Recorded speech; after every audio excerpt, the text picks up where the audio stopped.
Think and Grow Rich by Napoleon Hill. The original 1937 edition. Chapter 1. Introduction. Introduction. The man who thought. His way into partnership with Thomas A. Edison. Truly, thoughts are things, and powerful things at that, when they are mixed with definiteness of purpose, persistence, and a burning desire for their translation into riches or other material objects. A little more than 30 years ago, Edwin C. Barnes discovered how true it is that men really do think and grow rich. His discovery did not come about at one sitting. It came little by little, beginning with a burning desire to become a business associate of the great Edison. One of the chief characteristics of Barnes' desire was that it was definite. He wanted to work with Edison, not for him. Observe carefully the description of how he went about translating his desire into reality, and you will have a better understanding of the 13 principles which lead to riches. When this desire or impulse of thought first flashed into his mind, he was in no position to act upon it. Two difficulties stood in his way. He did not know Mr. Edison, and he did not have enough money to pay his railroad fare to Orange, New Jersey. These difficulties were sufficient to have discouraged the majority of men from making any attempt to carry out the desire. But his was no ordinary desire. He was so determined to find a way to carry out his desire that he finally decided to travel by blind baggage rather than be defeated. To the uninitiated, this means that he went to East Orange on a freight train. He presented himself at Mr. Edison's laboratory and announced he had come to go into business with the inventor. In speaking of the first meeting between Barnes and Edison, years later, Mr. Edison said, "He stood there before me, looking like an ordinary tramp, but there was something in the expression of his face which conveyed the impression that he was determined to get what he had come after." I had learned from years of experience with men that when a man really desires a thing so deeply that he is willing to stake his entire future on a single turn of the wheel in order to get it, he is sure to win. I gave him the opportunity he asked for, because I saw he had made up his mind to stand by until he succeeded. Subsequent events proved that no mistake was made. Just what young Barnes said to Mr. Edison on that occasion was far less important than that which he thought. Edison himself said so. It could not have been the young man's appearance which got him his start in the Edison office, for that was definitely against him. It was what he thought that counted. If the significance of this statement could be conveyed to every person who reads it, there would be no need for the remainder of this book. Barnes did not get his partnership with Edison on his first interview. He did get a chance to work in the Edison offices at a very nominal wage, doing work that was unimportant to Edison, but most important to Barnes because it gave him an opportunity to display his merchandise where his intended partner could see it. Months went by. Apparently nothing happened to bring the coveted goal which Barnes had set up in his mind as his definite major purpose. But something important was happening in Barnes' mind. He was constantly intensifying his desire to become the business associate of Edison. Psychologists have correctly said that when one is truly ready for a thing, it puts in its appearance. Barnes was ready for a business association with Edison. Moreover, he was determined to remain ready until he got that which he was seeking. He did not say to himself, "Oh well, what's the use? I guess I'll change my mind and try for a salesman's job." But he did say, "I came here to go into business with Edison, and I'll accomplish this end if it takes the remainder of my life." He meant it. What a different story men would have to tell if only they would adopt a definite purpose and stand by that purpose until it had time to become an all-consuming obsession. Maybe young Barnes did not know at the time, but his bulldog determination, his persistence in standing back of a single desire, was destined to mow down all opposition and bring him the opportunity he was seeking. When the opportunity came, it appeared in a different form and from a different direction than Barnes had expected. That is one of the tricks of opportunity. It has a sly habit of slipping in by the back door, and often it comes disguised in the form of misfortune or temporary defeat. Perhaps this is why so many fail to recognize opportunity. Mr. Edison had just perfected a new office device, known at that time as the Edison dictating machine, now the Eddyphone. His salesmen were not enthusiastic over the machine. They did not believe it could be sold without great effort. Barnes saw his opportunity. It had crawled in quietly, hidden in a queer-looking machine which interested no one but Barnes and the inventor. Barnes knew he could sell the Edison dictating machine. He suggested this to Edison and promptly got his chance. He did sell the machine. In fact, he sold it so successfully that Edison gave him a contract to distribute and market it all over the nation. Out of that business association grew the slogan, "Made by Edison and installed by Barnes." The business alliance has been in operation for more than 30 years. Out of it, Barnes has made himself rich in money, but he has done something infinitely greater. He has proved that one really may think and grow rich. How much actual cash that original desire of Barnes has been worth to him, I have no way of knowing. Perhaps it has brought him $2 or $3 million, but the amount, whatever it is, becomes insignificant when compared with the greater asset he acquired in the form of definite knowledge that an intangible impulse of thought can be transmuted into its physical counterpart by the application of known principles. Barnes literally thought himself into a partnership with the great Edison. He thought himself into a fortune. He had nothing to start with except the capacity to know what he wanted and the determination to stand by that desire until he realized it. He had no money to begin with. He had but little education. He had no influence, but he did have initiative, faith, and the will to win. With these intangible forces, he made himself #1 man with the greatest inventor who ever lived. Now, let us look at a different situation and study a man who had plenty of tangible evidence of riches, but lost it because he stopped 3 feet short of the goal he was seeking. 3 feet from gold. One of the most common causes of failure is the habit of quitting when one is overtaken by temporary defeat. Every person is guilty of this mistake at one time or another. An uncle of R.U. Darby was caught by the gold fever in the gold rush days and went west to dig and grow rich.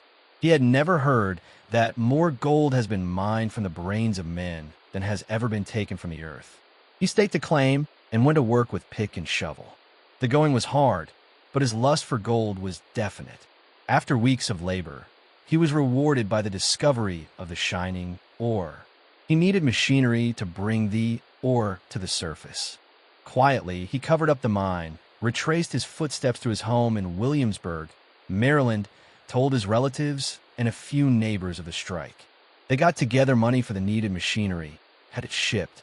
The uncle and Darby went back to work the mine. The first car of ore was mined and shipped to a smelter.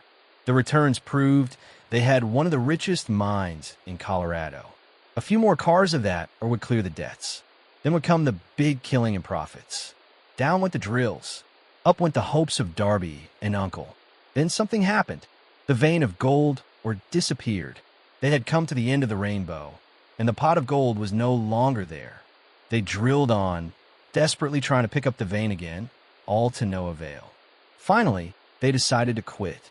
They sold the machinery to a junk man for a few $100s and took the train back home. Some junk men are dumb, but not this one. He called in a mining engineer to look at the mine and do a little calculating. The engineer advised that the project had failed because the owners were not familiar with fault lines. His calculations showed that the vein would be found just 3 feet from where the Darbys had stopped drilling. That is exactly where it was found. The junk man took millions of dollars in or from the mine because he knew enough to seek expert counsel before giving up. Most of the money which went into the machinery was procured through the efforts of R.U. Darby, who was then a very young man. The money came from his relatives and neighbors because of their faith in him. He paid back every dollar of it, although he was years in doing so. Long afterward, Mr. Darby recouped his loss many times over when he made the discovery that desire could be transmuted into gold. The discovery came after he went into the business of selling life insurance. Remembering that he lost a huge fortune because he stopped 3 feet from gold, Darby profited by the experience in his chosen work by the simple method of saying to himself, "I stopped 3 feet from gold, but I will never stop because men say no when I ask them to buy insurance." Darby is one of a small group of fewer than 50 men who sell more than $1 million in life insurance annually. He owes his stickability to the lesson he learned from his quitability in the gold mining business. Before success comes in any man's life, he he is sure to meet with much temporary defeat and perhaps some failure. When defeat overtakes a man, the easiest and most logical thing to do is to quit. That is exactly what the majority of men do. More than 500 of the most successful men this country has ever known told the author their greatest success came just one step beyond the point at which defeat had overtaken them. Failure is a trickster with a keen sense of irony and cunning. It takes great delight in tripping one when success is almost within reach. A 50-cent lesson in persistence. Shortly after Mr. Darby received his degree from the University of Hard Knocks and had decided to profit by his experience in the gold mining business, he had the good fortune to be present on an occasion that proved to him that no does not necessarily mean no. One afternoon, he was helping his uncle grind wheat in an old-fashioned mill. The uncle operated a large farm on which a number of colored sharecrop farmers lived.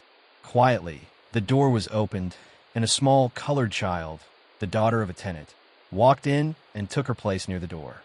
The uncle looked up, saw the child, and barked at her roughly, "What do you want?" Meekly, the child replied, "My mammy say send her 50 cents. "I'll not do it," the uncle retorted. "Now you run on home." "Yes, sah," the child replied. But she did not move. The uncle went ahead with his work, so busily engaged that he did not pay enough attention to the child to observe that she did not leave. When he looked up and saw her still standing there, he yelled at her, "I told you to go on home. Now go, or I'll take a switch to you." The little girl said, "Yes, sah," but she did not budge an inch. The uncle dropped a sack of grain he was about to pour into the mill hopper, picked up a barrel stave, and started toward the child with an expression on his face that indicated trouble. Darby held his breath. He was certain he was about to witness a murder. He knew his uncle had a fierce temper. He knew that colored children were not supposed to defy white people in that part of the country. When the uncle reached the spot where the child was standing, she quickly stepped forward one step, looked up into his eyes, and screamed at the top of her shrill voice, "My mammy's gotta have that 50 cents. The uncle stopped, looked at her for a minute, then slowly laid the barrel stave on the floor, put his hand in his pocket, took out $50, and gave it to her. The child took the money and slowly backed toward the door, never taking her eyes off the man whom she had just conquered. After she had gone, the uncle sat down on a box and looked out the window into space for more than 10 minutes. He was pondering, with awe, over the whipping he had just taken. Mr. Darby, too, was doing some thinking. That was the first time in all his experience that he had seen a colored child deliberately master an adult white person. How did she do it? What happened to his uncle that caused him to lose his fierceness and become as docile as a lamb? What strange power did this child use that made her master over her superior? These and other similar questions flashed into Darby's mind, but he did not find the answer until years later when he told me the story. Strangely, the story of this unusual experience was told to the author in the old mill on the very spot where the uncle took his whipping. Strangely, too, I had devoted nearly a quarter of a century to the study of the power which enabled an ignorant, illiterate colored child to conquer an intelligent man. As we stood there in that musty old mill, Mr. Darby repeated the story of the unusual conquest and finished by asking, "What can you make of it? What strange power did that child use that so completely whipped my uncle?" The answer to his question will be found in the principles described in this book. The answer is full and complete. It contains details and instructions sufficient to enable anyone to understand and apply the same force which the little child accidentally stumbled upon. Keep your mind alert, and you will observe exactly what strange power came to the rescue of the child. You will catch a glimpse of this power in the next chapter. Somewhere in the book you will find an idea that will quicken your receptive powers and place at your command, for your own benefit, this same irresistible power. The awareness of this power may come to you in the first chapter, or it may flash into your mind in some subsequent chapter. It may come in the form of a single idea, or it may come in the nature of a plan or a purpose. Again, it may cause you to go back into your past experiences of failure or defeat and bring to the surface some lesson by which you can regain all that you lost through defeat. After I had described to Mr. Darby the power unwittingly used by the little colored child, He quickly retraced his 30 years of experience as a life insurance salesman and frankly acknowledged that his success in that field was due, in no small degree, to the lesson he had learned from the child. Mr. Darby pointed out, "Every time a prospect tried to bow me out without buying, I saw that child standing there in the old mill, her big eyes glaring in defiance. And I said to myself, I've got to make this sale. The better portion of all sales I have made were made after people had said no." He recalled, too, his mistake in having stopped only 3 feet from gold. But, he said, that experience was a blessing in disguise.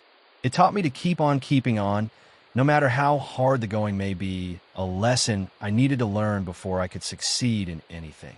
This story of Mr. Darby and his uncle, the colored child in the gold mine, doubtless will be read by hundreds of men who make their living by selling life insurance. And to all of these, the author wishes to offer the suggestion that Darby owes to these 2 experiences his ability to sell more than $1 million of life insurance every year. Life is strange and often imponderable. Both the successes and the failures have their roots in simple experiences. Mr. Darby's experiences were commonplace and simple enough, yet they held the answer to his destiny in life. Therefore, they were as important to him as life itself. He profited by these 2 dramatic experiences because he analyzed them and found the lesson they taught. But what of the man who has neither the time nor the inclination to study failure in search of knowledge that may lead to success? Where and how is he to learn the art of converting defeat into stepping stones to opportunity? In answer to these questions, this book was written. The answer called for a description of 13 principles. But remember, as you read, the answer you may be seeking to the questions which have caused you to ponder over the strangeness of life may be found in your own mind through some idea, plan, or purpose which may spring into your mind as you read. One sound idea is all that one needs to achieve success. The principles described in this book contain the best and the most practical of all that is known concerning ways and means of creating useful ideas. Before we go any further in our approach to the description of these principles, we believe you are entitled to receive this important suggestion. When riches begin to come, they come so quickly, in such great abundance, that one wonders where they have been hiding during all those lean years. This is an astounding statement, and all the more so when we take into consideration the popular belief that riches come only to those who work hard and long. When you begin to think and grow rich, you will observe that riches begin with a state of mind, with definiteness of purpose, with little or no hard work. You, and every other person, ought to be interested in knowing how to acquire that state of mind which will attract riches. I spent 25 years in research, analyzing more than 25,000 people because I, too, wanted to know how wealthy men become that way. Without that research, this book could not have been written. Here take notice of a very significant truth, viz. The business depression started in 1929 and continued on to an all-time record of destruction until sometime after President Roosevelt entered office. Then the depression began to fade into nothingness. Just as an electrician in a theater raises the lights so gradually that darkness is transmuted into light before you realize it, so did the spell of fear in the minds of the people gradually fade away and become faith. Observe very closely. As soon as you master the principles of this philosophy and begin to follow the instructions for applying those principles, your financial status will begin to improve, and everything you touch will begin to transmute itself into an asset for your benefit. Impossible? Not at all. One of the main weaknesses of mankind is the average man's familiarity with the word impossible. He knows all the rules which will not work. He knows all the things which cannot be done. This book was written for those who seek the rules which have made others successful and are willing to stake everything on those rules. A great many years ago, I purchased a fine dictionary. The first thing I did with it was to turn to the word impossible and neatly clip it out of the book. That would not be an unwise thing for you to do. Success comes to those who become success conscious. Failure comes to those who indifferently allow themselves to become failure conscious. The object of this book is to help all who seek it to learn the art of changing their minds from failure consciousness to success consciousness. Another weakness found in altogether too many people is the habit of measuring everything and everyone by their own impressions and beliefs. Some who will read this will believe that no one can think and grow rich. They cannot think in terms of riches because their thought habits have been steeped in poverty, want, misery, failure, and defeat. These unfortunate people remind me of a prominent Chinese who came to America to be educated in American ways. He attended the University of Chicago. One day, President Harper met this young Oriental on the campus, stopped to chat with him for a few minutes, and asked what had impressed him as being the most noticeable characteristic of the American people. "Why?" the Chinaman exclaimed, "the queer slant of your eyes. Your eyes are off slant. What do we say about the Chinese? We refuse to believe that which we do not understand. We foolishly believe that our own limitations are the proper measure of limitations. Sure, the other fellow's eyes are off slant, because they are not the same as our own.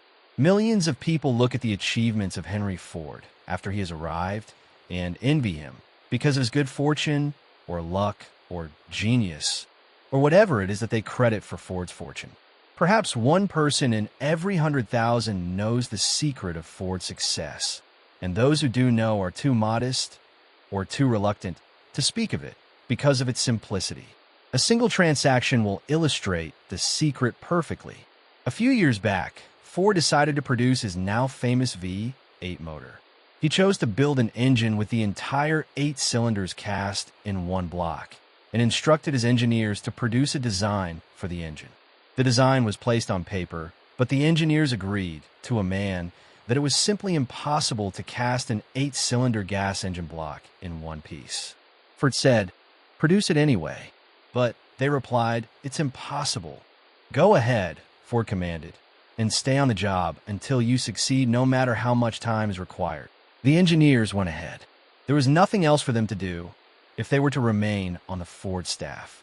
6 months went by. Nothing happened. Another 6 months passed, and still nothing happened. The engineers tried every conceivable plan to carry out the orders, but the thing seemed out of the question. Impossible. At the end of the year, Ford checked with his engineers, and again they informed him they had found no way to carry out his orders. "Go right ahead," said Ford. "I'll want it and I'll have it." They went ahead, and then, as if by a stroke of magic, the secret was discovered. The Ford determination had won once more. This story may not be described with minute accuracy, but the sum and substance of it is correct. Deduce from it, you who wish to think and grow rich, the secret of the Ford millions, if you can. You don't have to look very far. Henry Ford is a success because he understands and applies the principles of success. One of these is desire, knowing what one wants. Remember this Ford story as you read, and pick out the lines in which the secret of his stupendous achievement have been described. If you can do this, if you can lay your finger on the particular group of principles which made Henry Ford rich, you can equal his achievements in almost any calling for which you are suited. You are the master of your fate, the captain of your soul, because when Henley wrote the prophetic lines, "I am the master of my fate, I am the captain of my soul," he should have informed us that we are the masters of our fate, the captains of our souls, because we have the power to control our thoughts. He should have told us that the ether in which this little earth floats, in which we move and have our being, is a form of energy moving at an inconceivably high rate of vibration, and that the ether is filled with a form of universal power which adapts itself to the nature of the thoughts we hold in our minds, and influences us in natural ways to transmute our thoughts into their physical equivalent. If the poet had told us of this great truth, we would know wide-eyed that we are the masters of our fate, the captains of our souls. He should have told us, with great emphasis, that this power makes no attempt to discriminate between destructive thoughts and constructive thoughts that will urge us to translate into physical reality thoughts of poverty, just as quickly as it will influence us to act upon thoughts of riches. He should have told us, too, that our brains become magnetized with the dominating thoughts which we hold in our minds, and, by means with which no man is familiar, These magnets attract to us the forces, the people, the circumstances of life which harmonize with the nature of our dominating thoughts. He should have told us that before we can accumulate riches in great abundance, we must magnetize our minds with intense desire for riches, that we must become money conscious until the desire for money drives us to create definite plans for acquiring it. But being a poet and not a philosopher, Henley contented himself by stating a great truth in poetic form, leaving those who followed him to interpret the philosophical meaning of his lines.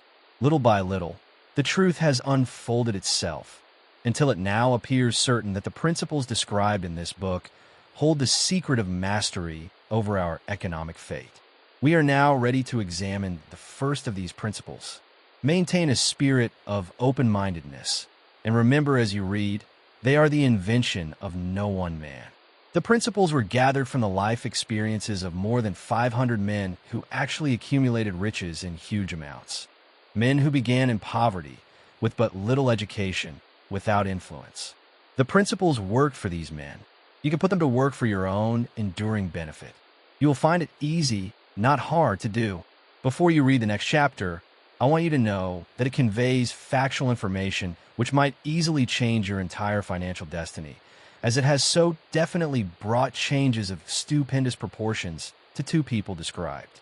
I want you to know, also, that the relationship between these two men and myself is such that I could have taken no liberties with the facts, even if I had wished to do so. One of them has been my closest personal friend for almost 25 years. The other is my own son. The unusual success of these two men, success which they generously accredit to the principle described in the next chapter, more than justifies this personal reference as a means of emphasizing the far-flung power of this principle. Almost 15 years ago, I delivered the commencement address at Salem College, Salem, West Virginia. I emphasized the principle described in the next chapter with so much intensity that one of the members of the graduating class definitely appropriated it and made it a part of his own philosophy. The young man is now a member of Congress and an important factor in the present administration. Just before this book went to the publisher, he wrote me a letter in which he so clearly stated his opinion of the principle outlined in the next chapter that I have chosen to publish his letter as an introduction to that chapter. It gives you an idea of the rewards to come. My dear Napoleon, my service as a member of Congress having given me an insight into the problems of men and women, I am writing to offer a suggestion which may become helpful to thousands of worthy people. With apologies, I must state that the suggestion, if acted upon, will mean several years of labor and responsibility for you. But I am enheartened to make the suggestion because I know your great love for rendering useful service. In 1922, you delivered the commencement address at Salem College when I was a member of the graduating class. In that address, you planted in my mind an idea which has been responsible for the opportunity one now have to serve the people of my state and will be responsible in a very large measure for whatever success I may have in the future. The suggestion I have in mind is that you put into a book the sum and substance of the address you delivered at Salem College, and in that way give the people of America an opportunity to profit by your many years of experience and association with the men who, by their greatness, have made America the richest nation on earth. I recall, as though it were yesterday, the marvelous description you gave of the method by which Henry Ford, with but little schooling, without a dollar, with no influential friends, rose to great heights. I made up my mind then, even before you had finished your speech, that I would make a place for myself, no matter how many difficulties I had to surmount. Thousands of young people will finish their schooling this year, and within the next few years. Every one of them will be seeking just such a message of practical encouragement as the one I received from you. They will want to know where to turn, what to do to get started in life. You can tell them because you have helped to solve the problems of so many people. If there is any possible way that you can afford to render so great a service, may I offer the suggestion that you include with every book one of your personal analysis charts, in order that the purchaser of the book may have the benefit of a complete self-inventory indicating, as you indicated to me years ago, exactly what is standing in the way of success. Such a service as this providing the readers of your book with a complete, unbiased picture of their faults and their virtues would mean to them the difference between success and failure. The service would be priceless. Millions of people are now facing the problem of staging a comeback because of the depression, and I speak from personal experience when I say, I know these earnest people would welcome the opportunity to tell you their problems and to receive your suggestions for the solution. You know the problems of those who face the necessity of beginning all over again. There are thousands of people in America today who would like to know how they can convert ideas into money. People who must start at scratch, without finances, and recoup their losses. If anyone can help them, you can. If you publish the book, I would like to own the first copy that comes from the press, personally autographed by you. With best wishes, believe me. Cordially yours, Jennings Randolph. Desire, the starting point of all achievement.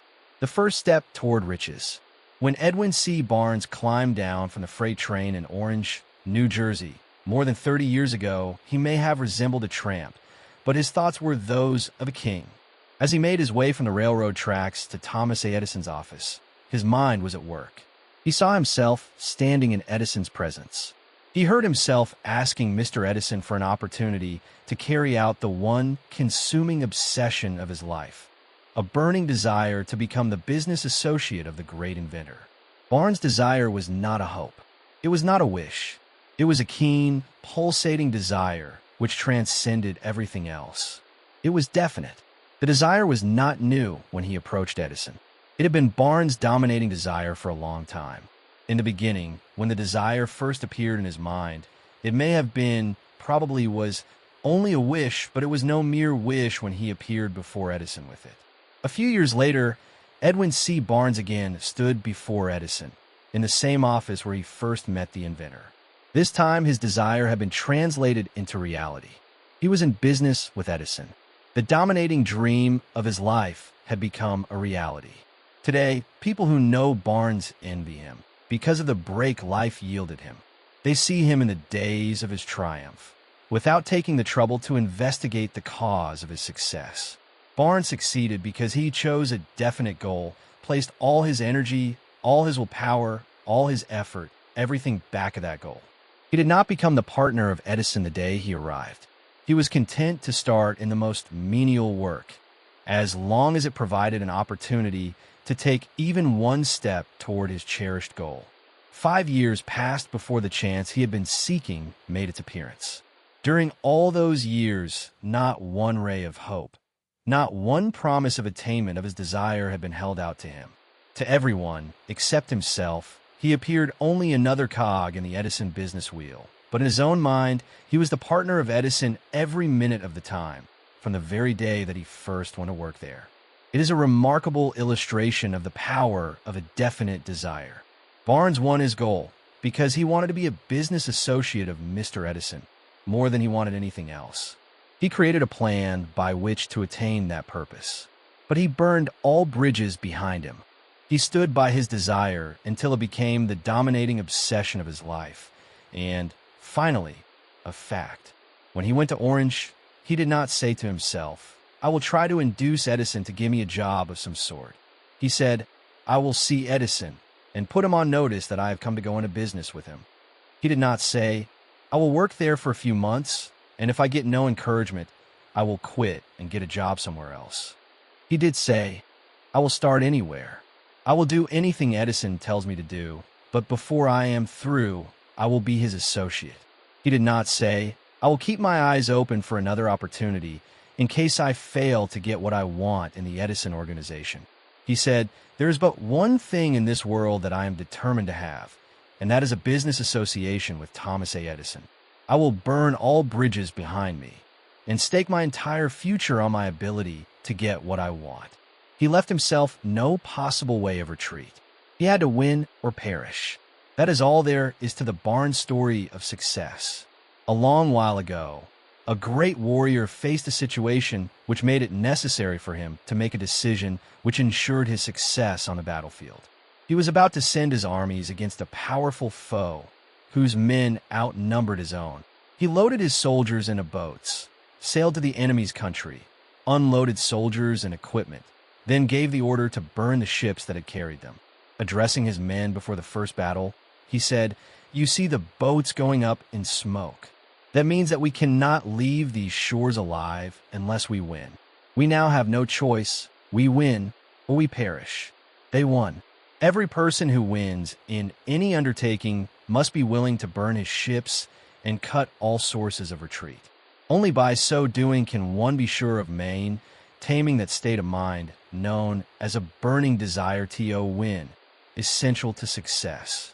The morning after the Great Chicago Fire, a group of merchants stood on State Street, looking at the smoking remains of what had been their stores. They went into a conference to decide if they would try to rebuild or leave Chicago and start over in a more promising section of the country. They reached a decision, all except one, to leave Chicago. The merchant who decided to stay and rebuild pointed a finger at the remains of his store and said, "Gentlemen, on that very spot, I will build the world's greatest store, no matter how many times it may burn down." That was more than 50 years ago. The store was built. It stands there today, a towering monument to the power of that state of mind known as a burning desire. The easy thing for Marshall Field to have done would have been exactly what his fellow merchants did. When the going was hard and the future looked dismal, they pulled up and went where the going seemed easier. Mark well this difference between Marshall Field and the other merchants, because it is the same difference which distinguishes Edwin C. Barnes from thousands of other young men who have worked in the Edison organization. It is the same difference which distinguishes practically all who succeed from those who fail. Every human being who reaches the age of understanding of the purpose of money wishes for it. Wishing will not bring riches, but desiring riches with a state of mind that becomes an obsession, then planning definite ways and means to acquire riches, and backing those plans with persistence which does not recognize failure, will bring riches. The method by which desire for riches can be transmuted into its financial equivalent consists of 6 definite, practical steps, viz. First, fix in your mind the exact amount of money you desire. It is not sufficient merely to say, "I want plenty of money." Be definite as to the amount. There is a psychological reason for definiteness, which will be described in a subsequent chapter. Second, determine exactly what you intend to give in return for the money you desire. There is no such reality as something for nothing. Third, establish a definite date when you intend to possess the money you desire. Fourth, create a definite plan for carrying out your desire and begin at once, whether you are ready or not, to put this plan into action. Fifth, write out a clear, concise statement of the amount of money you intend to acquire. Name the time limit for its acquisition. State what you intend to give in return for the money, and describe clearly the plan through which you intend to accumulate it. Sixth, read your written statement aloud, twice daily, once just before retiring at night, and once after arising in the morning. As you read, see and feel and believe yourself already in possession of the money. It is important that you follow the instructions described in these 6 steps. It is especially important that you observe and follow the instructions in the 6th paragraph. You may complain that it is impossible for you to see yourself in possession of money before you actually have it. Here is where a burning desire will come to your aid. If you truly desire money so keenly that your desire is an obsession, you will have no difficulty in convincing yourself that you will acquire it. The object is to want money and to become so determined to have it that you convince yourself you will have it. Only those who become money conscious ever accumulate great riches. Money consciousness means that the mind has become so thoroughly saturated with the desire for money that one can see oneself already in possession of it. To the uninitiated, who has not been schooled in the working principles of the human mind, these instructions may appear impractical. It may be helpful to all who fail to recognize the soundness of the 6 steps, to know that the information they convey was received from Andrew Carnegie, who began as an ordinary laborer in the steel mills, but managed, despite his humble beginning, to make these principles yield him a fortune of considerably more than $100 million. It may be of further help to know that the 6 steps here recommended were carefully scrutinized by the late Thomas A. Edison, who placed a stamp of approval upon them as being not only the steps essential for the accumulation of money, but necessary for the attainment of any definite goal. The steps call for no hard labor. They call for no sacrifice. They do not require one to become ridiculous or credulous. To apply them calls for no great amount of education. But the successful application of these 6 steps does call for sufficient imagination to enable one to see and to understand that accumulation of money cannot be left to chance, good fortune, and luck. One must realize that all who have accumulated great fortunes first did a certain amount of dreaming, hoping, wishing, desiring, and planning before they acquired money. You may as well know, right here, that you can never have riches in great quantities unless you can work yourself into a white heat of desire for money and actually believe you will possess it. You may as well know also that every great leader from the dawn of civilization down to the present was a dreamer. Christianity is the greatest potential power in the world today because its founder was an intense dreamer who had the vision and the imagination to see realities in their mental and spiritual form before they had been transmuted into physical form. If you do not see great riches in your imagination, you will never see them in your bank balance. Never, in the history of America, has there been so great an opportunity for practical dreamers as now exists. The 6-year economic collapse has reduced all men substantially to the same level. A new race is about to be run. The stakes represent huge fortunes which will be accumulated within the next 10 years. The rules of the race have changed because we now live in a changed world that definitely favors the masses, those who had but little or no opportunity to win under the conditions existing during the Depression, when fear paralyzed growth and development. We who are in this race for riches should be encouraged to know that this changed world in which we live is demanding new ideas, new ways of doing things, new leaders, new inventions, new methods of teaching, new methods of marketing, new books, new literature, new features for the radio, new ideas for moving pictures. Back of all this demand for new and better things, there is one quality which one must possess to win, and that is definiteness of purpose, the knowledge of what one wants, and a burning desire to possess it. The business depression marked the death of one age and the birth of another. This changed world requires practical dreamers who can and will put their dreams into action. The practical dreamers have always been and always will be the pattern makers of civilization. We who desire to accumulate riches should remember the real leaders of the world always have been men who harnessed and put into practical use the intangible, unseen forces of unborn opportunity and have converted those forces or impulses of thought into skyscrapers, cities, factories, airplanes, automobiles, and every form of convenience that makes life more pleasant. Tolerance and an open mind are practical necessities of the dreamer of today. Those who are afraid of new ideas are doomed before they start. Never has there been a time more favorable to pioneers than the present. True, there is no wild and woolly West to be conquered, as in the days of the covered wagon. But there is a vast business, financial, and industrial world to be remolded and redirected along new and better lines. In planning to acquire your share of the riches, let no one influence you to scorn the dreamer. To win the big stakes in this changed world, you must catch the spirit of the great pioneers of the past, whose dreams have given to civilization all that it has of value, the spirit which serves as the lifeblood of our own country, your opportunity and mine to develop and market our talents. Let us not forget, Columbus dreamed of an unknown world, staked his life on the existence of such a world, and discovered it. Copernicus, the great astronomer, dreamed of a multiplicity of worlds and revealed them. No one denounced him as impractical after he had triumphed.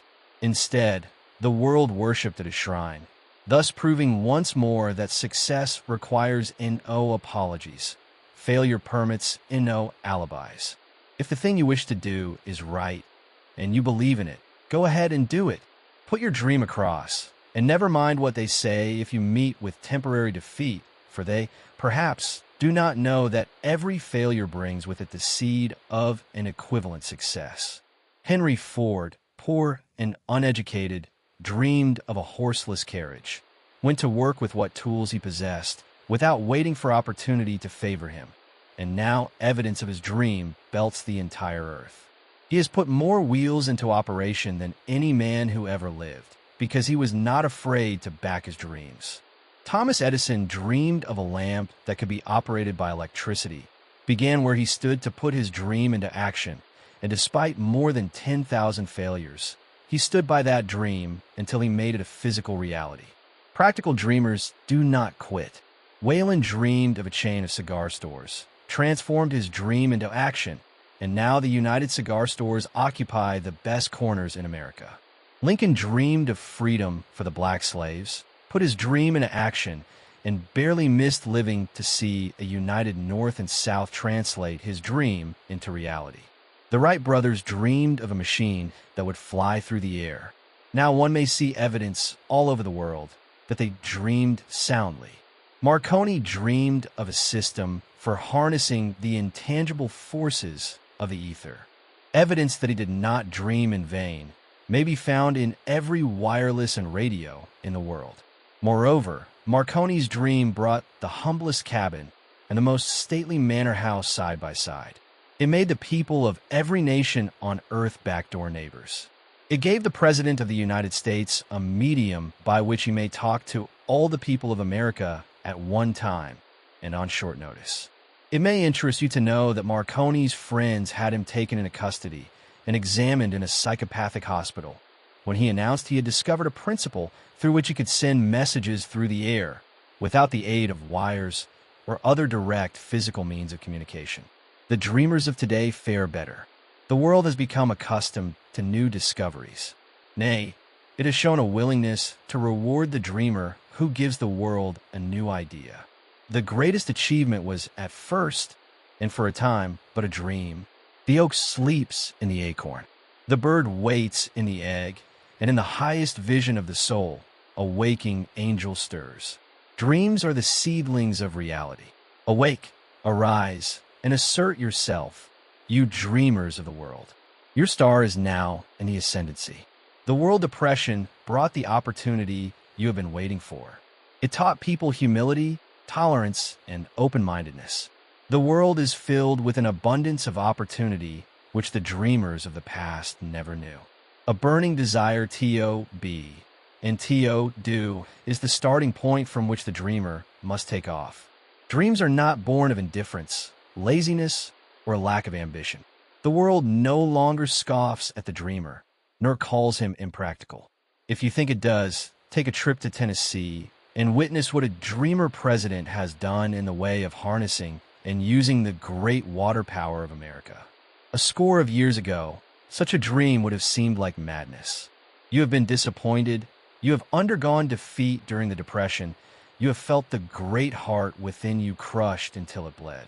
Take courage, for these experiences have tempered the spiritual metal of which you are made. They are assets of incomparable value. Remember, too, that all who succeed in life get off to a bad start and pass through many heartbreaking struggles before they arrive. The turning point in the lives of those who succeed usually comes at the moment of some crisis through which they are introduced to their other selves. John Bunyan wrote The Pilgrim's Progress, which is among the finest of all English literature, after he had been confined in prison and sorely punished, because of his views on the subject of religion. O. Henry discovered the genius which slept within his brain after he had met with great misfortune and was confined in a prison cell in Columbus, Ohio.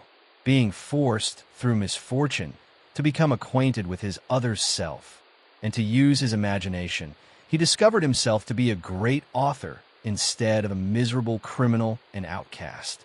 Strange and varied are the ways of life, and stranger still are the ways of infinite intelligence, through which men are sometimes forced to undergo all sorts of punishment before discovering their own brains and their own capacity to create useful ideas through imagination. Edison, the world's greatest inventor and scientist, was a tramp telegraph operator. He failed innumerable times before he was driven, finally, to the discovery of the genius which slept within his brain. Charles Dickens began by pasting labels on blacking pots. The tragedy of his first love penetrated the depths of his soul and converted him into one of the world's truly great authors. That tragedy produced, first, David Copperfield, then a succession of other works that made this a richer and better world for all who read his books. Disappointment over love affairs generally has the effect of driving men to drink and women to ruin. And this because most people never learn the art of transmuting their strongest emotions into dreams of a constructive nature. Helen Keller became deaf, dumb, and blind shortly after birth. Despite her greatest misfortune, she has written her name indelibly in the pages of the history of the great. Her entire life has served as evidence that no one ever is defeated until defeat has been accepted as a reality. Robert Burns was an illiterate country lad. He was cursed by poverty and grew up to be a drunkard in the bargain. The world was made better for his having lived because he clothed beautiful thoughts in poetry and thereby plucked a thorn and planted a rose in its place. Booker T. Washington was born in slavery, handicapped by race and color. Because he was tolerant, had an open mind at all times on all subjects, and was a dreamer, he left his impress for good on an entire race. Beethoven was deaf, Milton was blind, but their names will last as long as time endures because they dreamed and translated their dreams into organized thought. Before passing to the next chapter, kindle anew in your mind the fire of hope, faith, courage, and tolerance. If you have these states of mind and a working knowledge of the principles described, all else that you need will come to you when you are ready for it. Let Emerson state the thought in these words: every proverb, every book, every byword that belongs to thee for aid and comfort shall surely come home through open or winding passages. Every friend whom not thy fantastic will, but the great and tender soul in thee craveth, shall lock thee in his embrace. There is a difference between wishing for a thing and being ready to receive it. No one is ready for a thing until he believes he can acquire it.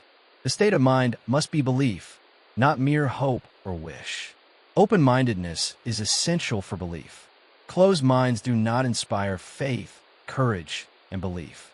Remember, no more effort is required to aim high in life, to demand abundance and prosperity, than is required to accept misery and poverty. A great poet has correctly stated this universal truth through these lines. I bargained with life for a penny, and life would pay no more. However, I begged at evening when I counted my scanty store. For life is a just employer. He give you what you ask, but once you have set the wages, why, you must bear the task. I worked for a menial's hire, only to learn, dismayed, that any wage I had asked of life, life would have willingly paid. Desire outweets Mother Nature. As a fitting climax to this chapter, I wish to introduce one of the most unusual persons I have ever known. I first saw him 24 years ago, a few minutes after he was born. He came into the world without any physical sign of ears, and the doctor admitted, when pressed for an opinion, that the child might be deaf and mute for life. I challenged the doctor's opinion. I had the right to do so. I was the child's father. I, too, reached a decision and rendered an opinion, but I expressed the opinion silently in the secrecy of my own heart. I decided that my son would hear and speak. Nature could send me a child without ears, but nature could not induce me to accept the reality of the affliction. In my own mind, I knew that my son would hear and speak. How? I was sure there must be a way, and I knew I would find it. I thought of the words of the immortal Emerson: the whole course of things goes to teach us faith. We need only obey. There is guidance for each of us, and by lowly listening, we shall hear the right word. The right word? Desire. More than anything else, I desired that my son should not be a deaf mute. From that desire, I never receded, not for a second. Many years previously, I had written, "Our only limitations are those we set up in our own minds." For the first time, I wondered if that statement were true. Lying on the bed in front of me was a newly born child, without the natural equipment of hearing. Even though he might hear and speak, he was obviously disfigured for life. Surely, This was a limitation which that child had not set up in his own mind. What could I do about it?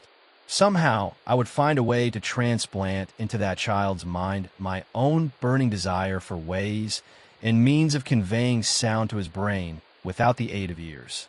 As soon as the child was old enough to cooperate, I would fill his mind so completely with a burning desire to hear that nature would, by methods of her own, translate it into physical reality.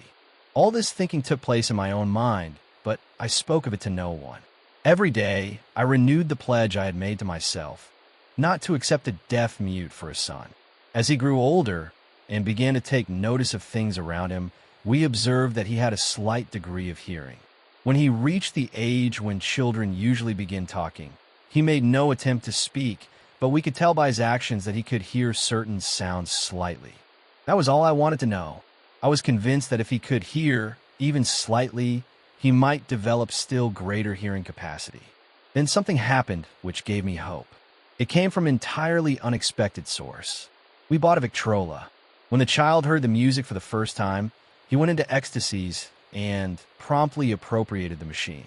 He soon showed a preference for certain records. Among them, It's a Long Way to Tipperary. On one occasion, he played that piece over and over for almost 2 hours, standing in front of the Victrola, with his teeth clamped on the edge of the case. The significance of this self-formed habit of his did not become clear to us until years afterward, for we had never heard of the principle of bone conduction of sound at that time. Shortly after he appropriated the Victrola, I discovered that he could hear me quite clearly when I spoke with my lips touching his mastoid bone or at the base of the brain. These discoveries placed in my possession the necessary media by which I began to translate into reality my burning desire to help my son develop hearing and speech. By that time, he was making stabs at speaking certain words. The outlook was far from encouraging, but desire backed by faith knows no such word as impossible. Having determined that he could hear the sound of my voice plainly, I began immediately to transfer to his mind the desire to hear and speak. I soon discovered that the child enjoyed bedtime stories, so I went to work, creating stories designed to develop in him self-reliance, imagination, and a keen desire to hear and to be normal. There was one story in particular which I emphasized by giving it some new and dramatic coloring each time it was told. It was designed to plant in his mind the thought that his affliction was not a liability, but an asset of great value. Despite the fact that all the philosophy I had examined clearly indicated that every adversity brings with it the seed of an equivalent advantage, I must confess that I had not the slightest idea how this affliction could ever become an asset. However, I continued my practice of wrapping that philosophy in bedtime stories, hoping the time would come when he would find some plan by which his handicap could be made to serve some useful purpose. Reason told me plainly that there was no adequate compensation for the lack of ears and natural hearing equipment. Desire backed by faith pushed reason aside and inspired me to carry on. As I analyze the experience in retrospect, I can see now that my son's faith in me had much to do with the astounding results. He did not question anything I told him. I sold him the idea that he had a distinct advantage over his older brother, and that this advantage would reflect itself in many ways. For example, the teachers in school would observe that he had no ears, and because of this, they would show him special attention and treat him with extraordinary kindness. They always did. His mother saw to that by visiting the teachers and arranging with them to give the child the extra attention necessary. I sold him the idea, too, that when he became old enough to sell newspapers, his older brother had already become a newspaper merchant. He would have a big advantage over his brother, for the reason that people would pay him extra money for his wares, because they could see that he was a bright, industrious boy, despite the fact he had no ears. We could notice that, gradually, the child's hearing was improving. Moreover, he had not the slightest tendency to be self-conscious because of his affliction. When he was about 7, he showed the first evidence that our method of servicing his mind was bearing fruit. For several months, he begged for the privilege of selling newspapers, but his mother would not give her consent. She was afraid that his deafness made it unsafe for him to go on the street alone. Finally, he took matters in his own hands.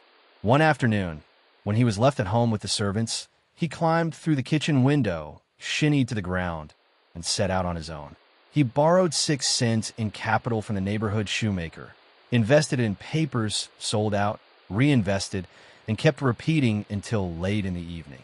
After balancing his accounts and paying back the 6 cents he had borrowed from his banker, he had a net profit of 42 cents. When we got home that night, we found him in bed asleep, with the money tightly clenched in his hand.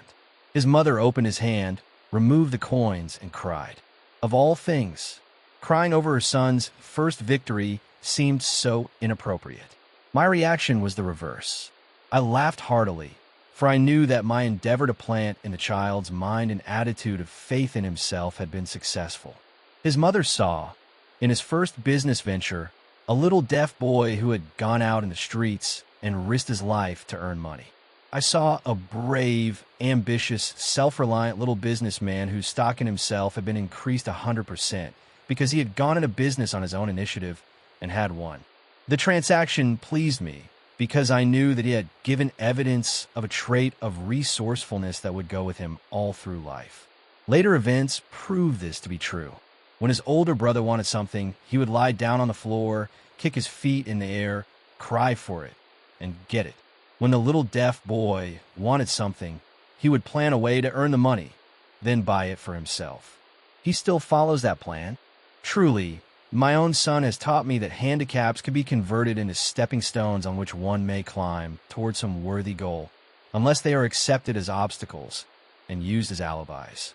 The little deaf boy went through the grades, high school, and college without being able to hear his teachers, excepting when they shouted loudly at close range. He did not go to a school for the deaf. We would not permit him to learn the sign language. We were determined that he should live a normal life and associate with normal children, and we stood by that decision, although it cost us many heated debates with school officials. While he was in high school, he tried an electrical hearing aid, but it was of no value to him, due, we believe, to a condition that was disclosed when the child was 6 by Dr. J. Gordon Wilson of Chicago when he operated on one side of the boy's head and discovered that there was no sign of natural hearing equipment. During his last week in college, 18 years after the operation, something happened which marked the most important turning point of his life. Through what seemed to be mere chance, he came into possession of another electrical hearing device, which was sent to him on trial. He was slow about testing it, due to his disappointment with a similar device. Finally, he picked the instrument up and more or less carelessly placed it on his head, hooked up the battery, and lo, as if by a stroke of magic, his lifelong desire for normal hearing became a reality. For the first time in his life, he heard practically as well as any person with normal hearing. God moves in mysterious ways, his wonders to perform. Overjoyed because of the changed world which had been brought to him through his hearing device, he rushed to the telephone, called his mother, and heard her voice perfectly. The next day, he plainly heard the voices of his professors in class, for the first time in his life. Previously, he could hear them only when they shouted at short range. He heard the radio. He heard the talking pictures. For the first time in his life, he could converse freely with other people, without the necessity of their having to speak loudly. Truly, he had come into possession of a changed world. We had refused to accept nature's error, and, by persistent desire, we had induced nature to correct that error through the only practical means available. Desire had commenced to pay dividends, but the victory was not yet complete. The boy still had to find a definite and practical way to convert his handicap into an equivalent asset. Hardly realizing the significance of what had already been accomplished, but intoxicated with the joy of his newly discovered world of sound, he wrote a letter to the manufacturer of the hearing aid, enthusiastically describing his experience. Something in his letter, something perhaps which was not written on the lines, but back of them, caused the company to invite him to New York. When he arrived, he was escorted through the factory, and while talking with the chief engineer, telling him about his changed world, a hunch, an idea, or an inspiration, call it what you wish, flashed into his mind. It was this impulse of thought which converted his affliction into an asset, destined to pay dividends in both money and happiness to thousands for all time to come. The sum and substance of that impulse of thought was this. It occurred to him that he might be of help to the millions of deafened people who go through life without the benefit of hearing devices, if he could find a way to tell them the story of his changed world. Then and there, he reached a decision to devote the remainder of his life to rendering useful service to the hard of hearing. For an entire month, he carried on an intensive research, during which he analyzed the entire marketing system of the manufacturer of the hearing device and created ways and means of communicating with the hard of hearing all over the world for the purpose of sharing with them his newly discovered changed world. When this was done, he put in writing a 2-year plan based upon his findings. When he presented the plan to the company, he was instantly given a position for the purpose of carrying out his ambition. Little did he dream, when he went to work, that he was destined to bring hope and practical relief to thousands of deafened people who, without his help, would have been doomed forever to deaf-mutism. Shortly after he became associated with the manufacturer of his hearing aid, he invited me to attend a class conducted by his company for the purpose of teaching deaf mutes to hear and to speak. I had never heard of such a form of education. Therefore, I visited the class, skeptical but hopeful that my time would not be entirely wasted. Here I saw a demonstration which gave me a greatly enlarged vision of what I had done to arouse and keep alive in my son's mind the desire for normal hearing. I saw deaf mutes actually being taught to hear and to speak through application of the selfsame principle I had used more than 20 years previously in saving my son from deaf-mutism. Thus, through some strange turn of the wheel of fate, my son, Blair, and I have been destined to aid in correcting deaf-mutism for those as yet unborn, because we are the only living human beings, as far as I know, who have established definitely the fact that deaf-mutism can be corrected to the extent of restoring to normal life those who suffer with this affliction. It has been done for one. It will be done for others. There is no doubt in my mind that Blair would have been a deaf-mute all his life, if his mother and I had not managed to shape his mind as we did. The doctor who attended at his birth told us, confidentially, the child might never hear or speak. A few weeks ago, Dr. Irving Voorhees, a noted specialist on such cases, examined Blair very thoroughly. He was astounded when he learned how well my son now hears and speaks, and said his examination indicated that theoretically, the boy should not be able to hear at all. But the lad does hear, despite the fact that X-ray pictures show there is no opening in the skull whatsoever from where his ears should be to the brain. When I planted in his mind the desire to hear and talk and live as a normal person, there went with that impulse some strange influence which caused nature to become bridge builder and span the gulf of silence between his brain and the outer world by some means which the keenest medical specialists have not been able to interpret. It would be sacrilege for me to even conjecture as to how nature performed this miracle. It would be unforgivable if I neglected to tell the world as much as I know of the humble part one assumed in the strange experience. It is my duty and a privilege to say I believe, and not without reason, that nothing is impossible to the person who backs desire with enduring faith. Verily, a burning desire has devious ways of transmuting itself into its physical equivalent. Blair desired normal hearing. Now he has it. He was born with a handicap, which might easily have sent one with a less defined desire to the street with a bundle of pencils and a tin cup. That handicap now promises to serve as the medium by which he will render useful service to many millions of hard of hearing. Also, to give him useful employment at adequate financial compensation the remainder of his life. The little white lies I planted in his mind when he was a child, by leading him to believe his affliction would become a great asset, which he could capitalize, has justified itself.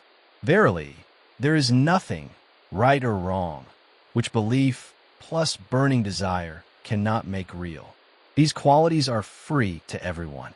In all my experience in dealing with men and women who had personal problems, I never handled a single case, which more definitely demonstrates the power of desire.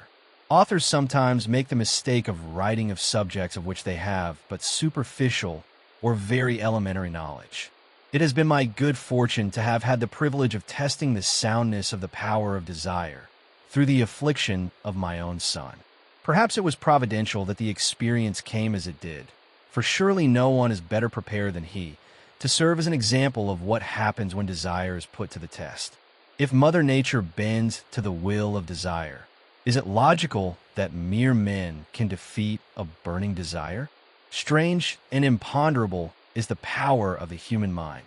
We do not understand the method by which it uses every circumstance, every individual, every physical thing within its reach as a means of transmuting desire into its physical counterpart. Perhaps science will uncover this secret. I planted in my son's mind the desire to hear and to speak as any normal person hears and speaks. That desire has now become a reality.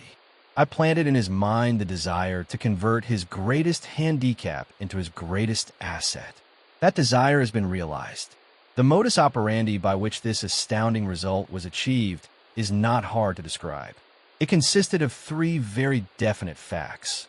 First, I mixed faith with the desire for normal hearing, which I passed on to my son. Second, I communicated my desire to him in every conceivable way available, through persistent, continuous effort over a period of years. Third, he believed me. As this chapter was being completed, news came of the death of Madame Schumann-Heink. One short paragraph in the News Dispatch gives the clue to this unusual woman's stupendous success as a singer. I quote the paragraph because the clue it contains is none other than desire. Early in her career, Madame Schumann-Heink visited the director of the Vienna Court Opera to have him test her voice. But he did not test it. After taking one look at the awkward and poorly dressed girl, he exclaimed, none too gently, "With such a face, and with no personality at all, how can you ever expect to succeed in opera? My good child, give up the idea, buy a sewing machine, and go to work. You can never be a singer. Never is a long time." The director of the Vienna Court Opera knew much about the technique of singing. He knew little about the power of desire when it assumes the proportion of an obsession. If he had known more of that power, he would not have made the mistake of condemning genius without giving an opportunity. Several years ago, one of my business associates became ill. He became worse as time went on, and finally was taken to the hospital for an operation. Just before he was wheeled into the operating room, I took a look at him and wondered how anyone as thin and emaciated as he could possibly go through a major operation successfully. The doctor warned me that there was little, if any, chance of my ever seeing him alive again. But that was the doctor's opinion. It was not the opinion of the patient. Just before he was wheeled away, he whispered feebly, "Do not be disturbed. Chief, I will be out of here in a few days." The attending nurse looked at me with pity. But the patient did come through safely. After it was all over, his physician said, nothing but his own desire to live saved him. He never would have pulled through if he had not refused to accept the possibility of death. I believe in the power of desire backed by faith, because I have seen this power lift men from lowly beginnings to places of power and wealth. I have seen it rob the grave of its victims. I have seen it serve as the medium by which men stage a comeback after having been defeated in 100 different ways. I have seen it provide my own son with a normal, happy, successful life, despite nature's having sent him into the world without ears. How can one harness and use the power of desire? This has been answered through this and the subsequent chapters of this book. This message is going out to the world at the end of the longest and perhaps the most devastating depression America has ever known. It is reasonable to presume that the message may come to the attention of many who have been wounded by the depression, those who have lost their fortunes, others who have lost their positions, and great numbers who must reorganize their plans and stage a comeback. To all these I wish to convey the thought that all achievement, no matter what may be its nature or its purpose, must begin with an intense, burning desire for something definite. Through some strange and powerful principle of mental chemistry, which she has never divulged, nature wraps up in the impulse of strong desire, that something which recognizes no such word as impossible and accepts no such reality as failure. Faith, visualization of and belief in attainment of desire. The second step toward riches. Faith is the head chemist of the mind. When faith is blended with the vibration of thought, the subconscious mind instantly picks up the vibration, translates it into its spiritual equivalent, and transmits it to infinite intelligence, as in the case of prayer. The emotions of faith, love, and sex are the most powerful of all the major positive emotions. When the three are blended, they have the effect of coloring the vibration of thought in such a way that it instantly reaches the subconscious mind, where it is changed into its spiritual equivalent, the only form that induces a response from infinite intelligence. Love and faith are psychic, related to the spiritual side of man. Sex is purely biological and related only to the physical. The mixing or blending of these three emotions has the effect of opening a direct line of communication between the finite, thinking mind of man and infinite intelligence. How to develop faith. There comes now a statement which will give a better understanding of the importance the principle of autosuggestion assumes in the transmutation of desire into its physical or monetary equivalent. Namely, faith is a state of mind which may be induced or created by affirmation or repeated instructions to the subconscious mind through the principle of autosuggestion. As an illustration, consider the purpose for which you are, presumably, reading this book. The object is, naturally, to acquire the ability to transmute the intangible thought impulse of desire into its physical counterpart, money. By following the instructions laid down in the chapters on autosuggestion and the subconscious mind, as summarized in the chapter on autosuggestion, you may convince the subconscious mind that you believe you will receive that for which you ask, and it will act upon that belief, which your subconscious mind passes back to you in the form of faith, followed by definite plans for procuring that which you desire. The method by which one develops faith, where it does not already exist, is extremely difficult to describe, almost as difficult, in fact, as it would be to describe the color of red to a blind man who has never seen color and has nothing with which to compare what you describe to him. Faith is a state of mind which you may develop at will after you have mastered the 13 principles, because it is a state of mind which develops voluntarily through application and use of these principles. Repetition of affirmation of orders to your subconscious mind is the only known method of voluntary development of the emotion of faith.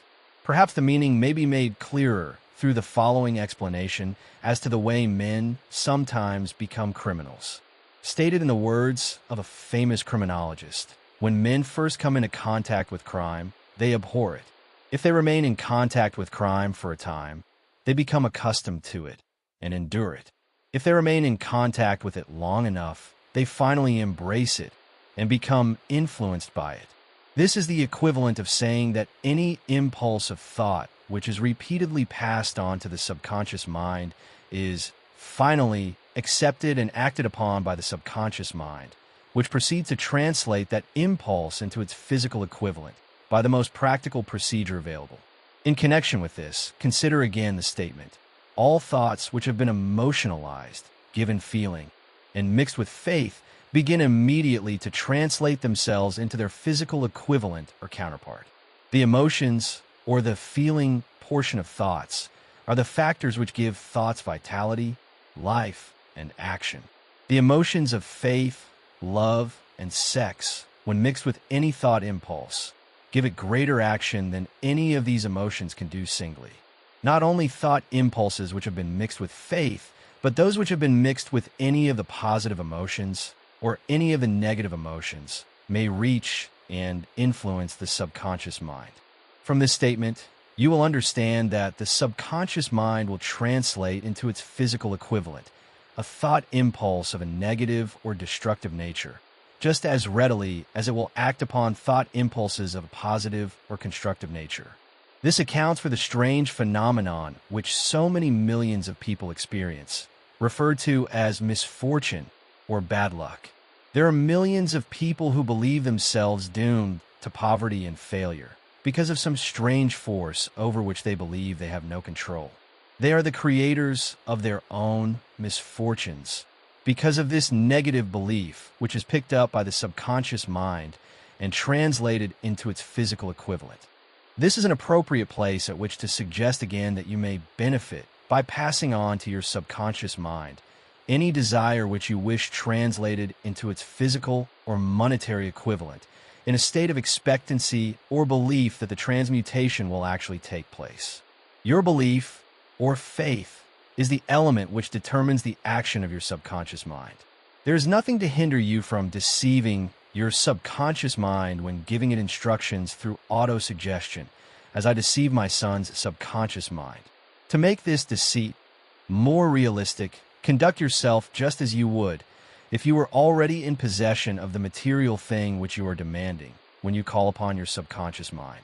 The subconscious mind will transmute into its physical equivalent by the most direct and practical media available any order which is given to it in a state of belief or faith that the order will be carried out. Surely, enough has been stated to give a starting point from which one may, through experiment and practice, acquire the ability to mix faith with any order given to the subconscious mind. Perfection will come through practice. It cannot come by merely reading instructions. If it be true that one may become a criminal by association with crime, and this is a known fact, it is equally true that one may develop faith by voluntarily suggesting to the subconscious mind that one has faith. The mind comes, finally, to take on the nature of the influences which dominate it. Understand this truth, and you will know why it is essential for you to encourage the positive emotions as dominating forces of your mind and discourage and eliminate negative emotions. A mind dominated by positive emotions becomes a favorable abode for the state of mind known as faith. A mind so dominated may, at will, give the subconscious mind instructions, which it will accept and act upon immediately. Faith is a state of mind which may be induced by auto-suggestion. All down the ages, the religionists have admonished struggling humanity to have faith in this, that, and the other dogma or creed, but they have failed to tell people how to have faith. They have not stated that faith is a state of mind and that it may be induced by self-suggestion. In language which any normal human being can understand, we will describe all that is known about the principle through which faith may be developed, where it does not already exist.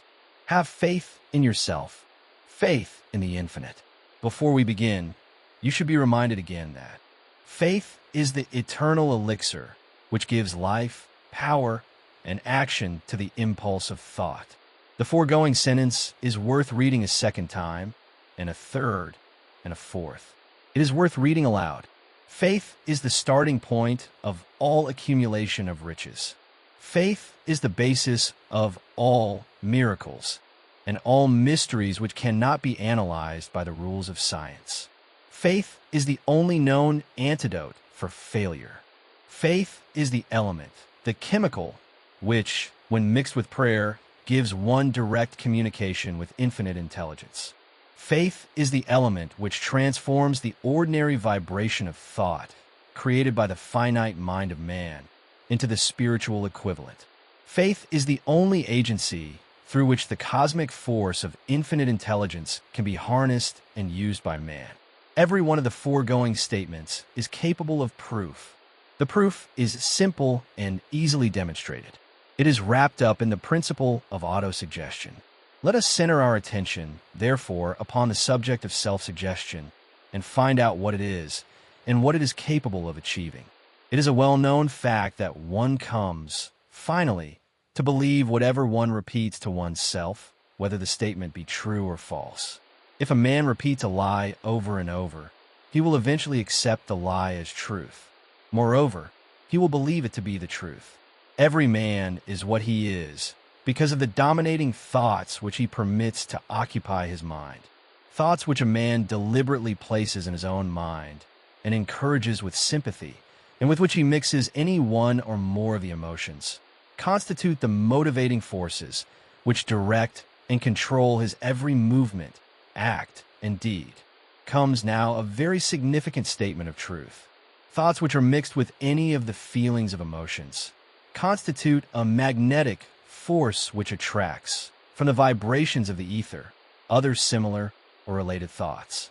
A thought thus magnetized with emotion may be compared to a seed which, when planted in fertile soil, germinates, grows, and multiplies itself over and over again, until that which was originally one small seed becomes countless millions of seeds of the same brand. The ether is a great cosmic mass of eternal forces of vibration. It is made up of both destructive vibrations and constructive vibrations. It carries, at all times, vibrations of fear, poverty, disease, failure, misery, and vibrations of prosperity, health, success, and happiness, just as surely as it carries the sound of hundreds of orchestrations of music and hundreds of human voices, all of which maintain their own individuality and means of identification through the medium of radio. From the great storehouse of the ether, the human mind is constantly attracting vibrations which harmonize with that which dominates the human mind.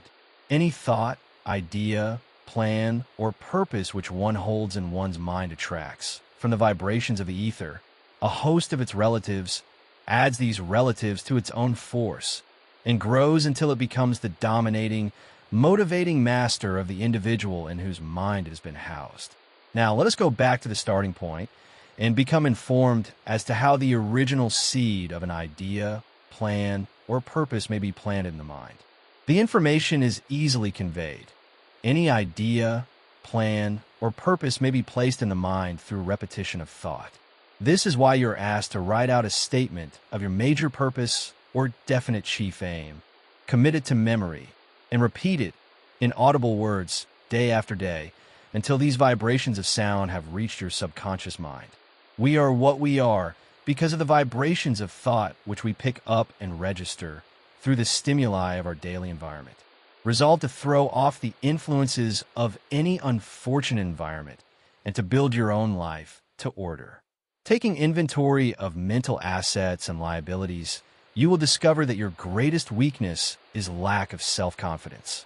This handicap can be surmounted and timidity translated into courage through the aid of the principle of autosuggestion.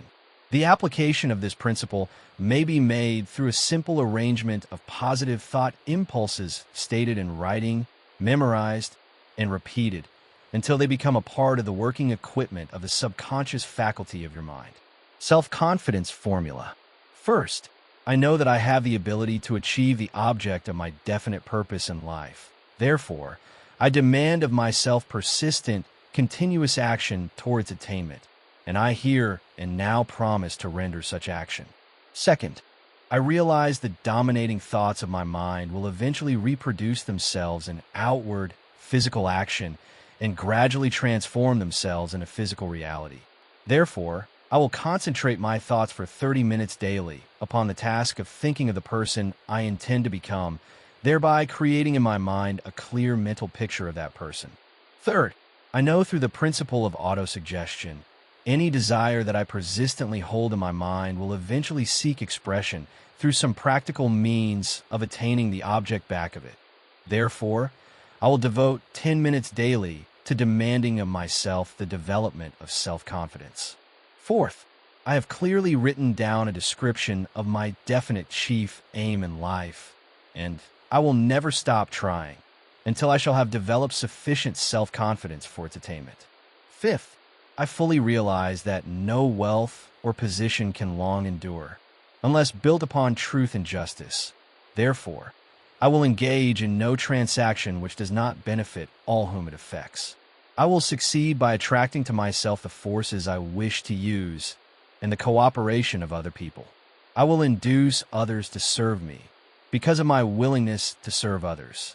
I will eliminate hatred, envy, jealousy, selfishness, and cynicism by developing love for all humanity, because I know that a negative attitude toward others can never bring me success.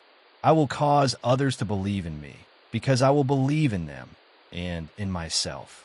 I will sign my name to this formula, commit it to memory, and repeat it aloud once a day, with full faith that it will gradually influence my thoughts and actions so that I will become a self-reliant and successful person. Back of this formula is a law of nature which no man has yet been able to explain. It has baffled the scientists of all ages.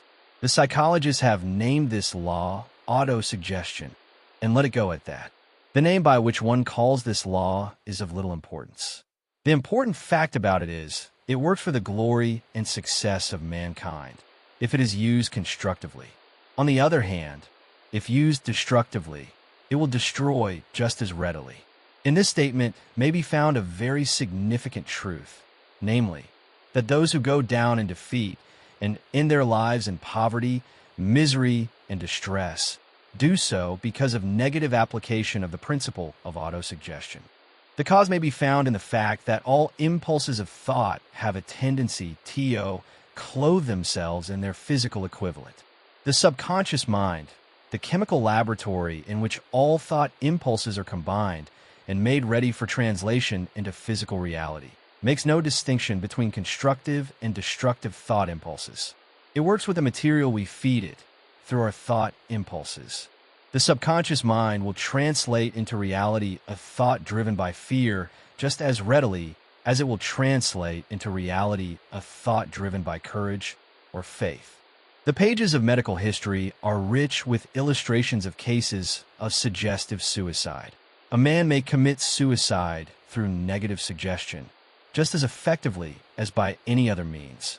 In a Midwestern city, a man by the name of Joseph Grant, a bank official, borrowed a large sum of the bank's money without the consent of the directors. He lost the money through gambling. One afternoon, the bank examiner came and began to check the accounts. Grant left the bank, took a room in a local hotel, and when they found him 3 days later, he was lying in bed, wailing and moaning, repeating over and over these words, "My God, this will kill me. I cannot stand the disgrace." In a short time, he was dead. The doctors pronounced the case one of mental suicide.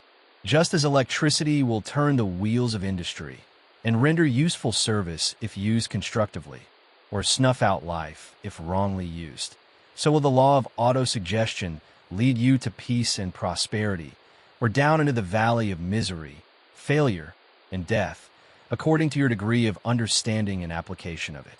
If you fill your mind with fear, doubt, and unbelief in your ability to connect with and use the forces of infinite intelligence, the law of autosuggestion will take this spirit of unbelief and use it as a pattern by which your subconscious mind will translate it into its physical equivalent.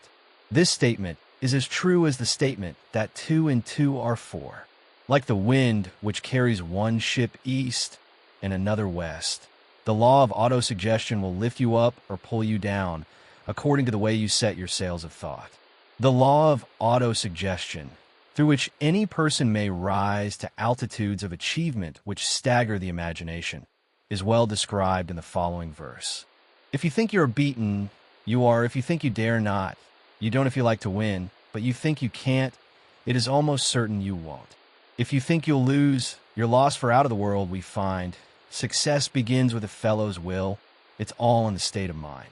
If you think you're outclassed, you got to think high to rise. You've got to be sure of yourself before you can ever win a prize. Life's battles don't always go to the stronger or faster man, but sooner or late the man who wins is the man who thinks he can. Observe the words which have been emphasized, and you will catch the deep meaning which the poet had in mind.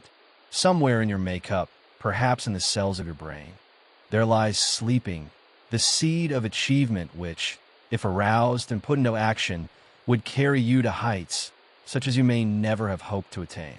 Just as a master musician may cause the most beautiful strains of music to pour forth from the strings of a violin, so may you arouse the genius which lies asleep in your brain and cause it to drive you upward to whatever goal you may wish to achieve.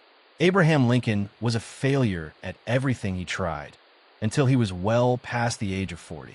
He was a Mr. Nobody from nowhere until a great experience came into his life, aroused the sleeping genius within his heart and brain, and gave the world one of its really great men. That experience was mixed with the emotions of sorrow and love. It came to him through Anne Rutledge, the only woman whom he ever truly loved.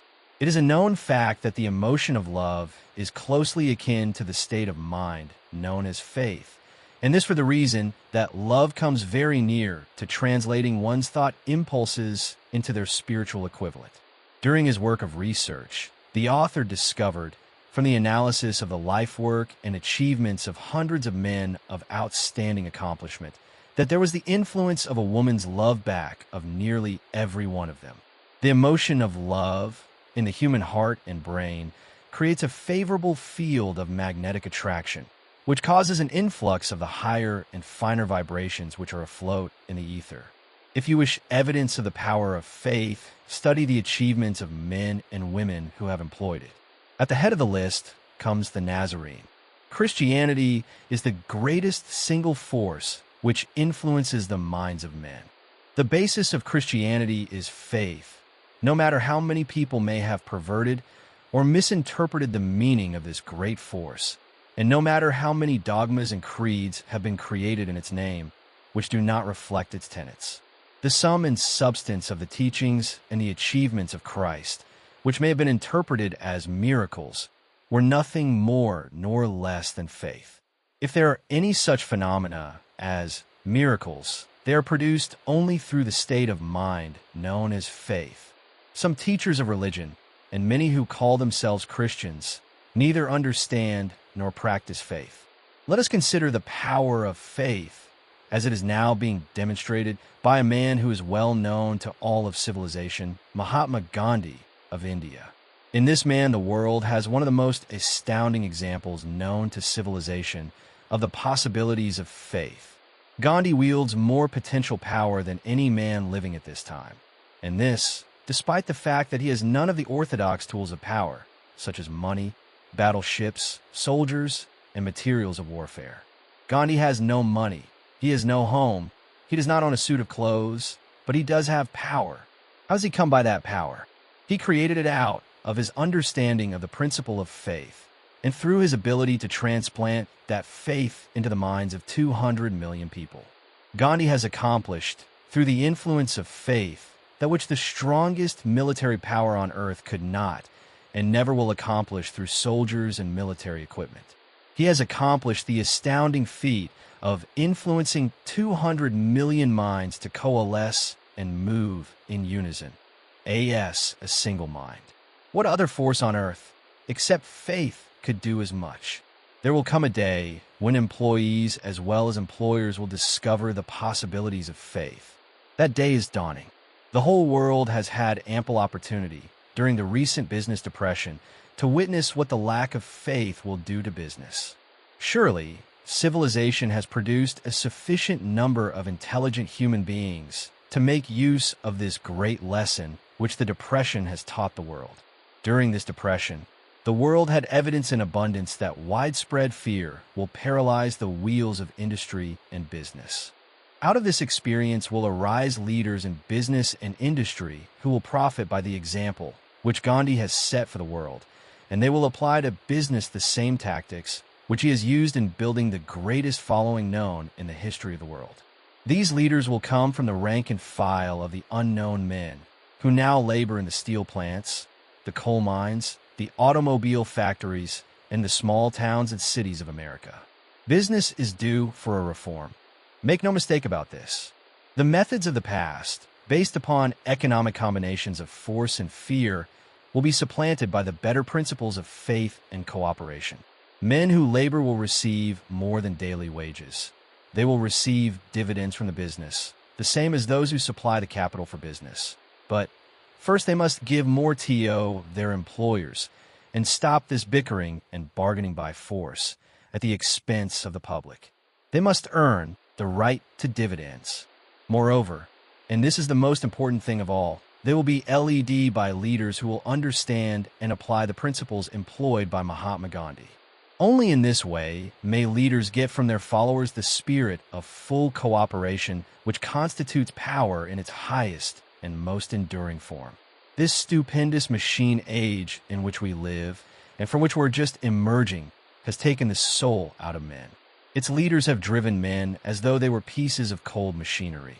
They were forced to do so by the employees who have bargained, at the expense of all concerned, to get and not to give.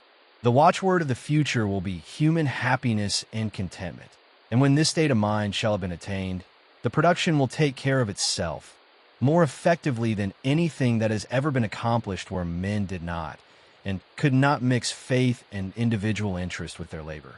Because of the need for faith and cooperation in operating business and industry, it will be both interesting and profitable to analyze an event which provides an excellent understanding of the method by which industrialists and businessmen accumulate great fortunes by giving before they try to get.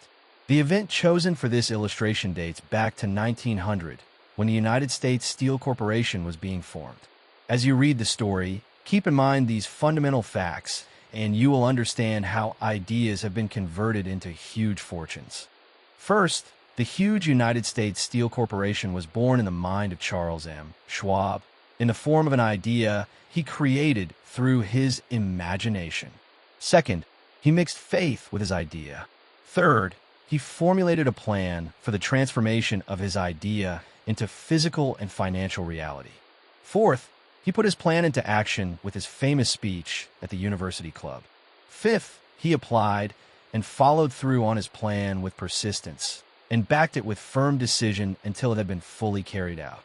Sixth, he prepared the way for success by a burning desire for success. If you are one of those who have often wondered how great fortunes are accumulated, this story of the creation of the United States Steel Corporation will be enlightening. If you have any doubt that men can think and grow rich, this story should dispel that doubt, because you can plainly see in the story of the United States Steel the application of a major portion of the 13 principles described in this book. This astounding description of the power of an idea was dramatically told by John Lowell in the New York World Telegram, with whose courtesy it is here reprinted. A pretty after-dinner speech for $1 billion. When, on the evening of December 12, 1900, some 80 of the nation's financial nobility gathered in the banquet hall of the University Club on Fifth Avenue to do honor to a young man from out of the West, not half a dozen of the guests realized they were to witness the most significant episode in American industrial history. J. Edward Simmons and Charles Stuart Smith, their hearts full of gratitude for the lavish hospitality bestowed on them by Charles M. Schwab during a recent visit to Pittsburgh, had arranged the dinner to introduce the 38-year-old steel man to Eastern banking society. But they didn't expect him to stampede the convention. They warned him, in fact, that the bosoms within New York stuffed shirts would not be responsive to oratory, and that, if he didn't want to bore the Stillemans and Harrimans and Vanderbilts, he had better limit himself to 15 or 20 minutes of polite vaporings and let it go at that. Even John Pierpont Morgan, sitting on the right hand of Schwab, as became his imperial dignity, intended to grace the banquet table with his presence only briefly. And so far as the press and public were concerned, the whole affair was of so little moment that no mention of it found its way into print the next day. So the two hosts and their distinguished guests ate their way through the usual 7 or 8 courses. There was little conversation, and what there was of it was restrained. Few of the bankers and brokers had met Schwab, whose career had flowered along the banks of the Monongahela, and none knew him well. But before the evening was over, they, and with them Money Master Morgan, were to be swept off their feet, and $1 billion baby, the United States Steel Corporation, was to be conceived. It is perhaps unfortunate, for the sake of history, that no record of Charlie Schwab's speech at the dinner ever was made. He repeated some parts of it at a later date during a similar meeting of Chicago bankers. And still later, when the government brought suit to dissolve the Steel Trust, he gave his own version from the witness stand of the remarks that stimulated Morgan into a frenzy of financial activity. It is probable, however, that it was a homely speech, somewhat ungrammatical, for the niceties of language never bothered Schwab, full of epigram and threaded with wit. But aside from that, it had a galvanic force and effect upon the 5 billions of estimated capital that was represented by the diners.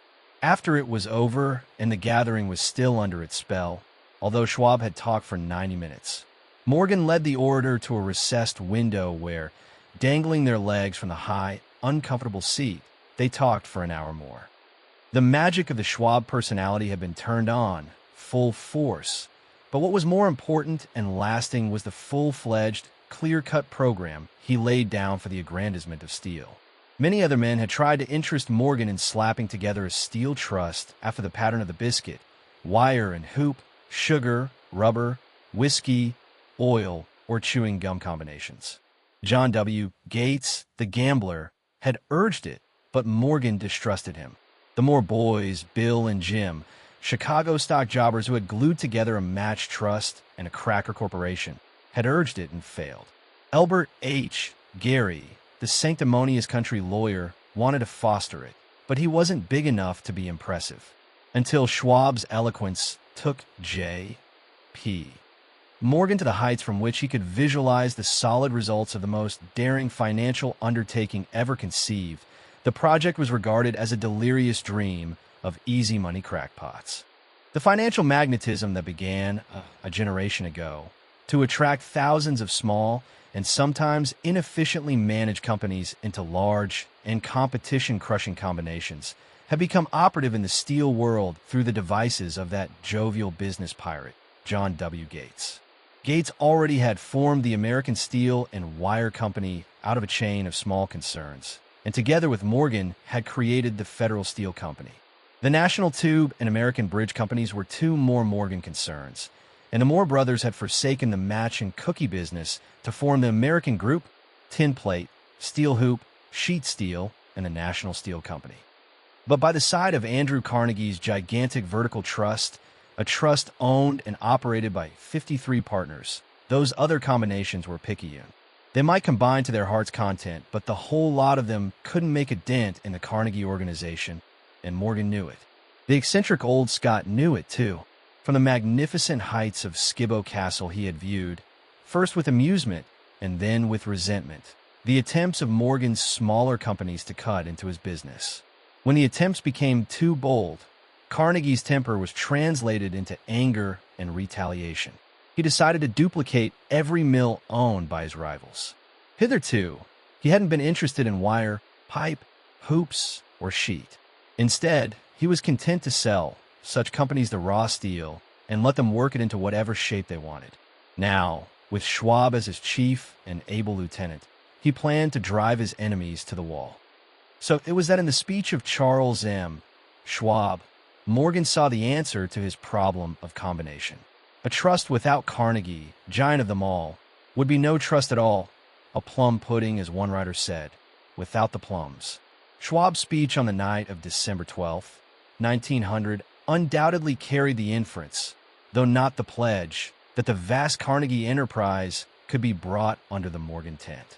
He talked of the world future for steel, of reorganization for efficiency, of specialization, of the scrapping of unsuccessful mills and concentration of effort on the flourishing properties, of economies in the traffic, of economies in overhead and administrative departments, of capturing foreign markets.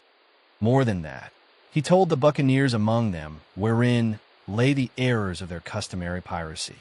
Their purposes, he inferred, had been to create monopolies, raise prices, and pay themselves fat dividends out of privilege. Schwab condemned the system in his heartiest manner. The short-sightedness of such a policy, he told his hearers, lay in the fact that it restricted the market in an era when everything cried for expansion. By cheapening the cost of steel, he argued, an ever-expanding market would be created, more uses for steel would be devised, and a goodly portion of the world trade could be captured. Actually, though he did not know it, Schwab was an apostle of modern mass production. So the dinner at the University Club came to an end. Morgan went home to think about Schwab's rosy predictions. Schwab went back to Pittsburgh to run the steel business for Andrew Carnegie, while Gary and the rest went back to their stock tickers to fiddle around in anticipation of the next move. It was not long coming. It took Morgan about 1 week to digest the feast of reason Schwab had placed before him. When he had assured himself that no financial indigestion was to result, he sent for Schwab and found that young man rather coy. Mr. Carnegie, Schwab indicated, might not like it if he found his trusted company president had been flirting with the Emperor of Wall Street, the street upon which Carnegie was resolved never to tread. Then it was suggested by John W. Gates, the go-between, that if Schwab happened to be in the Bellevue Hotel in Philadelphia, J.P. Morgan might also happen to be there. When Schwab arrived, however, Morgan was inconveniently ill at his New York home, and so, on the elder man's pressing invitation, Schwab went to New York and presented himself at the door of the financier's library. Now, certain economic historians have professed the belief that from the beginning to the end of the drama, the stage was set by Andrew Carnegie, that the dinner to Schwab, the famous speech, the Sunday night conference between Schwab and the Money King, were events arranged by the canny Scot. The truth is exactly the opposite. When Schwab was called in to consummate the deal, he didn't even know whether the little boss, as Andrew was called, would so much as listen to an offer to sell, particularly to a group of men whom Andrew regarded as being endowed with something less than holiness. But Schwab did take into the conference with him, in his own handwriting, 6 sheets of copperplate figures, representing to his mind the physical worth and the potential earning capacity of every steel company he regarded as an essential star in the new metal firmament. 4 men pondered over these figures all night. The chief, of course, was Morgan, steadfast in his belief in the divine right of money. With him was his aristocratic partner, Robert Bacon, a scholar and a gentleman. The third was John W. Gates, whom Morgan scorned as a gambler and used as a tool. The fourth was Schwab, who knew more about the processes of making and selling steel than any whole group of men then living. Throughout that conference, the Pittsburghers' figures were never questioned. If he said a company was worth so much, then it was worth that much and no more. He was insistent, too, upon including in the combination only those concerns he nominated. He had conceived a corporation in which there would be no duplication, not even to satisfy the greed of friends who wanted to unload their companies upon the broad Morgan shoulders. Thus he left out, by design, a number of the larger concerns upon which the walruses and carpenters of Wall Street had cast hungry eyes. When dawn came, Morgan rose and straightened his back. Only one question remained. "Do you think you can persuade Andrew Carnegie to sell?" he asked. "I can try," said Schwab. "If you can get him to sell, I will undertake the matter," said Morgan. So far, so good. But would Carnegie sell? How much would he demand? Schwab thought about $320 million. What would he take payment in? Common or preferred stocks? Bonds? Cash? Nobody could raise $1/3 billion in cash. There was a golf game in January on the frost-cracking heath of the St. Andrew's Links in Westchester, with Andrew bundled up in sweaters against the cold, and Charlie talking volubly, as usual, to keep his spirits up. But no word of business was mentioned until the pair sat down in the cozy warmth of the Carnegie cottage hard by. Then, with the same persuasiveness that had hypnotized 80 millionaires at the University Club, Schwab poured out the glittering promises of retirement and comfort, of untold millions to satisfy the old man's social caprices. Carnegie capitulated, wrote a figure on a slip of paper, handed it to Schwab, and said, "All right, that's what we'll sell for."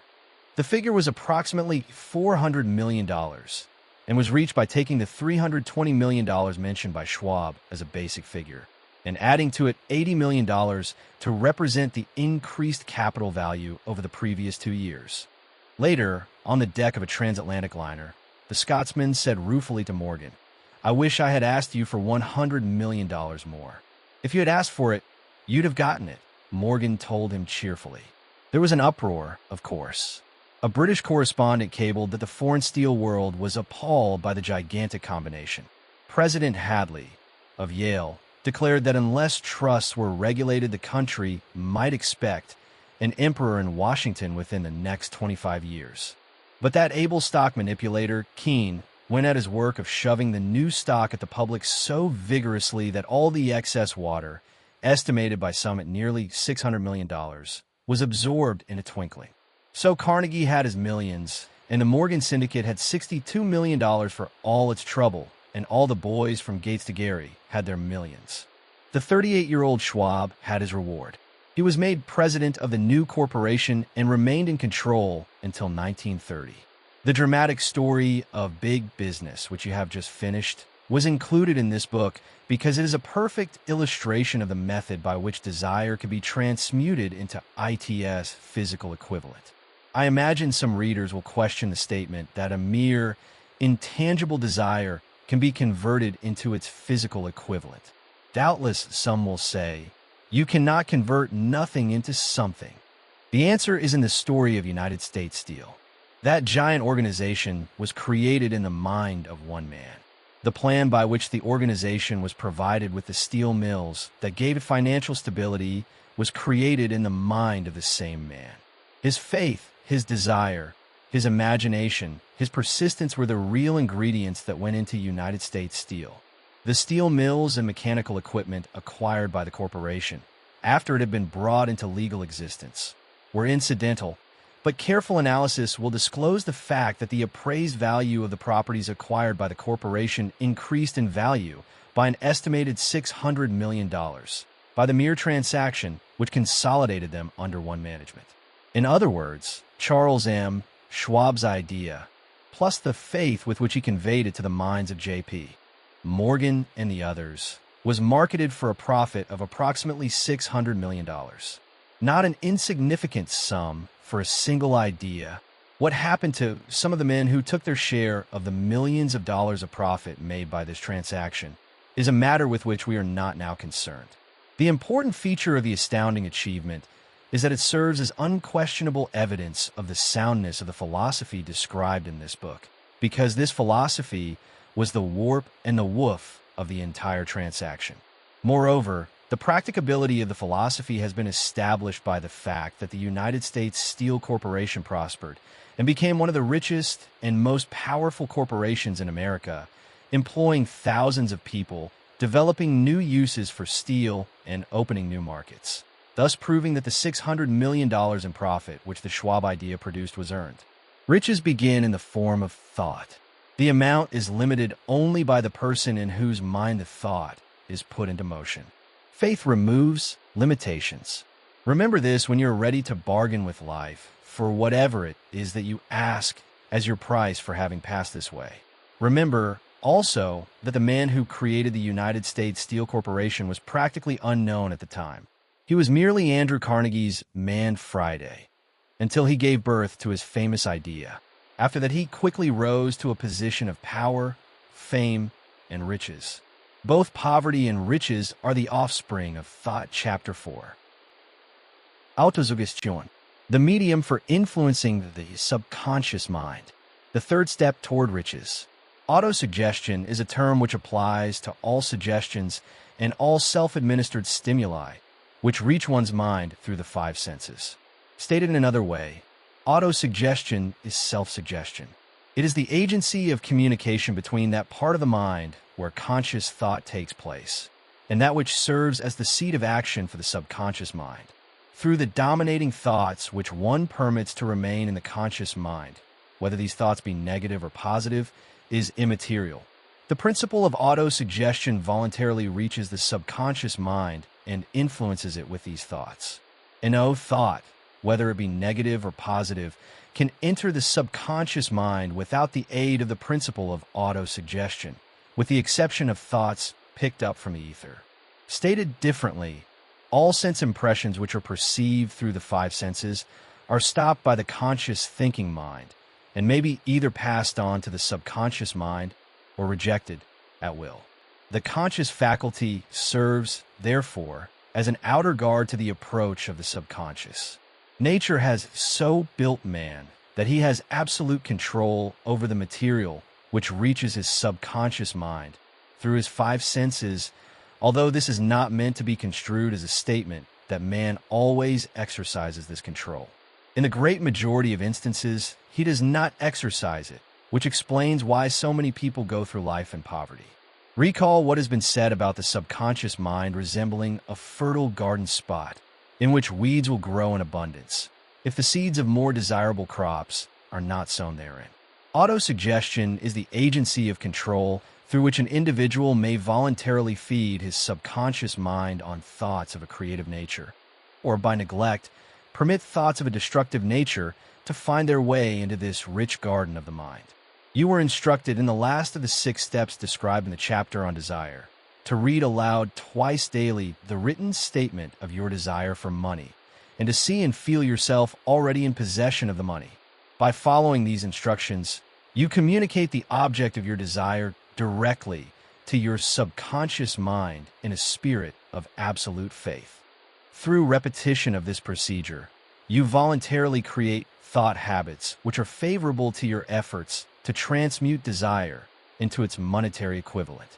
Go back to these 6 steps described in Chapter 2 and read them again very carefully before you proceed further. Then, when you come to it, read very carefully the 4 instructions for the organization of your mastermind group, described in the chapter on organized planning. By comparing these 2 sets of instructions with that which has been stated on autosuggestion, you, of course, will see that the instructions involve the application of the principle of autosuggestion. Remember, therefore, when reading aloud the statement of your desire, through which you are endeavoring to develop a money consciousness, that the mere reading of the words is of no consequence, unless you mix emotion or feeling with your words. If you repeat 1,000,000 times the famous Emile Coué formula, day by day, in every way, I am getting better and better, without mixing emotion and faith with your words, you will experience no desirable results. Your subconscious mind recognizes and acts upon only thoughts which have been well mixed with emotion or feeling. This is a fact of such importance as to warrant repetition in practically every chapter, because the lack of understanding of this is the main reason the majority of people who try to apply the principle of autosuggestion get no desirable results. Plain, unemotional words do not influence the subconscious mind. You will get no appreciable results until you learn to reach your subconscious mind with thoughts or spoken words which have been well emotionalized with belief. Do not become discouraged if you cannot control and direct your emotions the first time you try to do so. Remember, there is no such possibility as something for nothing. Ability to reach and influence your subconscious mind has its price, and you must pay that price. You cannot cheat, even if you desire to do so. The price of ability to influence your subconscious mind is everlasting persistence in applying the principles described here. You cannot develop the desired ability for a lower price. You, and you alone, must decide whether or not the reward for which you're striving, the money consciousness, is worth the price you must pay for it in effort. Wisdom and cleverness alone will not attract and retain money except in a few very rare instances, where the law of averages favors the attraction of money through these sources. The method of attracting money described here does not depend upon the law of averages. Moreover, the method plays no favorites. It will work for one person as effectively as it will for another. Where failure is experienced, it is the individual, not the method, which has failed.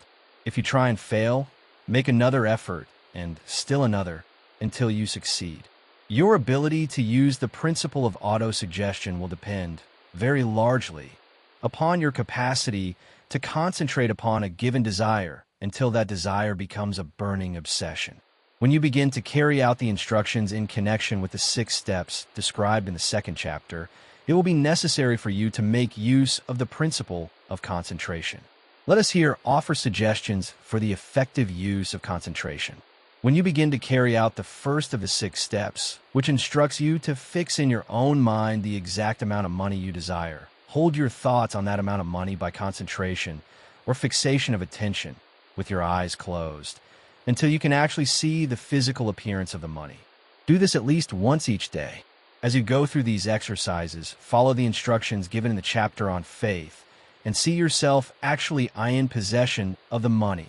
Here is a most significant fact. The subconscious mind takes any orders given it in a spirit of absolute faith and acts upon those orders, although the orders often have to be presented over and over again through repetition before they are interpreted by the subconscious mind.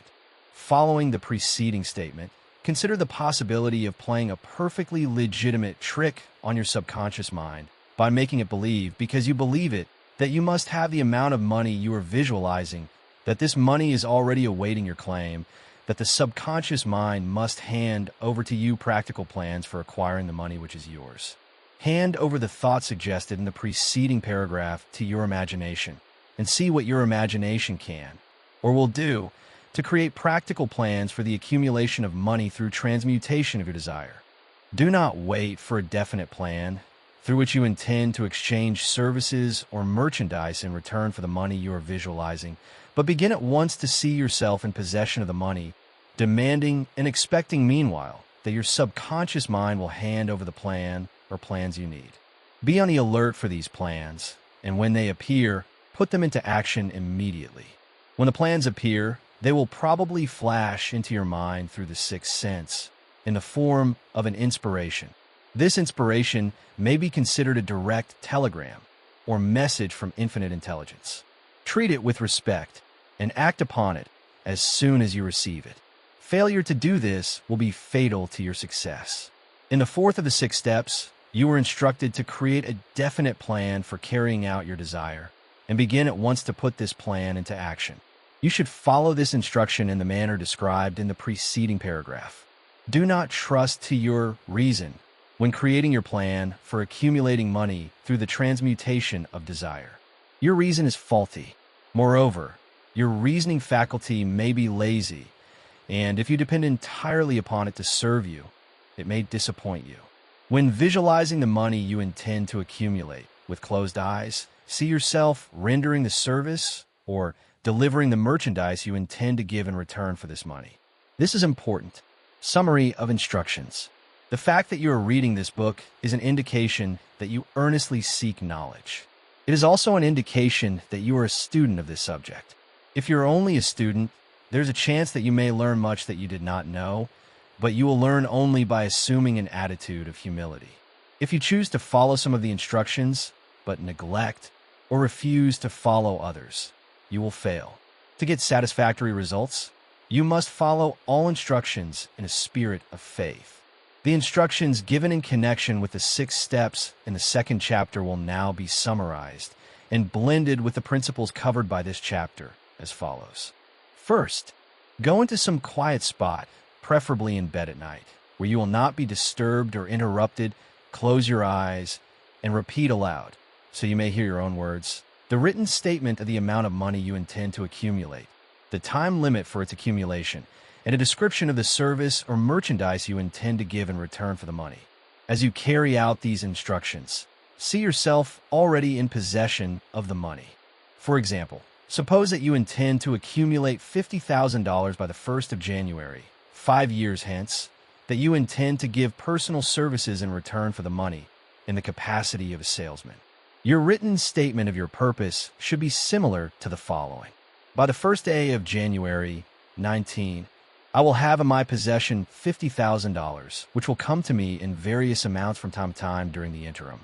In return for this money, I will give the most efficient service of which I am capable, rendering the fullest possible quantity and the best possible quality of service in the capacity of salesman of.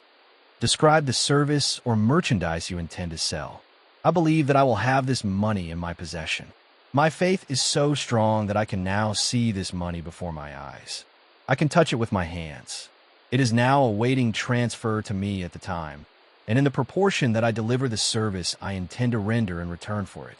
I am awaiting a plan by which to accumulate this money, and I will follow that plan when it is received. Second, repeat this program night and morning until you can see, in your imagination, the money you intend to accumulate. Third, place a written copy of your statement where you can see it night and morning, and read it just before retiring, and upon arising until it has been memorized. Remember, as you carry out these instructions, that you are applying the principle of auto-suggestion for the purpose of giving orders to your subconscious mind.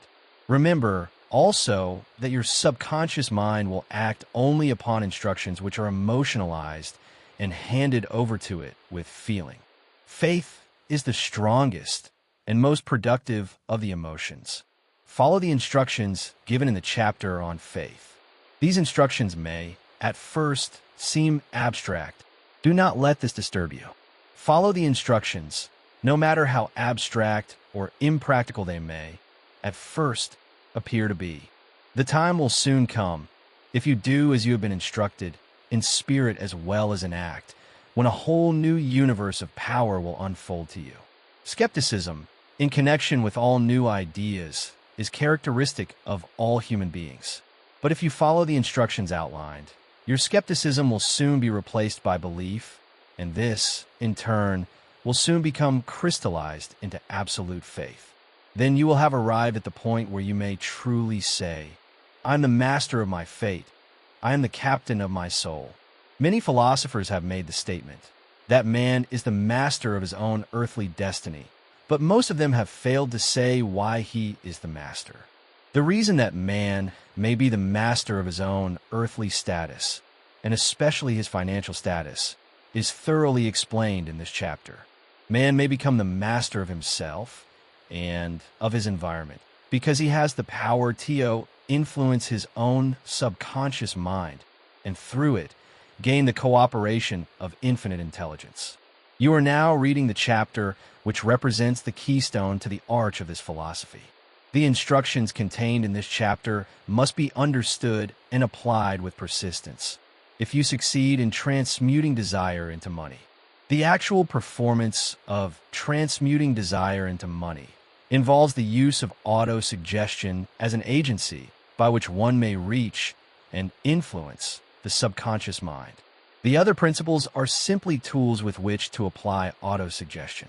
Keep this thought in mind, and you will, at all times, be conscious of the important part the principle of auto-suggestion is to play in your efforts to accumulate money through the methods described in this book. Carry out these instructions as though you were a small child. Inject into your efforts something of the faith of a child. The author has been most careful to see that no impractical instructions were included because of his sincere desire to be helpful. After you have read the entire book, come back to this chapter and follow in spirit and in action this instruction. Read the entire chapter aloud once every night until you become thoroughly convinced that the principle of auto-suggestion is sound, that it will accomplish for you all that has been claimed for it. As you read, underscore with a pencil every sentence which impresses you favorably. Follow the foregoing instruction to the letter.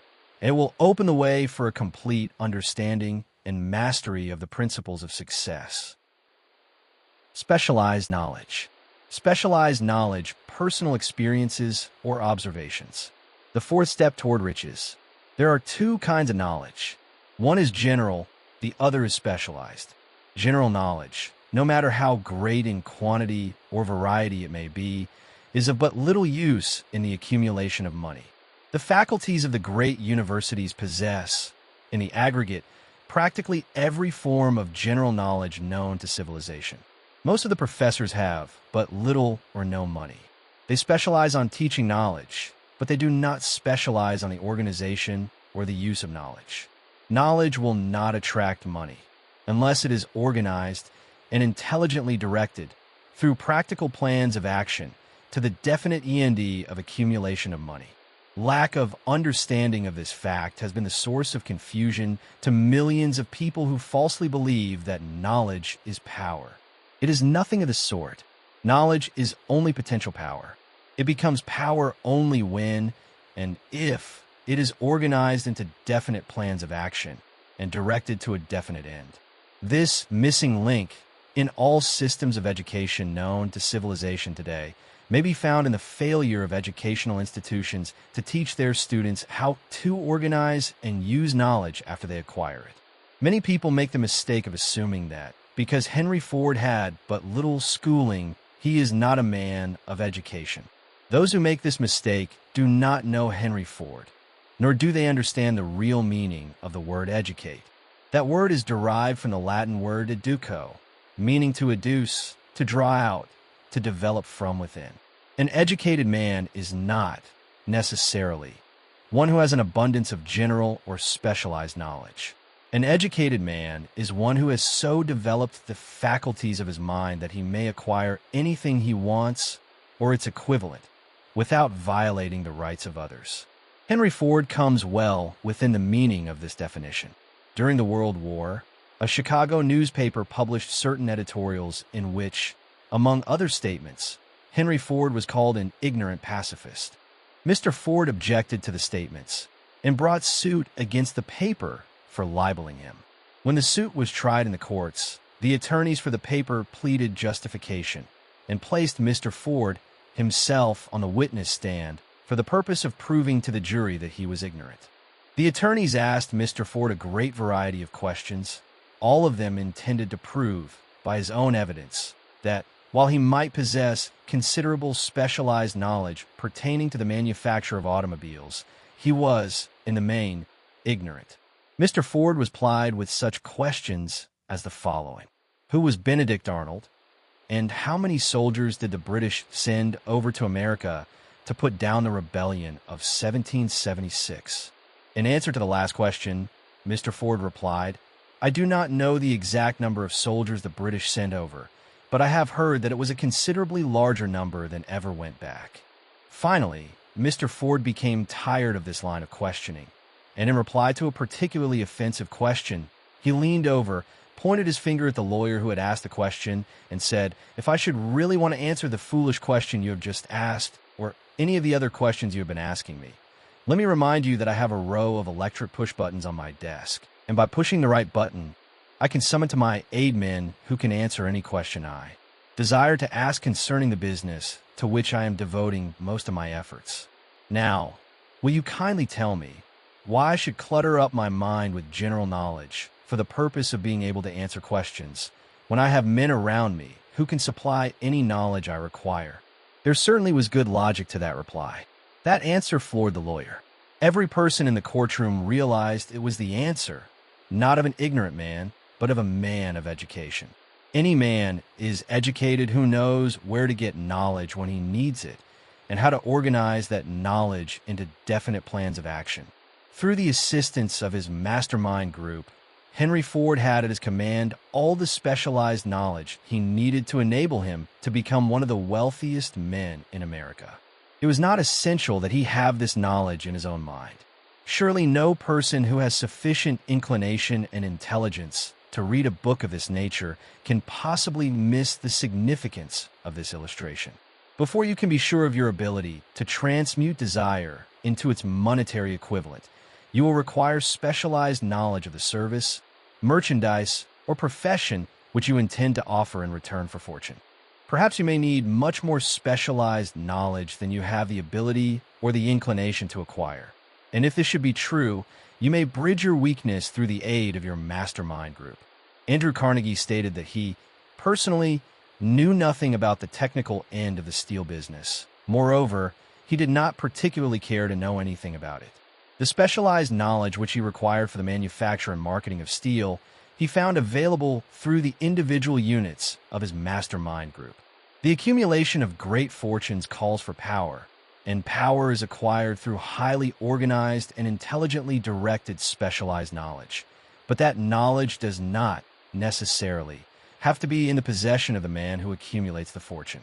The preceding paragraph should give hope and encouragement to the man with ambition to accumulate a fortune, who has not possessed himself of the necessary education to supply such specialized knowledge as he may require. Men sometimes go through life suffering from inferiority complexes because they are not men of education. The man who can organize and direct a mastermind group of men who possess knowledge useful in the accumulation of money is just as much a man of education as any man in the group. Remember this if you suffer from a feeling of inferiority because your schooling has been limited. Thomas A. Edison had only 3 months of schooling during his entire life. He did not lack education, neither did he die poor. Henry Ford had less than a 6th grade schooling, but he has managed to do pretty well by himself financially. Specialized knowledge is among the most plentiful and the cheapest forms of service which may be had. If you doubt this, consult the payroll of any university. It pays to know how to purchase knowledge. First of all, decide the sort of specialized knowledge you require and the purpose for which it is needed. To a large extent, your major purpose in life, the goal toward which you're working, will help determine what knowledge you need. With this question settled, your next move requires that you have accurate information concerning dependable sources of knowledge. The more important of these are A. One's own experience and education. B. Experience and education available through cooperation of others. Mastermind alliance. C. Colleges and universities. D. Public libraries through books and periodicals in which may be found all the knowledge organized by civilization. Special training courses through night schools and home study schools in particular. As knowledge is acquired, it must be organized and put into use for a definite purpose through practical plans. Knowledge has no value except that which can be gained from its application towards some worthy end. This is one reason why college degrees are not valued more highly. They represent nothing but miscellaneous knowledge. If you contemplate taking additional schooling, first determine the purpose for which you want the knowledge you are seeking, then learn where this particular sort of knowledge can be obtained from reliable sources. Successful men in all callings never stop acquiring specialized knowledge related to their major purpose, business, or profession. Those who are not successful usually make the mistake of believing that the knowledge acquiring period ends when one finishes school. The truth is that schooling does but little more than to put one in the way of learning how to acquire practical knowledge. With this changed world, which began at the end of the economic collapse, came also astounding changes in educational requirements. The order of the day is specialization. This truth was emphasized by Robert P. Moore, Secretary of Appointments of Columbia University. Specialists most sought, particularly sought after by employing companies, are candidates who have specialized in some field, business school graduates with training in accounting and statistics, engineers of all varieties, journalists, architects, chemists, and also outstanding leaders and activity men of the senior class. The man who has been active on the campus, whose personality is such that he gets along with all kinds of people, and who has done an adequate job with his studies, has a most decided edge over the strictly academic student. Some of these, because of their all-around qualifications, have received several offers of positions, a few of them as many as 6. In departing from the conception that the straightest student was invariably the one to get the choice of the better jobs, Mr. Moore said that most companies look not only to academic records, but to activity records and personalities of the students. One of the largest industrial companies, the leader in its field, in writing to Mr. Moore concerning prospective seniors of the college, said, "We are interested primarily in finding men who can make exceptional progress in management work. For this reason, we emphasize qualities of character, intelligence, and personality far more than specific educational background." Apprenticeship proposed. Proposing a system of apprenticing students in offices, stores, and industrial occupations during the summer vacation, Mr. Moore asserts that after the first 2 or 3 years of college, every student should be asked to choose a definite future course and to call a halt if he has been merely pleasantly drifting without purpose through an unspecialized academic curriculum.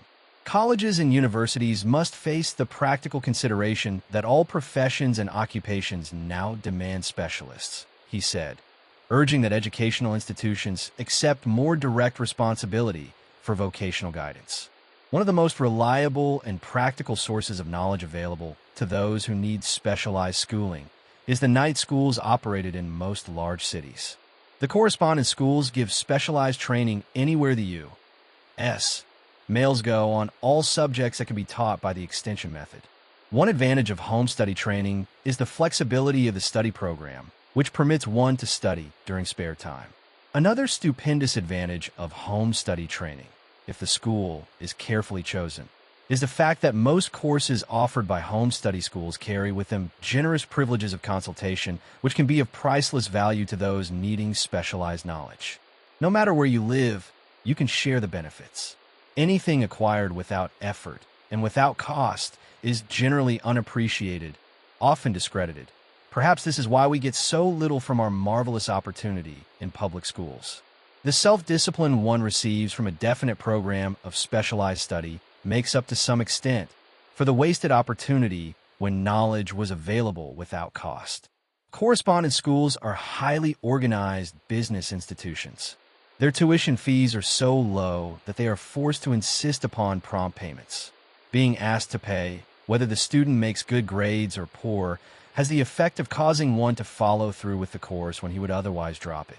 The correspondence schools have not stressed this point sufficiently, for the truth is that their collection departments constitute the very finest sort of training on decision, promptness, action, and the habit of finishing that which one begins. I learned this from experience more than 25 years ago.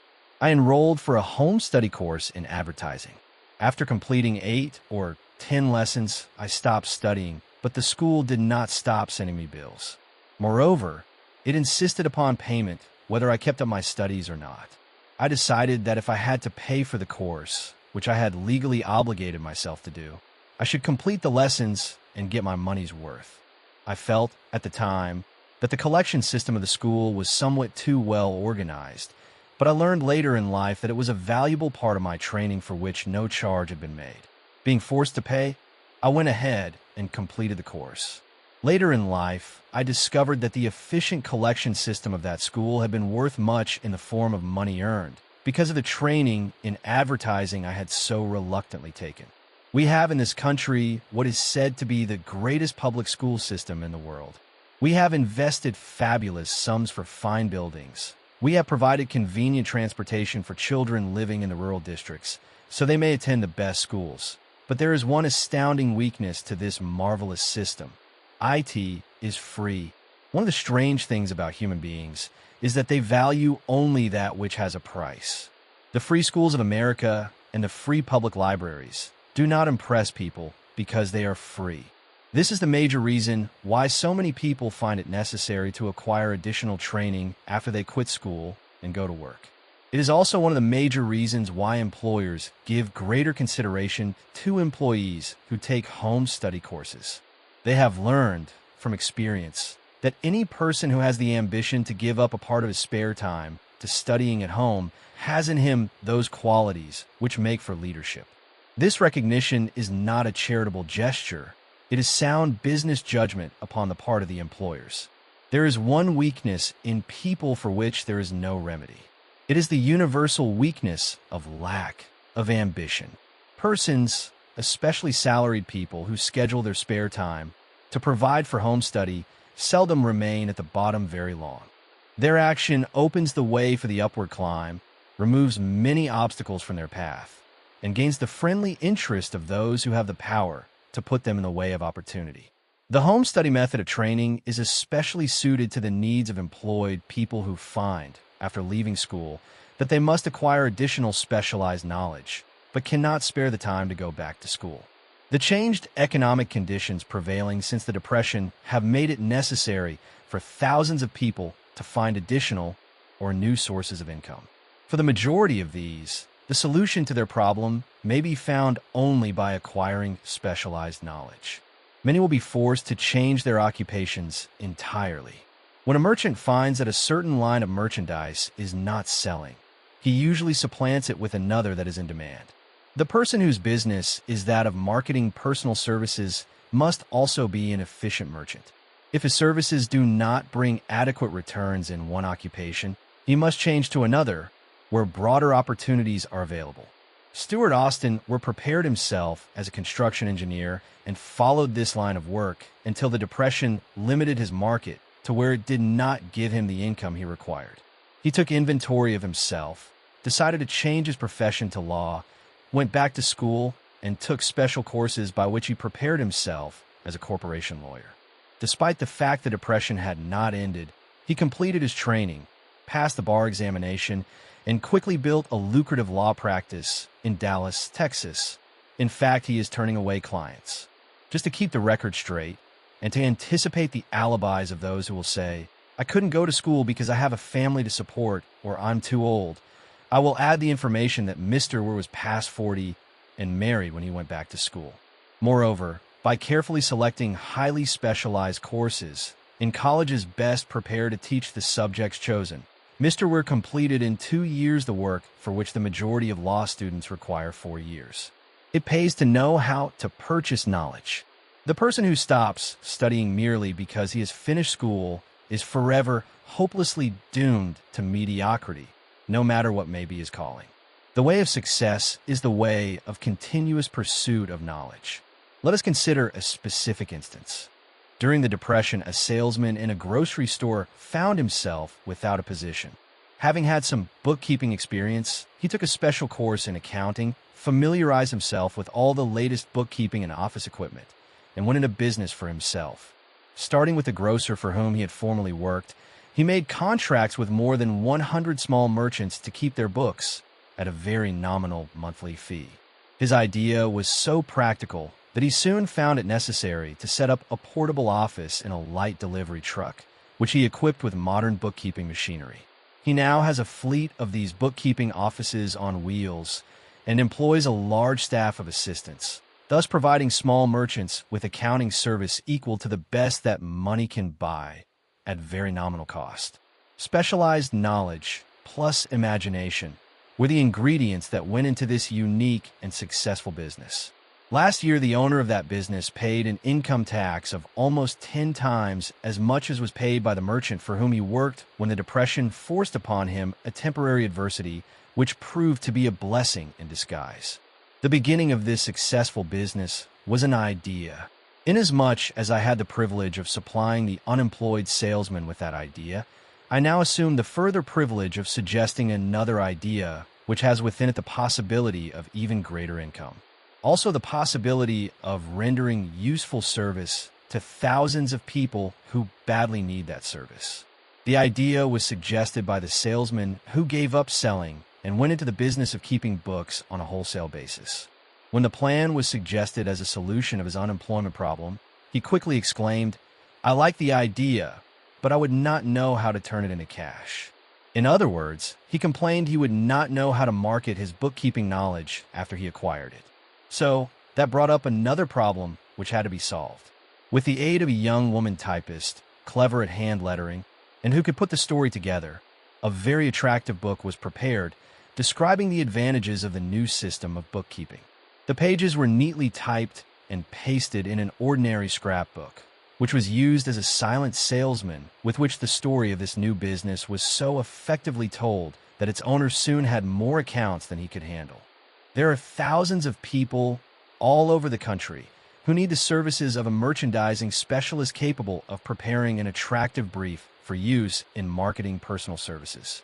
The aggregate annual income from such a service might easily exceed that received by the largest employment agency, and the benefits of the service might be made far greater to the purchaser than any to be obtained from an employment agency. The idea here described was born of necessity to bridge an emergency which had to be covered, but it did not stop by merely serving one person. The woman who created the idea has a keen imagination. She saw in her newly born brainchild the making of a new profession, one that is destined to render valuable service to thousands of people who need practical guidance in marketing personal services. Spurred to action by the instantaneous success of her first prepared plan to market personal services, this energetic woman turned next to the solution of a similar problem for her son, who had just finished college, but had been totally unable to find a market for his services. The plan she originated for his use was the finest specimen of merchandising of personal services I have ever seen. When the plan book had been completed, it contained nearly 50 pages of beautifully typed, properly organized information, telling the story of her son's native ability, schooling, personal experiences, and a great variety of other information too extensive for description. The plan book also contained a complete description of the position her son desired, together with a marvelous word picture of the exact plan he would use in filling the position. The preparation of the plan book required several weeks' labor, during which time its creator sent her son to the public library almost daily to procure data needed in selling his services to best advantage. She sent him also to all the competitors of his prospective employer and gathered from them vital information concerning their business methods, which was of great value in the formation of the plan he intended to use in filling the position he sought. When the plan had been finished, it contained more than half a dozen very fine suggestions for the use and benefit of the prospective employer. The suggestions were put into use by the company. One may be inclined to ask, why go to all this trouble to secure a job? The answer is straight to the point. Also, it is dramatic, because it deals with a subject which assumes the proportion of a tragedy with millions of men and women whose sole source of income is personal services. The answer is, doing a thing well never is trouble. The plan prepared by this woman for the benefit of her son helped him get the job for which he applied at the first interview at a salary fixed by himself. Moreover, And this, too, is important. The position did not require the young man, T.O., start at the bottom. He began as a junior executive, an executive salary. Why go to all this trouble, do you ask? Well, for one thing, the planned presentation of this young man's application for a position clipped off no less than 10 years of time he would have required to get to where he began had he started at the bottom and worked his way up. This idea of starting at the bottom and working one's way up may appear to be sound, but the major objection to it is this: too many of those who begin at the bottom never manage to lift their head high enough to be seen by opportunity, so they remain at the bottom. It should be remembered also that the outlook from the bottom is not so very bright or encouraging. It has a tendency to kill off ambition. We call it getting into a rut, which means that we accept our fate because we form the habit of daily routine, a habit that finally becomes so strong we cease to try to throw it off. And that is another reason why it pays to start 1 or 2 steps above the bottom. By so doing, one forms the habit of looking around, of observing how others get ahead, of seeing opportunity, and of embracing it without hesitation. Dan Halpin is a splendid example of what I mean. During his college days, he was manager of the famous 1930 national championship Notre Dame football team when it was under the direction of the late Knute Rockne. Perhaps he was inspired by the great football coach to aim high and not mistake temporary defeat for failure, just as Andrew Carnegie, the great industrial leader, inspired his young business lieutenants to set high goals for themselves. At any rate, young Halpin finished college at a mighty unfavorable time, when the Depression had made jobs scarce. So, after a fling at investment banking and motion pictures, he took the first opening with a potential future he could find, selling electrical hearing aids on a commission basis. Anyone could start in that sort of job, and Halpin knew it, but it was enough to open the door of opportunity to him. For almost 2 years, he continued in a job not to his liking, and he would never have risen above that job if he had not done something about his dissatisfaction. He aimed first at the job of assistant sales manager of his company and got the job. That one step upward placed him high enough above the crowd to enable him to see still greater opportunity. Also, it placed him where opportunity could see him. He made such a fine record selling hearing aids that Andrews, chairman of the board of the Dictograph Product Company, a business competitor of the company for which Halpin worked, wanted to know something about that man Dan Halpin, who was taking big sales away from the long-established Dictograph Company. He sent for Halpin. When the interview was over, Halpin was the new sales manager, in charge of the Acousticon division. Then, to test young Halpin's mettle, Mr. Andrews went away to Florida for 3 months, leaving him to sink or swim in his new job. He did not sink. Knute Rockne's spirit of all the world loves a winner and has no time for a loser inspired him to put so much into his job that he was recently elected vice president of the company and general manager of the Acousticon and silent radio division, a job which most men would be proud to earn through 10 years of loyal effort. Halpin turned the trick in little more than 6 months. It is difficult to say whether Mr. Andrews or Mr. Halpin is more deserving of eulogy, for the reason that both showed evidence of having an abundance of that very rare quality known as imagination. Mr. Andrews deserves credit for seeing, in young Halpin, a go-getter of the highest order. Halpin deserves credit for refusing to compromise with life by accepting and keeping a job he did not want. And that is one of the major points I'm trying to emphasize through this entire philosophy, that we rise to high positions or remain at the bottom, because of conditions we can control if we desire to control them. I'm also trying to emphasize another point, namely, that both success and failure are largely the results of habit. I have not the slightest doubt that Dan Halpin's close association with the greatest football coach America ever knew planted in his mind the same brand of desire to excel which made the Notre Dame football team world famous. Truly, there is something to the idea that hero worship is helpful, provided one worships a winner. Halpin tells me that Rockne was one of the world's greatest leaders of men in all history. My belief in the theory that business associations are vital factors, both in failure and in success, was recently demonstrated when my son Blair was negotiating with Dan Halpin for a position.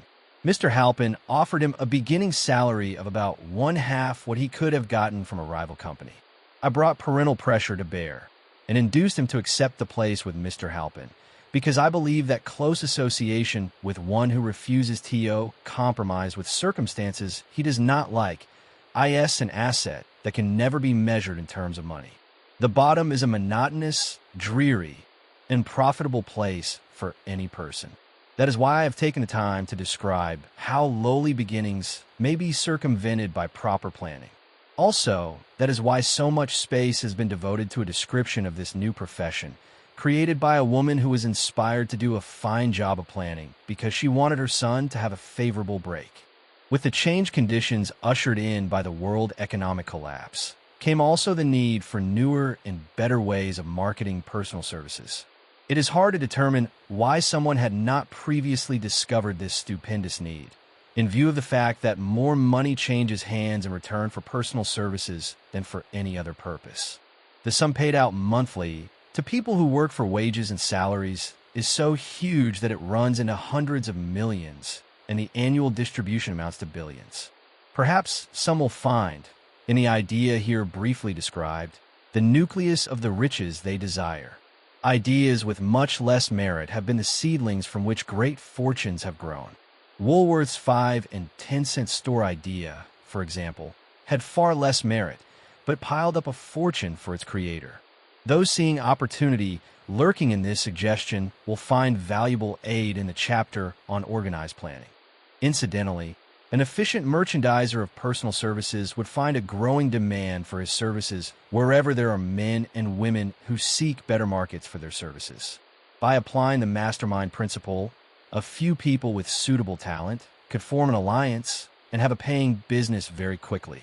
One would need to be a fair writer with a flair for advertising and selling, one handy at typing and hand lettering, and one should be a first-class business getter who would let the world know about the service.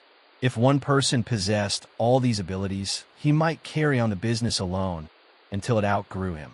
The woman who prepared the personal service sales plan for her son now receives requests from all parts of the country for her cooperation in preparing similar plans for others who desire to market their personal services for more money. She has a staff of expert typists, artists, and writers who have the ability to dramatize the case history so effectively that one's personal services can be marketed for much more money than the prevailing wages for similar services.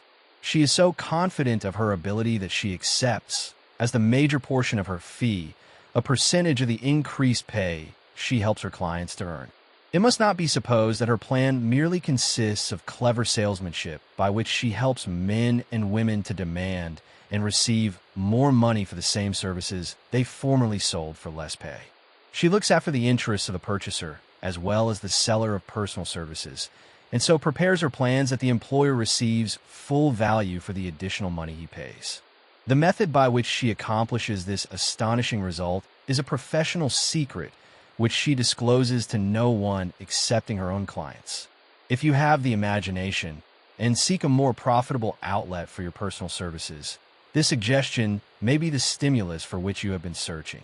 The idea is capable of yielding an income far greater than that of the average doctor, lawyer, or engineer whose education required several years in college. The idea is saleable to those seeking new positions, in practically all positions calling for managerial or executive ability, and those desiring rearrangement of incomes in their present positions. There is no fixed price for sound ideas. Back of all ideas is specialized knowledge. Unfortunately, for those who do not find riches in abundance, specialized knowledge is more abundant and more easily acquired than ideas. Because of this very truth, there is a universal demand and an ever-increasing opportunity for the person capable of helping men and women to sell their personal services advantageously. Capability means imagination, the one quality needed to combine specialized knowledge with ideas in the form of organized plans designed to yield riches. If you have imagination, this chapter may present you with an idea sufficient to serve as the beginning of the riches you desire. Remember, the idea is the main thing. Specialized knowledge may be found just around the corner, any corner. Imagination. The workshop of the mind, the fifth step toward riches. The imagination is literally the workshop wherein are fashioned all plans created by man. The impulse, the desire, is given shape, form, and action through the aid of the imaginative faculty of the mind. It has been said that man can create anything which he can imagine. Of all the ages of civilization, this is the most favorable for the development of the imagination, because it is an age of rapid change. On every hand one may contact stimuli which develop the imagination. Through the aid of his imaginative faculty, man has discovered and harnessed more of nature's forces during the past 50 years than during the entire history of the human race previous to that time. He has conquered the air so completely that the birds are a poor match for him in flying. He has harnessed the ether and made it serve as a means of instantaneous communication with any part of the world. He has analyzed and weighed the sun at a distance of millions of miles, and has determined, through the aid of imagination, the elements of which it consists. He has discovered that his own brain is both a broadcasting and a receiving station for the vibration of thought, and he is beginning now to learn how to make practical use of this discovery. He has increased the speed of locomotion until he may now travel at a speed of more than 300 miles an hour. The time will soon come when a man may breakfast in New York and lunch in San Francisco. Man's only limitation, within reason, lies in his development and use of his imagination. He has not yet reached the apex of development in the use of his imaginative faculty. He has merely discovered that he has an imagination and has commenced to use it in a very elementary way. Two forms of imagination. The imaginative faculty functions in two forms. One is known as synthetic imagination, and the other as creative imagination. Synthetic imagination. Through this faculty, one may arrange old concepts, ideas, or plans into new combinations. This faculty creates nothing. It merely works with the material of experience, education, and observation with which it is fed. It is the faculty used most by the inventor, with the exception of the genius who draws upon the creative imagination when he cannot solve his problem through synthetic imagination. Creative imagination. Through the faculty of creative imagination, the finite mind of man has direct communication with infinite intelligence. It is the faculty through which hunches and inspirations are received. It is by this faculty that all basic or new ideas are handed over to man. It is through this faculty that thought vibrations from the minds of others are received. It is through this faculty that one individual may tune in or communicate with the subconscious minds of other men. The creative imagination works automatically in the manner described in subsequent pages. This faculty functions only when the conscious mind is vibrating at an exceedingly rapid rate, as for example, when the conscious mind is stimulated through the emotion of a strong desire. The creative faculty becomes more alert, more receptive to vibrations from the sources mentioned, in proportion to its development through use. This statement is significant. Ponder over it before passing on. Keep in mind, as you follow these principles, that the entire story of how one may convert desire into money cannot be told in one statement. The story will be complete only when one has mastered, assimilated, and begun to make use of all the principles. The great leaders of business, industry, finance, and the great artists, musicians, poets, and writers became great because they developed the faculty of creative imagination. Both the synthetic and creative faculties of imagination become more alert with use, just as any muscle or organ of the body develops through use. Desire is only a thought, an impulse. It is nebulous and ephemeral.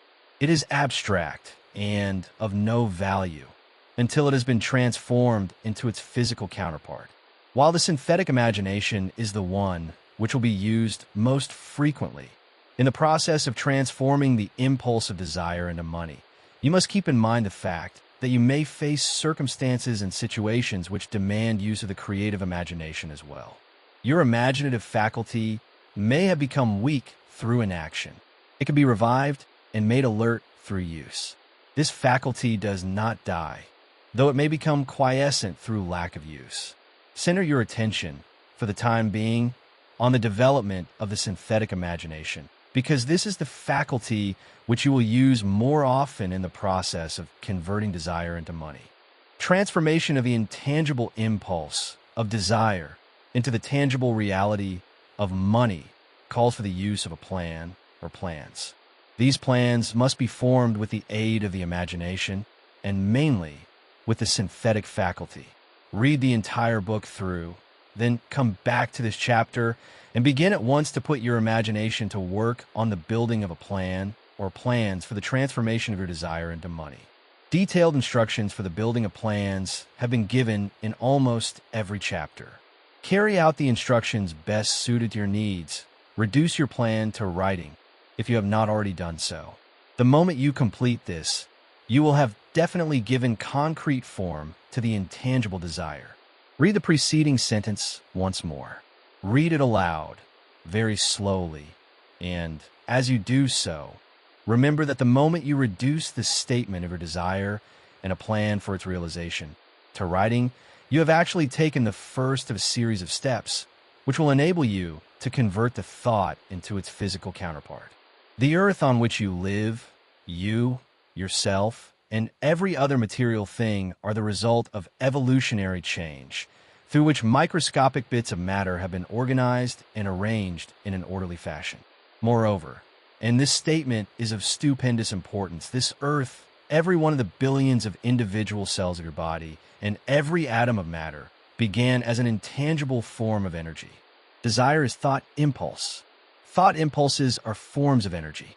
When you begin with the thought impulse, desire, to accumulate money, you're drafting into your service the same stuff that nature used in creating this earth and every material form in the universe, including the body and brain in which the thought impulses function. As far as science has been able to determine, the entire universe consists of but two elements, matter and energy. Through the combination of energy and matter has been created everything perceptible to man, from the largest star which floats in the heavens down to and including man himself. You're now engaged in the task of trying to profit by nature's method. You are sincerely and earnestly, we hope, trying to adapt yourself to nature's laws by endeavoring to convert desire into its physical or monetary equivalent. You can do it. It has been done before. You can build a fortune through the aid of laws, which are immutable. But first, you must become familiar with these laws and learn to use them through repetition, and by approaching the description of these principles from every conceivable angle. The author hopes to reveal to you the secret through which every great fortune has been accumulated. Strange and paradoxical as it may seem, the secret is not a secret. Nature, herself, advertises it in the earth on which we live, the stars, the planets suspended within our view, in the elements above and around us, in every blade of grass, and every form of life within our vision. Nature advertises this secret in the terms of biology, in the conversion of a tiny cell so small that it may be lost on the point of a pin into the human being now reading this line. The conversion of desire into its physical equivalent is certainly no more miraculous. Do not become discouraged if you do not fully comprehend all that has been stated. Unless you have long been a student of the mind, it is not to be expected that you will assimilate all that is in this chapter upon a first reading, but you will in time make good progress. The principles which follow will open the way for understanding of imagination. Assimilate that which you understand. As you read this philosophy for the first time, then, when you reread and study it, you will discover that something has happened to clarify it and give you a broader understanding of the whole. Above all, do not stop, nor hesitate in your study of these principles until you have read the book at least 3 times, for then you will not want to stop. How to make practical use of imagination. Ideas are the beginning points of all fortunes. Ideas are products of the imagination. Let us examine a few well-known ideas which have yielded huge fortunes. with the hope that these illustrations will convey definite information concerning the method by which imagination may be used in accumulating riches. The Enchanted Kettle. 50 years ago, an old country doctor drove to town, hitched his horse, quietly slipped into a drugstore by the back door, and began dickering with the young drug clerk. His mission was destined to yield great wealth to many people. It was destined to bring to the South the most far-flung benefit since the Civil War. For more than an hour, behind a prescription counter, the old doctor and the clerk talked in low tones. Then the doctor left. He went out to the buggy and brought back a large, old-fashioned kettle, a big wooden paddle used for stirring the contents of the kettle, and deposited them in the back of the store. The clerk inspected the kettle, reached into his inside pocket, took out a roll of bills, and handed it over to the doctor. The roll contained exactly $500, the clerk's entire savings. The doctor handed over a small slip of paper on which was written a secret formula. The words on that small slip of paper were worth a king's ransom, but not to the doctor. Those magic words were needed to start the kettle to boiling, but neither the doctor nor the young clerk knew what fabulous fortunes were destined to flow from that kettle. The old doctor was glad to sell the outfit for $500. The money would pay off his debts and give him freedom of mind. The clerk was taking a big chance by staking his entire life savings on a mere scrap of paper and an old kettle. He never dreamed his investment would start a kettle to overflowing with gold that would surpass the miraculous performance of Aladdin's lamp. What the clerk really purchased was an idea. The old kettle and the wooden paddle and the secret message on a slip of paper were incidental.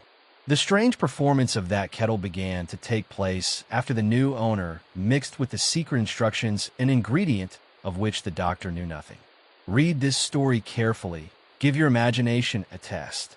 See if you can discover what it was that the young man added to the secret message, which caused the kettle to overflow with gold. Remember, as you read, that this is not a story from Arabian Nights.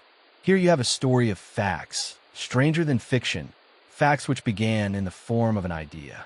Let's take a look at the vast fortunes of gold this idea has produced.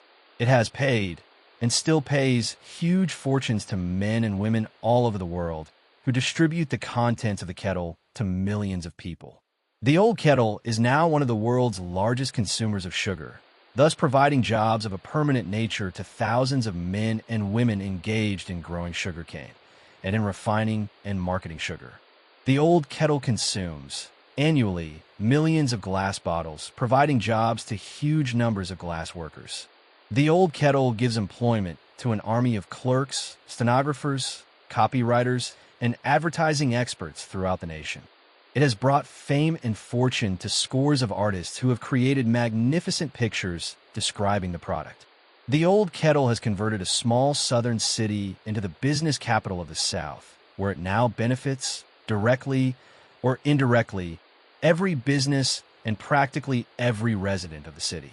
The influence of this idea now benefits every civilized country in the world, pouring out a continuous stream of gold to all who touch it. Gold from the kettle built and maintains one of the most prominent colleges of the South, where thousands of young people receive the training essential for success. The old kettle has done other marvelous things. All through the World Depression, when factories, banks, and business houses were folding up and quitting by the thousands, the owner of this enchanted kettle went marching on, giving continuous employment to an army of men and women all over the world, and paying out extra portions of gold to those who, long ago, had faith in the idea. If the product of that old brass kettle could talk, it would tell thrilling tales of romance in every language. Romances of love, romances of business, romances of professional men and women who are daily being stimulated by it. The author is sure of at least one such romance, for he was a part of it, and it all began not far from the very spot on which the drug clerk purchased the old kettle. It was here that the author met his wife, and it was she who first told him of the enchanted kettle. It was the product of that kettle they were drinking when he asked her to accept him for better or worse. Now that you know the content of the enchanted kettle is a world-famous drink, it is fitting that the author confess that the home city of the drink supplied him with a wife, Also that the drink itself provides him with stimulation of thought without intoxication, and thereby it serves to give the refreshment of mind which an author must have to do his best work. Whoever you are, wherever you may live, whatever occupation you may be engaged in, just remember in the future, every time you see the words Coca-Cola, that its vast empire of wealth and influence grew out of a single idea, and that the mysterious ingredient the drug clerk, Asa Candler, mixed with the secret formula was imagination. Stop and think of that for a moment.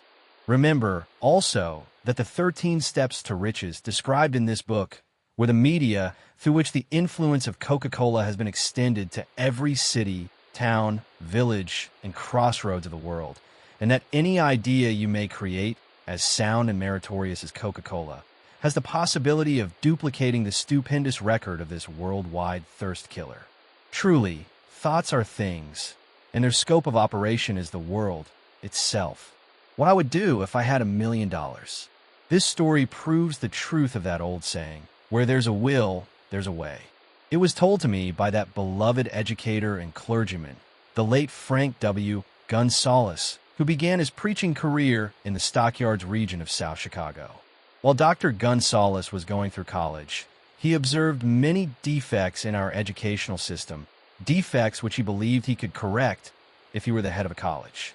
His deepest desire was to become the directing head of an educational institution in which young men and women would be taught to learn by doing. He made up his mind to organize a new college in which he could carry out his ideas without being handicapped by orthodox methods of education. He needed $1 million to put the project across. Where was he to lay his hands on so large a sum of money? That was the question that absorbed most of this ambitious young preacher's thought. But he couldn't seem to make any progress. Every night, he took that thought to bed with him. He got up with it in the morning. He took it with him everywhere he went. He turned it over and over in his mind until it became a consuming obsession with him. $1 million is a lot of money.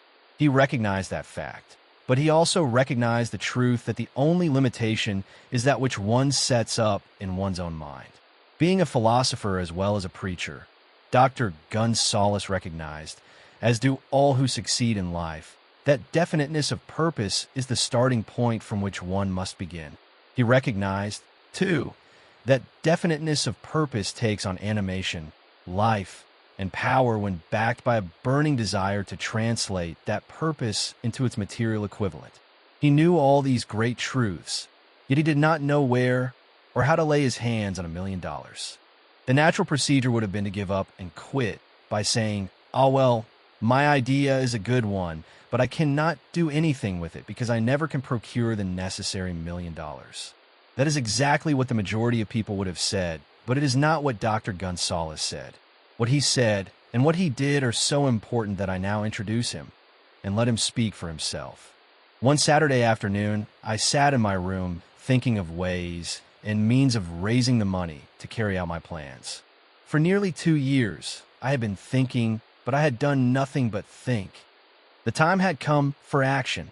I made up my mind, then and there, that I would get the necessary $1 million within a week. How? I was not concerned about that. The main thing of importance was the decision to get the money within a specified time. And I want to tell you that the moment I reached a definite decision to get the money within a specified time, a strange feeling of assurance came over me, such as I had never before experienced. Something inside me seemed to say, "Why didn't you reach that decision a long time ago? The money was waiting for you all the time." Things began to happen in a hurry. I called the newspapers and announced I would preach a sermon the following morning entitled, "What I Would Do If I Had $1 Million." I went to work on the sermon immediately, but I must tell you, frankly, the task was not difficult because I had been preparing that sermon for almost 2 years. The spirit back of it was a part of me. Long before midnight, I had finished writing the sermon. I went to bed and slept with a feeling of confidence, for I could see myself already in possession of the $1 million. Next morning, I arose early, went into the bathroom, read the sermon, then knelt on my knees and asked that my sermon might come to the attention of someone who would supply the needed money. While I was praying, I again had that feeling of assurance that the money would be forthcoming. In my excitement, I walked out without my sermon and did not discover the oversight until I was in my pulpit and about ready to begin delivering it. It was too late to go back for my notes, and what a blessing that I couldn't go back. Instead, my own subconscious mind yielded the material I needed. When I arose to begin my sermon, I closed my eyes and spoke with all my heart and soul of my dreams. I not only talked to my audience, but I fancy I talked also to God. I told what I would do with $1 million if that amount were placed in my hands. I described the plan I had in mind for organizing a great educational institution where young people would learn to do practical things and, at the same time, develop their minds. When I had finished and sat down, a man slowly arose from his seat, about 3 rows from the rear, and made his way toward the pulpit. I wondered what he was going to do.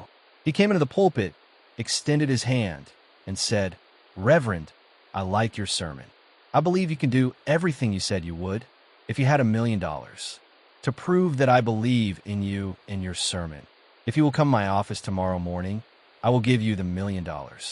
My name is Philip D. Armour." Young Gonzalez went to Mr. Armour's office, and the $1 million was presented to him. With the money, he founded the Armour Institute of Technology. That is more money than the majority of preachers ever see in an entire lifetime. Yet the thought impulse back of the money was created in the young preacher's mind in a fraction of a minute. The necessary $1 million came as a result of an idea. Back of the idea was a desire which young Gonzalez had been nursing in his mind for almost 2 years. Observe this important fact. He got the money within 36 hours after he reached a definite decision in his own mind to get it, and decided upon a definite plan for getting it.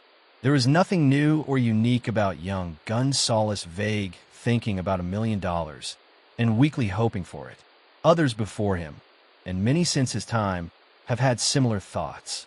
But there was something very unique and different about the decision he reached on that memorable Saturday, when he put vagueness into the background and definitely said, "I will get that money within a week." God seems to throw himself on the side of the man who knows exactly what he wants, if he is determined to get just that. Moreover, the principle through which Dr. Gonzalez got his $1 million is still alive, is available to you. This universal law is as workable today as it was when the young preacher made use of it so successfully. This book describes, step by step, the 13 elements of this great law and suggests how they may be put to use. Observe that Asa Candler and Dr. Frank Gonzalez had one characteristic in common. Both knew the astounding truth that ideas can be transmuted into cash through the power of definite purpose plus definite plans. If you are one of those who believe that hard work and honesty alone will bring riches, perish the thought. It is not true. Riches, when they come in huge quantities, are never the result of hard work. Riches come, if they come at all, in response to definite demands, based upon the application of definite principles and not by chance or luck. Generally speaking, an idea is an impulse of thought that impels action by an appeal to the imagination. All master salesmen know that ideas can be sold where merchandise cannot. Ordinary salesmen do not know this. That is why they are ordinary. A publisher of books, which sell for a nickel, made a discovery that should be worth much to publishers generally. He learned that many people buy titles and not contents of books. By merely changing the name of one book that was not moving, his sales on that book jumped upward more than 1 million copies. The inside of the book was not changed in any way. He merely ripped off the cover bearing the title that did not sell and put on a new cover with a title that had box office value. That, as simple as it may seem, was an idea. It was imagination. There is no standard price on ideas. The creator of ideas makes his own price, and, if he is smart, gets it. The moving picture industry created a whole flock of millionaires. Most of them were men who couldn't create ideas, but they had the imagination to recognize ideas when they saw them. The next flock of millionaires will grow out of the radio business, which is new and not overburdened with men of keen imagination. The money will be made by those who discover or create new and more meritorious radio programs and have the imagination to recognize merit and to give the radio listeners a chance to profit by it. The sponsor, That unfortunate victim who now pays the cost of all radio entertainment soon will become idea conscious and demand something for his money. The man who beats the sponsor to the draw and supplies programs that render useful service is the man who will become rich in this new industry. Crooners and light chatter artists who now pollute the air with wisecracks and silly giggles will go the way of all light timbers, and their places will be taken by real artists who interpret carefully planned programs which have been designed to service the minds of men, as well as provide entertainment. Here is a wide open field of opportunity screaming its protest at the way it is being butchered because of lack of imagination and begging for rescue at any price. Above all, the thing that radio needs is new ideas. If this new field of opportunity intrigues you, perhaps you might profit by the suggestion that the successful radio programs of the future will give more attention to creating buyer audiences and less attention to listener audiences. Stated more plainly, the builder of radio programs who succeeds in the future must find practical ways to convert listeners into buyers. Moreover, the successful producer of radio programs in the future must key his features so that he can definitely show its effect upon the audience. Sponsors are becoming a bit weary of buying glib-selling talks based upon statements grabbed out of thin air. They want, and in the future will demand, indisputable proof that the OUTWIT program not only gives millions of people the silliest giggle ever, but that the silly giggler can sell merchandise. Another thing that might as well be understood by those who contemplate entering this new field of opportunity: radio advertising is going to be handled by an entirely new group of advertising experts, separate and distinct from the old-time newspaper and magazine advertising agency men. The old-timers in the advertising game cannot read the modern radio scripts because they have been schooled to see ideas. The new radio technique demands men who can interpret ideas from a written manuscript in terms of sound. It cost the author a year of hard labor and many thousands of dollars to learn this. Radio, right now, is about where the moving pictures were when Mary Pickford and her curls first appeared on screen. There's plenty of room in radio for those who can produce or recognize ideas. If the foregoing comment on the opportunities of radio has not started your idea factory to work, you had better forget it. Your opportunity is in some other field. If the comment intrigued you in the slightest degree, then go further into it, and you may find the one idea you need to round out your career. Never let it discourage you if you have no experience in radio. Andrew Carnegie knew very little about making steel.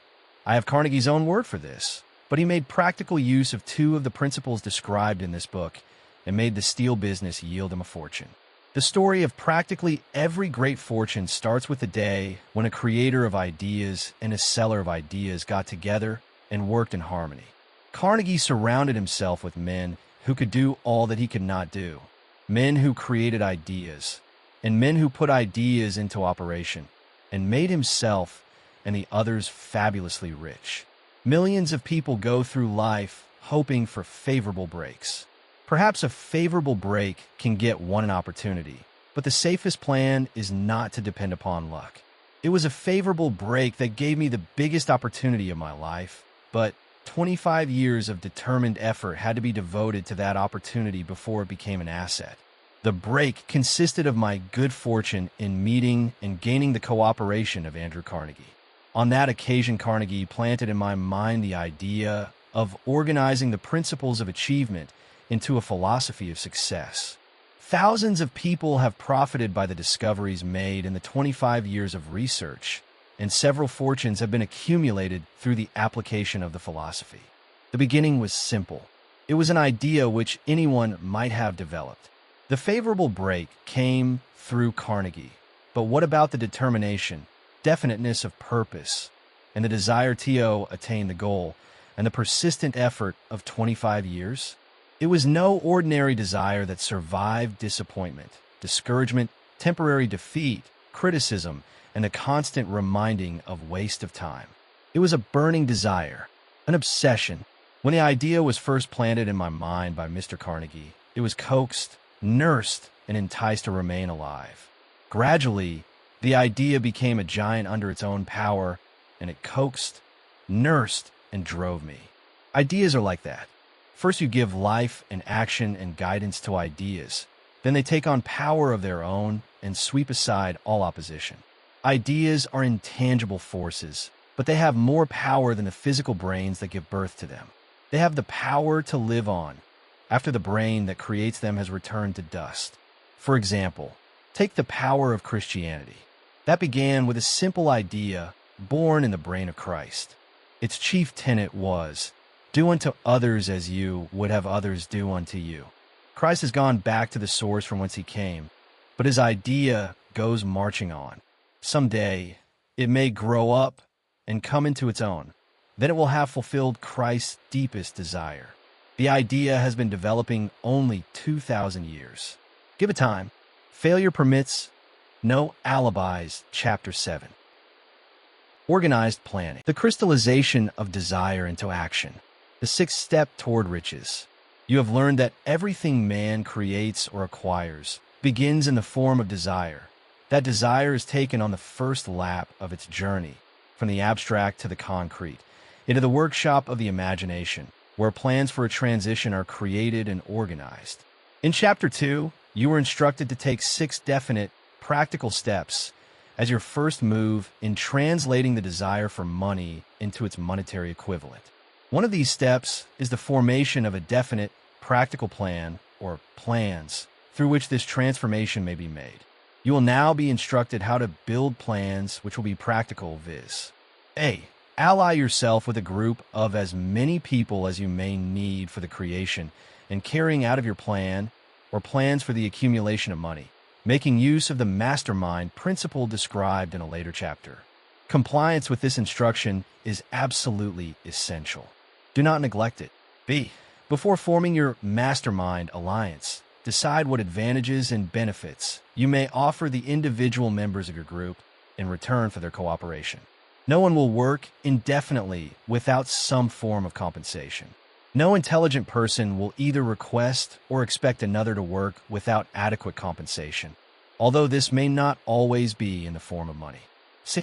Arrange to meet with the members of your mastermind group at least twice a week, and more often if possible, until you have jointly perfected the necessary plan or plans for the accumulation of money.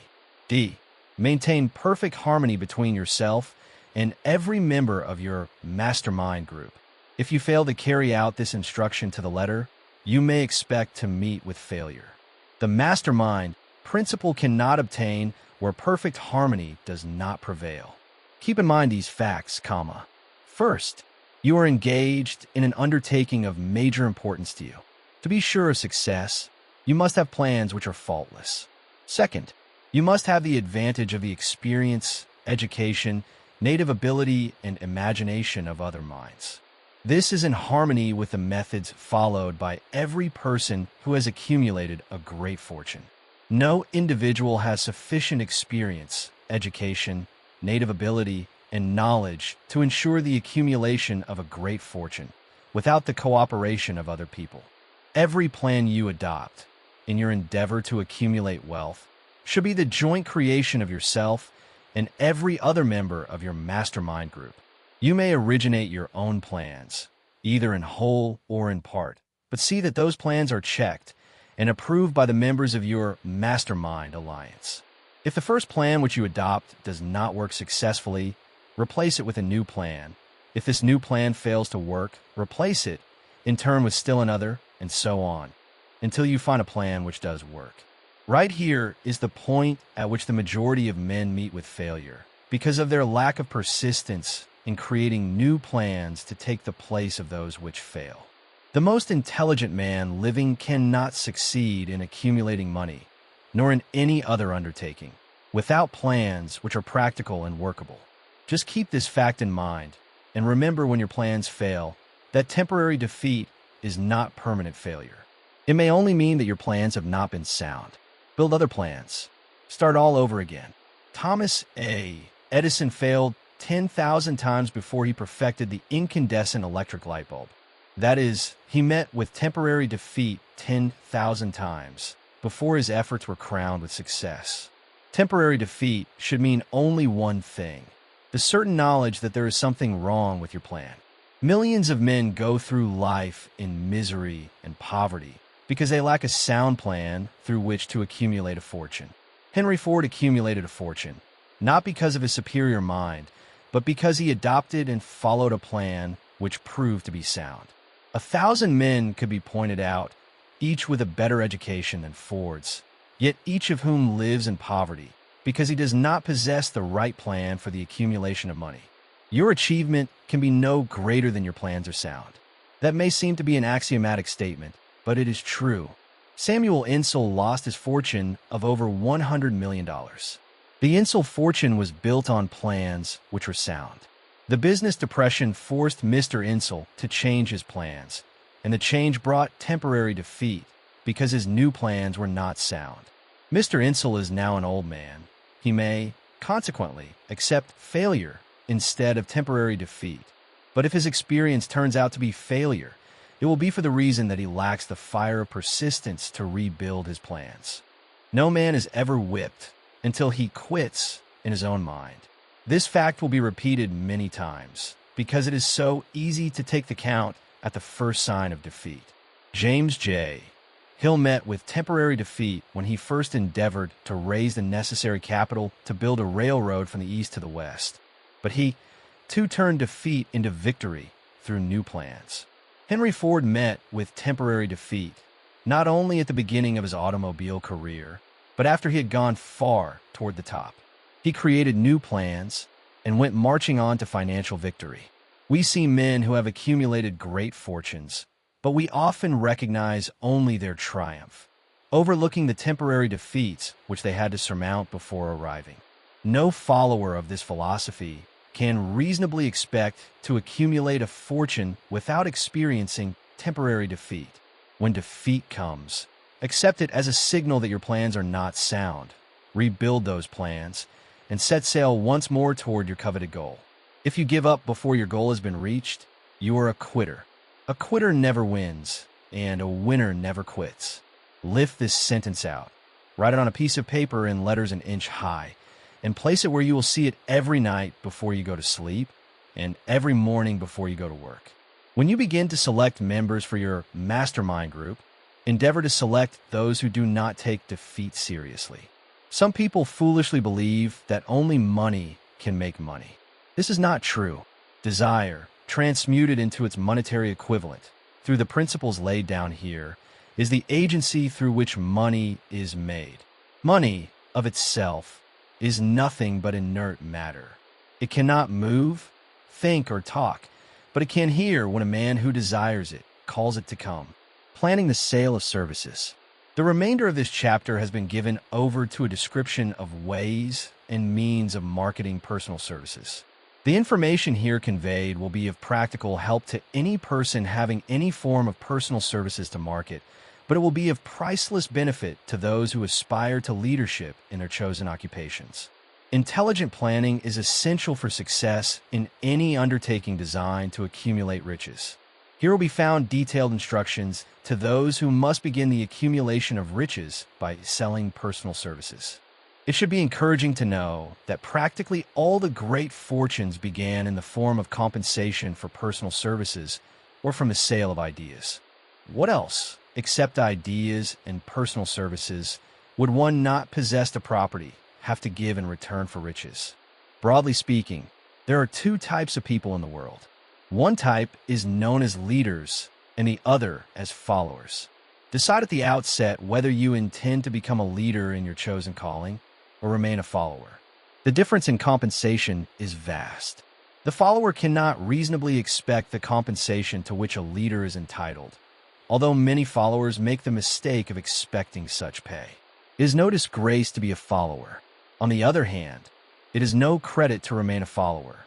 Most great leaders began in the capacity of followers. They became great leaders because they were intelligent followers. With few exceptions, the man who cannot follow a leader intelligently cannot become an efficient leader. The man who can follow a leader most efficiently is usually the man who develops in a leadership most rapidly. An intelligent follower has many advantages, among them the opportunity to acquire knowledge from his leader. The major attributes of leadership. The following are important factors of leadership, comma. 1. Unwavering courage based upon knowledge of self and of one's occupation. No follower wishes to be dominated by a leader who lacks self-confidence and courage. No intelligent follower will be dominated by such a leader very long. 2. Self-control. The man who cannot control himself can never control others. Self-control sets a mighty example for one's followers, which the more intelligent will emulate. 3. A keen sense of justice. Without a sense of fairness and justice, no leader can command and retain the respect of his followers. 4. Definiteness of decision. The man who wavers in his decisions shows that he is not sure of himself. He cannot lead others successfully. 5. Definiteness of plans. The successful leader must plan his work and work his plan. A leader who moves by guesswork, without practical, definite plans, is comparable to a ship without a rudder. Sooner or later, he will land on the rocks. 6. The habit of doing more than paid for. One of the penalties of leadership is the necessity of willingness, upon the part of the leader, to do more than he requires of his followers. 7. A pleasing personality. No slovenly, careless person can become a successful leader. Leadership calls for respect. Followers will not respect a leader who does not grade high on all of the factors of a pleasing personality. 8. Sympathy and understanding. The successful leader must be in sympathy with his followers. Moreover, he must understand them and their problems. 9.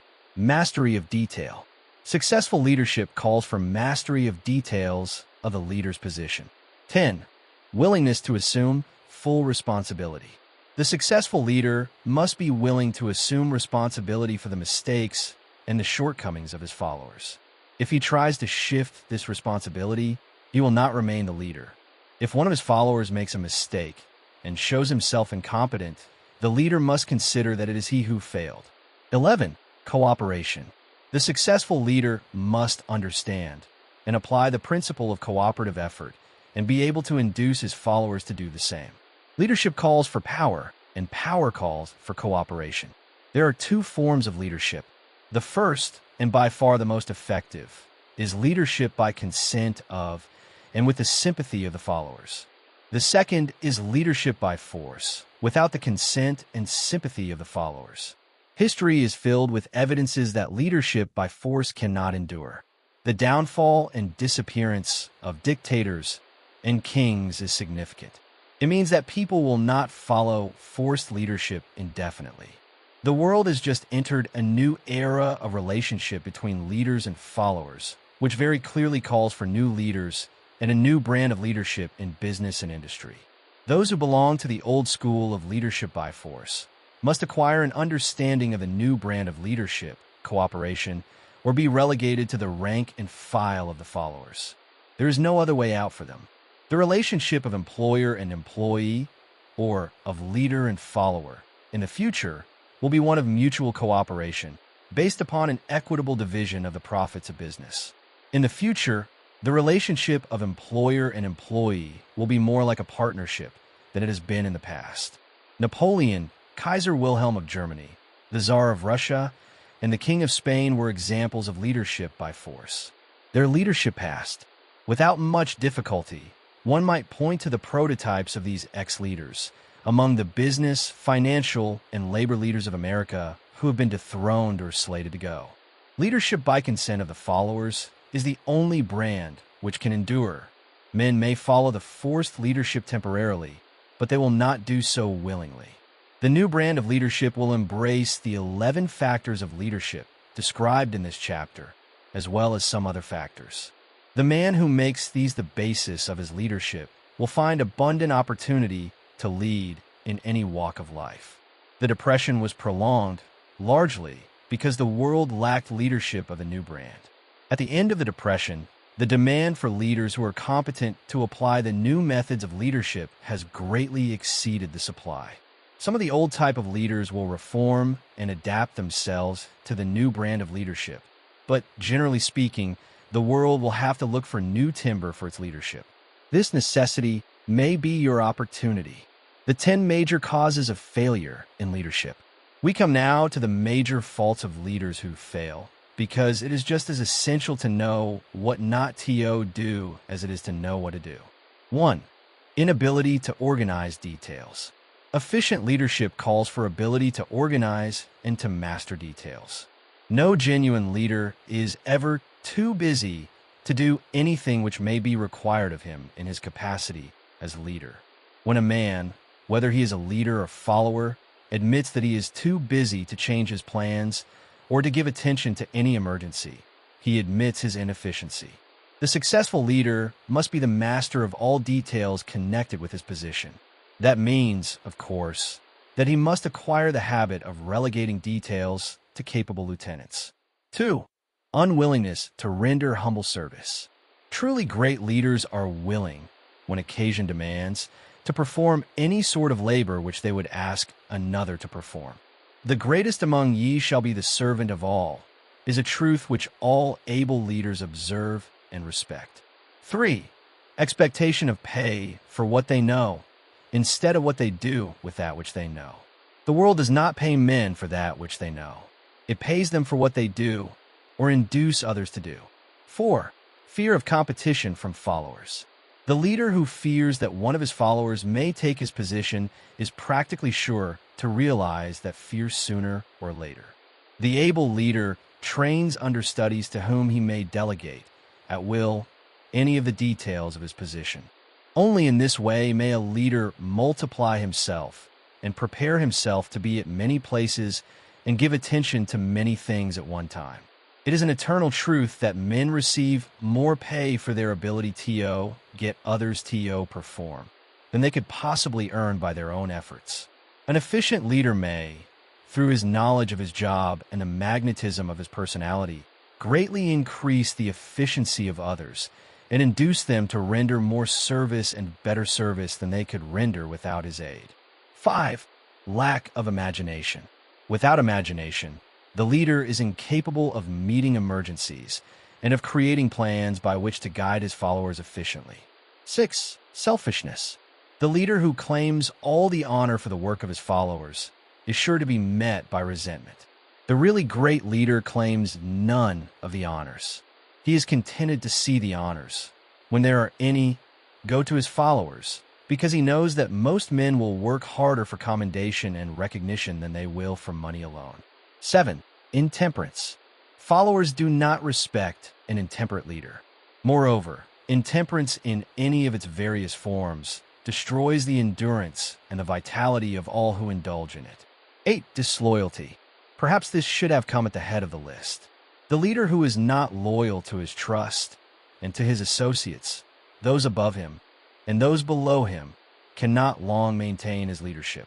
Disloyalty marks one as being less than the dust of the earth and brings down on one's head the contempt he deserves. Lack of loyalty is one of the major causes of failure in every walk of life. 9. Emphasis of the authority of leadership. The efficient leader leads by encouraging and not by trying to instill fear in the hearts of his followers. The leader who tries to impress his followers with his authority comes within the category of leadership through force.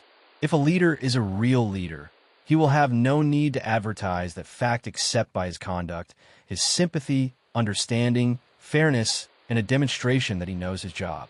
10. Emphasis of title. The competent leader requires no title to give him the respect of his followers. The man who makes too much over his title generally has little else to emphasize. The doors to the office of the real leader are open to all who wish to enter, and his working quarters are free from formality or ostentation. These are among the more common of the causes of failure in leadership. Any one of these faults is sufficient to induce failure. Study the list carefully if you aspire to leadership, and make sure that you are free of these faults. Some fertile fields in which new leadership will be required.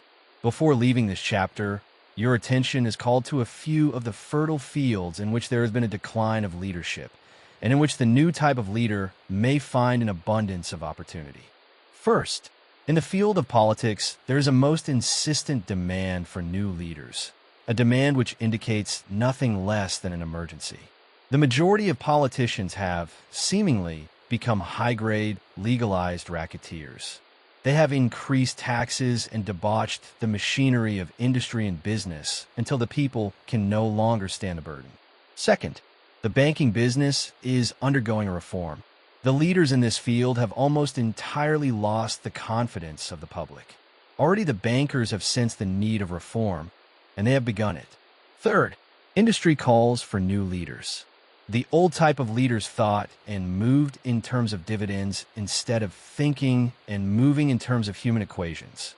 The future leader in industry, to endure, must regard himself as a quasi-public official whose duty it is to manage his trust in such a way that it will work hardship on no individual or group of individuals. Exploitation of working men is a thing of the past. Let the man who aspires to leadership in the field of business, industry, and labor remember this. Fourth, the religious leader of the future will be forced to give more attention to the temporal needs of his followers in the solution of their economic and personal problems of the present, and less attention to the dead past and the yet unborn future.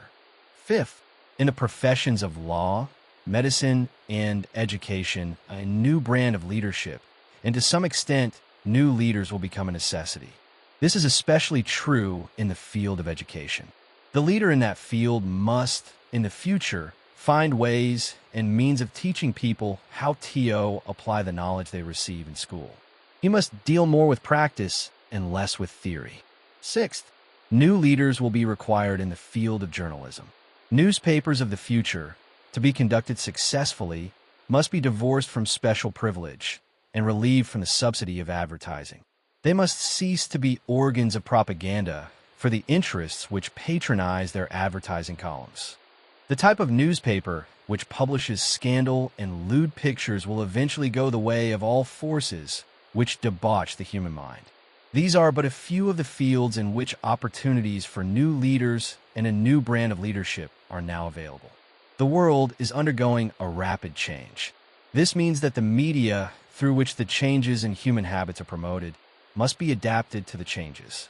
The media here described are the ones which, more than any others, determine the trend of civilization, when and how to apply for a position. The information described here is the net result of many years of experience during which thousands of men and women were helped to market their services effectively. It can, therefore, be relied upon as sound and practical. Media through which services may be marketed. Experience has proved that the following media offer the most direct and effective methods of bringing the buyer and seller of personal services together. 1. Employment bureaus. Care must be taken to select only reputable bureaus, the management of which can show adequate records of achievement of satisfactory results. There are comparatively few such bureaus. 2. Advertising in newspapers, trade journals, magazines, and radio. Classified advertising may usually be relied upon to produce satisfactory results in the case of those who apply for clerical or ordinary salary positions. Display advertising is more desirable in the case of those who seek executive connections. The copy to appear in the section of the paper which is most apt to come to the attention of the class of employer being sought. The copy should be prepared by an expert who understands how to inject sufficient selling qualities to produce replies. 3. Personal letters of application, directed to particular firms or individuals most apt to need such services as are being offered. Letters should be neatly typed, always, and signed by hand. With the letter, should be sent a complete, brief, or outline of the applicant's qualifications. Both the letter of application and the brief of experience or qualifications should be prepared by an expert. See instructions as to information to be supplied. 4. Application through personal acquaintances. When possible, the applicant should endeavor to approach prospective employers through some mutual acquaintance. This method of approach is particularly advantageous in the case of those who seek executive connections and do not wish to appear to be peddling themselves. 5. Application in person. In some instances, it may be more effective if the applicant offers personally his services to prospective employers, in which event a complete written statement of qualifications for the position should be presented, for the reason that prospective employers often wish to discuss with associates one's record. Information to be supplied in a written brief. This brief should be prepared as carefully as a lawyer would prepare the brief of a case to be tried in court. Unless the applicant is experienced in the preparation of such briefs, an expert should be consulted and his services enlisted for this purpose. Successful merchants employ men and women who understand the art and the psychology of advertising to present the merits of their merchandise. One who has personal services for sale should do the same. The following information should appear in the brief. 1. Education. State briefly, but definitely, what schooling you have had and in what subjects you specialized in school, giving the reasons for that specialization. 2. Experience. If you have had experience in connection with positions similar to the one you seek, describe it fully, state names and addresses of former employers. Be sure to bring out clearly any special experience you may have had which would equip you to fill the position you seek. 3. References. Practically every business firm desires to know all about the previous records, antecedents, etc. of prospective employees who seek positions of responsibility. Attach to your brief photostatic copies of letters from A. Former employers. B. Teachers under whom you studied. C. Prominent people whose judgment may be relied upon. 4. Photograph of self. Attach to your brief a recent, unmounted photograph of yourself. 5. Apply for a specific position. Avoid application for a position without describing exactly what particular position you seek. Never apply for just a position that indicates you lack specialized qualifications. 6. State your qualifications for the particular position for which you apply. Give full details as to the reason you believe you're qualified for the particular position you seek. This is the most important detail of your application. It will determine, more than anything else, what consideration you receive. 7. Offer to go to work on probation. In the majority of instances, if you are determined to have the position for which you apply, it will be most effective if you offer to work for a week or a month or for a sufficient length of time to enable your prospective employer to judge your value without pay. This may appear to be a radical suggestion, but experience has proved that it seldom fails to win at least a trial. If you are sure of your qualifications, a trial is all you need. Incidentally, such an offer indicates that you have confidence in your ability to fill the position you seek. It is most convincing. If your offer is accepted and you make good, more than likely you will be paid for your probation period. Make clear the fact that your offer is based upon A. Your confidence in your ability to fill the position. B. Your confidence in your prospective employer's decision to employ you after trial. C. Your determination to have the position you seek. 8. Knowledge of your prospective employer's business. Before applying for a position, do sufficient research in connection with the business to familiarize yourself thoroughly with that business and indicate in your brief the knowledge you have acquired in this field. This will be impressive, as it will indicate that you have imagination and a real interest in the position you seek. Remember that it is not the lawyer who knows the most law, but the one who best prepares his case who wins. If your case is properly prepared and presented, your victory will have been more than half won at the outset. Do not be afraid of making your brief too long. Employers are just as much interested in purchasing the services of well-qualified applicants as you are in securing employment. In fact, the success of most successful employers is due, in the main, to their ability to select well-qualified lieutenants. They want all the information available. Remember another thing. Neatness in the preparation of your brief will indicate that you are a painstaking person. I have helped to prepare briefs for clients which were so striking and out of the ordinary that they resulted in the employment of the applicant without a personal interview. When your brief has been completed, have it neatly bound by an experienced binder and lettered by an artist or printer similar to the following. Brief of the qualifications of Robert K. Smith, applying for the position of Private Secretary to the President of the blank company incorporated. Change names each time brief is shown. This personal touch is sure to command attention. Have your brief neatly typed or mimeographed on the finest paper you can obtain and bound with a heavy paper of the book cover variety, the binder to be changed, and the proper firm name to be inserted if it is to be shown to more than one company.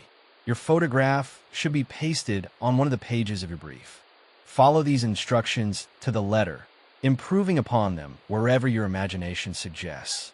Successful salesmen groom themselves with care. They understand that first impressions are lasting. Your brief is your salesman. Give it a good suit of clothes, so it will stand out in bold contrast to anything your prospective employer ever saw in the way of an application for a position. If the position you seek is worth having, it is worth going after with care. Moreover, if you sell yourself to an employer in a manner that impresses him with your individuality, you probably will receive more money for your services from the very start than you would if you applied for employment in the usual conventional way. If you seek employment through an advertising agency or an employment agency, have the agent use copies of your brief in marketing your services. This will help to gain preference for you, both with the agent and the prospective employers. How to get the exact position you desire. Everyone enjoys doing the kind of work for which he is best suited. An artist loves to work with paints, a craftsman with his hands, a writer loves to write. Those with less definite talents have their preferences for certain fields of business and industry. If America does anything well, it offers a full range of occupations, tilling the soil, manufacturing, marketing, and the professions. First, decide exactly what kind of job you want. If the job doesn't already exist, perhaps you can create it. Second, choose the company or individual for whom you wish to work. Third, study your prospective employer as to policies, personnel, and chances of advancement. Fourth, by analysis of yourself, your talents and capabilities, figure what you can offer and plan ways and means of giving advantages, services, developments, ideas that you believe you can successfully deliver. Fifth, forget about a job. Forget whether or not there is an opening. Forget the usual routine of, have you got a job for me? Concentrate on what you can give. Sixth, once you have your plan in mind, arrange with an experienced writer to put it on paper in neat form and in full detail. Seventh, present it to the proper person with authority, and he will do the rest. Every company is looking for men who can give something of value, whether it be ideas, services, or connections. Every company has room for the man who has a definite plan of action, which is to the advantage of that company. This line of procedure may take a few days or weeks of extra time, but the difference in income, in advancement, and in gaining recognition will save years of hard work at small pay. It has many advantages, the main one being that it will often save from 1 to 5 years of time in reaching a chosen goal. Every person who starts or gets in halfway up the ladder does so by deliberate and careful planning, excepting, of course, the boss son. The new way of marketing services. Jobs are now partnerships. Men and women who market their services to best advantage in the future must recognize the stupendous change which has taken place in connection with the relationship between employer and employee. In the future, the golden rule, and not the rule of gold, will be the dominating factor in the marketing of merchandise as well as personal services. The future relationship between employers and their employees will be more in the nature of a partnership consisting of A, the employer, B, the employee, C, the public they serve. This new way of marketing personal services is called new for many reasons.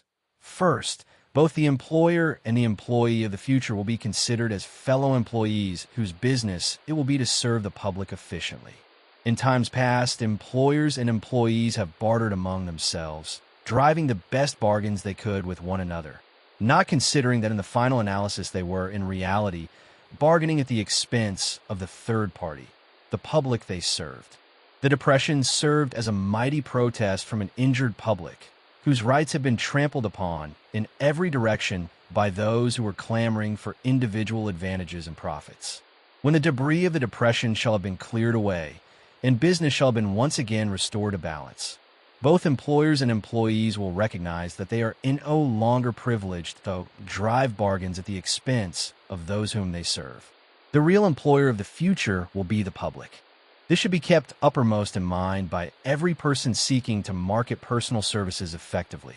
Nearly every railroad in America is in financial difficulty. Who does not remember the day when, if a citizen inquired at the ticket office the time of departure of a train, he was abruptly referred to the bulletin board instead of being politely given the information? The streetcar companies have experienced a change of times also. There was a time not so very long ago when streetcar conductors took pride in giving argument to passengers. Many of the streetcar tracks have been removed and passengers ride on a bus, whose driver is the last word in politeness. All over the country, streetcar tracks are rusting from abandonment or have been taken up. Wherever streetcars are still in operation, passengers may now ride without argument, and one may even hail the car in the middle of the block, and the motorman will obligingly pick him up. How times have changed. That is just the point I'm trying to emphasize. Times have changed. Moreover, the change is reflected not merely in railroad offices and on streetcars, but in other walks of life as well. The public be damned policy is now passé. It has been supplanted by the "we are obligingly at your service, sir" policy. The bankers have learned a thing or two during this rapid change, which has taken place during the past few years. Impoliteness on the part of a bank official or bank employee today is as rare as it was conspicuous a dozen years ago. In the years past, some bankers, not all of them of course, carried an atmosphere of austerity which gave every would-be borrower a chill when he even thought of approaching his banker for a loan. The thousands of bank failures during the Depression had the effect of removing the mahogany doors behind which bankers formerly barricaded themselves. They now sit at desks in the open, where they may be seen and approached at will by any depositor or by anyone who wishes to see them, and the whole atmosphere of the bank is one of courtesy and understanding. It used to be customary for customers to have to stand and wait at the corner grocery until the clerks were through passing the time of day with friends, and the proprietor had finished making up his bank deposit before being waited upon. Chain stores, managed by courteous men who do everything in the way of service, short of shining the customer's shoes, have pushed the old time merchants into the background. Time marches on. Courtesy and service are the watchwords of merchandising today, and apply to the person who is marketing personal services even more directly than to the employer whom he serves, because in the final analysis, both the employer and his employee are employed by the public they serve. If they fail to serve well, they pay by the loss of their privilege of serving. We can all remember the time when the gas meter reader pounded on the door hard enough to break the panels.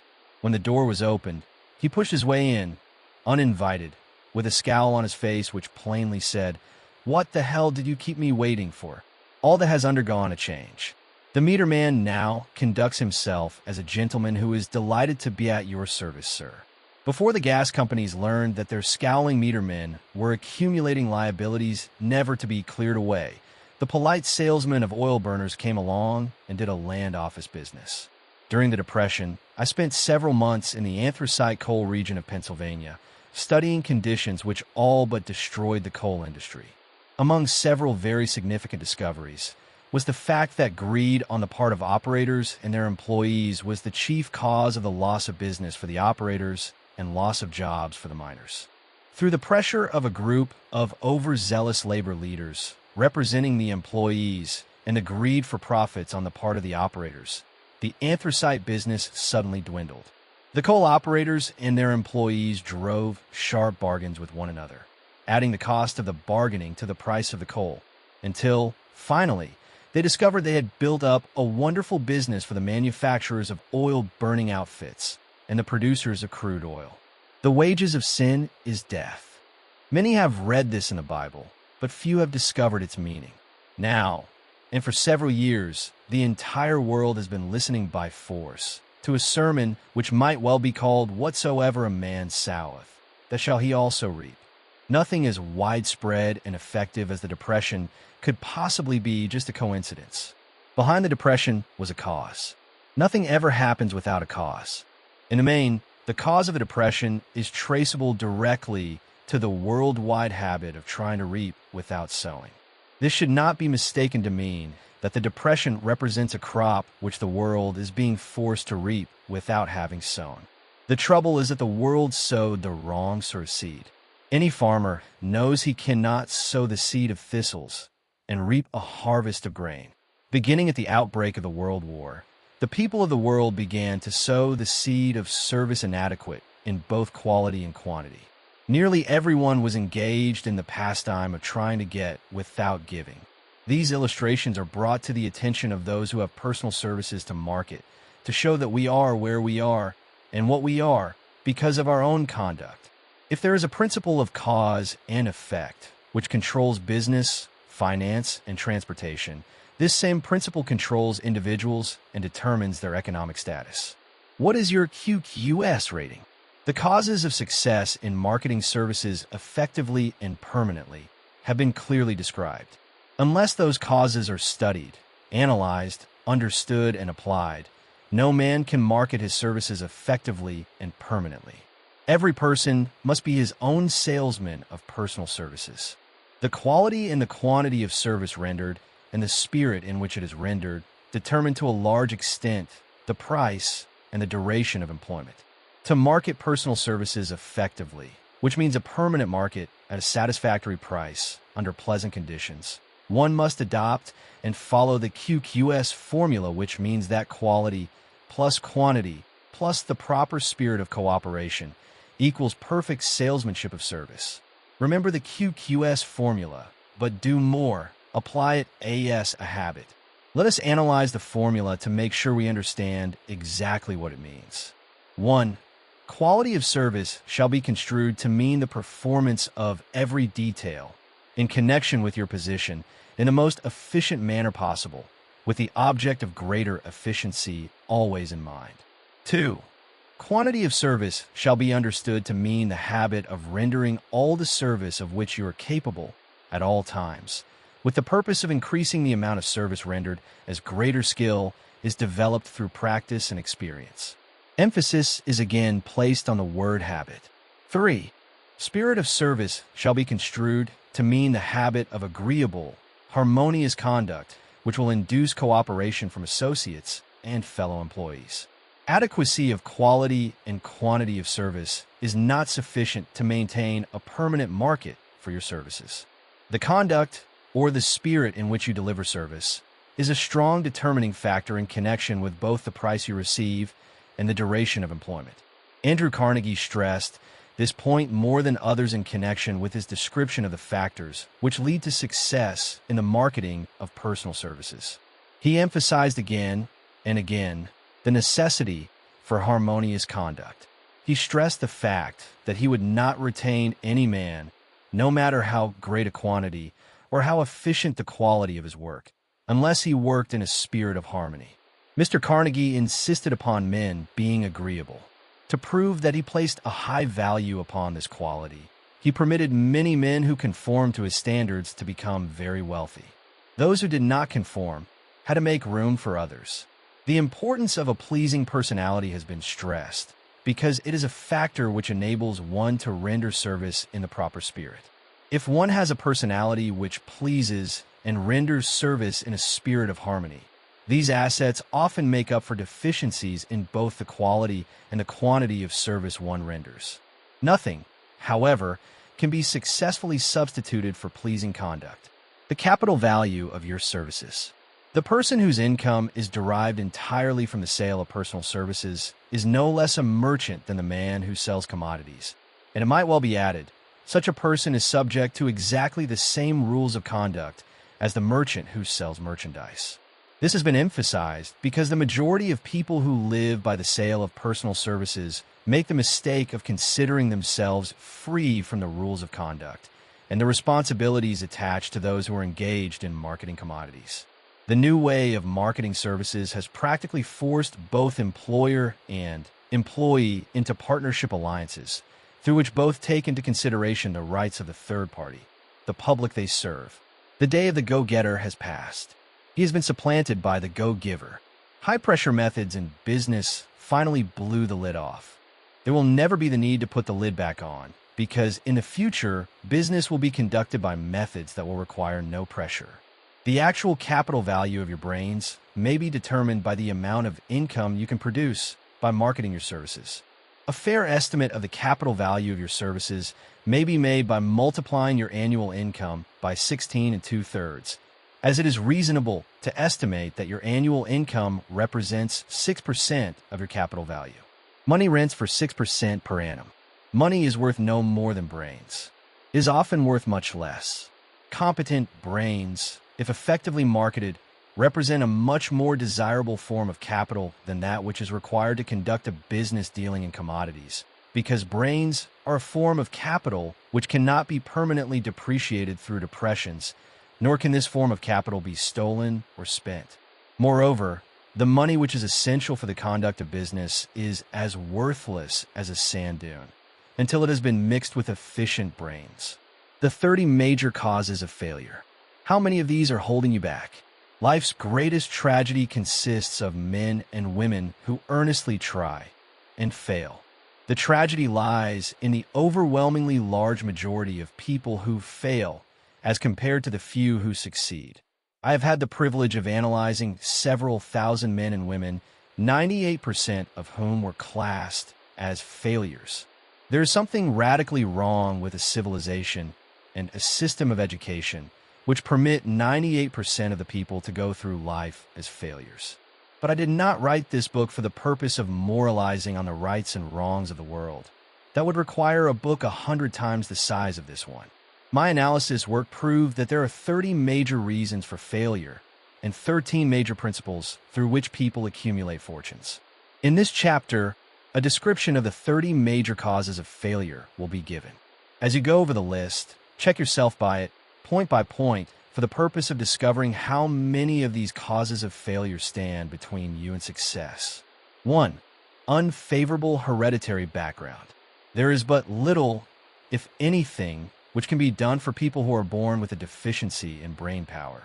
This philosophy offers but one method of bridging this weakness through the aid of the mastermind. Observe with profit, however, that this is the only one of the 30 causes of failure which may not be easily corrected by any individual. 2. Lack of a well-defined purpose in life. There is no hope of success for the person who does not have a central purpose or definite goal at which to aim. 98 out of every 100 of those whom I have analyzed had no such aim.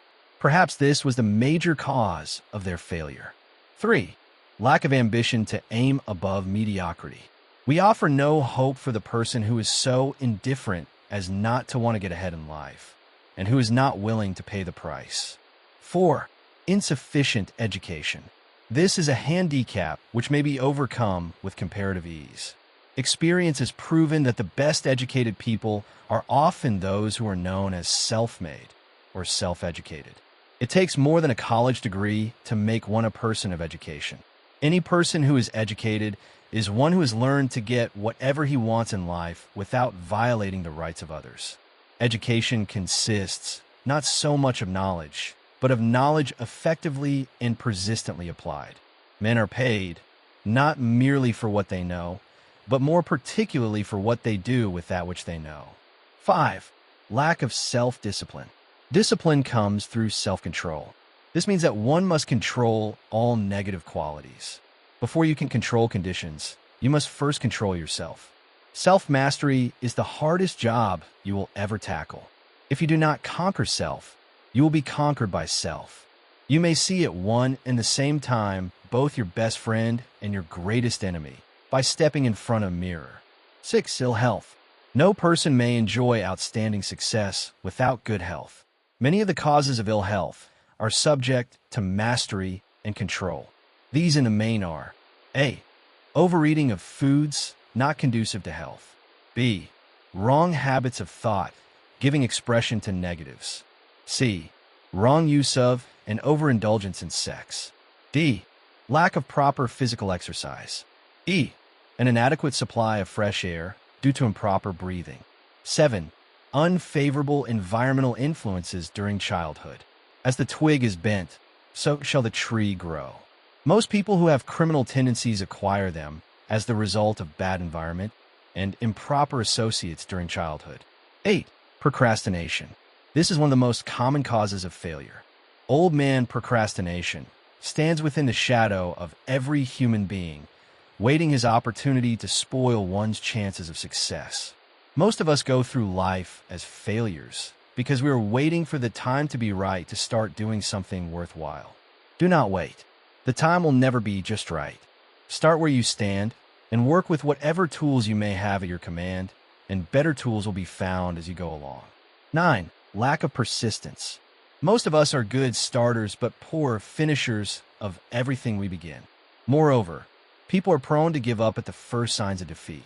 There is no substitute for persistence. The person who makes persistence his watchword discovers that old man failure finally becomes tired and makes his departure. Failure cannot cope with persistence. 10. Negative personality. There is no hope of success for the person who repels people through a negative personality.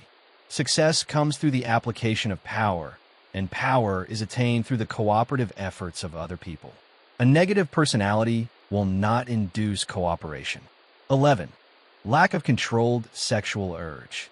Sex energy is the most powerful of all the stimuli which move people into action. Because it is the most powerful of the emotions, it must be controlled through transmutation and converted into other channels. 12. Uncontrolled desire for something for nothing. The gambling instinct drives millions of people to failure.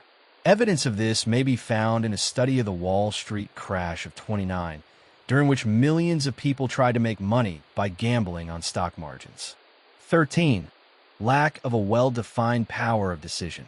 Men who succeed reach decisions promptly and change them, if at all, very slowly. Men who fail reach decisions, if at all, very slowly, and change them frequently and quickly. Indecision and procrastination are twin brothers. Where one is found, the other may usually be found also. Kill off this pair before they completely hog-tie you to the treadmill of failure. 14. One or more of the 6 basic fears. These fears have been analyzed for you in a later chapter. They must be mastered before you can market your services effectively. 15. Wrong selection of a mate in marriage. This is a most common cause of failure. The relationship of marriage brings people intimately into contact. Unless this relationship is harmonious, failure is likely to follow. Moreover, it will be a form of failure that is marked by misery and unhappiness, destroying all signs of ambition. 16. Overcaution.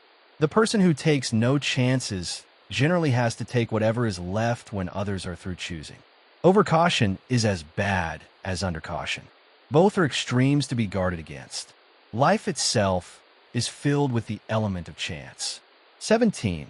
Wrong selection of associates in business. This is one of the most common causes of failure in business. In marketing personal services, one should use great care to select an employer who will be an inspiration and who is himself intelligent and successful. We emulate those with whom we associate most closely. Pick an employer who is worth emulating. 18. Superstition and prejudice. Superstition is a form of fear. It is also a sign of ignorance. Men who succeed keep open minds and are afraid of nothing. 19. Wrong selection of a vocation. No man can succeed in a line of endeavor which he does not like. The most essential step in the marketing of personal services is that of selecting an occupation into which you can throw yourself wholeheartedly. 20. Lack of concentration of effort. The jack of all trades seldom is good at any. Concentrate all of your efforts on one definite chief aim. 21. The habit of indiscriminate spending. The spendthrift cannot succeed, mainly because he stands eternally in fear of poverty. Form the habit of systematic saving by putting aside a definite percentage of your income.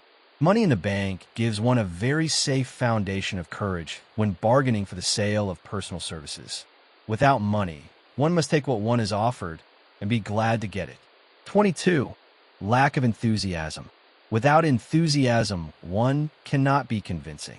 Moreover, enthusiasm is contagious, and the person who has it under control is generally welcome in any group of people.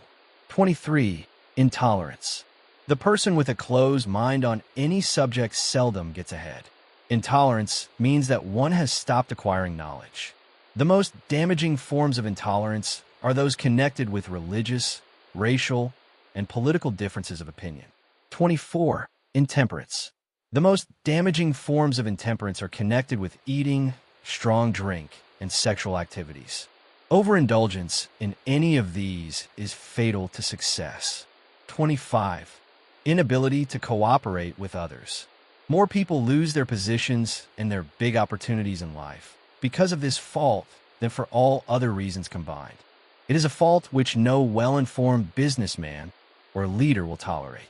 26. Possession of power that was not acquired through self-effort. Sons and daughters of wealthy men, and others who inherit money which they did not earn. Power in the hands of one who did not acquire it gradually is often fatal to success. Quick riches are more dangerous than poverty. 27. Intentional dishonesty. There is no substitute for honesty. One may be temporarily dishonest by force of circumstances over which one has no control without permanent damage. But there is no hope for the person who is dishonest by choice. Sooner or later, his deeds will catch up with him, and he will pay by loss of reputation and perhaps even loss of liberty. 28. Egotism and vanity. These qualities serve as red lights which warn others to keep away. They are fatal to success. 29. Guessing instead of thinking. Most people are too indifferent or lazy to acquire facts with which to think accurately. They prefer to act on opinions created by guesswork or snap judgments. 30. Lack of capital.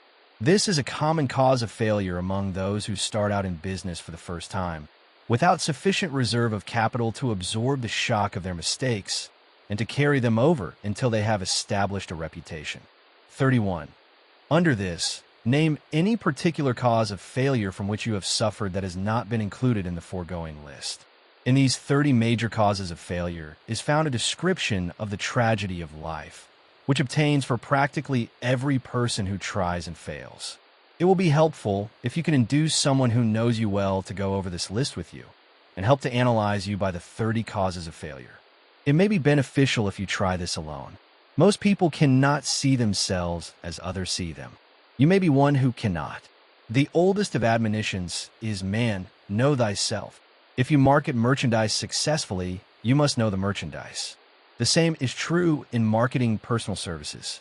You should know all of your weaknesses in order that you may either bridge them or eliminate them entirely.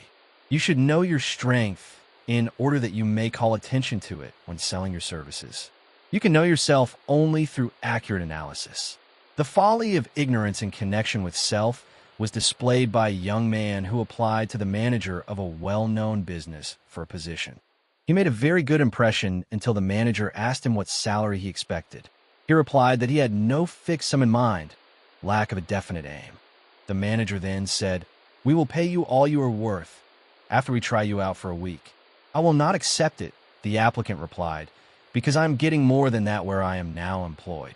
Before you even start to negotiate for a readjustment of your salary in your present position, or to seek employment elsewhere, be sure that you are worth more than you now receive. It is one thing to want money. Everyone wants more, but it is something entirely different to be worth more. Many people mistake their wants for their just dues. Your financial requirements or wants have nothing whatever to do with your worth. Your value is established entirely by your ability to render useful service or your capacity to induce others to render such service. Take inventory of yourself. 28 questions you should answer. Annual self-analysis is an essential in the effective marketing of personal services, as is annual inventory in merchandising. Moreover, the yearly analysis should disclose a decrease in faults and an increase in virtues. One goes ahead, stands still, or goes backward in life. One's object should be, of course, to go ahead. Annual self-analysis will disclose whether advancement has been made, and if so, how much. It will also disclose any backward steps one may have made. The effective marketing of personal services requires one to move forward even if the progress is slow. Your annual self-analysis should be made at the end of each year, so you can include in your New Year's resolutions any improvements which the analysis indicates should be made. Take this inventory by asking yourself the following questions and by checking your answers with the aid of someone who will not permit you to deceive yourself as to their accuracy. Self-analysis questionnaire for personal inventory. 1. Have I attained the goal which I established as my objective for this year? You should work with a definite yearly objective to be attained as a part of your major life objective. 2. Have I delivered service of the best possible quality of which I was capable, or could I have improved any part of this service? 3. Have I delivered service in the greatest possible quantity of which I was capable? 4. Has the spirit of my conduct been harmonious and cooperative at all times? 5. Have I permitted the habit of procrastination to decrease my efficiency? And if so, to what extent? 6. Have I improved my personality? And if so, in what ways? 7. Have I been persistent in following my plans through to completion? 8. Have I reached decisions promptly and definitely on all occasions? 9. Have I permitted any one or more of the 6 basic fears to decrease my efficiency? 10. Have I been either overcautious or undercautious? 11. Has my relationship with my associates and work been pleasant or unpleasant? If it has been unpleasant, has the fault been partly or wholly mine? 12. Have I dissipated any of my energy through lack of concentration of effort? 13. Have I been open-minded and tolerant in connection with all subjects? 14. In what way have I improved my ability to render service? 15. Have I been intemperate in any of my habits? 16. Have I expressed, either openly or secretly, any form of egotism? 17. Has my conduct toward my associates been such that it has induced them to respect me? 18. Have my opinions and decisions been based upon guesswork or accuracy of analysis and thought? 19. Have I followed the habit of budgeting my time, my expenses, and my income, and have I been conservative in these budgets? 20. How much time have I devoted to unprofitable effort which I might have used to better advantage? 21. How may I budget my time and change my habits so I will be more efficient during the coming year? 22. Have I been guilty of any conduct which was not approved by my conscience? 23. In what ways have I rendered more service and better service than I was paid to render? 24. Have I been unfair to anyone, and if so, in what way? 25. If I had been the purchaser of my own services for the year, would I be satisfied with my purchase? 26. Am I in the right vocation, and if not, why not? 27. Has the purchaser of my services been satisfied with the service I have rendered, and if not, why not? 28. What is my present rating on the fundamental principles of success? Make this rating fairly and frankly, and have it checked by someone who is courageous enough to do it accurately. Having read and assimilated the information conveyed through this chapter, you are now ready to create a practical plan for marketing your personal services.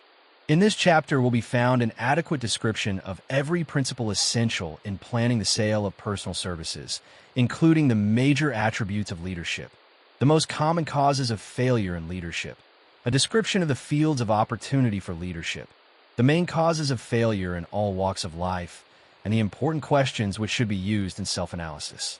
This extensive and detailed presentation of accurate information has been included because it will be needed by all who must begin the accumulation of riches by marketing personal services. Those who have lost their fortunes and those who are just beginning to earn money have nothing but personal services to offer in return for riches. Therefore, it is essential that they have available the practical information needed to market services to best advantage. The information contained in this chapter will be of great value to all who aspire to attain leadership in any calling.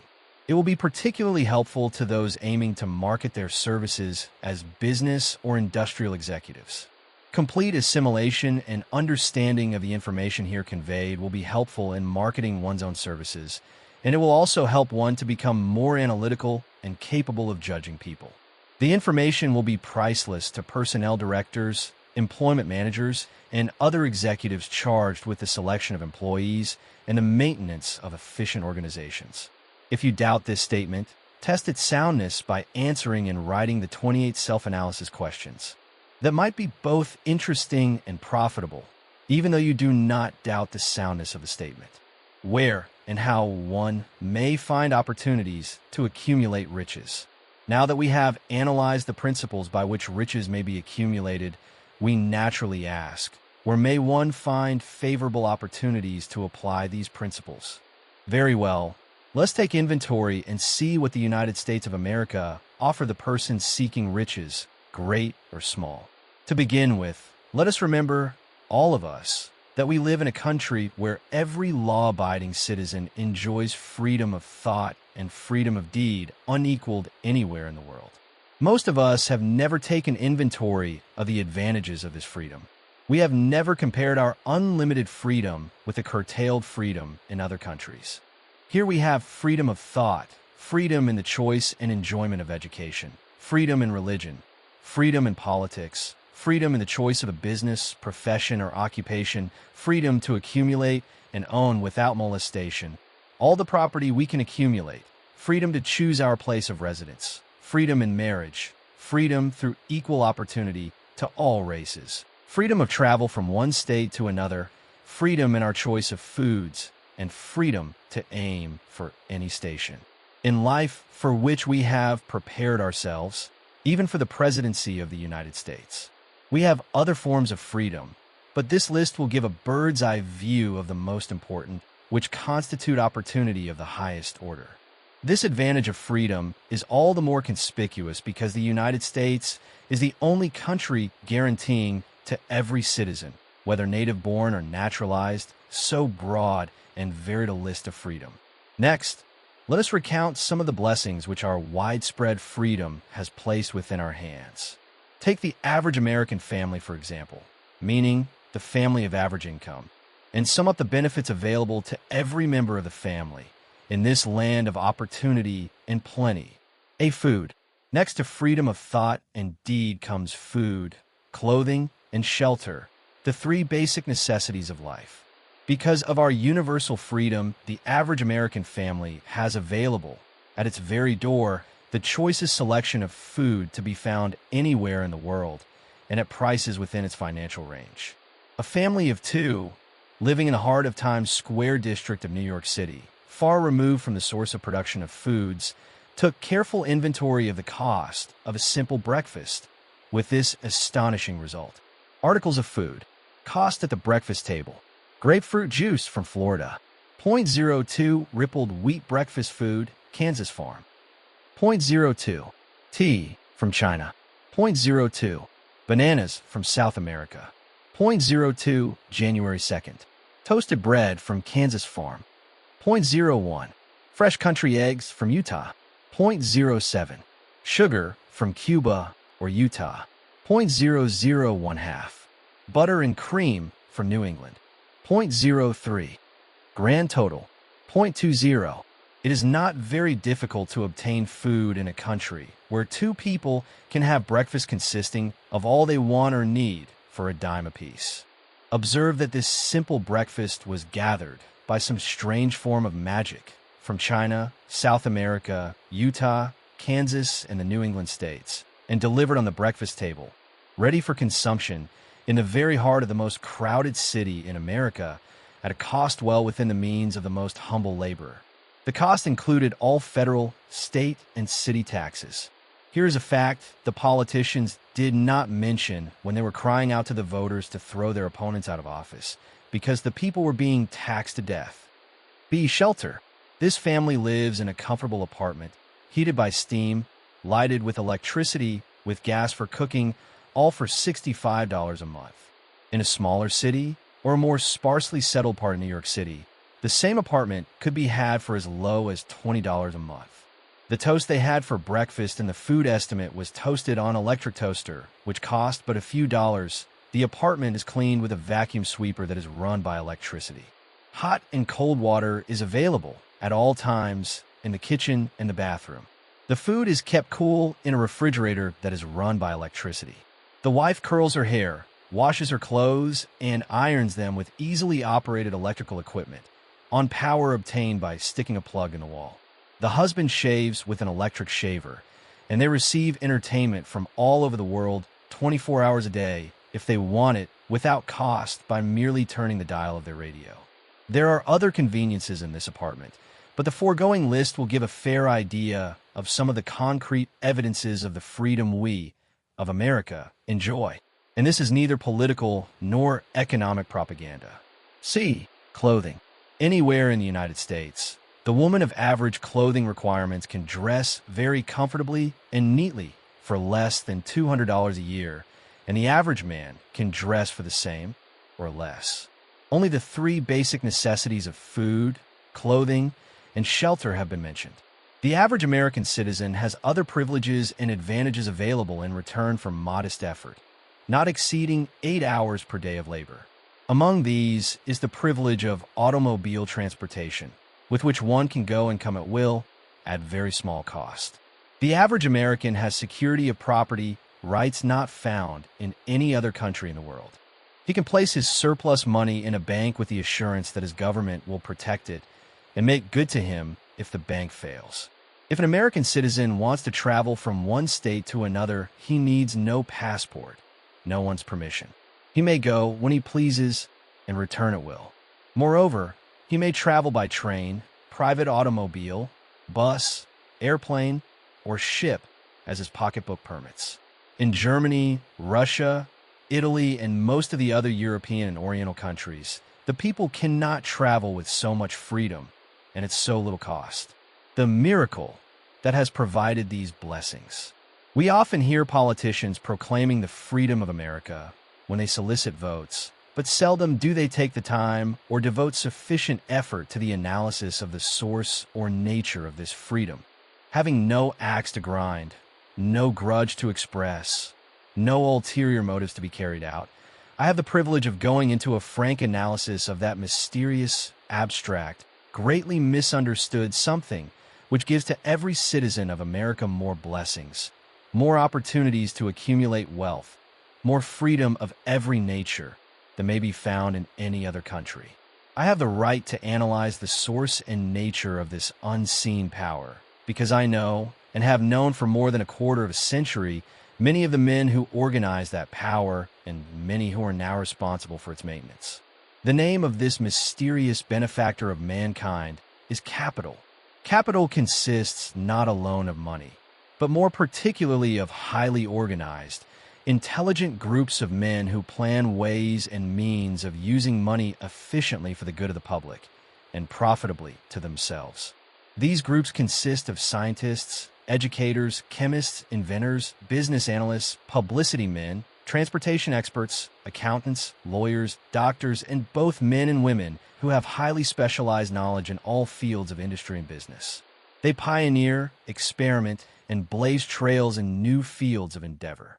They support colleges, hospitals, public schools, build good roads, publish newspapers, pay most of the cost of government, and take care of the multitudinous detail essential to human progress.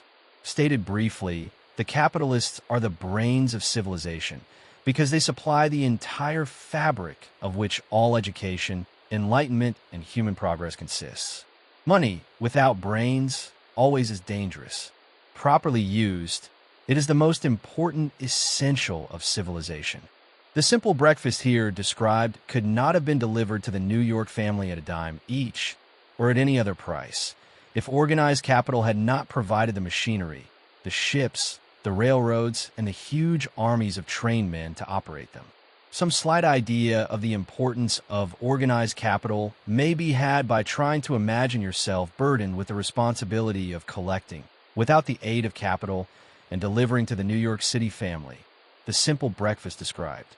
To supply the tea, you would have to make a trip to China or India, both a very long way from America. Unless you are an excellent swimmer, you would become rather tired before making the round trip. Then, too, another problem would confront you. What would you use for money, even if you had the physical endurance to swim the ocean? To supply the sugar, you would have to take another long swim to Cuba or a long walk to the sugar beet section of Utah. But even then, you might come back without the sugar because organized effort and money are necessary to produce sugar, to say nothing of what is required to refine, transport, and deliver it to the breakfast table anywhere in the United States. The eggs you could deliver easily enough from the barnyards near New York City, but you would have a very long walk to Florida and return before you could serve the 2 glasses of grapefruit juice. You would have another long walk to Kansas or one of the other wheat growing states when you went after the 4 slices of wheat bread. The rippled wheat biscuits would have to be omitted from the menu because they would not be available except through the labor of a trained organization of men and suitable machinery, all of which call for capital. While resting, you could take off for another little swim down to South America, where you would pick up a couple of bananas, and on your return, you could take a short walk to the nearest farm having a dairy and pick up some butter and cream. Then your New York City family would be ready to sit down and enjoy breakfast, and you could collect your 2 dimes for your labor. Seems absurd, doesn't it? Well, the procedure described would be the only possible way these simple items of food could be delivered to the heart of New York City if we had no capitalistic system. The sum of money required for the building and maintenance of the railroads and steamships used in the delivery of that simple breakfast is so huge that it staggers one's imagination. It runs into hundreds of millions of dollars, not to mention the armies of trained employees required to man the ships and trains. But transportation is only a part of the requirements of modern civilization in capitalistic America. Before there can be anything to haul, something must be grown from the ground or manufactured and prepared for market. This calls for more millions of dollars for equipment, machinery, boxing, marketing, and for the wages of millions of men and women. Steamships and railroads do not spring up from the earth and function automatically.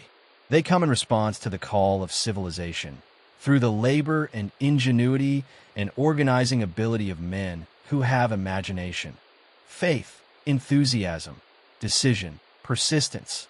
These men are known as capitalists. They are motivated by the desire to build, construct, achieve, render useful service, earn profits, and accumulate riches. And because they render service without which there would be no civilization, they put themselves in the way of great riches. Just to keep the record simple and understandable, I will add that these capitalists are the self-same men of whom most of us have heard soapbox orators speak. They're the same men to whom radicals, racketeers, dishonest politicians, and grafting labor leaders refer as the predatory interests, or Wall Street. I am not attempting to present a brief for or against any group of men or any system of economics. I am not attempting to condemn collective bargaining when I refer to grafting labor leaders, nor do I aim to give a clean bill of health to all individuals known as capitalists. The purpose of this book, a purpose to which I have faithfully devoted over a quarter of a century, is to present to all who want the knowledge, the most dependable philosophy through which individuals may accumulate riches in whatever amounts they desire. I have here analyzed the economic advantages of the capitalistic system for the twofold purpose of showing: 1. That all who seek riches must recognize and adapt themselves to the system that controls all approaches to fortunes, large or small, and 2. To present the side of the picture opposite to that being shown by politicians and demagogues who deliberately becloud the issues they bring up by referring to organized capital as if it were something poisonous. This is a capitalistic country. It was developed through the use of capital, and we who claim the right to partake of the blessings of freedom and opportunity, we who seek to accumulate riches here, may as well know that neither riches nor opportunity would be available to us if organized capital had not provided these benefits. For more than 20 years, it has been a somewhat popular and growing pastime for radicals, self-seeking politicians, racketeers, crooked labor leaders, and on occasion religious leaders to take potshots at Wall Street, the money changers, and big business. The practice became so general that we witnessed during the business depression the unbelievable sight of high government officials lining up with the cheap politicians and labor leaders with the openly avowed purpose of throttling the system which has made industrial America the richest country on earth. The lineup was so general and so well organized that it prolonged the worst depression America has ever known. It cost millions of men their jobs because those jobs were inseparably a part of the industrial and capitalistic system which formed the very backbone of the nation.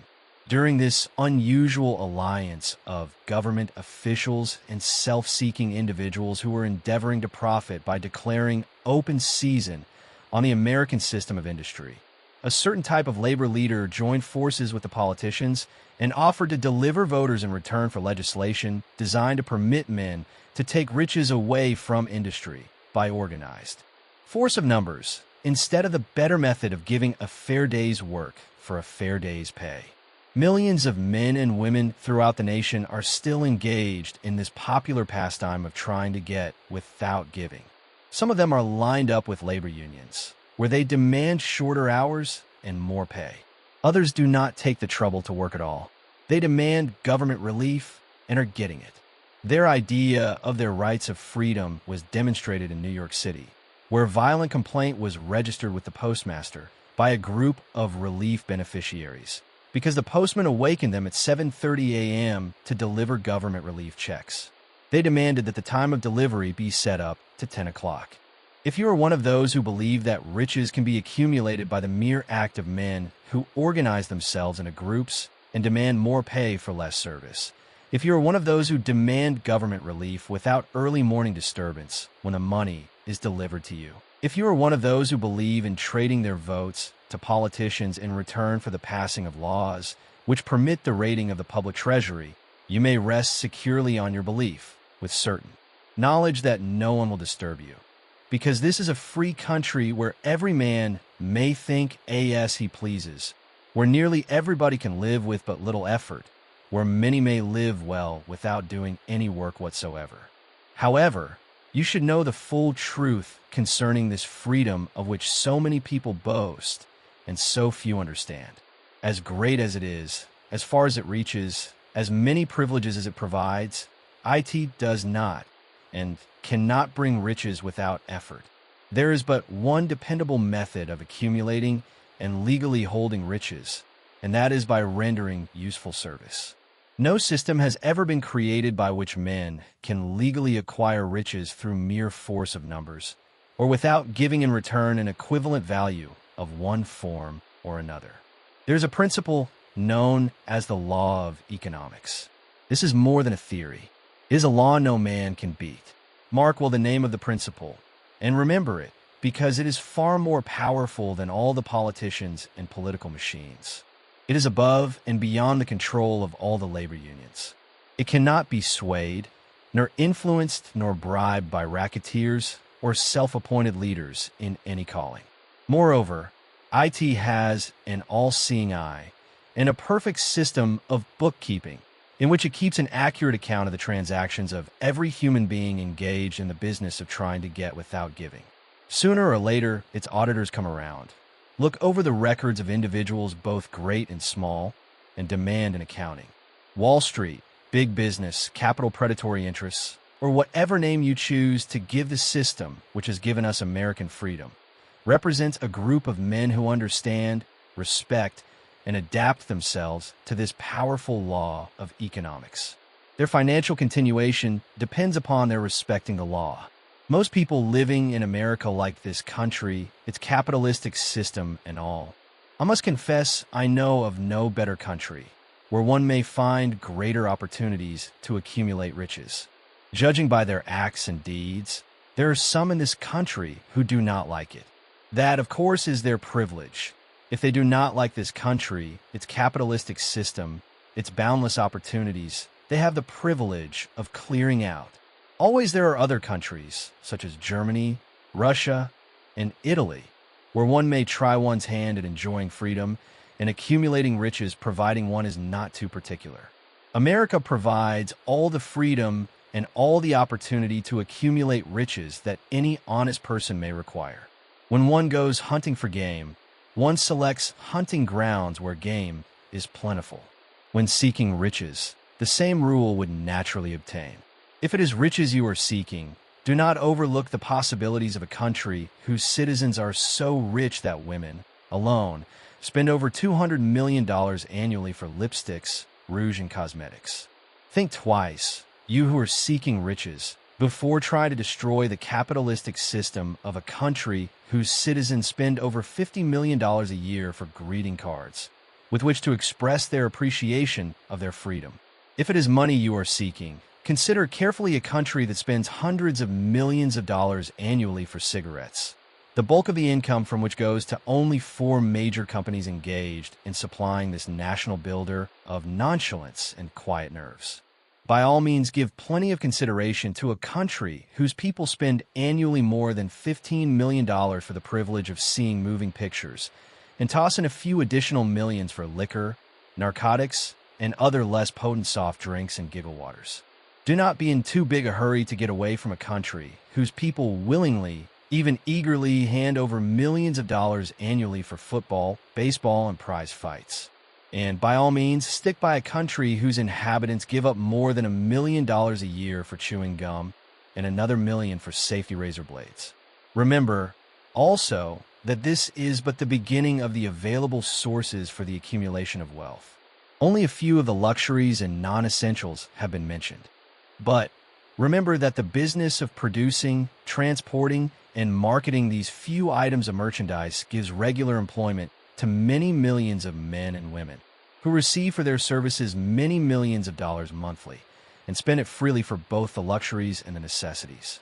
Especially remember that back of all this exchange of merchandise and personal services may be found an abundance of opportunity to accumulate riches. Here our American freedom comes to one's aid.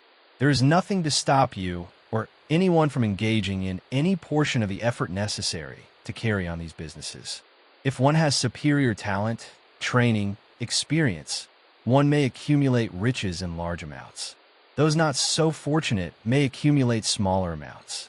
Anyone may earn a living in return for a very nominal amount of labor. So there you are. Opportunity has spread its wares before you. Step up to the front, select what you want, create your plan, put the plan into action, and follow through with persistence. Capitalistic America will do the rest.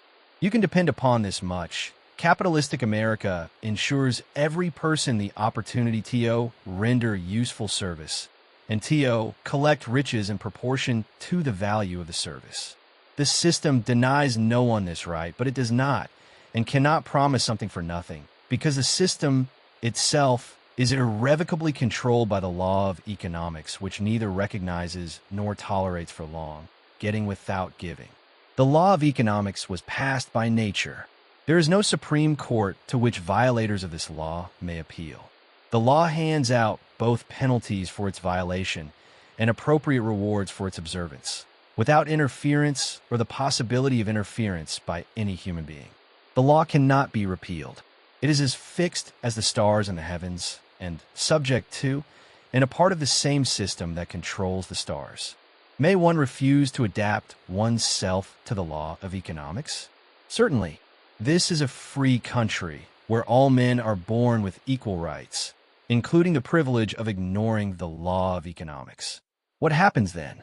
Well, nothing happens until large numbers of men join forces for the avowed purpose of ignoring the law and taking what they want by force. Then comes the dictator, with well-organized firing squads and machine guns.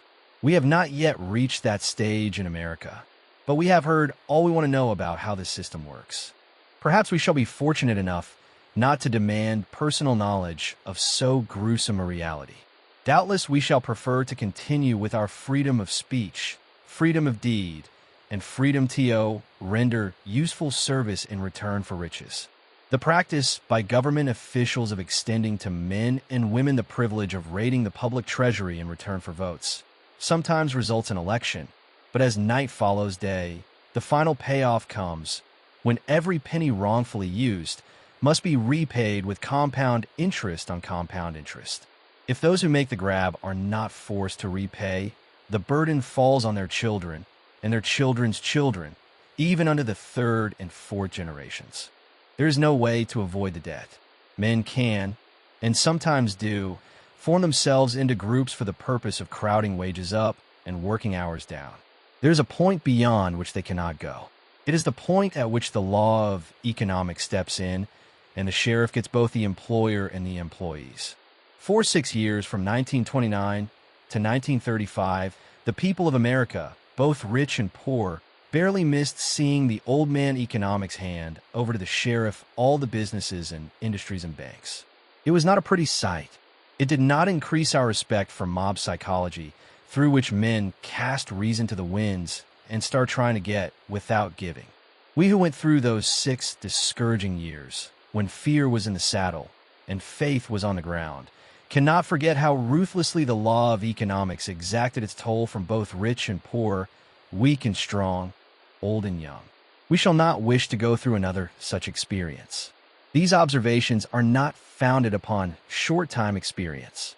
They are the result of 25 years of careful analysis of the methods of both the most successful and the most unsuccessful men America has known. Decision. The mastery of procrastination. The 7th step toward riches. Accurate analysis of over 25,000 men and women who had experienced failure disclosed the fact that lack of decision was near the head of the list of the 30 major causes of failure. This is no mere statement of a theory, it is a fact. Procrastination, the opposite of decision, is a common enemy which practically every man must conquer. You will have an opportunity to test your capacity to reach quick and definite decisions when you finish reading this book and are ready to begin putting into action the principles which it describes. Analysis of several hundred people who had accumulated fortunes well beyond the $1 million mark disclosed the fact that every one of them had the habit of reaching decisions promptly and of changing these decisions slowly, if and when they were changed. People who fail to accumulate money, without exception, have the habit of reaching decisions, if at all, very slowly, and of changing these decisions quickly and often. One of Henry Ford's most outstanding qualities is his habit of reaching decisions quickly and definitely, and changing them slowly. This quality is so pronounced in Mr. Ford that it has given him the reputation of being obstinate. It was this quality which prompted Mr. Ford to continue to manufacture his famous Model T, the world's ugliest car, when all of his advisors and many of the purchasers of the car were urging him to change it. Perhaps Mr. Ford delayed too long in making the change. But the other side of the story is that Mr. Ford's firmness of decision yielded a huge fortune before the change in model became necessary. There is but little doubt that Mr. Ford's habit of definiteness of decision assumes the proportion of obstinacy, but this quality is preferable to slowness in reaching decisions and quickness in changing them. The majority of people who fail to accumulate money sufficient for their needs are, generally, easily influenced by the opinions of others. They permit the newspapers and the gossiping neighbors to do their thinking for them. Opinions are the cheapest commodities on earth. Everyone has a flock of opinions ready to be wished upon anyone who will accept them. If you're influenced by opinions when you reach decisions, you will not succeed in any undertaking, much less in that of transmuting your own desire into money. If you're influenced by the opinions of others, you will have no desire of your own.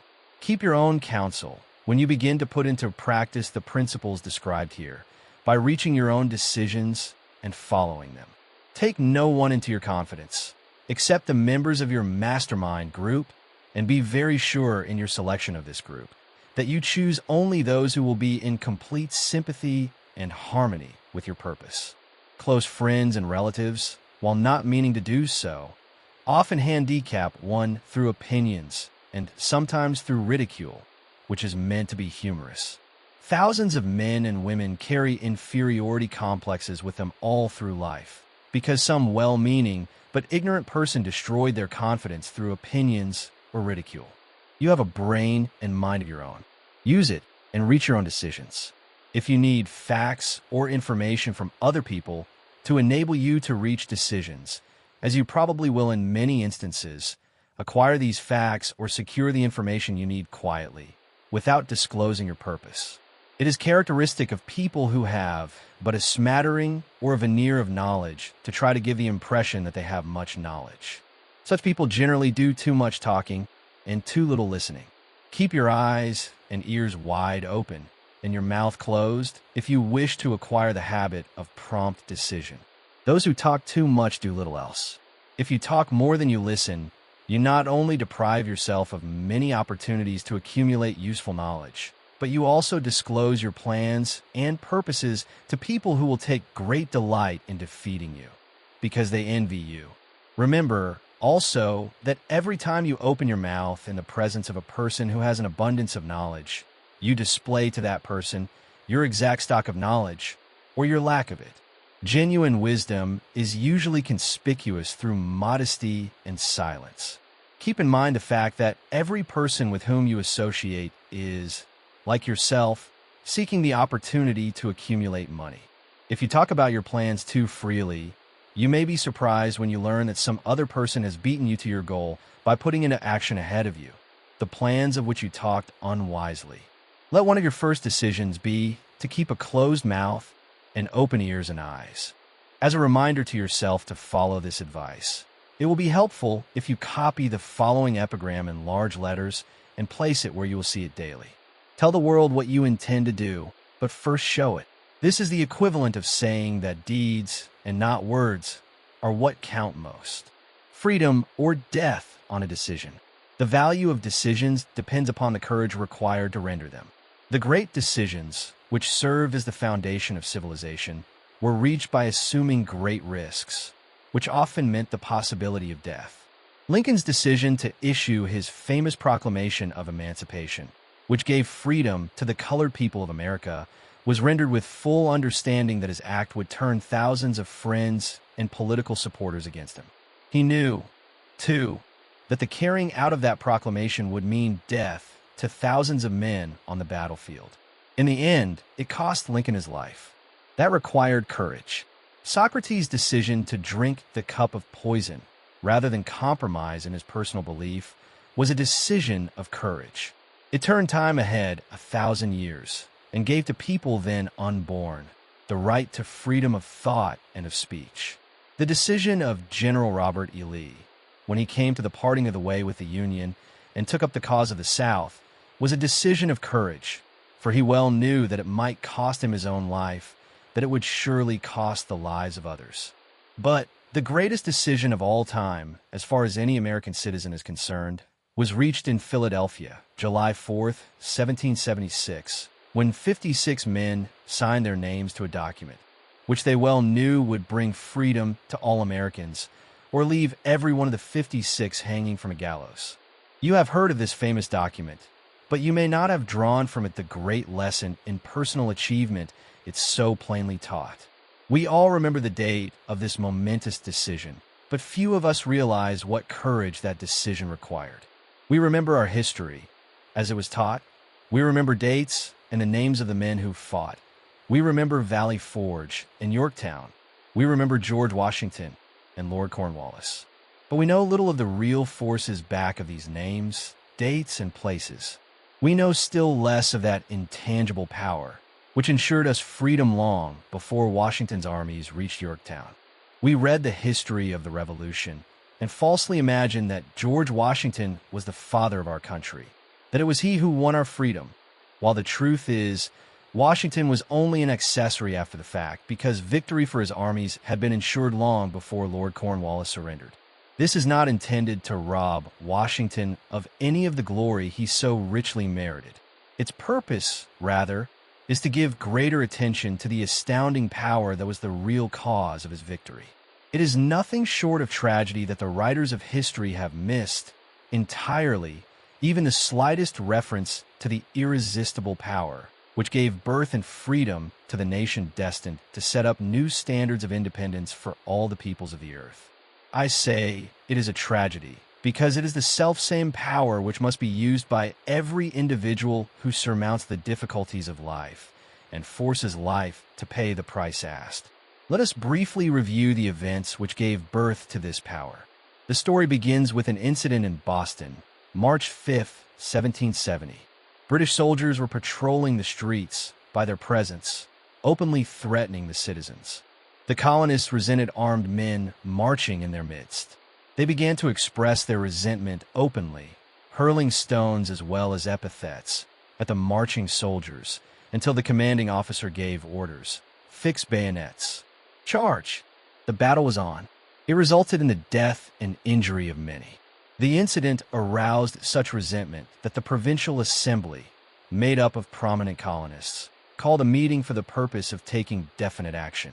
Two of the members of that assembly were John Hancock and Samuel Adams. Long live their names. They spoke up courageously and declared that a move must be made to eject all British soldiers from Boston. Remember this, a decision, in the minds of two men, might properly be called the beginning of the freedom which we of the United States now enjoy.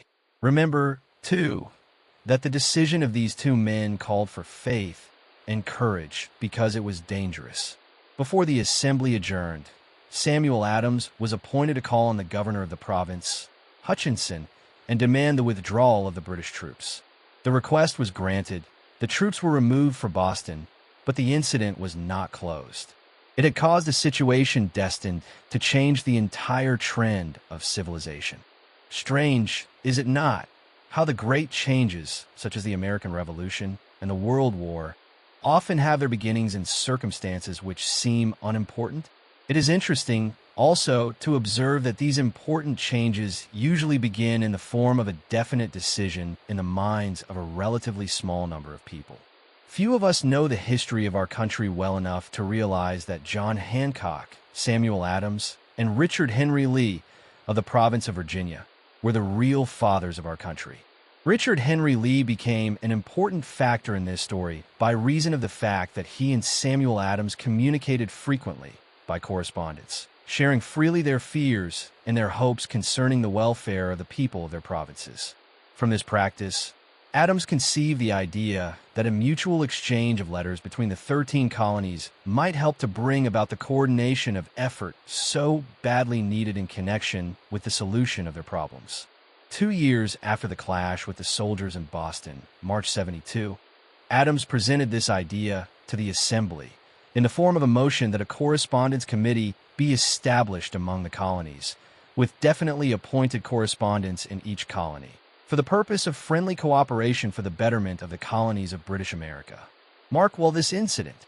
It was the beginning of the organization of the far-flung power destined to give freedom to you and to me. The mastermind had already been organized. It consisted of Adams, Lee, and Hancock. I tell you further, that if two of you agree upon the earth concerning anything for which you ask, it will come to you from my Father, who is in heaven. The Committee of Correspondence was organized. Observe that this move provided the way for increasing the power of the mastermind by adding to it men from all the colonies. Take notice that this procedure constituted the first organized planning of the disgruntled colonists. In union, there is strength. The citizens of the colonies have been waging disorganized warfare against the British soldiers through incidents similar to the Boston riot, but nothing of benefit had been accomplished. Their individual grievances had not been consolidated under one mastermind. No group of individuals had put their hearts, minds, souls, and bodies together in one definite decision to settle their difficulty with the British once and for all, until Adams, Hancock, and Lee got together.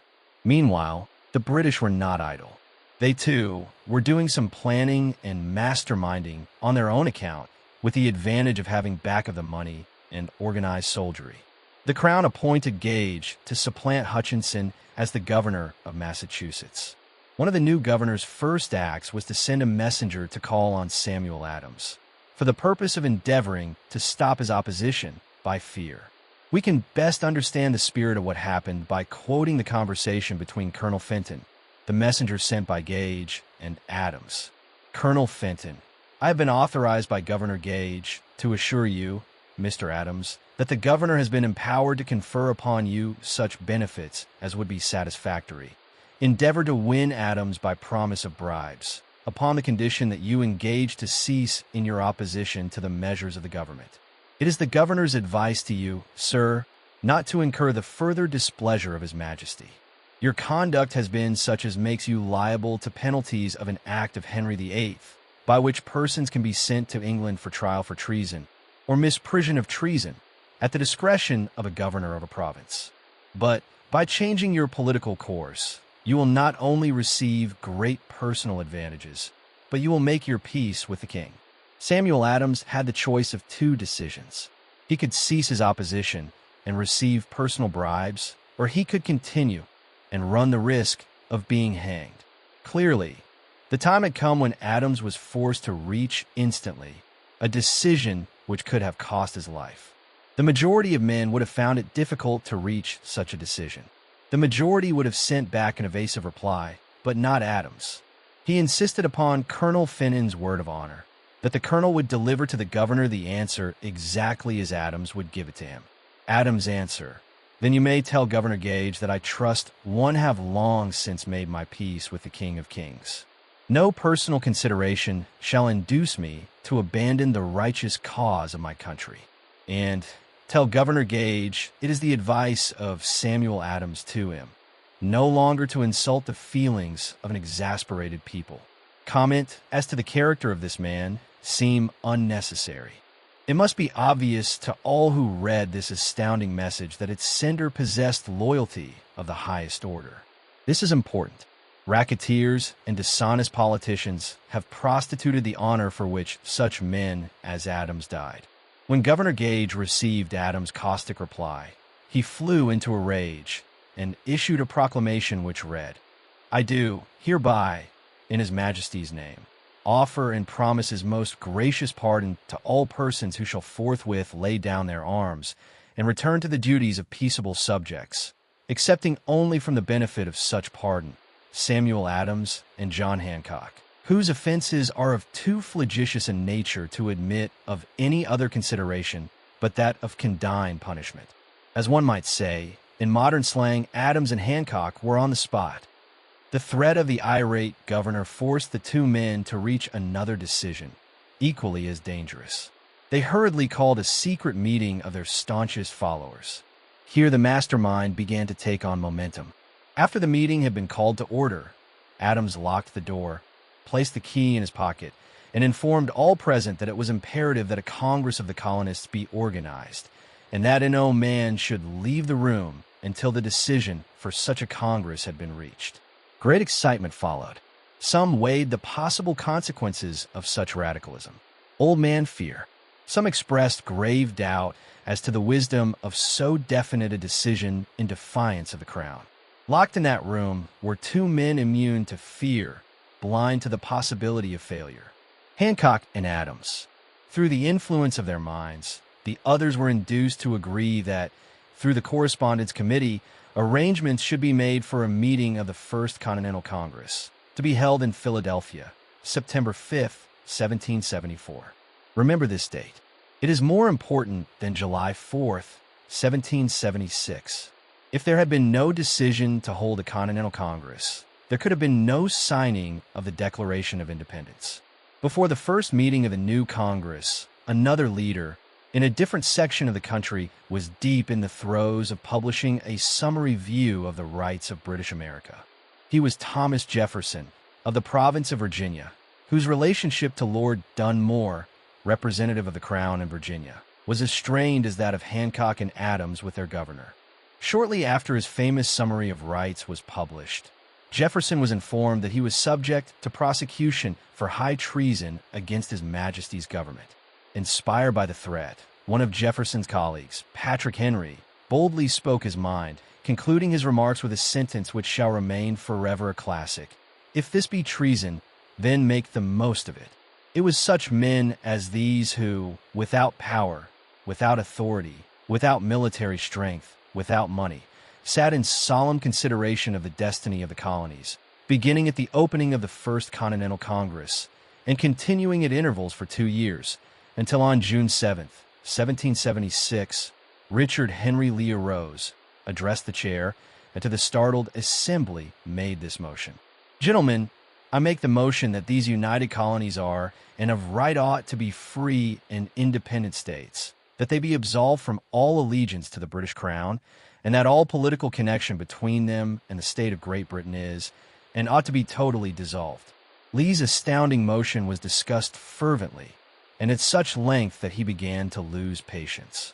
Finally, after days of argument, he again took the floor and declared in a clear, firm voice, "Mr. President, we have discussed this issue for days. It is the only course for us to follow. Why, then, sir, do we longer delay? Why still deliberate? Let this happy day give birth to an American republic. Let her arise, not to devastate and to conquer, but to reestablish the reign of peace and of law. The eyes of Europe are fixed upon us.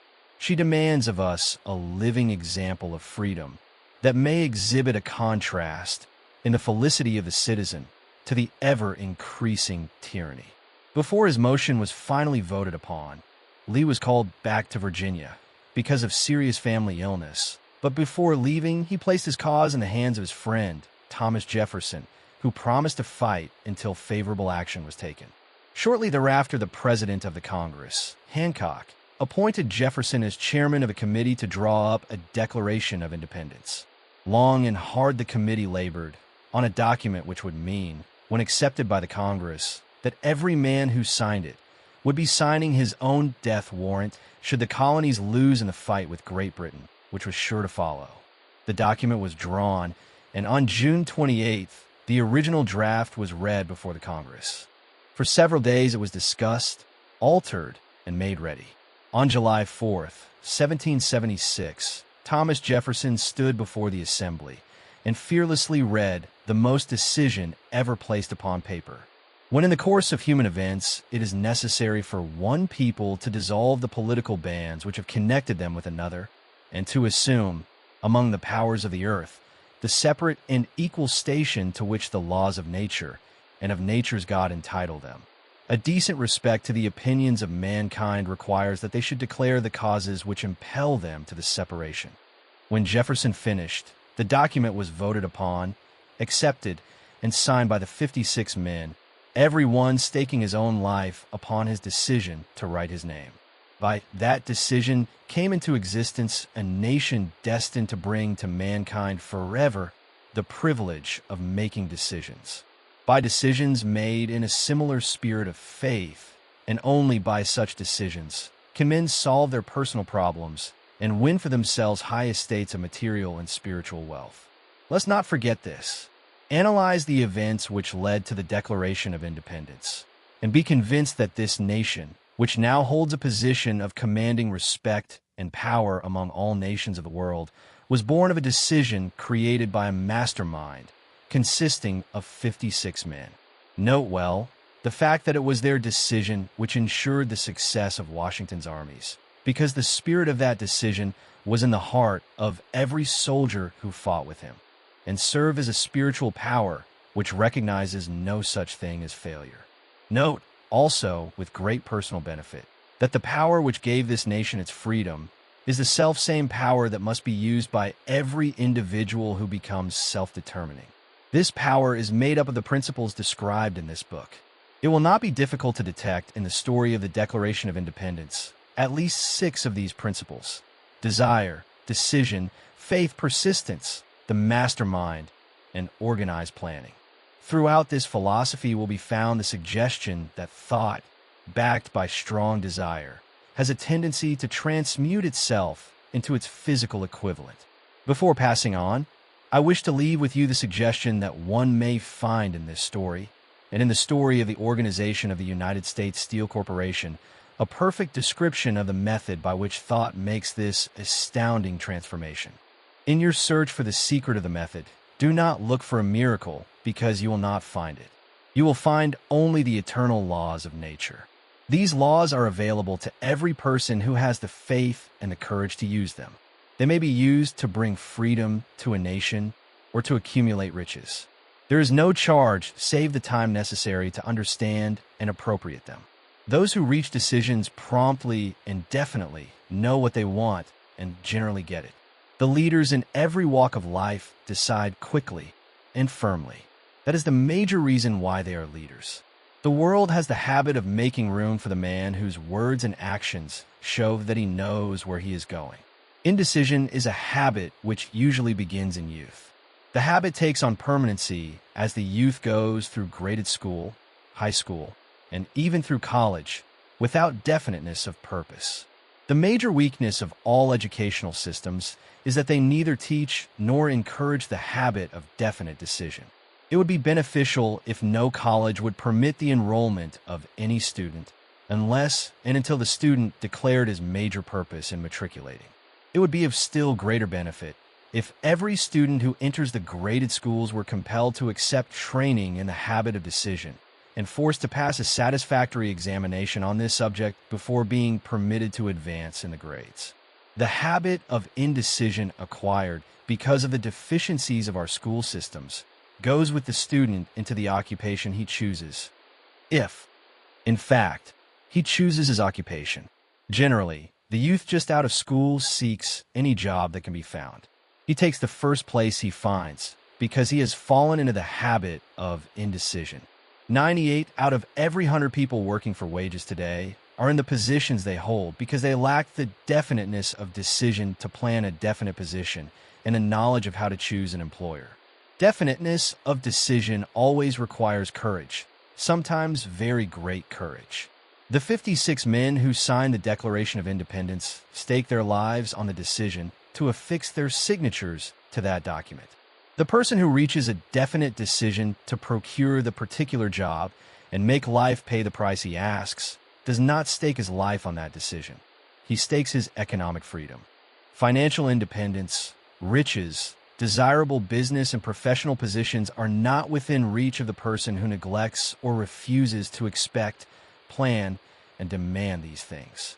The person who desires riches in the same spirit that Samuel Adams desired freedom for the colonies is sure to accumulate wealth.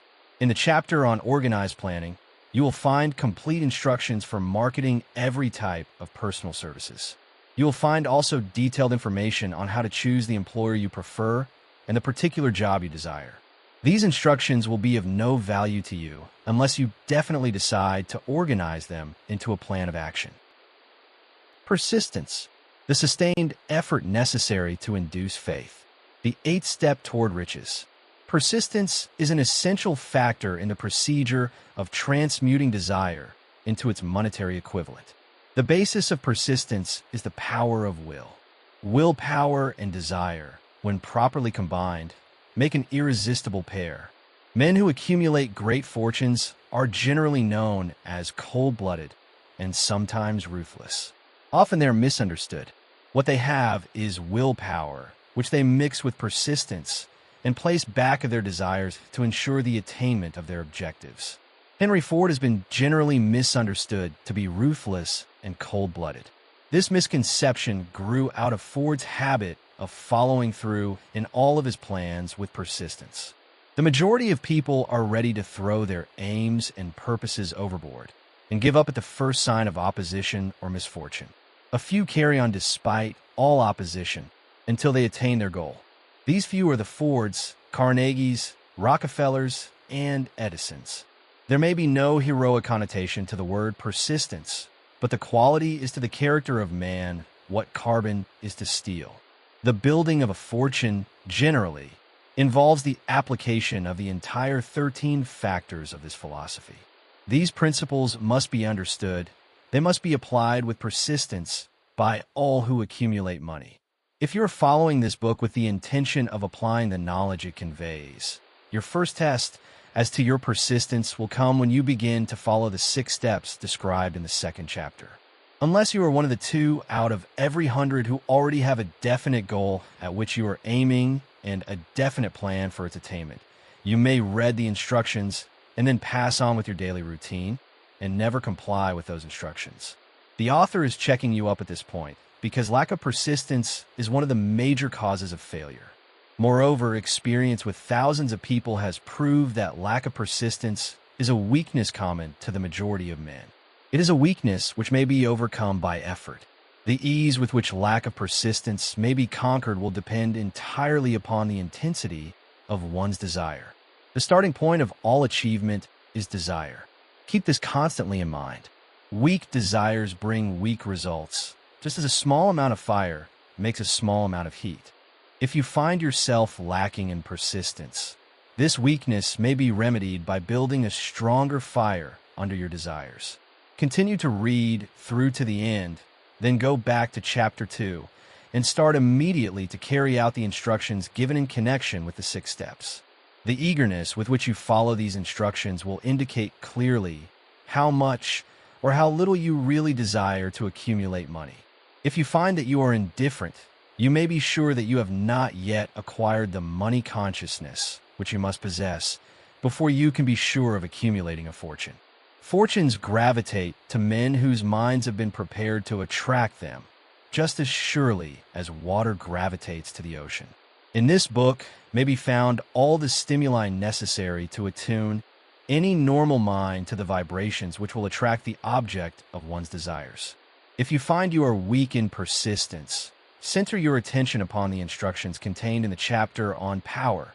Surround yourself with a mastermind group, and through the cooperative efforts of the members of this group, you could develop persistence. You will find additional instructions for the development of persistence in the chapters on autosuggestion and the subconscious mind. Follow the instructions outlined in these chapters until your habit nature hands over to your subconscious mind a clear picture of the object of your desire. From that point on, you will not be handicapped by a lack of persistence. Your subconscious mind works continuously while you are awake and while you are asleep. Spasmodic or occasional effort to apply the rules will be of no value to you. To get results, you must apply all of the rules until their application becomes a fixed habit with you. In no other way can you develop the necessary money consciousness. Poverty is attracted to the one whose mind is favorable to it, as money is attracted to him whose mind has been deliberately prepared to attract it, and through the same laws. Poverty consciousness will voluntarily seize the mind, which is not occupied with a money consciousness.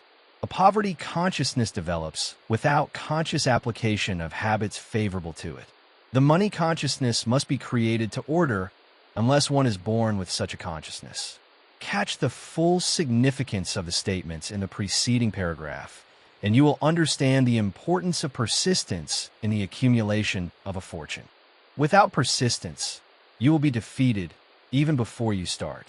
With persistence, you will win. If you have ever experienced a nightmare, you will realize the value of persistence. You're lying in bed, half awake, with a feeling that you are about to smother. You're unable to turn over or to move a muscle. You realize that you must begin to regain control over your muscles. Through persistent effort of willpower, you finally manage to move the fingers of one hand. By continuing to move your fingers, you extend your control to the muscles of one arm until you can lift it. Then you gain control of the other arm in the same manner. You finally gain control over the muscles of one leg and then extend it to the other leg. Then, with one supreme effort of will, you regain complete control over your muscular system and snap out of your nightmare. The trick has been turned step by step. You may find it necessary to snap out of your mental inertia through a similar procedure, moving slowly at first, then increasing your speed until you gain complete control over your will. Be persistent no matter how slowly you may, at first, have to move. With persistence will come success. If you select your mastermind group with care, you will have in it at least one person who will aid you in the development of persistence. Some men who have accumulated great fortunes did so because of necessity. They developed the habit of persistence because they were so closely driven by circumstances that they had to become persistent. There is no substitute for persistence. It cannot be supplanted by any other quality. Remember this, and it will hearten you in the beginning when the going may seem difficult and slow. Those who have cultivated the habit of persistence seem to enjoy insurance against failure. No matter how many times they are defeated, they finally arrive up toward the top of the ladder. Sometimes it appears that there is a hidden guide whose duty is to test men through all sorts of discouraging experiences. Those who pick themselves up after defeat and keep on trying arrive, and the world cries, "Bravo! I knew you could do it." The hidden guide lets no one enjoy great achievement without passing the persistence test. Those who can't take it simply do not make the grade. Those who can take it are bountifully rewarded for their persistence. They receive, as their compensation, whatever goal they are pursuing. That is not all. They receive something infinitely more important than material compensation, the knowledge that every failure brings with it the seed of an equivalent advantage. There are exceptions to this rule. A few people know from experience the soundness of persistence. They are the ones who have not accepted defeat as being anything more than temporary. They are the ones whose desires are so persistently applied that defeat is finally changed into victory. We who stand on the sidelines of life see the overwhelmingly large number who go down in defeat, never to rise again. We see the few who take the punishment of defeat as an urge to greater effort. These, fortunately, never learn to accept life's reverse gear. But what we do not see, what most of us never suspect of existing, is the silent but irresistible power which comes to the rescue of those who fight on in the face of discouragement. If we speak of this power at all, we call it persistence, and let it go at that. One thing we all know, if one does not possess persistence, one does not achieve noteworthy success in any calling. As these lines are being written, I look up from my work and see before me, less than a block away, the great mysterious Broadway, the graveyard of dead hopes, and the front porch of opportunity. From all over the world, people have come to Broadway, seeking fame, fortune, power, love, or whatever it is that human beings call success. Once in a great, while someone steps out from the long procession of seekers, and the world hears that another person has mastered Broadway. But Broadway is not easily nor quickly conquered. She acknowledges talent, recognizes genius, pays off in money, only after one has refused to quit. Then we know he has discovered the secret of how to conquer Broadway. The secret is always inseparably attached to one word: persistence. The secret is told in the struggle of Fannie Hurst, whose persistence conquered the Great White Way. She came to New York in 1915 to convert writing into riches. The conversion did not come quickly, but it came. For 4 years, Miss Hurst learned about the sidewalks of New York from first-hand experience. She spent her days laboring and her nights hoping. When hope grew dim, she did not say, "All right, Broadway, you win." She said, "Very well, Broadway, you may whip some, but not me. I'm going to force you to give up." One publisher, the Saturday Evening Post, sent her 36 rejection slips before she broke the ice and got a story across. The average writer, like the average in other walks of life, would have given up the job when the first rejection slip came. She pounded the pavements for 4 years to the tune of the publishers in no, because she was determined to win. Then came the payoff. The spell had been broken. The unseen guide had tested Fannie Hurst, and she could take it. From that time on, publishers made a beaten path to her door. Money came so fast, she hardly had time to count it. Then the moving picture men discovered her, and money came not in small change, but in floods. The moving picture rights to her latest novel, Great Laughter, brought $100,000, said to be the highest price ever paid for a story before publication. Her royalties from the sale of the book probably will run much more. Briefly, you have a description of what persistence is capable of achieving. Fannie Hurst is no exception.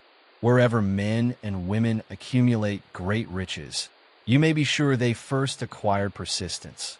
Broadway will give any beggar a cup of coffee and a sandwich, but it demands persistence of those who go after the big stakes.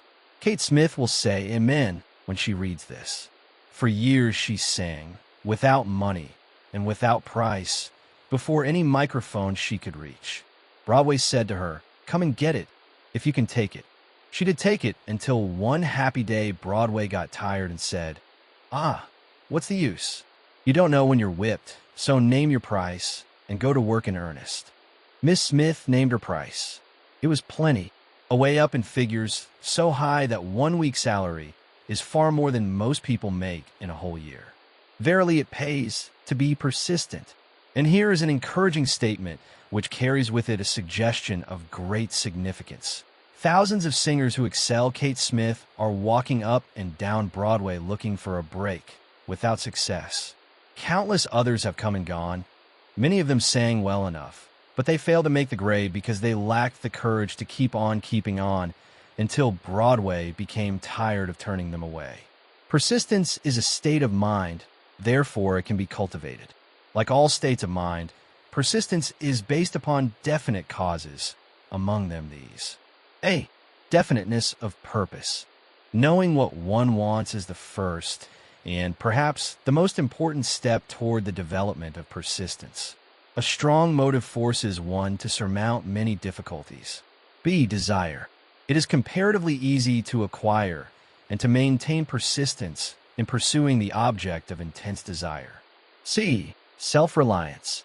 Belief in one's ability to carry out a plan encourages one to follow the plan through with persistence. Self-reliance can be developed through the principle described in the chapter on autosuggestion. D. Definiteness of plans. Organized plans, even though they may be weak and entirely impractical, encourage persistence. E. Accurate knowledge. Knowing that one's plans are sound, based upon experience or observation, encourages persistence. Guessing instead of knowing destroys persistence. F. Cooperation. Sympathy, understanding, and harmonious cooperation with others tend to develop persistence. G. Willpower. The habit of concentrating one's thoughts upon the building of plans for the attainment of a definite purpose leads to persistence. Ashabi. Persistence is the direct result of habit. The mind absorbs and becomes a part of the daily experiences upon which it feeds. Fear, the worst of all enemies, can be effectively cured by forced repetition of acts of courage. Everyone who has seen active service in war knows this. Before leaving the subject of persistence, take inventory of yourself and determine in what particular, if any, you are lacking in this essential quality. Measure yourself courageously, point by point, and see how many of the 8 factors of persistence you lack. The analysis may lead to discoveries that will give you a new grip on yourself. Symptoms of lack of persistence. Here you will find the real enemies which stand between you and noteworthy achievement. Here you will find not only the symptoms indicating weakness of persistence, but also the deeply seated subconscious causes of this weakness. Study the list carefully and face yourself squarely if you really wish to know who you are and what you are capable of doing. These are the weaknesses which must be mastered by all who accumulate riches. 1. Failure to recognize and to clearly define exactly what one wants. 2.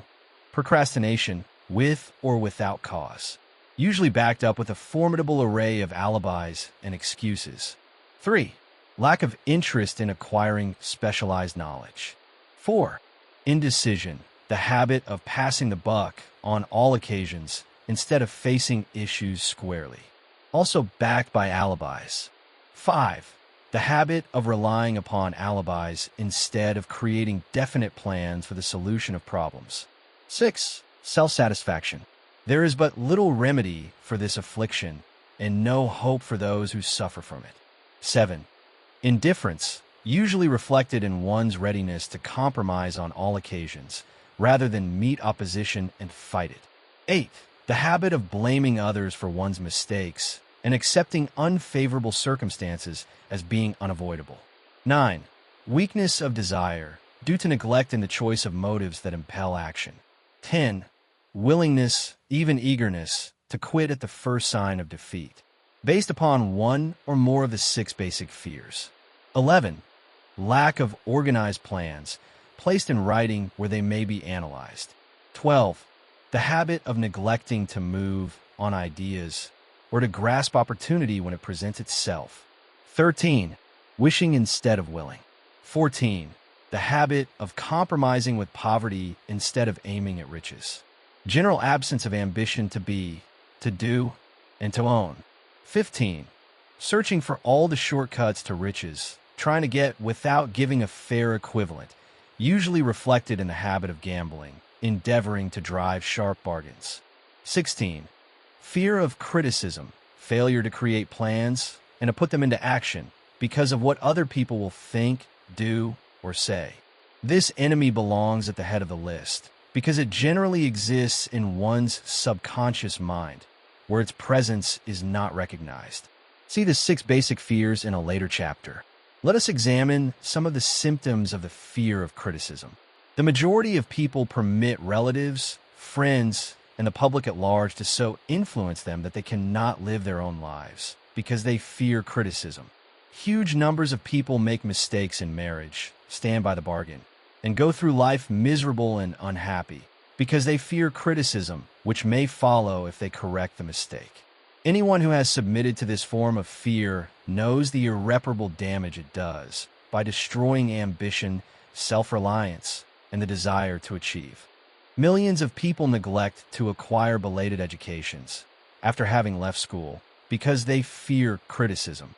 Countless numbers of men and women, both young and old, permit relatives to wreck their lives in the name of duty because they fear criticism.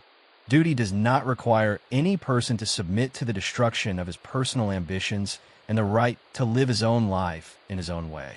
People refuse to take chances in business because they fear the criticism which may follow if they fail. The fear of criticism, in such cases, is stronger than the desire for success. Too many people refuse to set high goals for themselves, or even neglect selecting a career because they fear the criticism of relatives and friends who may say, "Don't aim so high. People will think you are crazy." When Andrew Carnegie suggested that I devote 20 years to the organization of a philosophy of individual achievement, my first impulse of thought was fear of what people might say. The suggestion set up a goal for me, far out of proportion to any I had ever conceived. As quick as a flash, my mind began to create alibis and excuses, all of them traceable to the inherent fear of criticism. Something inside of me said, "You can't do it. The job is too big and requires too much time. What will your relatives think of you? How will you earn a living? No one has ever organized a philosophy of success. What right have you to believe you can do it? Who are you, anyway, to aim so high? Remember your humble birth. What do you know about philosophy? People will think you're crazy," and they did. Why hasn't some other person done this before now? These and many other questions flashed into my mind and demanded attention. It seemed as if the whole world had suddenly turned its attention to me with the purpose of ridiculing me into giving up all desire to carry out Mr. Carnegie's suggestion. I had a fine opportunity, then and there, to kill off ambition before it gained control of me. Later in life, after having analyzed thousands of people, I discovered that most ideas are stillborn and need the breath of life injected into them through definite plans of immediate action. The time to nurse an idea is at the time of its birth. Every minute it lives gives it a better chance of surviving. The fear of criticism is at the bottom of the destruction of most ideas which never reach the planning and action stage. Many people believe that material success is the result of favorable breaks. There is an element of ground for the belief, but those depending entirely upon luck are nearly always disappointed because they overlook another important factor which must be present before one can be sure of success. It is the knowledge with which favorable breaks can be made to order. During the Depression, W.C. Fields, the comedian, lost all his money and found himself without income, without a job, and his means of earning a living, vaudeville, no longer existed. Moreover, he was past 60 when many men consider themselves old. He was so eager to stage a comeback that he offered to work without pay in a new field, movies. In addition to his other troubles, he fell and injured his neck. To many, that would have been the place to give up and quit. But Fields was persistent.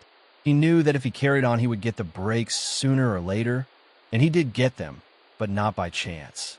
Marie Dressler found herself down and out, with her money gone, with no job, when she was about 60. She, too, went after the breaks and got them. Her persistence brought an astounding triumph late in life, long beyond the age when most men and women are done with ambition to achieve. Eddie Cantor lost his money in the 1929 stock crash, but he still had his persistence and his courage. With these +2 prominent eyes, he exploited himself back into an income of $10,000 a week. Verily, if one has persistence, one can get along very well without many other qualities. The only break anyone can afford to rely upon is a self-made break. These come through the application of persistence. The starting point is definiteness of purpose. Examine the first 100 people you meet, ask them what they want most in life, and 98 of them will not be able to tell you. If you press them for an answer, some will say security, many will say money, A few will say happiness, others will say fame and power, and still others will say social recognition, ease in living, ability to sing, dance, or write, but none of them will be able to define these terms or give the slightest indication of a plan by which they hope to attain these vaguely expressed wishes. Riches do not respond to wishes. They respond only to definite plans, backed by definite desires, through constant persistence. How to develop persistence? There are 4 simple steps which lead to the habit of persistence. They call for no great amount of intelligence, no particular amount of education, and but little time or effort. The necessary steps are, 1. A definite purpose backed by burning desire for its fulfillment. 2. A definite plan expressed in continuous action. 3. A mind closed tightly against all negative and discouraging influences, including negative suggestions of relatives, friends, and acquaintances. 4. A friendly alliance with one or more persons who will encourage one to follow through with both plan and purpose. These 4 steps are essential for success in all walks of life. The entire purpose of the 13 principles of this philosophy is to enable one to take these 4 steps as a matter of habit. These are the steps by which one may control one's economic destiny. They are the steps that lead to freedom and independence of thought. They are the steps that lead to riches in small or great quantities. They lead the way to power, fame, and worldly recognition.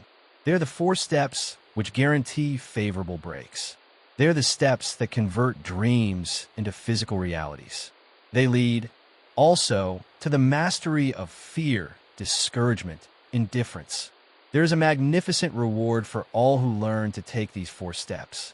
It is the privilege of writing one's own ticket and of making life yield whatever price is asked. I have no way of knowing the facts, but I venture to conjecture that Mrs. Wallace Simpson's great love for a man was not accidental, nor the result of favorable breaks alone. There was a burning desire and careful searching at every step of the way. Her first duty was to love.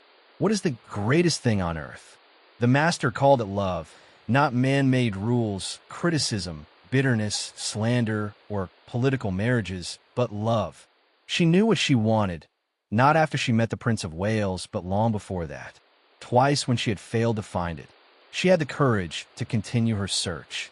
To thine own self be true, and it must follow, as the night the day, thou canst not then be false to any man. Her rise from obscurity was of the slow, progressive, persistent order, but it was sure. She triumphed over unbelievably long odds.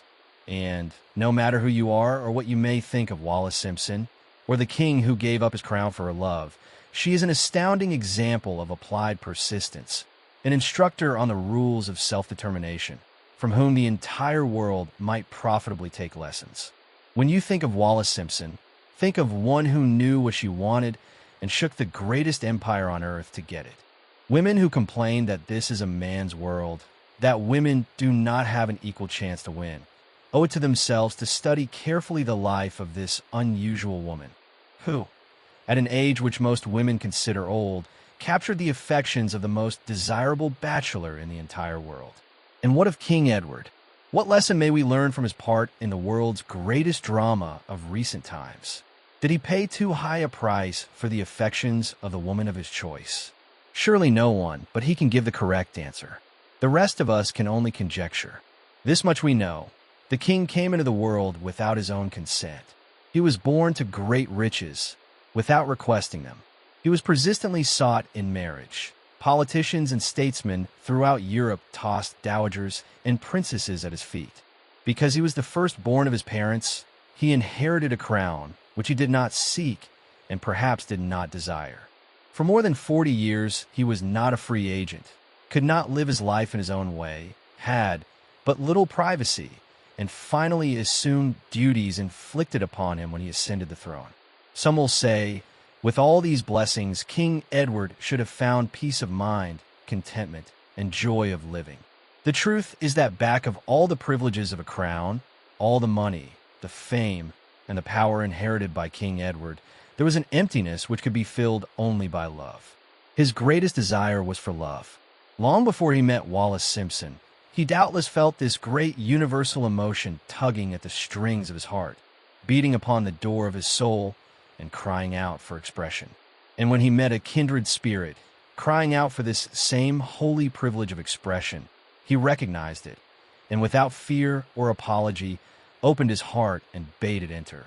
All the scandalmongers in the world cannot destroy the beauty of this international drama, through which two people found love and had the courage to face open criticism, renounce all else to give it holy expression.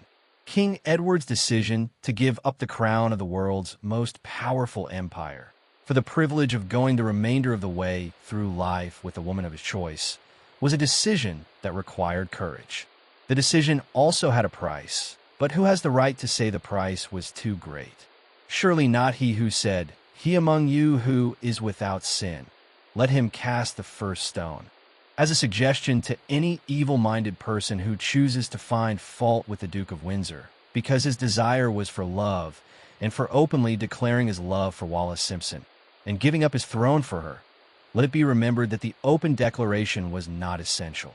He could have followed the custom of clandestine liaison, which has prevailed in Europe for centuries, without giving up either his throne or the woman of his choice, and there would have been no complaint from either church or laity.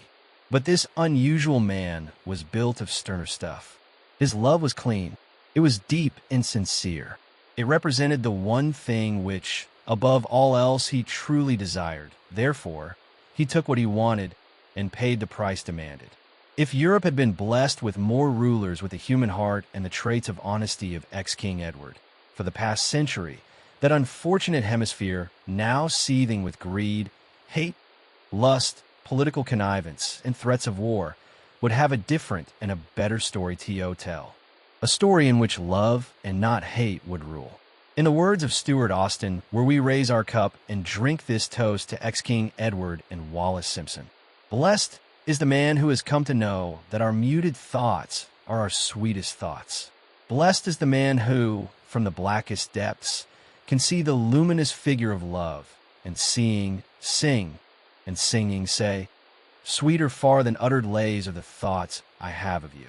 In these words would we pay tribute to the two people who, more than all others of modern times, have been the victims of criticism and the recipients of abuse, because they found life's greatest treasure and claimed it.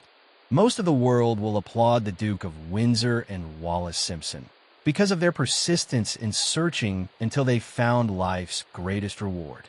All of U.S. can profit by following their example in our own search for that which we demand of life. What mystical power gives to men of persistence the capacity to master difficulties? Does the quality of persistence set up in one's mind some form of spiritual, mental, or chemical activity which gives one access to supernatural forces? Does infinite intelligence throw itself on the side of the person who still fights on after the battle has been lost, with the whole world on the opposing side? These and many other similar questions have arisen in my mind as I have observed men like Henry Ford, who started at scratch and built an industrial empire of huge proportions, with little else in the way of a beginning but persistence. Or Thomas Edison, who, with less than 3 months of schooling, became the world's leading inventor and converted persistence into the talking machine, the moving picture machine, and the incandescent light, to say nothing of 100 other useful inventions. I had the happy privilege of analyzing both Mr. Edison and Mr. Ford year by year over a long period of years, and therefore the opportunity to study them at close range. So I speak from actual knowledge when I say that I found no quality save persistence in either of them that even remotely suggested the major source of their stupendous achievements. As one makes an impartial study of the prophets, philosophers, miracle men, and religious leaders of the past, one is drawn to the inevitable conclusion that persistence, concentration of effort, and definiteness of purpose were the major sources of their achievements. Consider, for example, the strange and fascinating story of Muhammad. Analyze his life, compare him with men of achievement in this modern age of industry and finance, and observe how they have one outstanding trait in common: persistence. If you're keenly interested in studying the strange power which gives potency to persistence, read a biography of Muhammad, especially the one by Asad Bey. This brief review of that book by Thomas Segru in the Herald Tribune will provide a preview of the rare treat in store for those who take the time to read the entire story of one of the most astounding examples of the power of persistence known to civilization. The Last Great Prophet, reviewed by Thomas Segru. Muhammad was a prophet, but he never performed a miracle. He was not a mystic. He had no formal schooling. He did not begin his mission until he was 40, when he announced that he was the messenger of God, bringing word of the true religion. He was ridiculed and labeled a lunatic. Children tripped him and women threw filth upon him. He was banished from his native city, Mecca, and his followers were stripped of their worldly goods and sent into the desert after him. When he had been preaching 10 years, he had nothing to show for it but banishment, poverty, and ridicule. Yet before another 10 years had passed, he was dictator of all Arabia, ruler of Mecca, and the head of a new world religion which was to sweep to the Danube and the Pyrenees before exhausting the impetus he gave it. That impetus was threefold: the power of words, the efficacy of prayer, and man's kinship with God. His career never made sense. Muhammad was born to impoverished members of a leading family of Mecca, because Mecca, the crossroads of the world, home of the magic stone called the Kaaba, great city of trade and the center of trade routes, was unsanitary. Its children were sent to be raised in the desert by Bedouins. Muhammad was thus nurtured, drawing strength and health from the milk of nomad, vicarious mothers. He tended sheep and soon hired out to a rich widow as leader of her caravans. He traveled to all parts of the Eastern world, talked with many men of diverse beliefs, and observed the decline of Christianity into warring sections.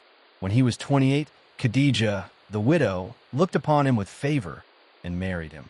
Her father would have objected to such a marriage, so she got him drunk and held him up while he gave the paternal blessing. For the next 12 years, Muhammad lived as a rich and respected and very shrewd trader. Then he took to wandering in the desert, and one day he returned with the first verse of the Quran and told Khadijah that the archangel Gabriel had appeared to him and said that he was to be the messenger of God. The Quran, the revealed word of God, was the closest thing to a miracle in Muhammad's life. He had not been a poet. He had no gift of words. Yet the verses of the Quran, as he received them and recited them to the faithful, were better than any verses which the professional poets of the tribes could produce. This, to the Arabs, was a miracle. To them, the gift of words was the greatest gift. The poet was all-powerful. In addition, the Quran said that all men were equal before God, that the world should be a democratic state Islam.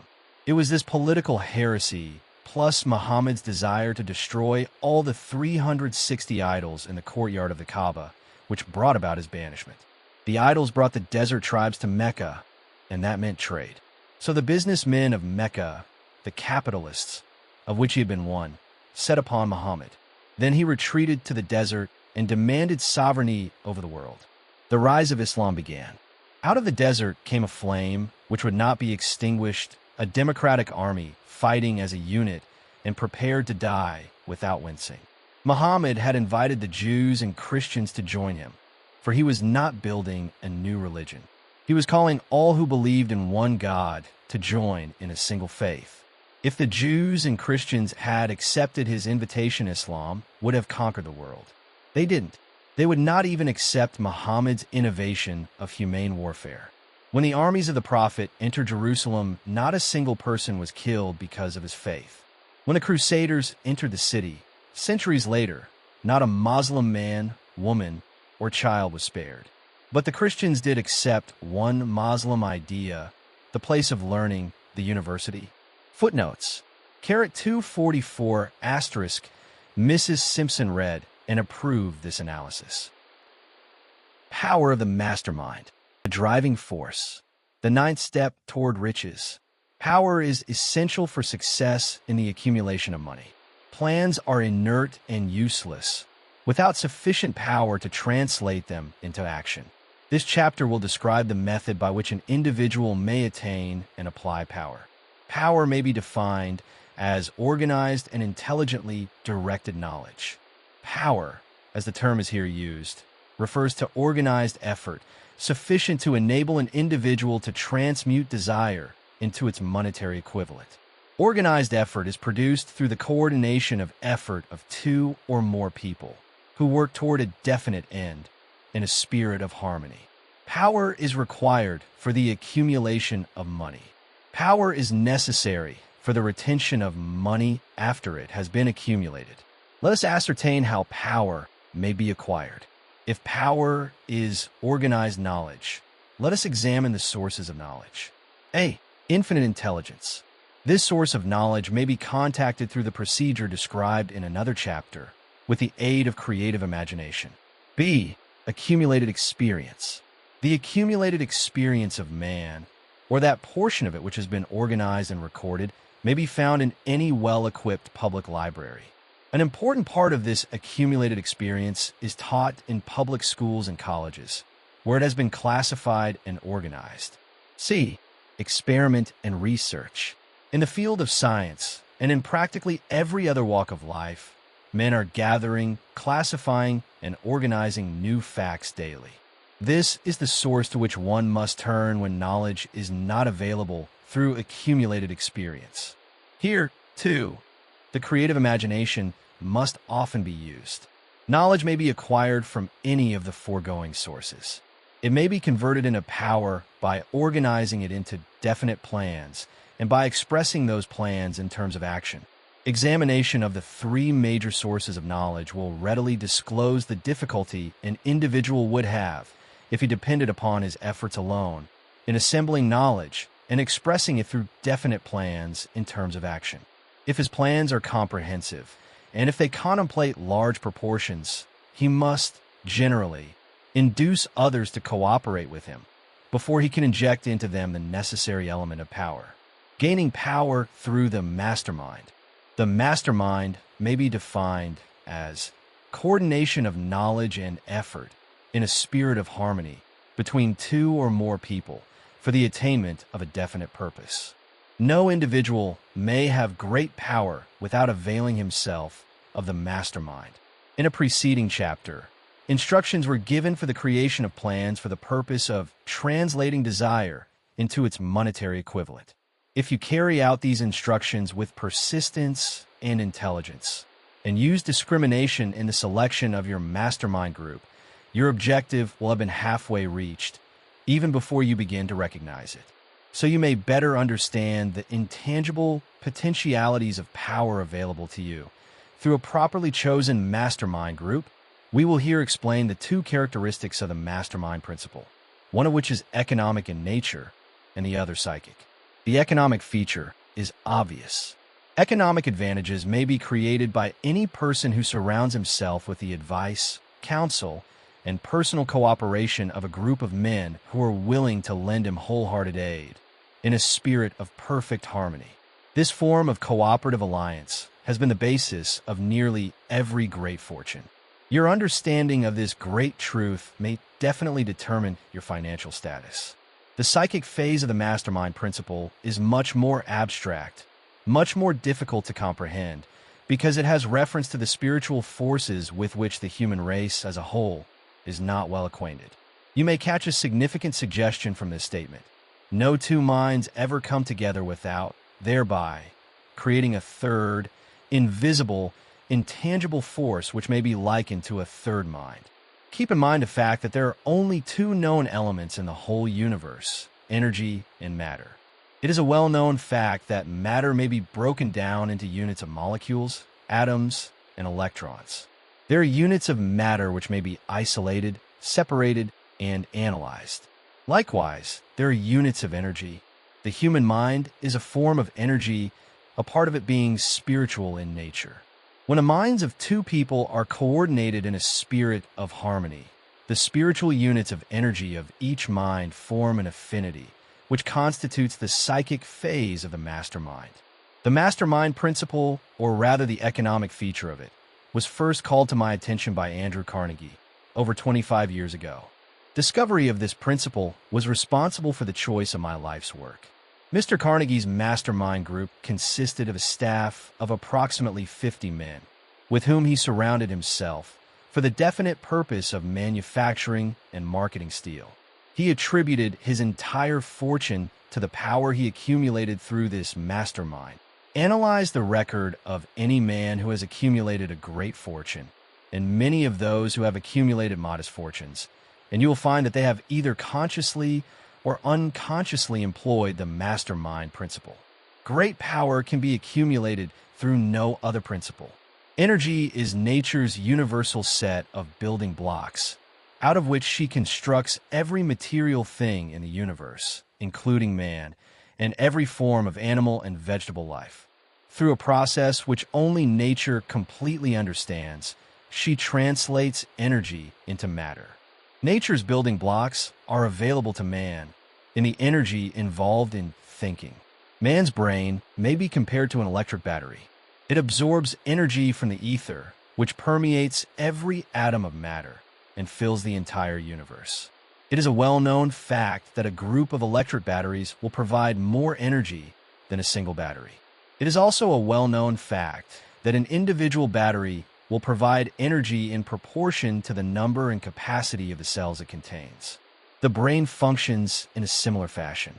This accounts for the fact that some brains are more efficient than others, and leads to this significant statement: a group of brains coordinated or connected in a spirit of harmony will provide more thought energy than a single brain, just as a group of electric batteries will provide more energy than a single battery. Through this metaphor, it becomes immediately obvious that the mastermind principle holds the secret of the power wielded by men who surround themselves with other men of brains.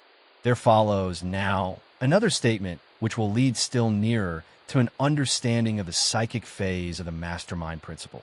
When a group of individual brains are coordinated and function in harmony, the increased energy created through that alliance becomes available to every individual brain in the group. It is a well-known fact that Henry Ford began his business career under the handicap of poverty, illiteracy, and ignorance. It is an equally well-known fact that within the inconceivably short period of 10 years, Mr. Ford mastered these three handicaps, and that within 25 years he made himself one of the richest men in America. Connect with this fact the additional knowledge that Mr. Ford's most rapid strides became noticeable from the time he became a personal friend of Thomas A. Edison, and you will begin to understand what the influence of one mind upon another can accomplish. Go a step farther and consider the fact that Mr. Ford's most outstanding achievements began from the time that he formed the acquaintances of Harvey Firestone, John Burroughs, and Luther Burbank, each a man of great brain capacity. And you will have further evidence that power may be produced through friendly alliance of minds. There is little, if any, doubt that Henry Ford is one of the best informed men in the business and industrial world. The question of his wealth needs no discussion. Analyze Mr. Ford's intimate personal friends, some of whom have already been mentioned, and you will be prepared to understand the following statement. Men take on the nature and the habits and the power of thought of those with whom they associate in a spirit of sympathy and harmony. Henry Ford whipped poverty, illiteracy, and ignorance by allying himself with great minds, whose vibrations of thought he absorbed into his own mind. Through his association with Edison, Burbank, Burroughs, and Firestone, Mr. Ford added to his own brain power the sum and substance of the intelligence, experience, knowledge, and spiritual forces of these four men. Moreover, he appropriated and made use of the mastermind principle through the methods of procedure described in this book. This principle is available to you. We have already mentioned Mahatma Gandhi. Perhaps the majority of those who have heard of Gandhi look upon him as merely an eccentric little man who goes around without formal wearing apparel and makes trouble for the British government. In reality, Gandhi is not eccentric, but he is the most powerful man now living, estimated by the number of his followers and their faith in their leader. Moreover, he is probably the most powerful man who has ever lived. His power is passive, but it is real.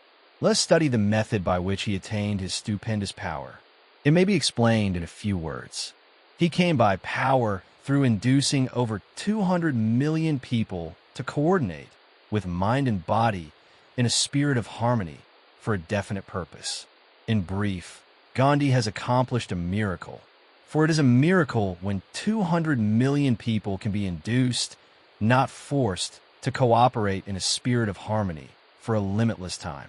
If you doubt that this is a miracle, try to induce any two people to cooperate in a spirit of harmony for any length of time. Every man who manages a business knows what a difficult matter it is to get employees to work together in a spirit even remotely resembling harmony. The list of the chief sources from which power may be attained is, as you have seen, headed by infinite intelligence. When two or more people coordinate in a spirit of harmony and work toward a definite objective, they place themselves in position, through that alliance, to absorb power directly from the great universal storehouse of infinite intelligence. This is the greatest of all sources of power. It is the source to which the genius turns. It is the source to which every great leader turns, whether he may be conscious of the fact or not. The other two major sources from which the knowledge, necessary for the accumulation of power, may be obtained are no more reliable than the five senses of man. The senses are not always reliable. Infinite intelligence does not ERR. In subsequent chapters, the methods by which infinite intelligence may be most readily contacted will be adequately described. This is not a course on religion. No fundamental principle described in this book should be interpreted as being intended to interfere either directly or indirectly with any man's religious habits. This book has been confined exclusively to instructing the reader how to transmute the definite purpose of desire for money into its monetary equivalent. Read, think, and meditate as you read. Soon, the entire subject will unfold, and you will see it in perspective. You're now seeing the detail of the individual chapters. Money is as shy and elusive as the old-time maiden. It must be wooed and won by methods not unlike those used by a determined lover in pursuit of the girl of his choice. And, coincidental as it is, the power used in the wooing of money is not greatly different from that used in wooing a maiden. That power, when successfully used in the pursuit of money, must be mixed with faith. It must be mixed with desire. It must be mixed with persistence. It must be applied through a plan, and that plan must be set into action. When money comes in quantities known as the big money, it flows to the one who accumulates it as easily as water flows downhill. There exists a great unseen stream of power which may be compared to a river, except that one side flows in one direction, carrying all who get into that side of the stream, onward and upward to wealth, and the other side flows in the opposite direction, carrying all who are unfortunate enough to get into it and not able to extricate themselves from it, downward to misery and poverty. Every man who has accumulated a great fortune has recognized the existence of this stream of life. It consists of one's thinking process. The positive emotions of thought form the side of the stream which carries one to fortune. The negative emotions form the side which carries one down to poverty. This carries a thought of stupendous importance to the person who is following this book with the object of accumulating a fortune. If you're in the side of the stream of power which leads to poverty, this may serve as an oar by which you may propel yourself over into the other side of the stream. It can serve you only through application and use. Merely reading and passing judgment on it, either one way or another, will in no way benefit you.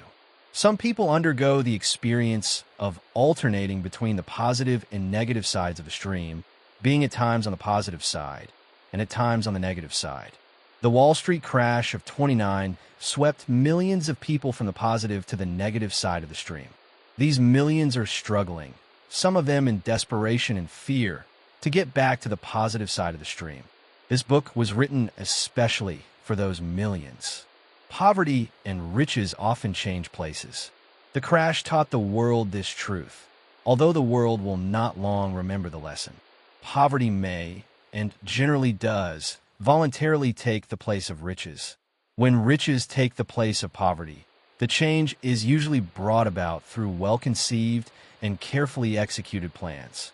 Poverty needs no plan. It needs no one to aid it because it is bold and ruthless. Riches are shy and timid. They have to be attracted. The mystery of sex transmutation, the 10th step toward riches. The meaning of the word transmute is, in simple language, the changing or transferring of one element or form of energy into another. The emotion of sex brings into being a state of mind. Because of ignorance on the subject, this state of mind is generally associated with the physical, and because of improper influences to which most people have been subjected in acquiring knowledge of sex, things essentially physical have highly biased the mind. The emotion of sex has back of it the possibility of 3 constructive potentialities. They are, 1. The perpetuation of mankind. 2. The maintenance of health as a therapeutic agency. It has no equal. 3. The transformation of mediocrity into genius through transmutation. Sex transmutation is simple and easily explained. It means the switching of the mind from thoughts of physical expression to thoughts of some other nature. Sex desire is the most powerful of human desires. When driven by this desire, men develop keenness of imagination, courage, willpower, persistence, and creative ability unknown to them at other times. So strong and impelling is the desire for sexual contact that men freely run the risk of life and reputation to indulge it. When harnessed and redirected along other lines, this motivating force maintains all of its attributes of keenness of imagination, courage, etc., which may be used as powerful creative forces in literature, art, or in any other profession or calling, including, of course, the accumulation of riches. The transmutation of sex energy calls for the exercise of willpower, to be sure, but the reward is worth the effort. The desire for sexual expression is inborn and natural. The desire cannot and should not be submerged or eliminated, but it should be given an outlet through forms of expression which enrich the body, mind, and spirit of man.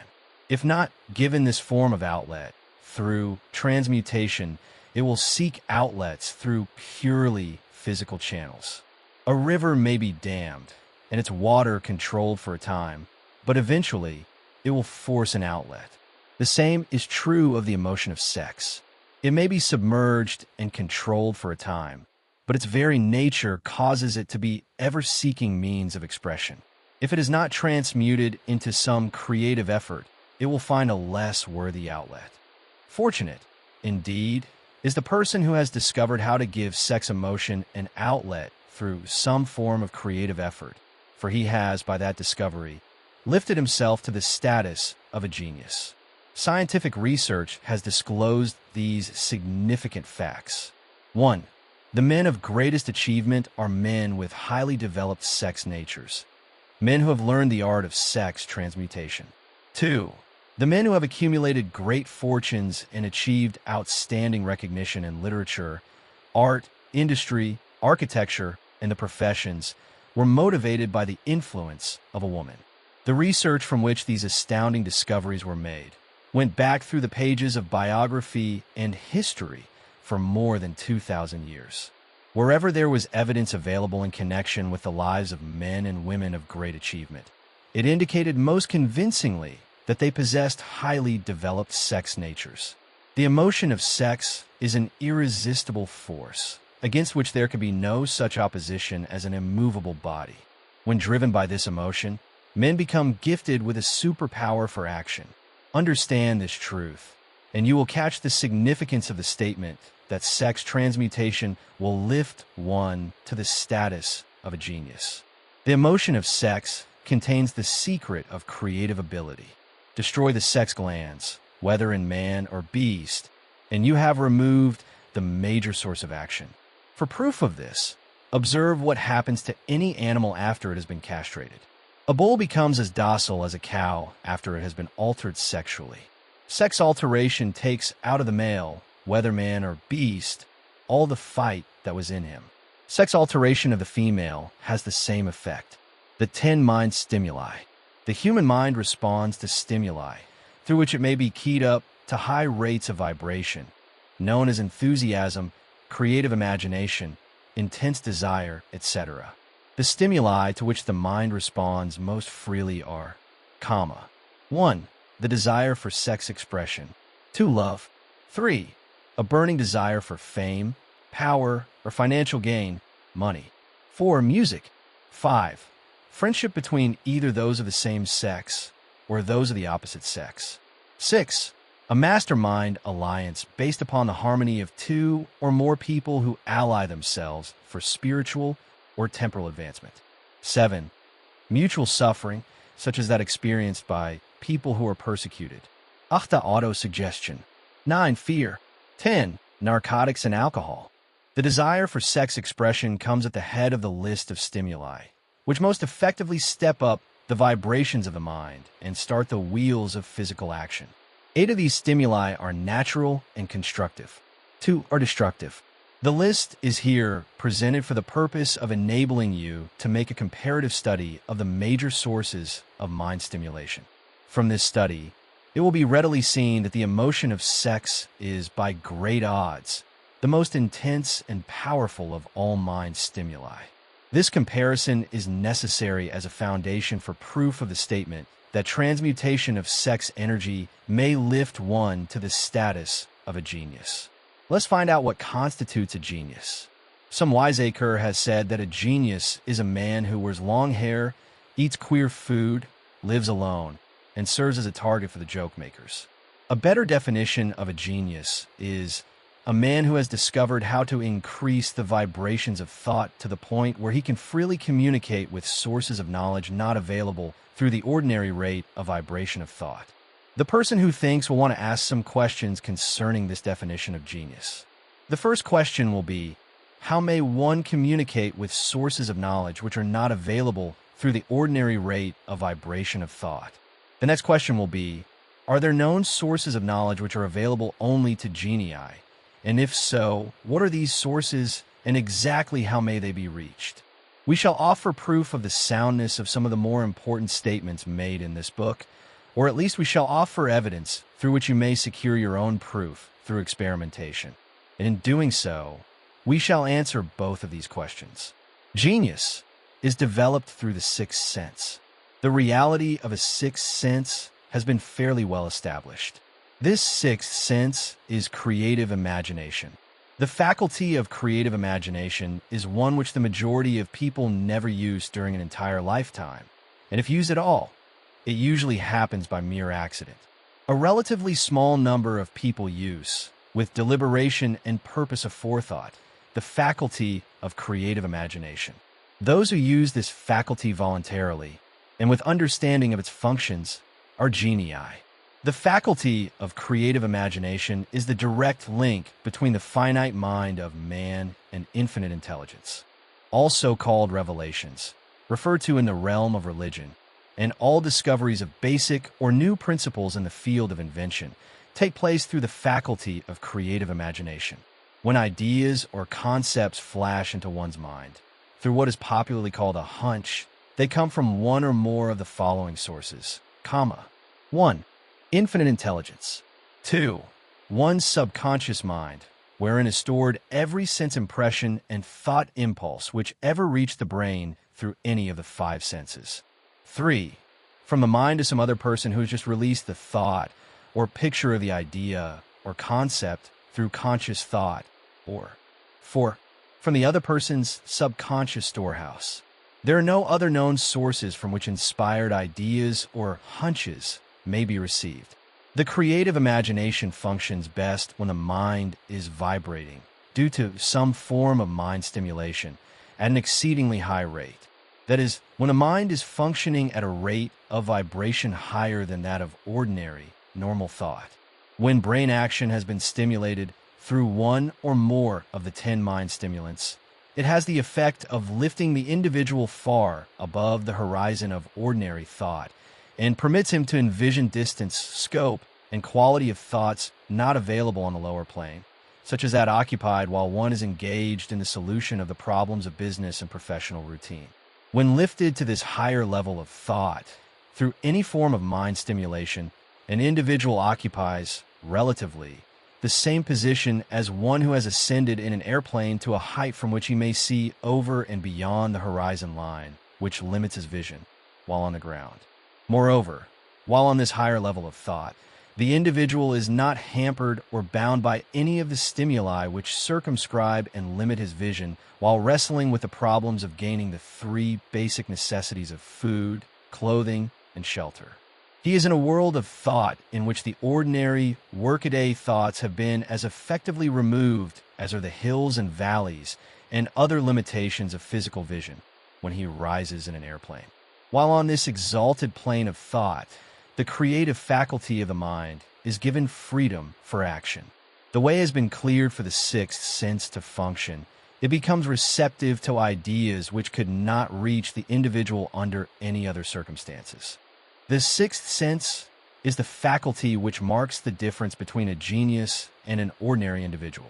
The creative faculty becomes more alert and receptive to vibrations, originating outside the individual's subconscious mind.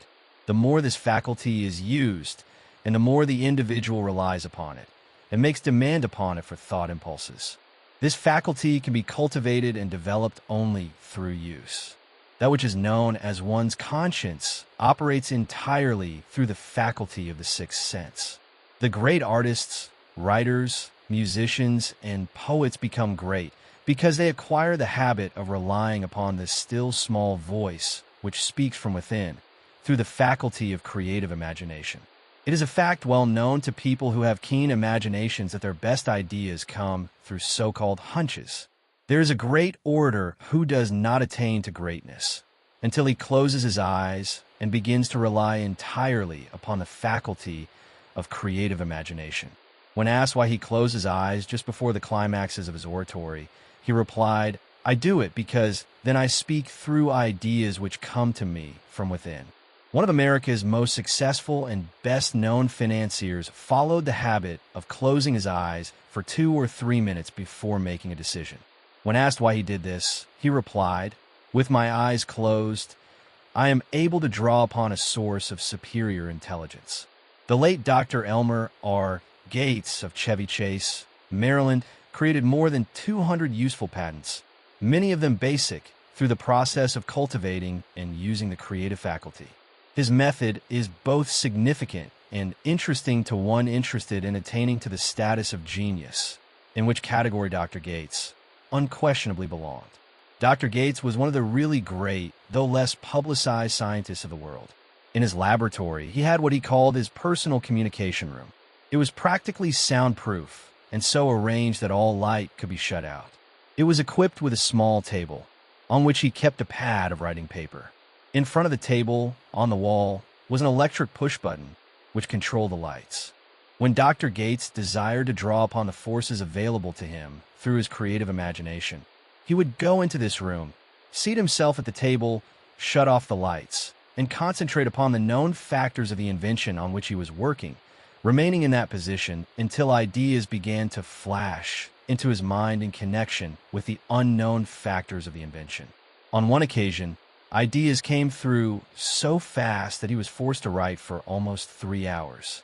When the thoughts stopped flowing and he examined his notes, he found they contained a minute description of principles which had not a parallel among the known data of the scientific world.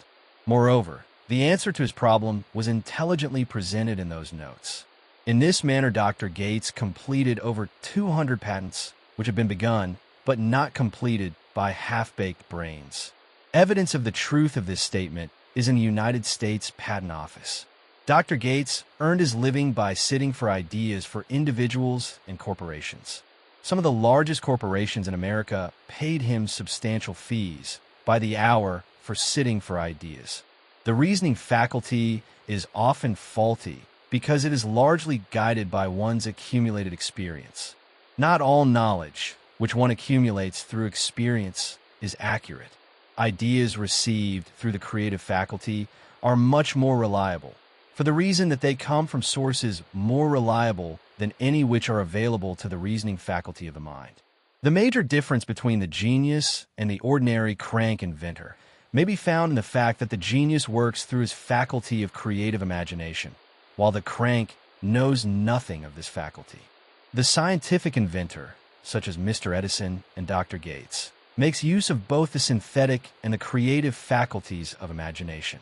For example, the scientific inventor, or genius, begins an invention by organizing and combining the known ideas or principles accumulated through experience, through the synthetic faculty, the reasoning faculty.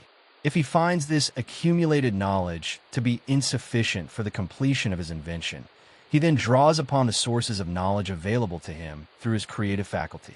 The method by which he does this varies with the individual, but this is the sum and substance of his procedure. 1. He stimulates his mind so that it vibrates on a higher-than-average plane, using one or more of the 10 mind stimulants or some other stimulant of his choice. 2. He concentrates upon the known factors, the finished part of his invention, and creates in his mind a perfect picture of unknown factors, the unfinished part of his invention. He holds this picture in mind until it has been taken over by the subconscious mind, then relaxes by clearing his mind of all thought and waits for his answer to flash into his mind. Sometimes the results are both definite and immediate. At other times, the results are negative depending upon the state of development of the sixth sense or creative faculty. Mr. Edison tried out more than 10,000 different combinations of ideas through the synthetic faculty of his imagination before he tuned in through the creative faculty and got the answer which perfected the incandescent light. His experience was similar when he produced the talking machine. There is plenty of reliable evidence that the faculty of creative imagination exists. This evidence is available through accurate analysis of men who have become leaders in their respective callings, without having had extensive educations. Lincoln was a notable example of a great leader who achieved greatness through the discovery and use of his faculty of creative imagination. He discovered and began to use this faculty as the result of the stimulation of love, which he experienced after he met in Rutledge, a statement of the highest significance in connection with the study of the source of genius. The pages of history are filled with the records of great leaders whose achievements may be traced directly to the influence of women who aroused the creative faculties of their minds through the stimulation of sex desire. Napoleon Bonaparte was one of these. When inspired by his first wife, Josephine, he was irresistible and invincible. When his better judgment or reasoning faculty prompted him to put Josephine aside, he began to decline. His defeat and St. Helena were not far distant. If good taste would permit, we might easily mention scores of men, well known to the American people, who climbed to great heights of achievement under the stimulating influence of their wives, only to drop back to destruction after money and power went to their heads, and they put aside the old wife for a new one. Napoleon was not the only man to discover that sex influence from the right source is more powerful than any substitute of expediency, which may be created by mere reason. The human mind responds to stimulation. Among the greatest and most powerful of these stimuli is the urge of sex. When harnessed and transmuted, this driving force is capable of lifting men into that higher sphere of thought, which enables them to master the sources of worry and petty annoyance which beset their pathway on the lower plane.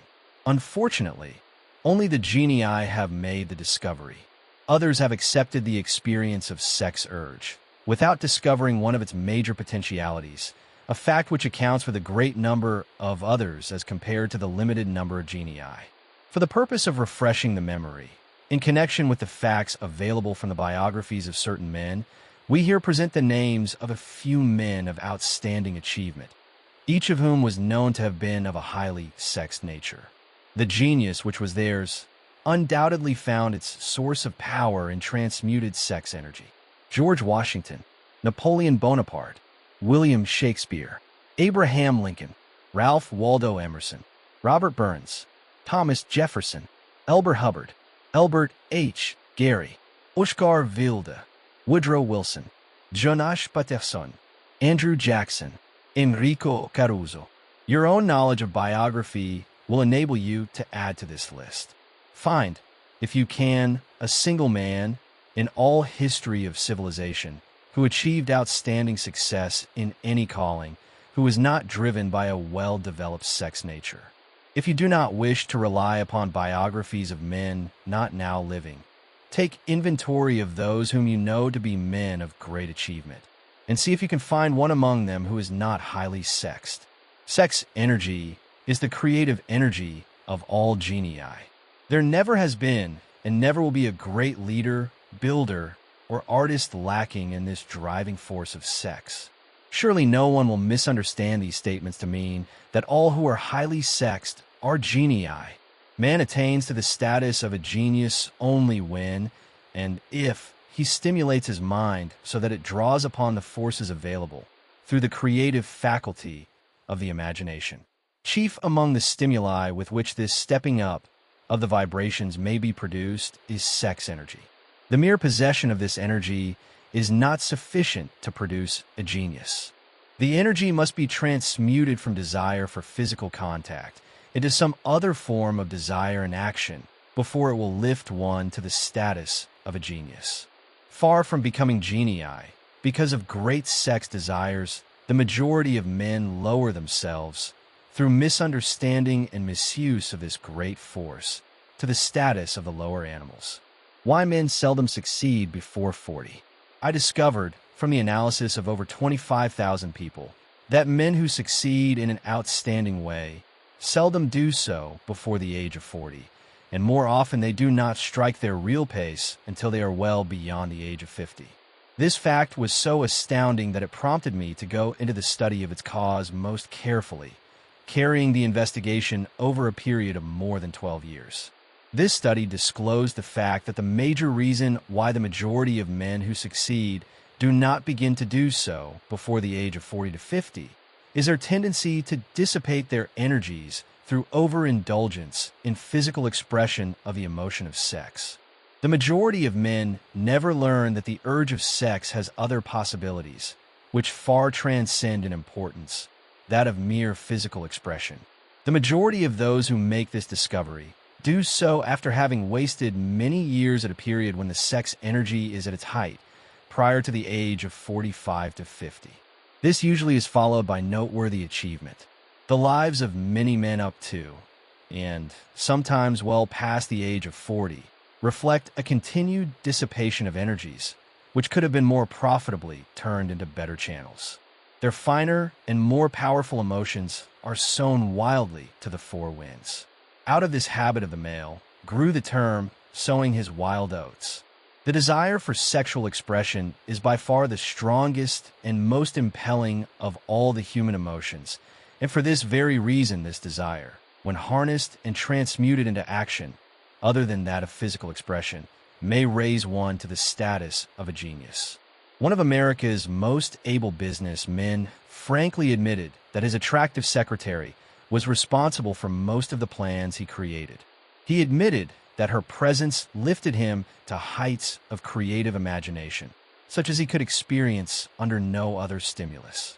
One of the most successful men in America owes most of his success to the influence of a very charming young woman who has served as a source of inspiration for more than 12 years. Everyone knows the man to whom this reference is made, but not everyone knows the real source of his achievements. History is not lacking in examples of men who attained to the status of genii as the result of the use of artificial mind stimulants in the form of alcohol and narcotics. Edgar Allan Poe wrote The Raven while under the influence of liquor, dreaming dreams that mortal never dared to dream before. James Whitcomb Riley did his best writing while under the influence of alcohol. Perhaps it was thus he saw the ordered intermingling of the real and the dream, the mill above the river, and the mist above the stream. Robert Burns wrote best when intoxicated. For Auld Lang Syne, my dear, we'll take a cup of kindness yet for Auld Lang Syne. But let it be remembered that many such men have destroyed themselves in the end. Nature has prepared her own potions with which men may safely stimulate their minds, so they vibrate on a plane that enables them to tune into fine and rare thoughts which come from no man knows where. No satisfactory substitute for nature's stimulants has ever been found. It is a fact well known to psychologists that there is a very close relationship between sex desires and spiritual urges, a fact which accounts for the peculiar behavior of people who participate in the orgies known as religious revivals, common among the primitive types. The world is ruled, and the destiny of civilization is established by the human emotions. People are influenced in their actions, not by reason so much as by feelings. The creative faculty of the mind is set into action entirely by emotions and not by cold reason. The most powerful of all human emotions is that of sex. There are other mind stimulants, some of which have been listed, but no one of them, nor all of them combined, can equal the driving power of sex. A mind stimulant is any influence which will either temporarily or permanently increase the vibrations of thought. The 10 major stimulants described are those most commonly resorted to. Through these sources, one may commune with infinite intelligence or enter, at will, the storehouse of the subconscious mind, either one's own or that of another person, a procedure which is all there is of genius. A teacher who has trained and directed the efforts of more than 30,000 salespeople made the astounding discovery that highly sexed men are the most efficient salesmen. The explanation is that the factor of personality known as personal magnetism is nothing more nor less than sex energy. Highly sexed people always have a plentiful supply of magnetism. Through cultivation and understanding, this vital force may be drawn upon and used to great advantage in the relationships between people. This energy may be communicated to others through the following media. 1. The handshake. The touch of the hand indicates, instantly, the presence of magnetism or the lack of it. 2. The tone of voice. Magnetism, or sex energy, is the factor with which the voice may be colored or made musical and charming. 3.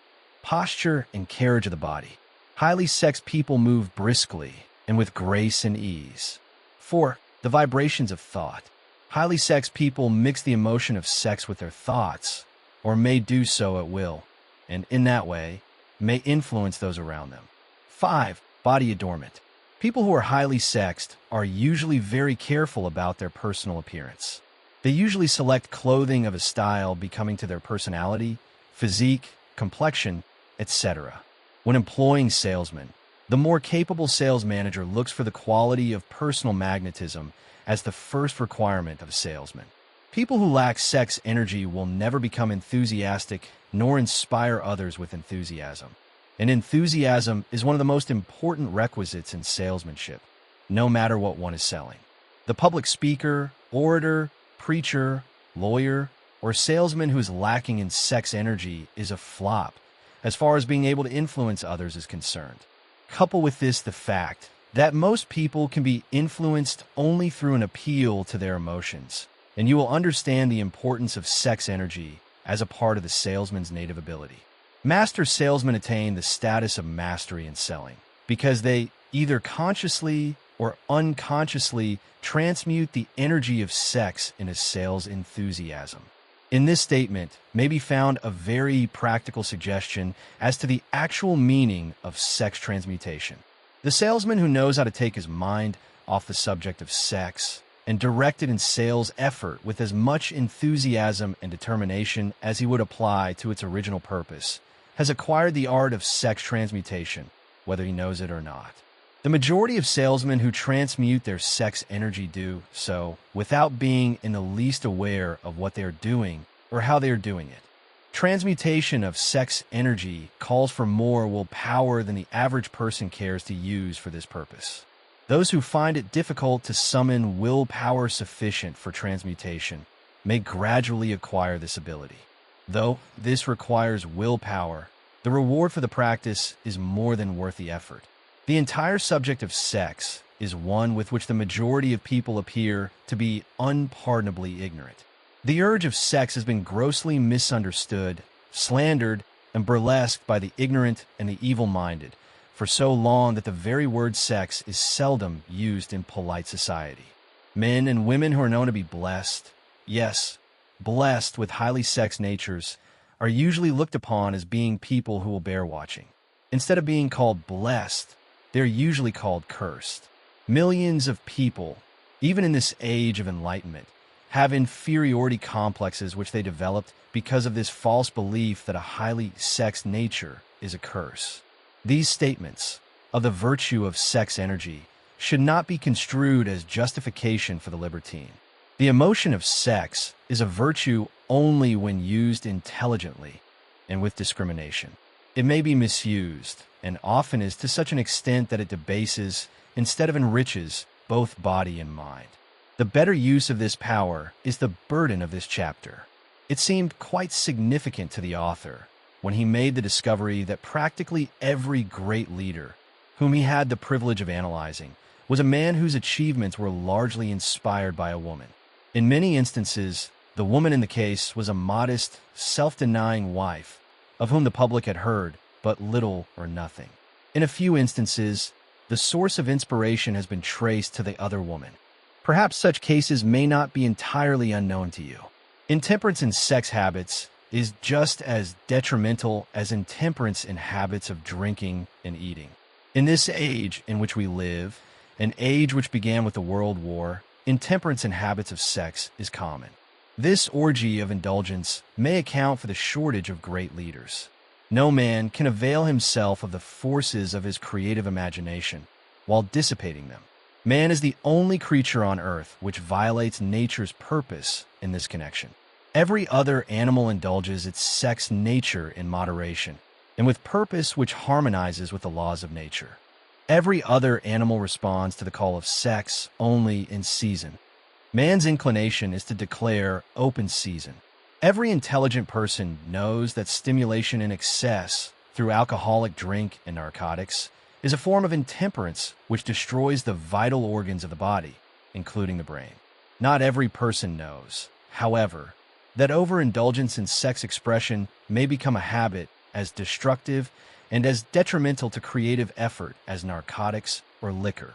A sex madman is not essentially different than a dope madman. Both have lost control over their faculties of reason and willpower. Sexual overindulgence may not only destroy reason and willpower, but it may also lead to either temporary or permanent insanity. Many cases of hypochondria, imaginary illness, grow out of habits developed in ignorance of the true function of sex. From these brief references to the subject, it may be readily seen that ignorance on the subject of sex transmutation forces stupendous penalties upon the ignorant on the one hand, and withholds from them equally stupendous benefits on the other. Widespread ignorance on the subject of sex is due to the fact that the subject has been surrounded with mystery and beclouded by dark silence. The conspiracy of mystery and silence has had the same effect upon the minds of young people that the psychology of prohibition had. The result has been increased curiosity and desire to acquire more knowledge on this verboten subject, and to the shame of all lawmakers and most physicians, by training best qualified to educate youth on that subject, information has not been easily available.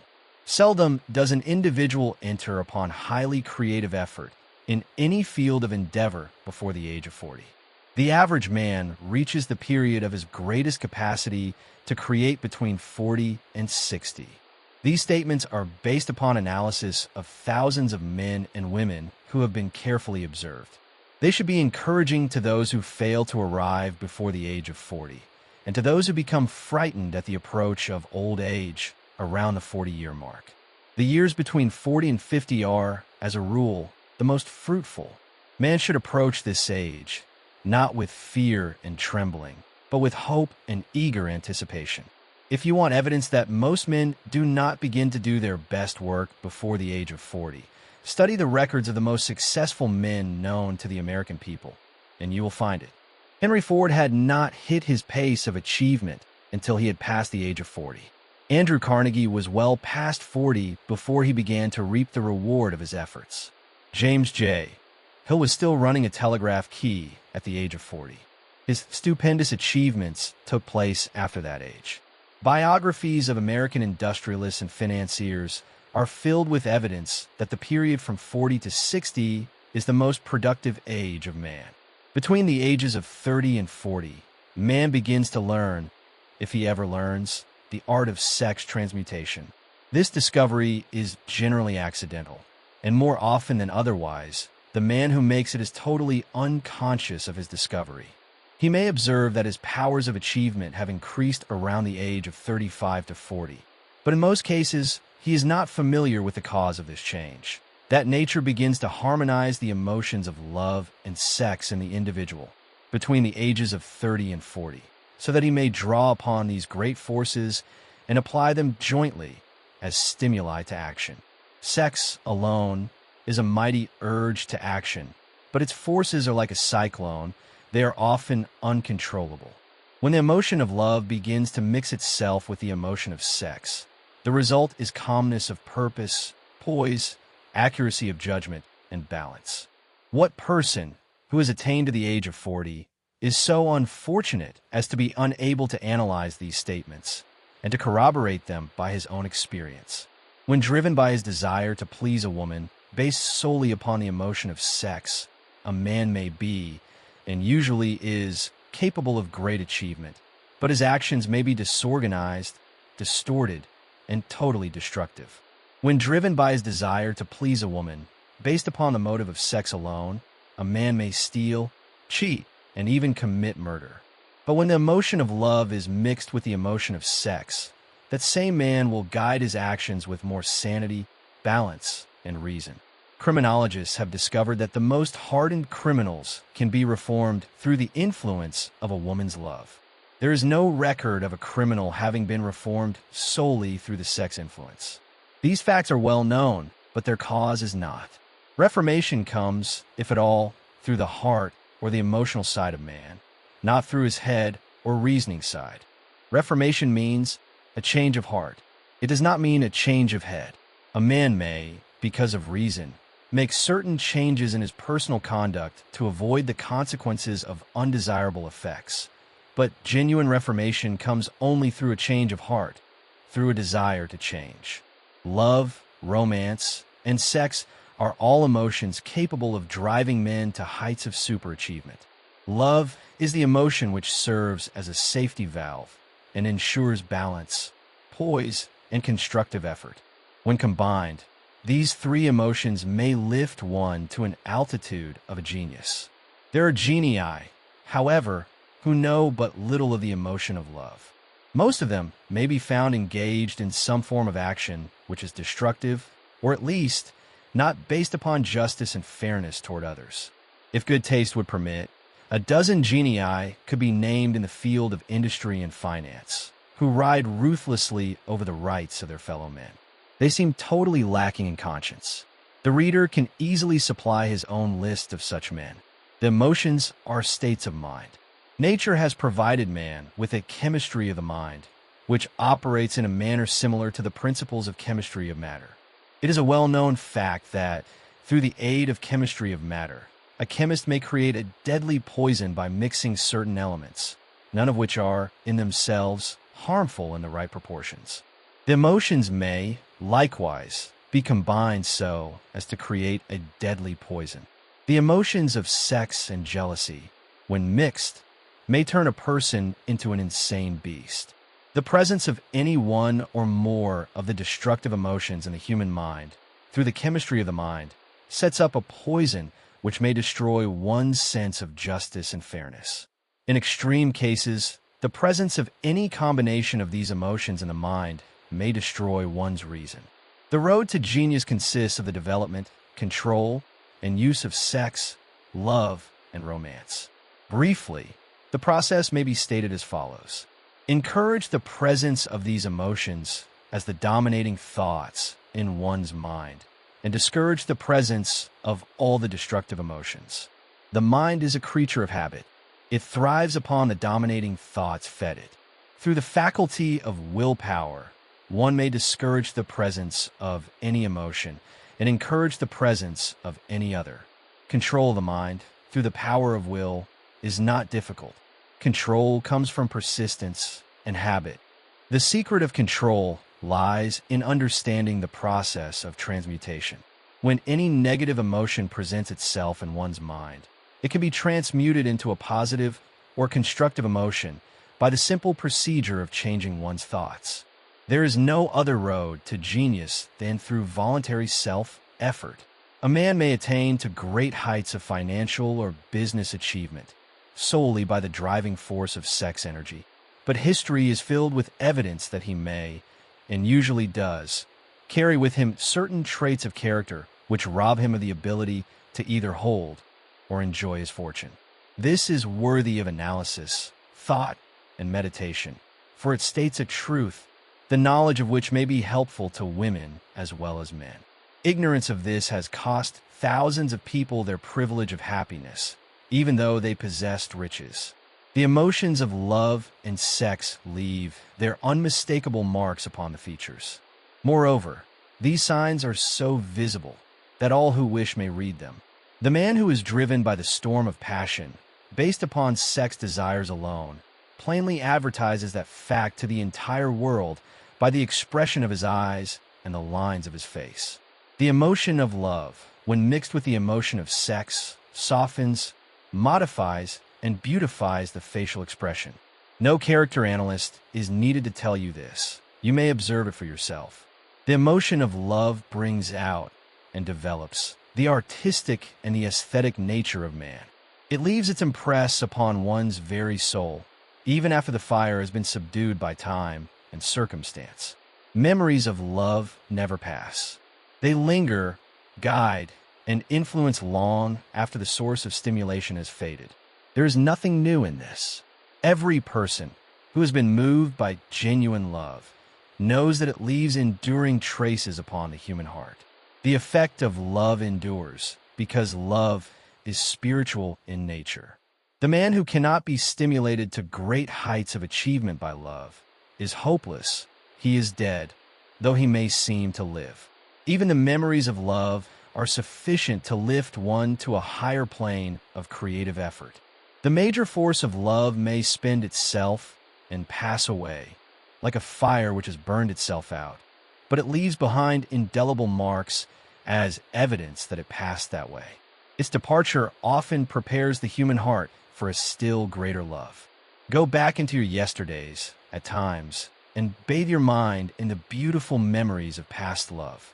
It will soften the influence of the present worries and annoyances. It will give you a source of escape from the unpleasant realities of life. And maybe, who knows, your mind will yield to you during this temporary retreat into the world of fantasy, ideas, or plans which may change the entire financial or spiritual status of your life. If you believe yourself unfortunate because you have loved and lost, perish the thought. One who has loved truly can never lose entirely. Love is whimsical and temperamental. Its nature is ephemeral and transitory. It comes when it pleases and goes away without warning. Accept and enjoy it while it remains, but spend no time worrying about its departure. Worry will never bring it back. Dismiss also the thought that love never comes but once. Love may come and go, times without number, but there are no two love experiences which affect one in just the same way. There may be, and there usually is, one love experience which leaves a deeper imprint on the heart than all the others. But all love experiences are beneficial, except to the person who becomes resentful and cynical when love makes its departure. There should be no disappointment over love, and there would be none if people understood the difference between the emotions of love and sex.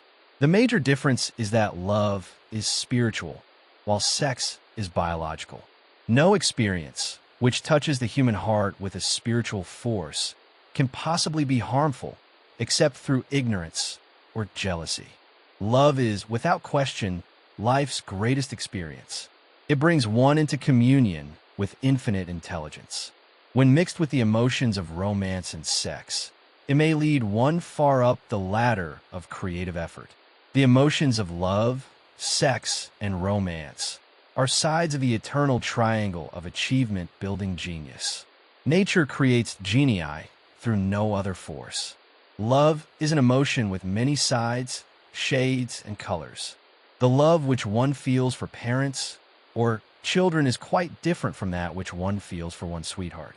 The one is mixed with the emotion of sex, while the other is not. The love which one feels in true friendship is not the same as that felt for one's sweetheart, parents, or children, but it, too, is a form of love. Then, there is the emotion of love for things inanimate, such as the love of nature's handiwork. But the most intense and burning of all these various kinds of love is that experienced in the blending of the emotions of love and sex. Marriages, not blessed with the eternal affinity of love, properly balanced and proportioned with sex, cannot be happy ones and seldom endure. Love alone will not bring happiness in marriage, nor will sex alone. When these two beautiful emotions are blended, marriage may bring about a state of mind closest to the spiritual that one may ever know on this earthly plane. When the emotion of romance is added to those of love and sex, the obstructions between the finite mind of man and infinite intelligence are removed. Then a genius has been born. What a different story is this than those usually associated with the emotion of sex. Here is an interpretation of the emotion which lifts it out of the commonplace and makes of it potter's clay in the hands of God, from which he fashions all that is beautiful and inspiring. It is an interpretation which would, when properly understood, bring harmony out of the chaos which exists in too many marriages. The disharmonies often expressed in the form of nagging may usually be traced to lack of knowledge on the subject of sex. Where love, romance, and the proper understanding of the emotion and function of sex abide, there is no disharmony between married people. Fortunate is the husband whose wife understands the true relationship between the emotions of love, sex, and romance. When motivated by this holy triumvirate, no form of labor is burdensome, because even the most lowly form of effort takes on the nature of a labor of love. It is a very old saying that a man's wife may either make him or break him, but the reason is not always understood. The making and breaking is the result of the wife's understanding or lack of understanding of the emotions of love, sex, and romance. Despite the fact that men are polygamous by the very nature of their biological inheritance, it is true that no woman has as great an influence on a man as his wife, unless he is married to a woman totally unsuited to his nature.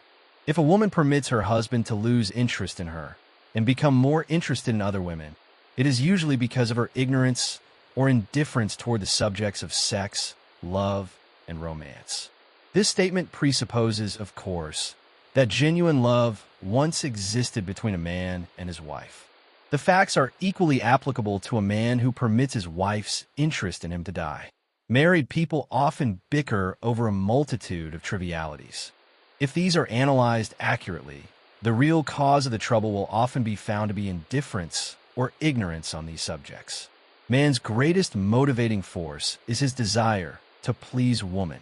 The hunter who excelled during prehistoric days, before the dawn of civilization, did so because of his desire to appear great in the eyes of woman. Man's nature has not changed in this respect. The hunter of today brings home no skins of wild animals, but he indicates his desire for her favor by supplying fine clothes, motor cars, and wealth. Man has the same desire to please woman that he had before the dawn of civilization. The only thing that has changed is his method of pleasing. Men who accumulate large fortunes and attain to great heights of power and fame do so, mainly, to satisfy their desire to please women. Take women out of their lives, and great wealth will be useless to most men. It is this inherent desire of man to please woman which gives woman the power to make or break a man. The woman who understands man's nature and tactfully caters to it need have no fear of competition from other women. Men may be giants with indomitable willpower when dealing with other men, but they are easily managed by the women of their choice. Most men will not admit that they are easily influenced by the women they prefer, because it is in the nature of the male to want to be recognized as the stronger of the species. Moreover, the intelligent woman recognizes this manly trait and very wisely makes no issue of it. Some men know that they are being influenced by the women of their choice, their wives, sweethearts, mothers, or sisters, but they tactfully refrain from rebelling against the influence because they are intelligent enough to know that no man is happy or complete without the modifying influence of the right woman. The man who does not recognize this important truth deprives himself of the power which has done more to help men achieve success than all other forces combined. The subconscious mind, the connecting link, the 11th step toward riches. The subconscious mind consists of a field of consciousness in which every impulse of thought that reaches the objective mind through any of the 5 senses is classified and recorded, and from which thoughts may be recalled or withdrawn as letters may be taken from a filing cabinet. It receives and files sense impressions or thoughts, regardless of their nature. You may voluntarily plant in your subconscious mind any plan, thought, or purpose which you desire to translate into its physical or monetary equivalent. The subconscious acts first on the dominating desires, which have been mixed with emotional feeling, such as faith. Consider this in connection with the instructions given in the chapter on desire, for taking the 6 steps there outlined, and the instructions given in the chapter on the building and execution of plans, and you will understand the importance of the thought conveyed. The subconscious mind works day and night. Through a method of procedure unknown to man, the subconscious mind draws upon the forces of infinite intelligence for the power with which it voluntarily transmutes one's desires into their physical equivalent, making use always of the most practical media by which this end may be accomplished. You cannot entirely control your subconscious mind, but you can voluntarily hand over to it any plan, desire, or purpose which you wish transformed into concrete form. Read again instructions for using the subconscious mind in the chapter on autosuggestion. There is plenty of evidence to support the belief that the subconscious mind is the connecting link between the finite mind of man and infinite intelligence.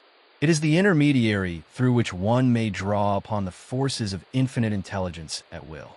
It alone contains the secret process by which mental impulses are modified and changed into their spiritual equivalent. It alone is the medium through which prayer may be transmitted to the source capable of answering prayer. The possibilities of creative effort connected with the subconscious mind are stupendous and imponderable.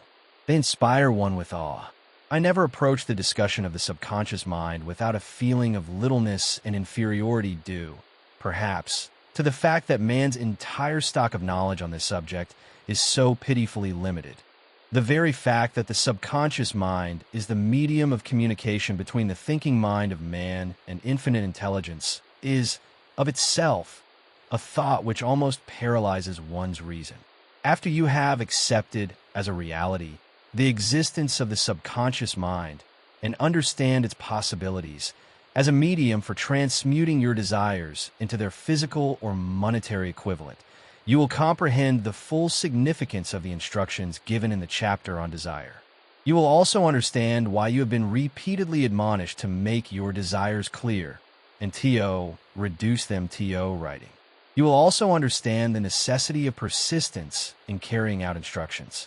The 13 principles are the stimuli with which you acquire the ability to reach and to influence your subconscious mind. Do not become discouraged if you cannot do this upon the first attempt. Remember that the subconscious mind may be voluntarily directed only through habit, under the directions given in the chapter on faith. You have not yet had time to master faith. Be patient. Be persistent. A good many statements in the chapters on faith and autosuggestion will be repeated here for the benefit of your subconscious mind. Remember, your subconscious mind functions voluntarily, whether you make any effort to influence it or not. This naturally suggests to you that thoughts of fear and poverty and all negative thoughts serve as stimuli to your subconscious mind, unless you master these impulses and give it more desirable food upon which it may feed. The subconscious mind will not remain idle. If you fail to plant desires in your subconscious mind, it will feed upon the thoughts which reach it as the result of your neglect. We have already explained that thought impulses, both negative and positive, are reaching the subconscious mind continuously from the 4 sources which were mentioned in the chapter on sex transmutation. For the present, It is sufficient if you remember that you are living daily in the midst of all manner of thought impulses which are reaching your subconscious mind without your knowledge. Some of these impulses are negative, some are positive. You are now engaged in trying to help shut off the flow of negative impulses and to aid in voluntarily influencing your subconscious mind through positive impulses of desire. When you achieve this, you will possess the key which unlocks the door to your subconscious mind. Moreover, you will control that door so completely that no undesirable thought may influence your subconscious mind. Everything which man creates begins in the form of a thought impulse. Man can create nothing which he does not first conceive in thought. Through the aid of the imagination, thought impulses may be assembled into plans. The imagination, when under control, may be used for the creation of plans or purposes that lead to success in one's chosen occupation. All thought impulses intended for transmutation into their physical equivalent, voluntarily planted in the subconscious mind, must pass through the imagination and be mixed with faith. The mixing of faith with a plan or purpose intended for submission to the subconscious mind may be done only through the imagination. From these statements, you will readily observe that voluntary use of the subconscious mind calls for coordination and application of all the principles. Ella Wheeler Wilcox gave evidence of her understanding of the power of the subconscious mind when she wrote, "You never can tell what a thought will do in bringing you hate or love, for thoughts are things, and their airy wings are swifter than carrier doves. They follow the law of the universe. Each thing creates its kind, and they speed o'er the track to bring you back whatever went out from your mind."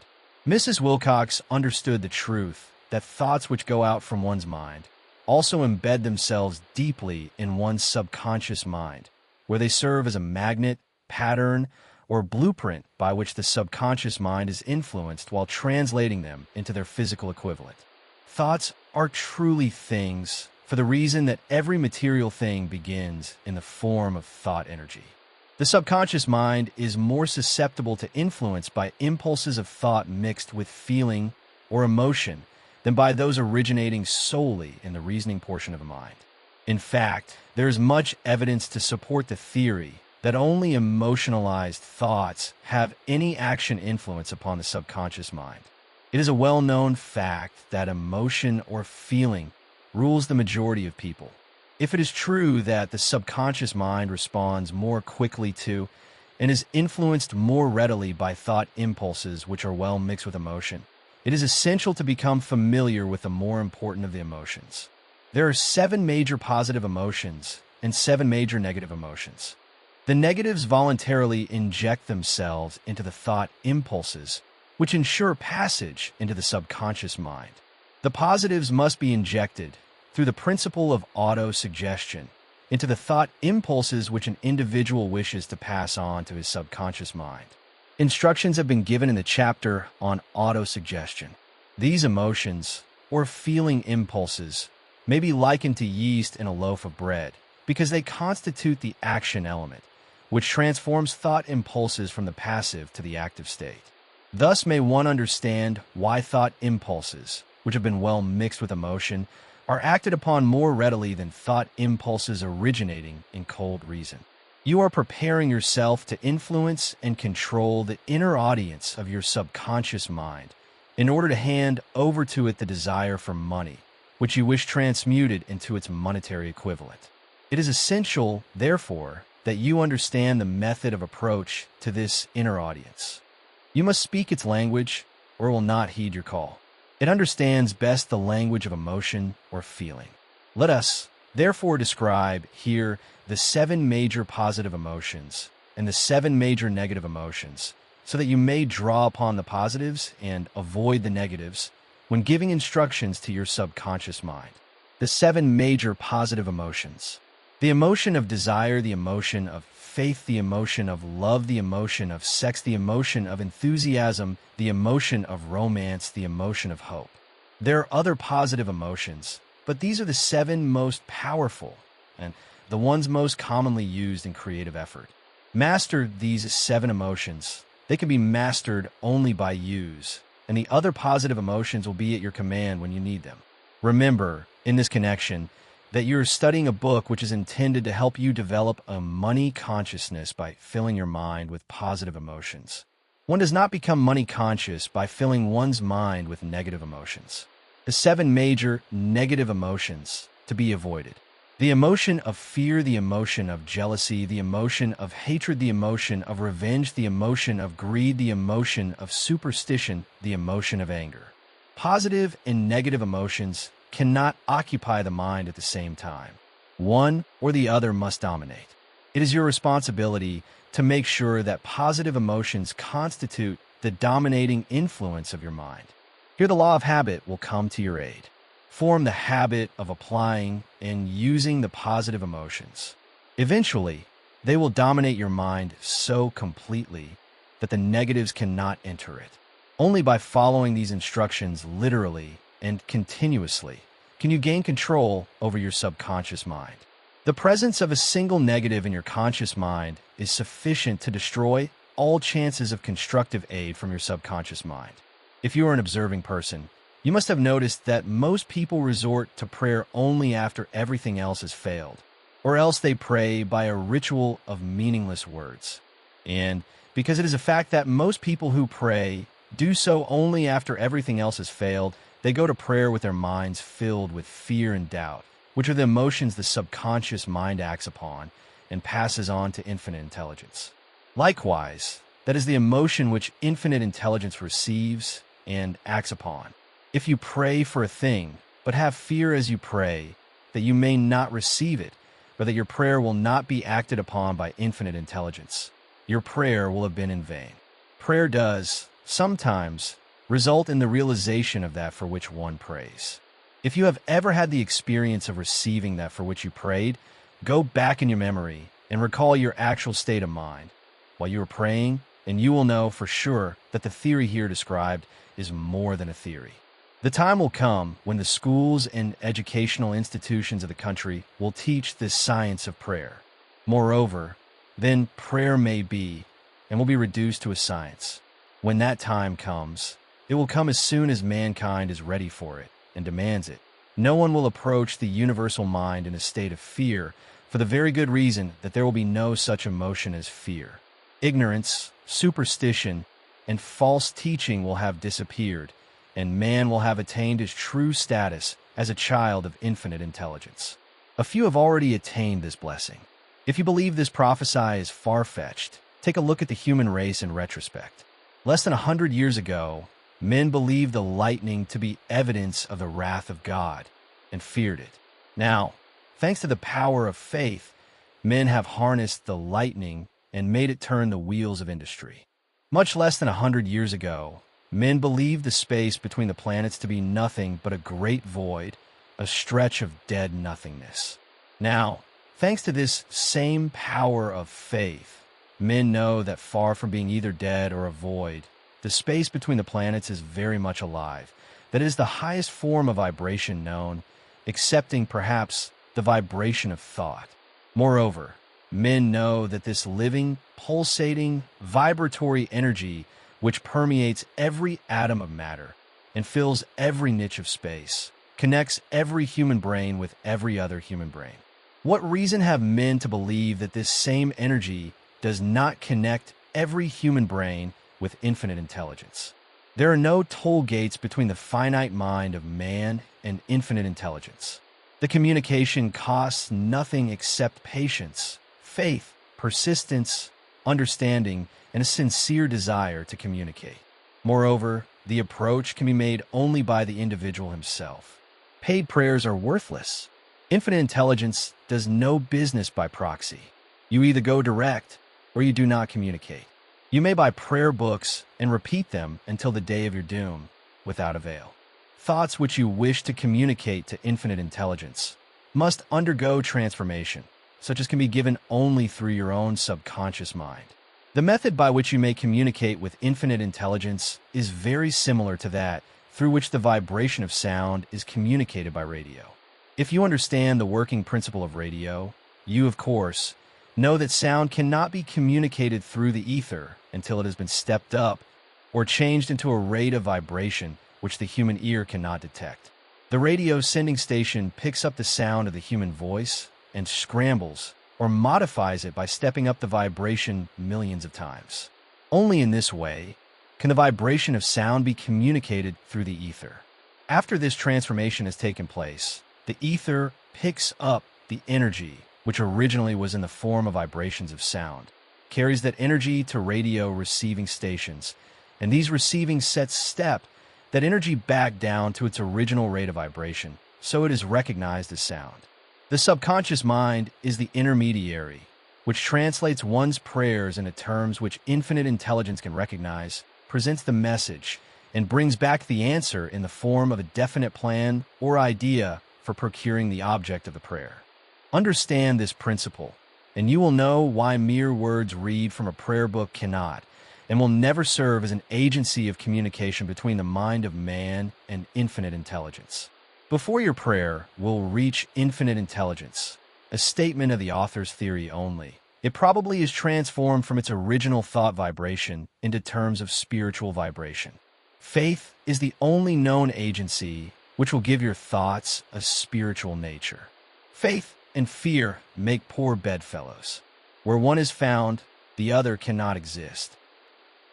The brain, a broadcasting and receiving station for thought. The 12th step toward riches.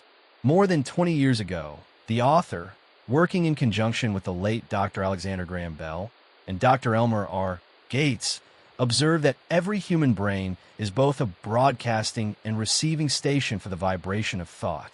Through the medium of the ether, in a fashion similar to that employed by the radio broadcasting principle, every human brain is capable of picking up vibrations of thought which are being released by other brains. In connection with the statement in the preceding paragraph, compare and consider the description of the creative imagination, as outlined in the chapter on imagination. The creative imagination is the receiving set of the brain, which receives thoughts released by the brains of others. It is the agency of communication between one's conscious or reasoning mind and the four sources from which one may receive thought stimuli. When stimulated or stepped up to a high rate of vibration, the mind becomes more receptive to the vibration of thought, which reaches it through the ether from outside sources. This stepping up process takes place through the positive emotions or the negative emotions. Through the emotions, the vibrations of thought may be increased. Vibrations of an exceedingly high rate are the only vibrations picked up and carried by the ether from one brain to another. Thought is energy traveling at an exceedingly high rate of vibration. Thought, which has been modified or stepped up by any of the major emotions, vibrates at a much higher rate than ordinary thought, and it is this type of thought which passes from one brain to another through the broadcasting machinery of the human brain. The emotion of sex stands at the head of the list of human emotions, as far as intensity and driving force are concerned. The brain, which has been stimulated by the emotion of sex, vibrates at a much more rapid rate than it does when that emotion is quiescent or absent. The result of sex transmutation is the increase of the rate of vibration of thoughts to such a pitch that the creative imagination becomes highly receptive to ideas, which it picks up from the ether. On the other hand, when the brain is vibrating at a rapid rate, it not only attracts thoughts and ideas released by other brains through the medium of the ether, but it gives to one's own thoughts that feeling, which is essential before those thoughts will be picked up and acted upon by one's subconscious mind. Thus, you will see that the broadcasting principle is the factor through which you mix feeling or emotion with your thoughts and pass them on to your subconscious mind. The subconscious mind is the sending station of the brain through which vibrations of thought are broadcast. The creative imagination is the receiving set through which the vibrations of thought are picked up from the ether. Along with the important factors of the subconscious mind and the faculty of the creative imagination, which constitute the sending and receiving sets of your mental broadcasting machinery, consider now the principle of autosuggestion, which is the medium by which you may put into operation your broadcasting station. Through the instructions described in the chapter on autosuggestion, you are definitely informed of the method by which desire may be transmuted into its monetary equivalent. Operation of your mental broadcasting station is a comparatively simple procedure.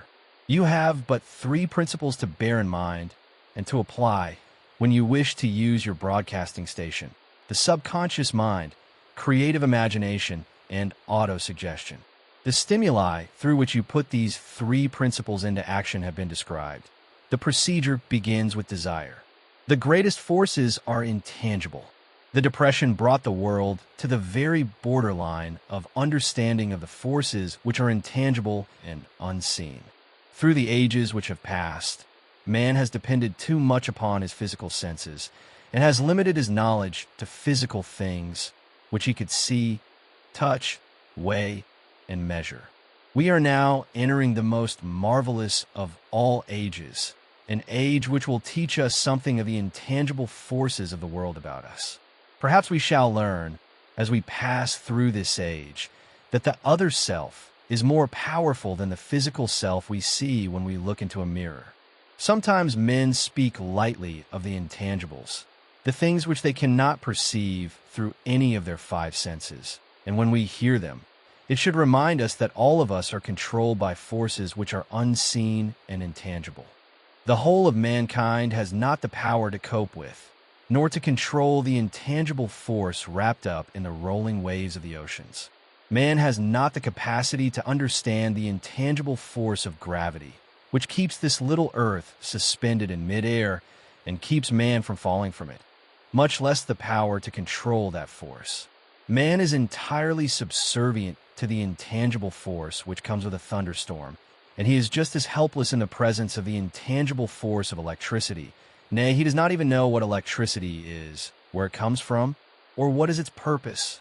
Nor is this by any means the end of man's ignorance in connection with things unseen and intangible. He does not understand the intangible force and intelligence wrapped up in the soil of the earth, the force which provides him with every morsel of food he eats, every article of clothing he wears, every dollar he carries in his pockets. The dramatic story of the brain. Last but not least, man, with all of his boasted culture and education, understands little or nothing of the intangible force, the greatest of all the intangibles, of thought. He knows but little concerning the physical brain and its vast network of intricate machinery through which the power of thought is translated into its material equivalent. But he is now entering an age which shall yield enlightenment on the subject. Already men of science have begun to turn their attention to the study of this stupendous thing called a brain, and while they are still in the kindergarten stage of their studies, they have uncovered enough knowledge to know that the central switchboard of the human brain, the number of lines which connect the brain cells one with another, equal the figure 1, followed by 15 million ciphers. The figure is so stupendous, said Dr. C. Judson Herrick of the University of Chicago, that astronomical figures dealing with hundreds of millions of light years become insignificant by comparison. It has been determined that there are from 10 billion to 14 billion nerve cells in the human cerebral cortex, and we know that these are arranged in definite patterns. These arrangements are not haphazard. They are orderly.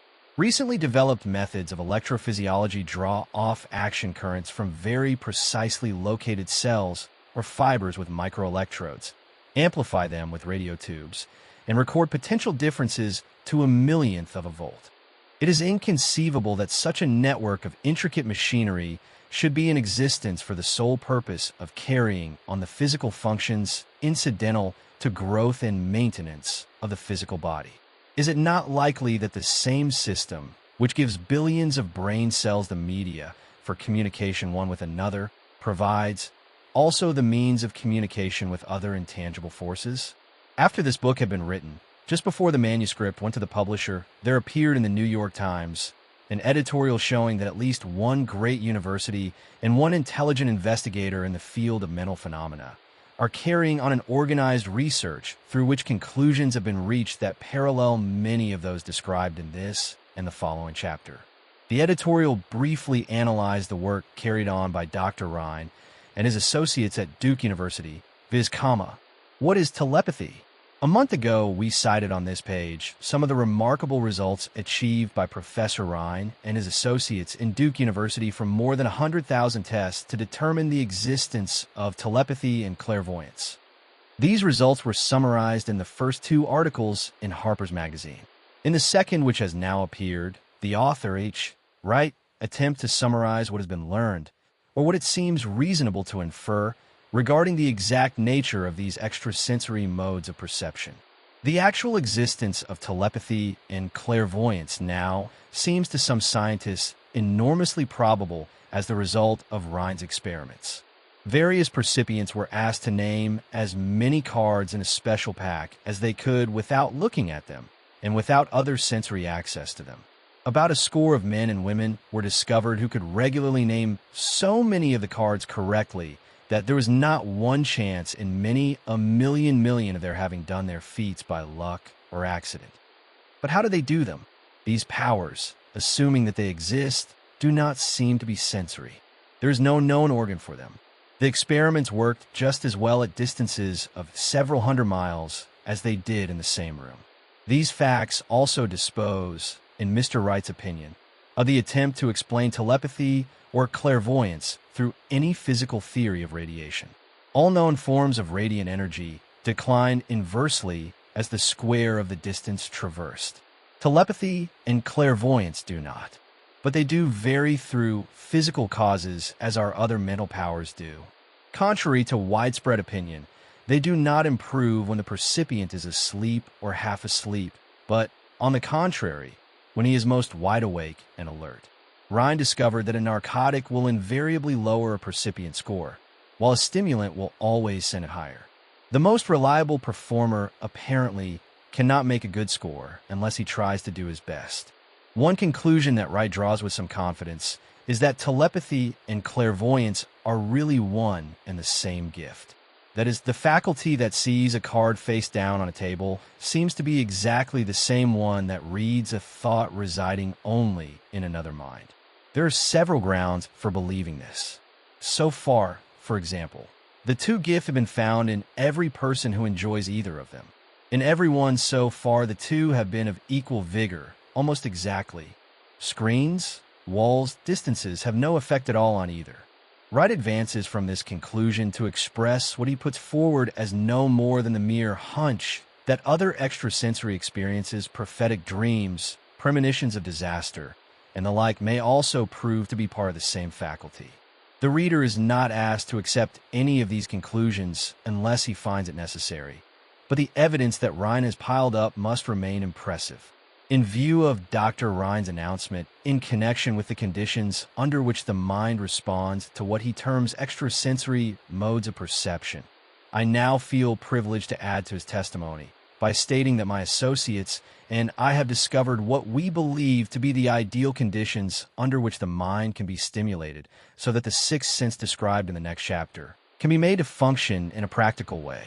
The conditions to which I refer consist of a close working alliance between myself and two members of my staff.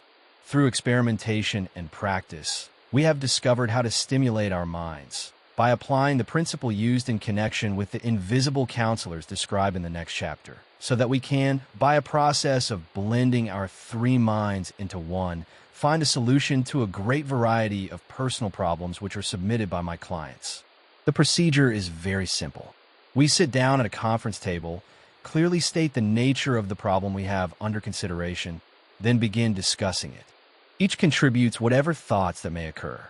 The strange thing about this method of mind stimulation is that it places each participant in communication with unknown sources of knowledge definitely outside his own experience. If you understand the principle described in the chapter on the mastermind, you of course recognize the roundtable procedure here described as being a practical application of the mastermind. This method of mind stimulation, through harmonious discussion of definite subjects between three people, illustrates the simplest and most practical use of the mastermind. By adopting and following a similar plan, any student of this philosophy may come into possession of the famous Carnegie formula briefly described in the introduction. If it means nothing to you at this time, mark this page and read it again after you have finished the last chapter. The sixth sense, the door to the temple of wisdom. The 13th step toward riches. The 13th principle is known as the sixth sense, through which infinite intelligence may and will communicate voluntarily, without any effort from or demands by the individual. This principle is the apex of the philosophy. It can be assimilated, understood, and applied only by first mastering the other 12 principles. The sixth sense is that portion of the subconscious mind which has been referred to as the creative imagination. It has also been referred to as the receiving set through which ideas, plans, and thoughts flash into the mind. The flashes are sometimes called hunches or inspirations. The sixth sense defies description.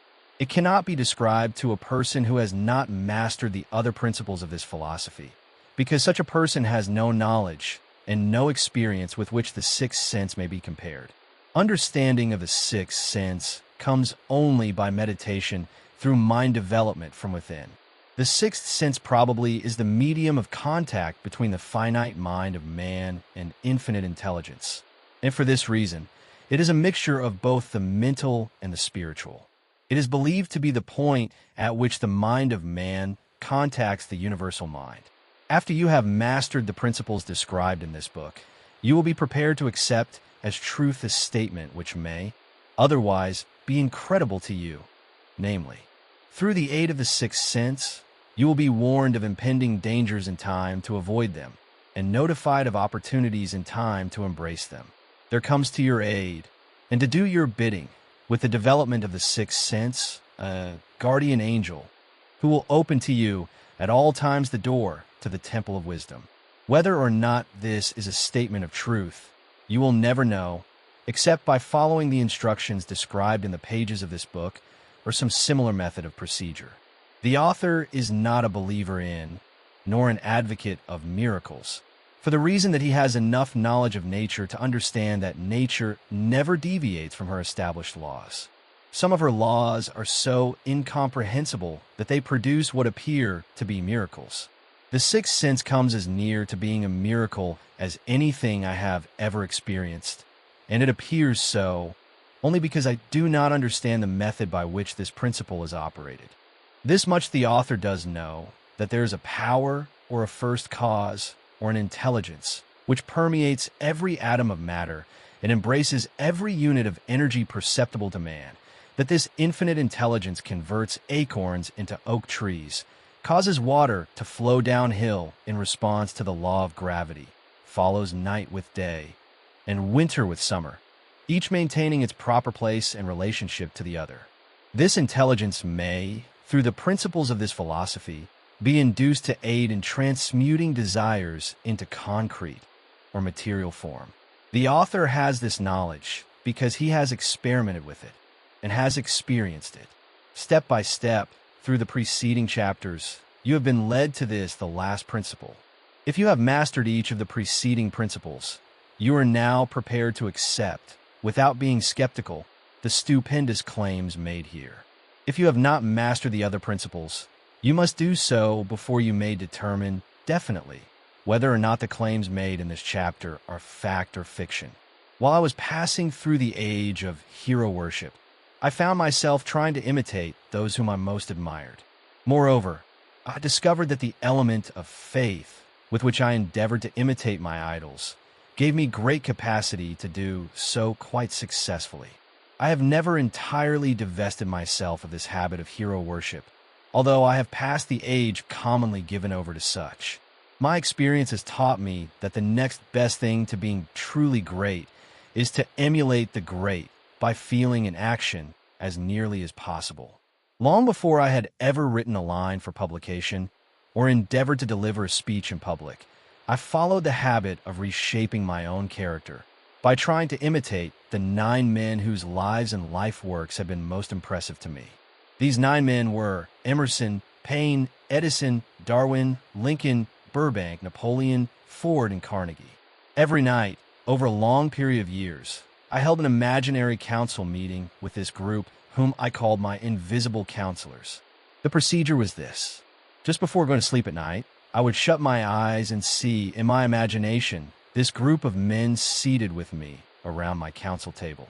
Here I had not only an opportunity to sit among those whom I consider to be great, but I actually dominated the group by serving as the chairman. I had a very definite purpose in indulging my imagination through these nightly meetings. My purpose was to rebuild my own character so it would represent a composite of the characters of my imaginary counselors. Realizing, as I did, early in life, that I had to overcome the handicap of birth in an environment of ignorance and superstition, I deliberately assigned myself the task of voluntary rebirth through the method here described. Building character through autosuggestion. Being an earnest student of psychology, I knew, of course, that all men have become what they are because of their dominating thoughts and desires. I knew that every deeply seated desire has the effect of causing one to seek outward expression through which that desire may be transmuted into reality. I knew that self-suggestion is a powerful factor in building character, that it is, in fact, the sole principle through which character is builded. With this knowledge of the principles of mind operation, I was fairly well armed with the equipment needed in rebuilding my character. In these imaginary council meetings, I called on my cabinet members for the knowledge I wished each to contribute, addressing myself to each member in audible words as follows, Mr. Emerson, I desire to acquire from you the marvelous understanding of nature which distinguished your life. I ask that you make an impress upon my subconscious mind of whatever qualities you possessed which enabled you to understand and adapt yourself to the laws of nature. I ask that you assist me in reaching and drawing upon whatever sources of knowledge are available to this end. Mr. Burbank, I request that you pass on to me the knowledge which enabled you to so harmonize the laws of nature that you caused the cactus to shed its thorns and become an edible food. Give me access to the knowledge which enabled you to make 2 blades of grass grow, where but one grew before, and helped you to blend the coloring of the flowers with more splendor and harmony, for you, alone, have successfully gilded the lily. Napoleon, I desire to acquire from you, by emulation, the marvelous ability you possess to inspire men and to arouse them to greater and more determined spirit of action. Also to acquire the spirit of enduring faith, which enabled you to turn defeat into victory and to surmount staggering obstacles. Emperor of fate, king of chance, man of destiny, I salute you. Mr. Payne, I desire to acquire from you the freedom of thought and the courage and clarity with which to express convictions, which so distinguished you.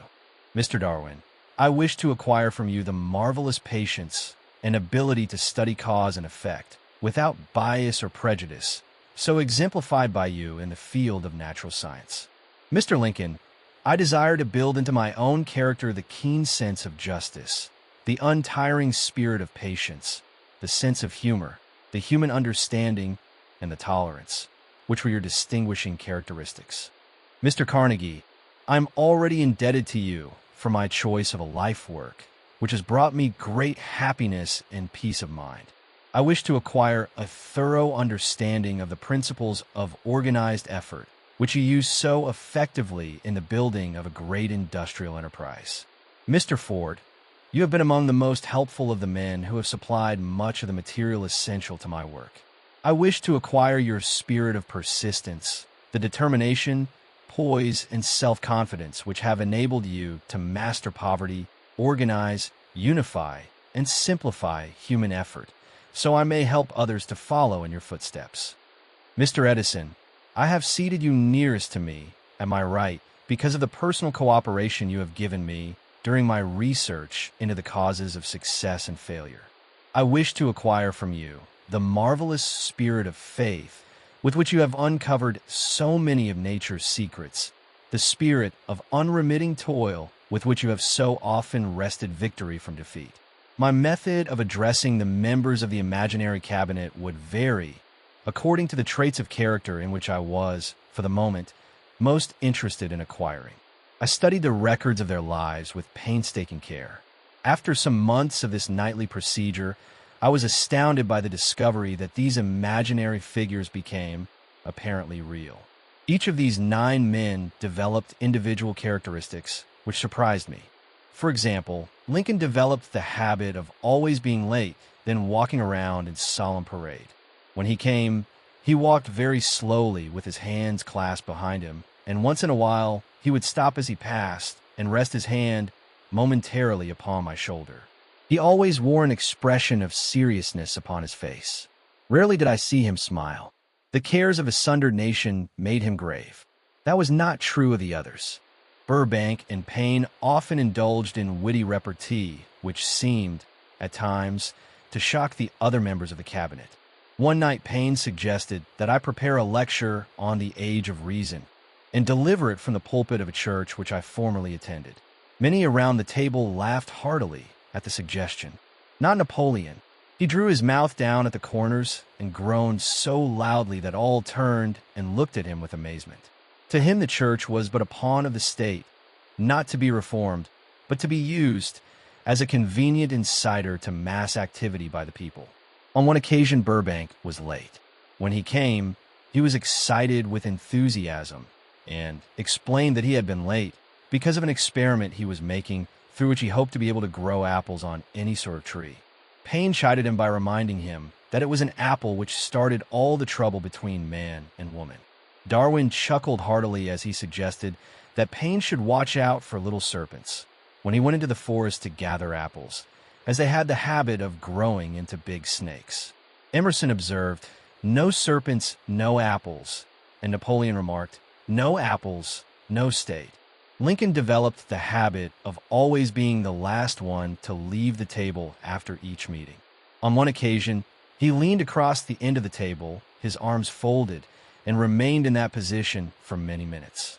I made no attempt to disturb him.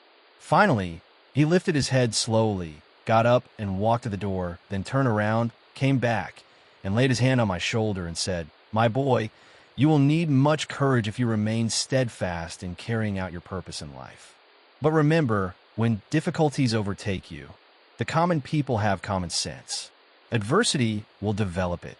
One evening, Edison arrived ahead of all the others. He walked over and seated himself on my left, where Emerson was accustomed to sit, and said, "You are destined to witness the discovery of the secret of life. When the time comes, you will observe that life consists of great swarms of energy or entities, each as intelligent as human beings think themselves to be.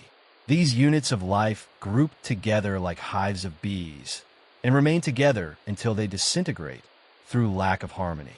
These units have differences of opinion, the same as human beings, and often fight among themselves. These meetings which you are conducting will be very helpful to you. They will bring to your rescue some of the same units of life which serve the members of your cabinet during their lives. These units are eternal. They never die. Your own thoughts and desires serve as the magnet which attracts units of life from the great ocean of life out there. Only the friendly units are attracted, the ones which harmonize with the nature of your desires. The other members of the cabinet began to enter the room. Edison got up and slowly walked around to his own seat. Edison was still living when this happened. It impressed me so greatly that I went to see him and told him about the experience. He smiled broadly and said, "Your dream was more reality than you may imagine it to have been." He added no further explanation to his statement. These meetings became so realistic that I became fearful of their consequences and discontinued them for several months. The experiences were so uncanny. I was afraid if I continued them, I would lose sight of the fact that the meetings were purely experiences of my imagination. Some 6 months after I had discontinued the practice, I was awakened one night, or thought I was, when I saw Lincoln standing at my bedside. He said, "The world will soon need your services. It is about to undergo a period of chaos which will cause men and women to lose faith and become panic-stricken. Go ahead with your work and complete your philosophy. That is your mission in life. If you neglect it for any cause whatsoever, you will be reduced to a primal state and be compelled to retrace the cycles through which you have passed during thousands of years." I was unable to tell the following morning whether I had dreamed this or had actually been awake, and I have never since found out which it was, but I do know that the dream, if it were a dream, was so vivid in my mind the next day that I resumed my meetings the following night. At our next meeting, the members of my cabinet all filed into the room together and stood at their accustomed places at the council table, while Lincoln raised a glass and said, "Gentlemen, let us drink a toast to a friend who has returned to the fold." After that, I began to add new members to my cabinet, until now it consists of more than 50, among them Christ, St. Paul, Galileo, Copernicus, Aristotle, Plato, Socrates, Homer, Voltaire, Bruno, Spinoza, Drummond, Kant, Schopenhauer, Newton, Confucius, Albert Hubbard, Brand, Wilson, and William James. This is the first time that I have had the courage to mention this. Heretofore, I have remained quiet on the subject, because I knew, from my own attitude in connection with such matters, that I would be misunderstood if I described my unusual experience. I have been emboldened now to reduce my experience to the printed page, because I am now less concerned about what they say than I was in the years that have passed. One of the blessings of maturity is that it sometimes brings one greater courage to be truthful, regardless of what those who do not understand may think or say. Lest I be misunderstood, I wish here to state most emphatically that I still regard my cabinet meetings as being purely imaginary, but I feel entitled to suggest that, while the members of my cabinet may be purely fictional and the meetings existent only in my own imagination, they have led me into glorious paths of adventure, rekindled an appreciation of true greatness, encouraged creative endeavor, and emboldened the expression of honest thought. Somewhere in the cell structure of the brain is located an organ which receives vibrations of thought ordinarily called hunches. So far, science has not discovered where this organ of the sixth sense is located, but this is not important. The fact remains that human beings do receive accurate knowledge through sources other than the physical senses. Such knowledge, generally, is received when the mind is under the influence of extraordinary stimulation. Any emergency which arouses the emotions and causes the heart to beat more rapidly than normal may, and generally does, bring the sixth sense into action. Anyone who has experienced a near accident while driving knows that on such occasions, the sixth sense often comes to one's rescue and aids by split seconds in avoiding the accident. These facts are mentioned preliminary to a statement of fact which I shall now make, namely, that during my meetings with the invisible counselors, I find my mind most receptive to ideas, thoughts, and knowledge which reach me through the sixth sense. I can truthfully say that I owe entirely to my invisible counselors full credit for such ideas, facts, or knowledge as I receive through inspiration. On scores of occasions, when I have faced emergencies, some of them so grave that my life was in jeopardy, I have been miraculously guided past these difficulties through the influence of my invisible counselors. My original purpose in conducting council meetings with imaginary beings was solely that of impressing my own subconscious mind through the principle of auto-suggestion with certain characteristics which I desired to acquire. In more recent years, my experimentation has taken on an entirely different trend. I now go to my imaginary counselors with every difficult problem which confronts me and my clients. The results are often astonishing, although I do not depend entirely on this form of counsel. You, of course, have recognized that this chapter covers a subject with which a majority of people are not familiar. The sixth sense is a subject that will be of great interest and benefit to the person whose aim is to accumulate vast wealth, but need not claim the attention of those whose desires are more modest. Henry Ford undoubtedly understands and makes practical use of the sixth sense. His vast business and financial operations make it necessary for him to understand and use this principle. The late Thomas A. Edison understood and used the sixth sense in connection with the development of inventions, especially those involving basic patents, in connection with which he had no human experience and no accumulated knowledge to guide him, as was the case while he was working on the talking machine and the moving picture machine. Nearly all great leaders, such as Napoleon, Joan of Arc, Christ, Buddha, Confucius, and Muhammad, understood and probably made use of the sixth sense almost continuously. The major portion of their greatness consisted of their knowledge of this principle. The sixth sense is not something that one can take off and put on at will. Ability to use this great power comes slowly through application of the other principles outlined in this book. Seldom does any individual come into workable knowledge of the sixth sense before the age of 40. More often, the knowledge is not available until one is well past 50, and this for the reason that the spiritual forces with which the sixth sense is so closely related do not mature and become usable except through years of meditation, self-examination, and serious thought. No matter who you are, or what may have been your purpose in reading this book, you can profit by it without understanding the principle described in this chapter. This is especially true if your major purpose is that of accumulation of money or other material things. The chapter on the sixth sense was included because the book is designed for the purpose of presenting a complete philosophy by which individuals may unerringly guide themselves in attaining whatever they ask of life. The starting point of all achievement is desire. The finishing point is that brand of knowledge which leads to understanding of self, understanding of others, understanding of the laws of nature, recognition and understanding of happiness. This sort of understanding comes in its fullness only through familiarity with and use of the principle of the sixth sense. Hence, that principle had to be included as a part of this philosophy for the benefit of those who demand more than money. Having read the chapter, you must have observed that while reading it, you were lifted to a high level of mental stimulation. Splendid. Come back to this again a month from now, read it once more, and observe that your mind will soar to a still higher level of stimulation.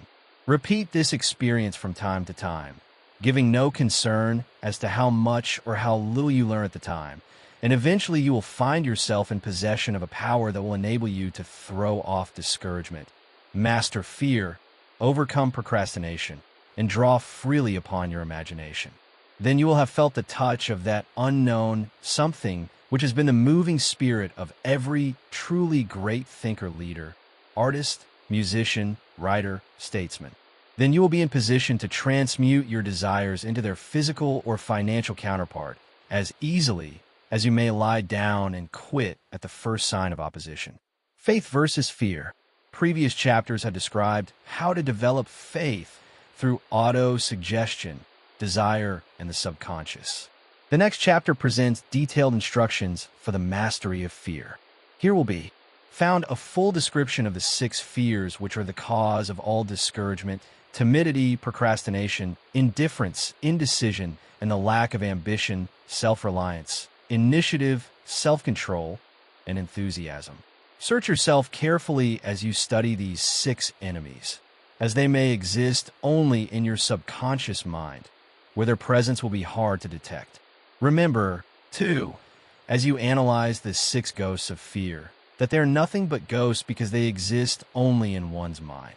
Remember, also, that ghosts, creations of uncontrolled imagination, have caused most of the damage people have done to their own minds. Therefore, ghosts can be as dangerous as if they lived and walked on the earth in physical bodies. The ghost of the fear of poverty, which seized the minds of millions of people in 1929, was so real that it caused the worst business depression this country has ever known. Moreover, this particular ghost still frightens some of us out of our wits. How to outwit the 6 ghosts of fear. Take inventory of yourself as you read this closing chapter and find out how many of the ghosts are standing in your way. Before you can put any portion of this philosophy into successful use, your mind must be prepared to receive it. The preparation is not difficult. It begins with study, analysis, and understanding of 3 enemies which you shall have to clear out. These are indecision, doubt, and fear. The 6th sense will never function while these 3 negatives or any of them remain in your mind. The members of this unholy trio are closely related. Where one is found, the other 2 are close at hand. Indecision is the seedling of fear. Remember this as you read. Indecision crystallizes into doubt. The 2 blend and become fear. The blending process often is slow. This is one reason why these 3 enemies are so dangerous. They germinate and grow without their presence being observed. The remainder of this chapter describes an end which must be attained before the philosophy, as a whole, can be put into practical use. It also analyzes a condition which has, but lately, reduced huge numbers of people to poverty, and it states a truth which must be understood by all who accumulate riches, whether measured in terms of money or a state of mind of far greater value than money. The purpose of this chapter is to turn the spotlight of attention upon the cause and the cure of the 6 basic fears. Before we can master an enemy, we must know its name, its habits, and its place of abode. As you read, analyze yourself carefully and determine which, if any, of the 6 common fears have attached themselves to you. Do not be deceived by the habits of these subtle enemies. Sometimes they remain hidden in the subconscious mind, where they're difficult to locate and still more difficult to eliminate. The 6 basic fears. There are 6 basic fears, with some combination of which every human suffers at one time or another. Most people are fortunate if they do not suffer from the entire 6. Named in the order of their most common appearance, they are, the fear of poverty, at the bottom of most of one's worries, the fear of criticism, the fear of ill health, the fear of loss of love of someone, the fear of old age, the fear of death. All other fears are of minor importance. They can be grouped under these 6 headings. The prevalence of these fears, as occurs to the world, runs in cycles. For almost 6 years, while the Depression was on, we floundered in the cycle of fear of poverty. During the World War, we were in the cycle of fear of death. Just following the war, we were in the cycle of fear of ill health, as evidenced by the epidemic of disease which spread itself all over the world. Fears are nothing more than states of mind. One state of mind is subject to control and direction. Physicians, as everyone knows, are less subject to attack by disease than ordinary laymen, for the reason that physicians do not fear disease. Physicians, without fear or hesitation, have been known to physically contact hundreds of people daily who were suffering from such contagious diseases as smallpox without becoming infected. Their immunity against the disease consisted largely, if not solely, in their absolute lack of fear. Man can create nothing which he does not first conceive in the form of an impulse of thought. Following this statement comes another of still greater importance, namely, man's thought impulses begin immediately to translate themselves into their physical equivalent, whether those thoughts are voluntary or involuntary. Thought impulses which are picked up through the ether by mere chance, thoughts which have been released by other minds, may determine one's financial, business, professional, or social destiny just as surely as do the thought impulses which one creates by intent and design. We are here laying the foundation for the presentation of a fact of great importance to the person who does not understand why some people appear to be lucky, while others of equal or greater ability, training, experience, and brain capacity seem destined to ride with misfortune. This fact may be explained by the statement that every human being has the ability to completely control his own mind, and with this control, obviously, every person may open his mind to the tramp thought impulses which are being released by other brains, or close the doors tightly and admit only thought impulses of his own choice. Nature has endowed man with absolute control over but one thing, and that is thought. This fact, coupled with the additional fact that everything which man creates begins in the form of a thought, leads one very near to the principle by which fear may be mastered. If it is true that all thought has a tendency to clothe itself in its physical equivalent, and this is true beyond any reasonable room for doubt, it is equally true that thought impulses of fear and poverty cannot be translated into terms of courage and financial gain. The people of America began to think of poverty following the Wall Street crash of 1929. Slowly, but surely that mass thought was crystallized into its physical equivalent, which was known as a depression. This had to happen. It is in conformity with the laws of nature. The fear of poverty. There can be no compromise between poverty and riches. The two roads that lead to poverty and riches travel in opposite directions. If you want riches, you must refuse to accept any circumstance that leads toward poverty. The word riches is here used in its broadest sense, meaning financial, spiritual, mental and material estates. The starting point of the path that leads to riches is desire. In Chapter 1, you received full instructions for the proper use of desire. In this chapter, on fear, you have complete instructions for preparing your mind to make practical use of desire. Here, then, is the place to give yourself a challenge which will definitely determine how much of this philosophy you have absorbed. Here is the point at which you can turn prophet and foretell, accurately, what the future holds in store for you. If, after reading this chapter, you're willing to accept poverty, you may as well make up your mind to receive poverty. This is one decision you cannot avoid. If you demand riches, determine what form and how much will be required to satisfy you. You know the road that leads to riches.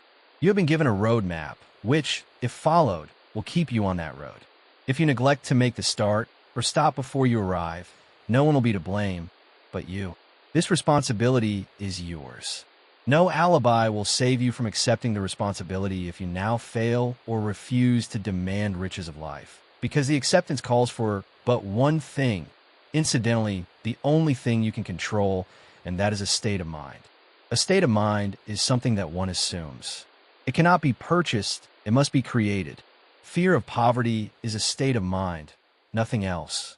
But it is sufficient to destroy one's chances of achievement in any undertaking, a truth which became painfully evident during the Depression. This fear paralyzes the faculty of reason, destroys the faculty of imagination, kills off self-reliance, undermines enthusiasm, discourages initiative, leads to uncertainty of purpose, encourages procrastination, wipes out enthusiasm, and makes self-control an impossibility. It takes the charm from one's personality, destroys the possibility of accurate thinking, diverts concentration of effort. It masters persistence, turns the willpower into nothingness, destroys ambition, beclouds the memory, and invites failure in every conceivable form. It kills love and assassinates the finer emotions of the heart, discourages friendship and invites disaster in 100 forms, leads to sleeplessness, misery, and unhappiness. And all this despite the obvious truth that we live in a world of overabundance of everything the heart could desire, with nothing standing between us and our desires, excepting lack of a definite purpose. The fear of poverty is, without doubt, the most destructive of the 6 basic fears. It has been placed at the head of the list because it is the most difficult to master. Considerable courage is required to state the truth about the origin of this fear, and still greater courage to accept the truth after it has been stated. The fear of poverty grew out of man's inherited tendency to prey upon his fellow man economically. Nearly all animals lower than man are motivated by instinct, but their capacity to think is limited. Therefore, they prey upon one another physically. Man, with his superior sense of intuition, with the capacity to think and to reason, does not eat his fellow man bodily. He gets more satisfaction out of eating him financially. Man is so avaricious that every conceivable law has been passed to safeguard him from his fellow man. Of all the ages of the world, of which we know anything, the age in which we live seems to be one that is outstanding because of man's money madness. A man is considered less than the dust of the earth, unless he can display a fat bank account. But if he has money, never mind how he acquired it. He is a king or a big shot. He is above the law. He rules in politics. He dominates in business, and the whole world about him bows in respect when he passes. Nothing brings man so much suffering and humility as poverty. Only those who have experienced poverty understand the full meaning of this. It is no wonder that man fears poverty. Through a long line of inherited experiences, man has learned, for sure, that some men cannot be trusted where matters of money and earthly possessions are concerned. This is a rather stinging indictment, the worst part of it being that it is true. The majority of marriages are motivated by the wealth possessed by one or both of the contracting parties. It is no wonder, therefore, that the divorce courts are busy. So eager is man to possess wealth that he will acquire it in whatever manner he can, through legal methods if possible, through other methods if necessary or expedient. Self-analysis may disclose weaknesses which one does not like to acknowledge. This form of examination is essential to all who demand of life more than mediocrity and poverty. Remember, as you check yourself point by point, that you are both the court and the jury, the prosecuting attorney and the attorney for the defense, and that you're the plaintiff and the defendant. Also, that you are on trial. Face the facts squarely. Ask yourself definite questions and demand direct replies. When the examination is over, you will know more about yourself. If you do not feel that you can be an impartial judge in this self-examination, call upon someone who knows you well to serve as judge while you cross-examine yourself. You are after the truth. Get it, no matter at what cost even, though it may temporarily embarrass you. The majority of people, if asked what they fear most, would reply, "I fear nothing." The reply would be inaccurate because few people realize that they are bound, handicapped, whipped spiritually and physically through some form of fear. So subtle and deeply seated is the emotion of fear that one may go through life burdened with it, never recognizing its presence. Only a courageous analysis will disclose the presence of this universal enemy. When you begin such an analysis, search deeply into your character. Here is a list of the symptoms for which you should look. Symptoms of the fear of poverty. Indifference, commonly expressed through lack of ambition. Willingness to tolerate poverty. Acceptance of whatever compensation life may offer without protest. Mental and physical laziness. Lack of initiative, imagination, enthusiasm, and self-control. Indecision, the habit of permitting others to do one's thinking. Staying on the fence. Doubt, generally expressed through alibis and excuses designed to cover up, explain away, or apologize for one's failures, sometimes expressed in the form of envy of those who are successful or by criticizing them. Worry, usually expressed by finding fault with others, a tendency to spend beyond one's income, neglect of personal appearance, scowling and frowning. Intemperance in the use of alcoholic drink, sometimes through the use of narcotics. Nervousness, lack of poise, self-consciousness, and lack of self-reliance. Overcaution, the habit of looking for the negative side of every circumstance, thinking and talking of possible failure instead of concentrating upon the means of succeeding. Knowing all the roads to disaster, but never searching for the plans to avoid failure. Waiting for the right time to begin putting ideas and plans into action until the waiting becomes a permanent habit. Remembering those who have failed and forgetting those who have succeeded. Seeing the hole in the donut, but overlooking the donut. Pessimism, leading to indigestion, poor elimination, auto-intoxication, bad breath, and bad disposition. Procrastination, the habit of putting off until tomorrow that which should have been done last year. Spending enough time in creating alibis and excuses to have done the job. This symptom is closely related to overcaution, doubt, and worry. Refusal to accept responsibility when it can be avoided. Willingness to compromise rather than put up a stiff fight. Compromising with difficulties instead of harnessing and using them as stepping stones to advancement. Bargaining with life for a penny instead of demanding prosperity, opulence, riches, contentment, and happiness. Planning what to do if and when overtaken by failure, instead of burning all bridges and making retreat impossible. Weakness of and often total lack of self-confidence, definiteness of purpose, self-control, initiative, enthusiasm, ambition, thrift, and sound reasoning ability. Expecting poverty instead of demanding riches. Association with those who accept poverty instead of seeking the company of those who demand and receive riches. Money talks. Some will ask, why did you write a book about money? Why measure riches in dollars alone? Some will believe, and rightly so, that there are other forms of riches more desirable than money. Yes, there are riches which cannot be measured in terms of dollars, but there are millions of people who will say, give me all the money I need, and I will find everything else I want.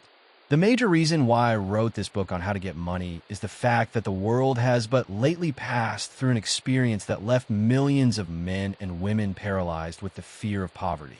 What this sort of fear does to one was well described by Westbrook Pegler in the New York World Telegram, viz. Money is only clamshells or metal discs or scraps of paper. And there are treasures of the heart and soul which money cannot buy. But most people, being broke, are unable to keep this in mind and sustain their spirits.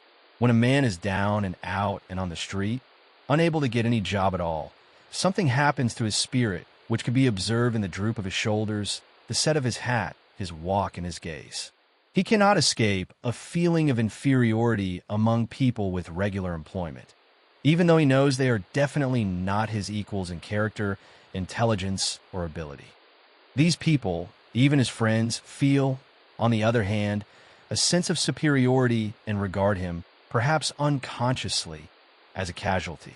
He may borrow for a time, but not enough to carry on in his accustomed way, and he cannot continue to borrow very long.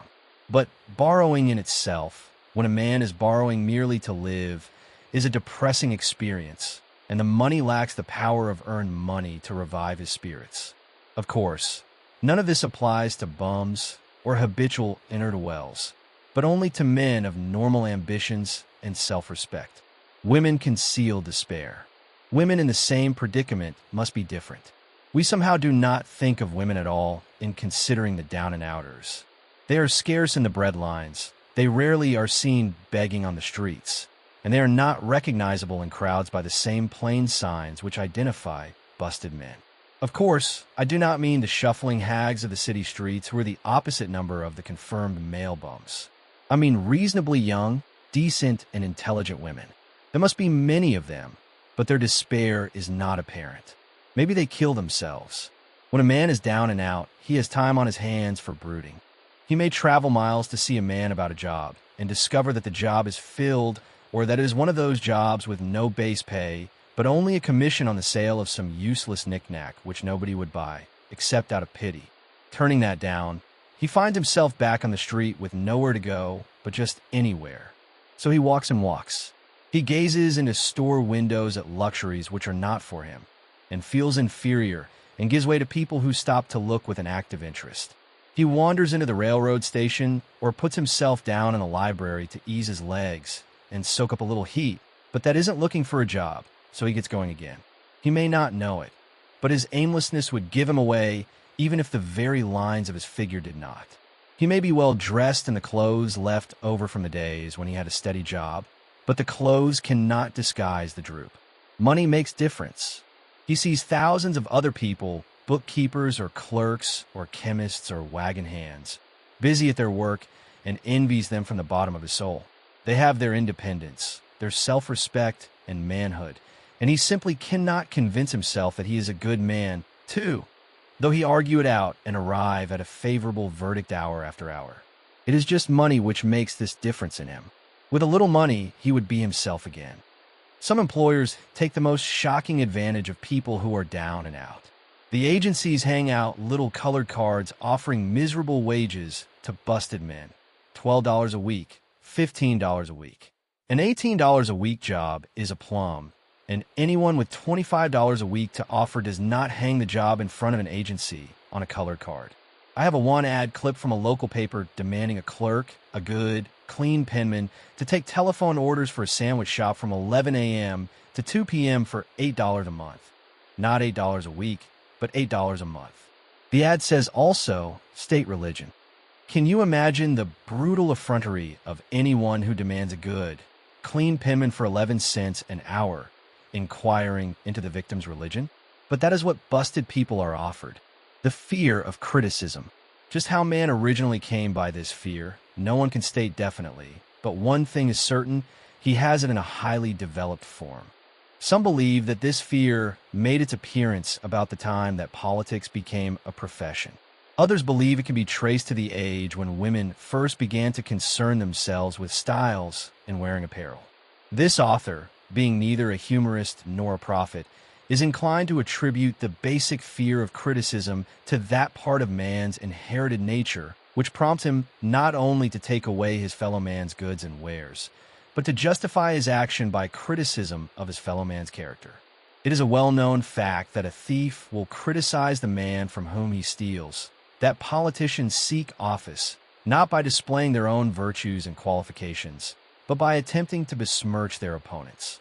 The fear of criticism takes on many forms, the majority of which are petty and trivial. Bald-headed men, for example, are bald for no other reason than their fear of criticism. Heads become bald because of the tight-fitting bands of hats which cut off the circulation from the roots of the hair. Men wear hats, not because they actually need them, but mainly because everyone is doing it. The individual falls into line and does likewise, lest some other individual criticize him.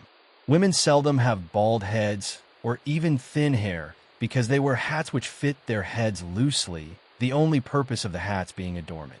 But it must not be supposed that women are free from the fear of criticism. If any woman claims to be superior to man with reference to this fear, ask her to walk down the street wearing a hat of the vintage of 1890. The astute manufacturers of clothing have not been slow to capitalize this basic fear of criticism, with which all mankind has been cursed. Every season the styles in many articles of wearing apparel change. Who establishes the styles? Certainly not the purchaser of clothing, but the manufacturer. Why does he change the styles so often? The answer is obvious. He changes the styles so he can sell more clothes.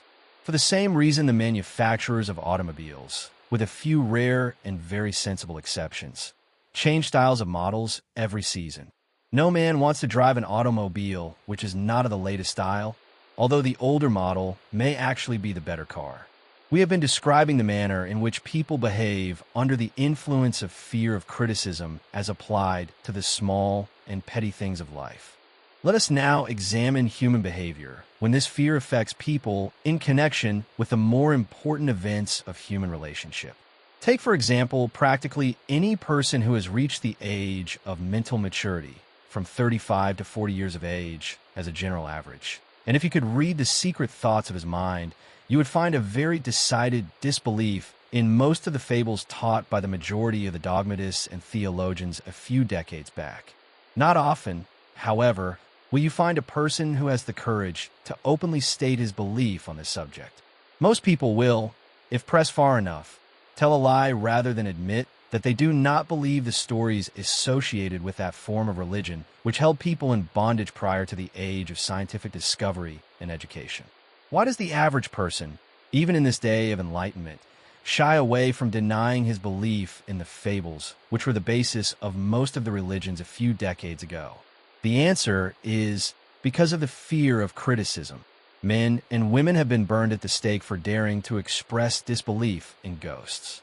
It is no wonder we have inherited a consciousness which makes us fear criticism. The time was, and not so far in the past, when criticism carried severe punishments.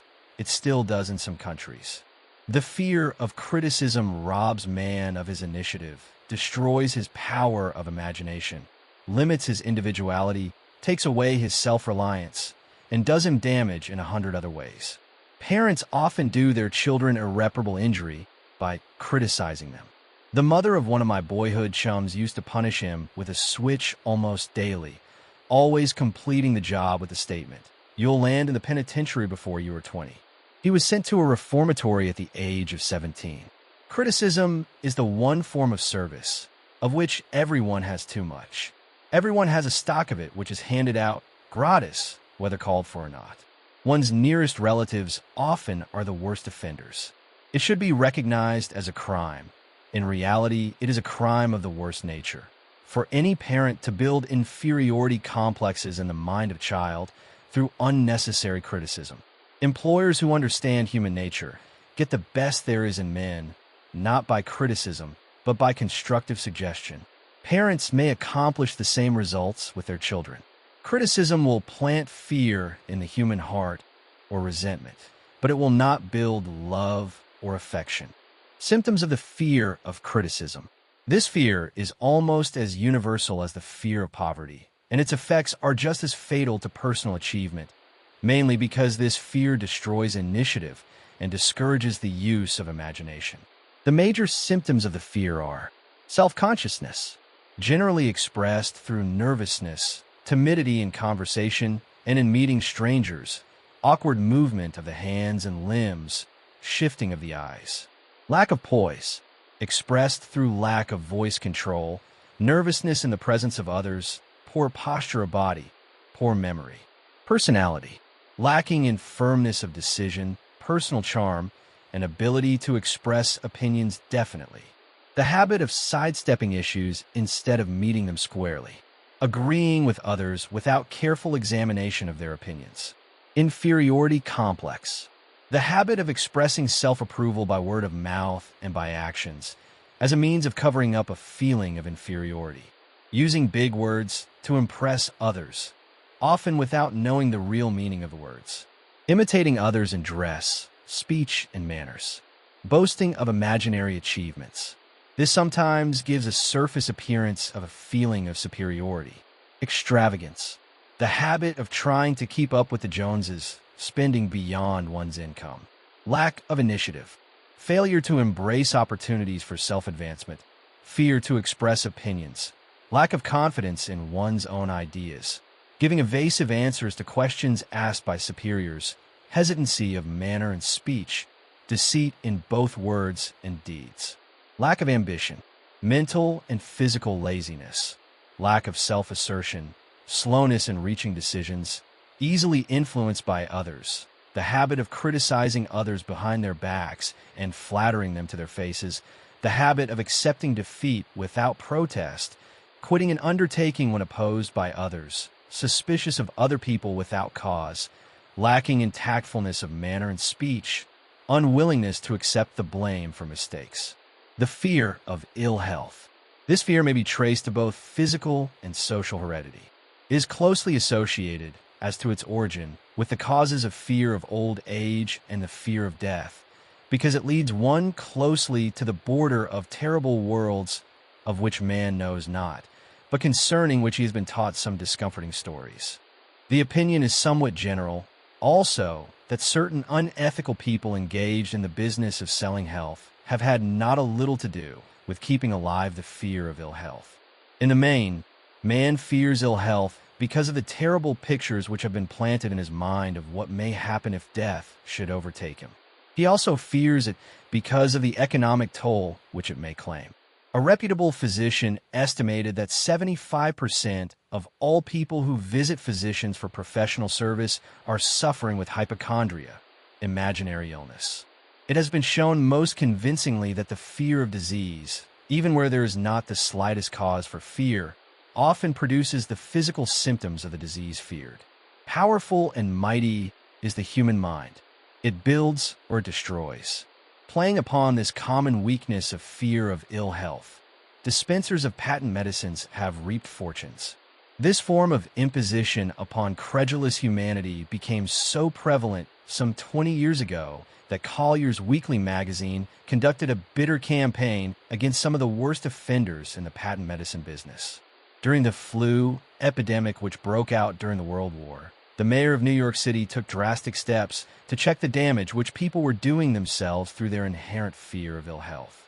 He called in the newspapermen and said to them, "Gentlemen, I feel it necessary to ask you not to publish any scare headlines concerning the flu epidemic. Unless you cooperate with me, we will have a situation which we cannot control." The newspapers quit publishing stories about the flu, and within 1 month the epidemic had been successfully checked. Through a series of experiments conducted some years ago, it was proved that people may be made ill by suggestion. We conducted this experiment by causing 3 acquaintances to visit the victims, each of whom asked the question, "What ails you? You look terribly ill." The first questioner usually provoked a grin and a nonchalant, "Oh, nothing, I'm all right," from the victim. The second questioner usually was answered with the statement, "I don't know exactly, but I do feel badly." The third questioner was usually met with the frank admission that the victim was actually feeling ill. Try this on an acquaintance if you doubt that it will make him uncomfortable, but do not carry the experiment too far. There is a certain religious sect whose members take vengeance upon their enemies by the hexing method. They call it placing a spell on the victim. There is overwhelming evidence that disease sometimes begins in the form of negative thought impulse. Such an impulse may be passed from one mind to another by suggestion or created by an individual in his own mind. A man who was blessed with more wisdom than this incident might indicate once said, "When anyone asks me how I feel, I always want to answer by knocking him down." Doctors send patients into new climates for their health because a change of mental attitude is necessary. The seed of fear of ill health lives in every human mind. Worry, fear, discouragement, disappointment in love and business affairs cause this seed to germinate and grow. The recent business depression kept the doctors on the run because every form of negative thinking may cause ill health. Disappointments in business and in love stand at the head of the list of causes of fear of ill health. A young man suffered a disappointment in love, which sent him to a hospital. For months, he hovered between life and death. A specialist in suggestive therapeutics was called in. The specialist changed nurses, placing him in charge of a very charming young woman who began, by prearrangement with the doctor, to make love to him the first day of her arrival on the job. Within 3 weeks, the patient was discharged from the hospital, still suffering, but with an entirely different malady. He was in love again. The remedy was a hoax, but the patient and the nurse were later married. Both are in good health at the time of this writing. Symptoms of the fear of ill health. The symptoms of this almost universal fear are autosuggestion, the habit of negative use of self-suggestion by looking for and expecting to find the symptoms of all kinds of disease, enjoying imaginary illness and speaking of it as being real, the habit of trying all fads and isms recommended by others as having therapeutic value, talking to others of operations, accidents, and other forms of illness, experimenting with diets, physical exercises, reducing systems without professional guidance, trying home remedies, patent medicines, and quack remedies. Hypochondria, the habit of talking of illness, concentrating the mind upon disease, and expecting its appearance until a nervous break occurs. Nothing that comes in bottles can cure this condition. It is brought on by negative thinking, and nothing but positive thought can effect a cure. Hypochondria, a medical term for imaginary disease, is said to do as much damage on occasion as the disease one fears might do. Most so-called cases of nerves come from imaginary illness. Exercise. Fear of ill health often interferes with proper physical exercise and results in overweight by causing one to avoid outdoor life. Susceptibility. Fear of ill health breaks down nature's body resistance and creates a favorable condition for any form of disease one may contact. The fear of ill health often is related to the fear of poverty, especially in the case of the hypochondriac, who constantly worries about the possibility of having to pay doctors' bills, hospital bills, etc. This type of person spends much time preparing for sickness, talking about death, saving money for cemetery lots and burial expenses, etc. Self-coddling. The habit of making a bid for sympathy, using imaginary illness as the lure. People often resort to this trick to avoid work. The habit of feigning illness to cover plain laziness, or to serve as an alibi for lack of ambition. Intemperance. The habit of using alcohol or narcotics to destroy pains such as headaches, neuralgia, etc., instead of eliminating the cause. The habit of reading about illness and worrying over the possibility of being stricken by it. The habit of reading patent medicine advertisements. The fear of loss of love. The original source of this inherent fear needs but little description, because it obviously grew out of man's polygamous habit of stealing his fellow man's mate and his habit of taking liberties with her whenever he could. Jealousy and other similar forms of dementia precox grow out of man's inherited fear of the loss of love of someone. This fear is the most painful of all the 6 basic fears. It probably plays more havoc with the body and mind than any of the other basic fears, as it often leads to permanent insanity. The fear of the loss of love probably dates back to the Stone Age, when men stole women by brute force. They continue to steal females, but their technique has changed. Instead of force, they now use persuasion, the promise of pretty clothes, motor ears, and other bait, much more effective than physical force. Man's habits are the same as they were at the dawn of civilization, but he expresses them differently. Careful analysis has shown that women are more susceptible to this fear than men. This fact is easily explained. Women have learned, from experience, that men are polygamous by nature, that they are not to be trusted in the hands of rivals. Symptoms of the fear of loss of love. The distinguishing symptoms of this fear are, jealousy, the habit of being suspicious of friends and loved ones without any reasonable evidence of sufficient grounds. Jealousy is a form of dementia precox, which sometimes becomes violent without the slightest cause. The habit of accusing wife or husband of infidelity without grounds. General suspicion of everyone, absolute faith in no one. Fault-finding. The habit of finding fault with friends, relatives, business associates, and loved ones upon the slightest provocation, or without any cause whatsoever. Gambling. The habit of gambling, stealing, cheating, and otherwise taking hazardous chances to provide money for loved ones, with the belief that love can be bought. The habit of spending beyond one's means, or incurring debts, to provide gifts for loved ones, with the object of making a favorable showing. Insomnia, nervousness, lack of persistence, weakness of will, lack of self-control, lack of self-reliance, bad temper. The fear of old age. In the main, this fear grows out of two sources. First, the thought that old age may bring with it poverty. Secondly, and by far the most common source of origin, from false and cruel teachings of the past which have been too well mixed with fire and brimstone, and other bogies cunningly designed to enslave man through fear.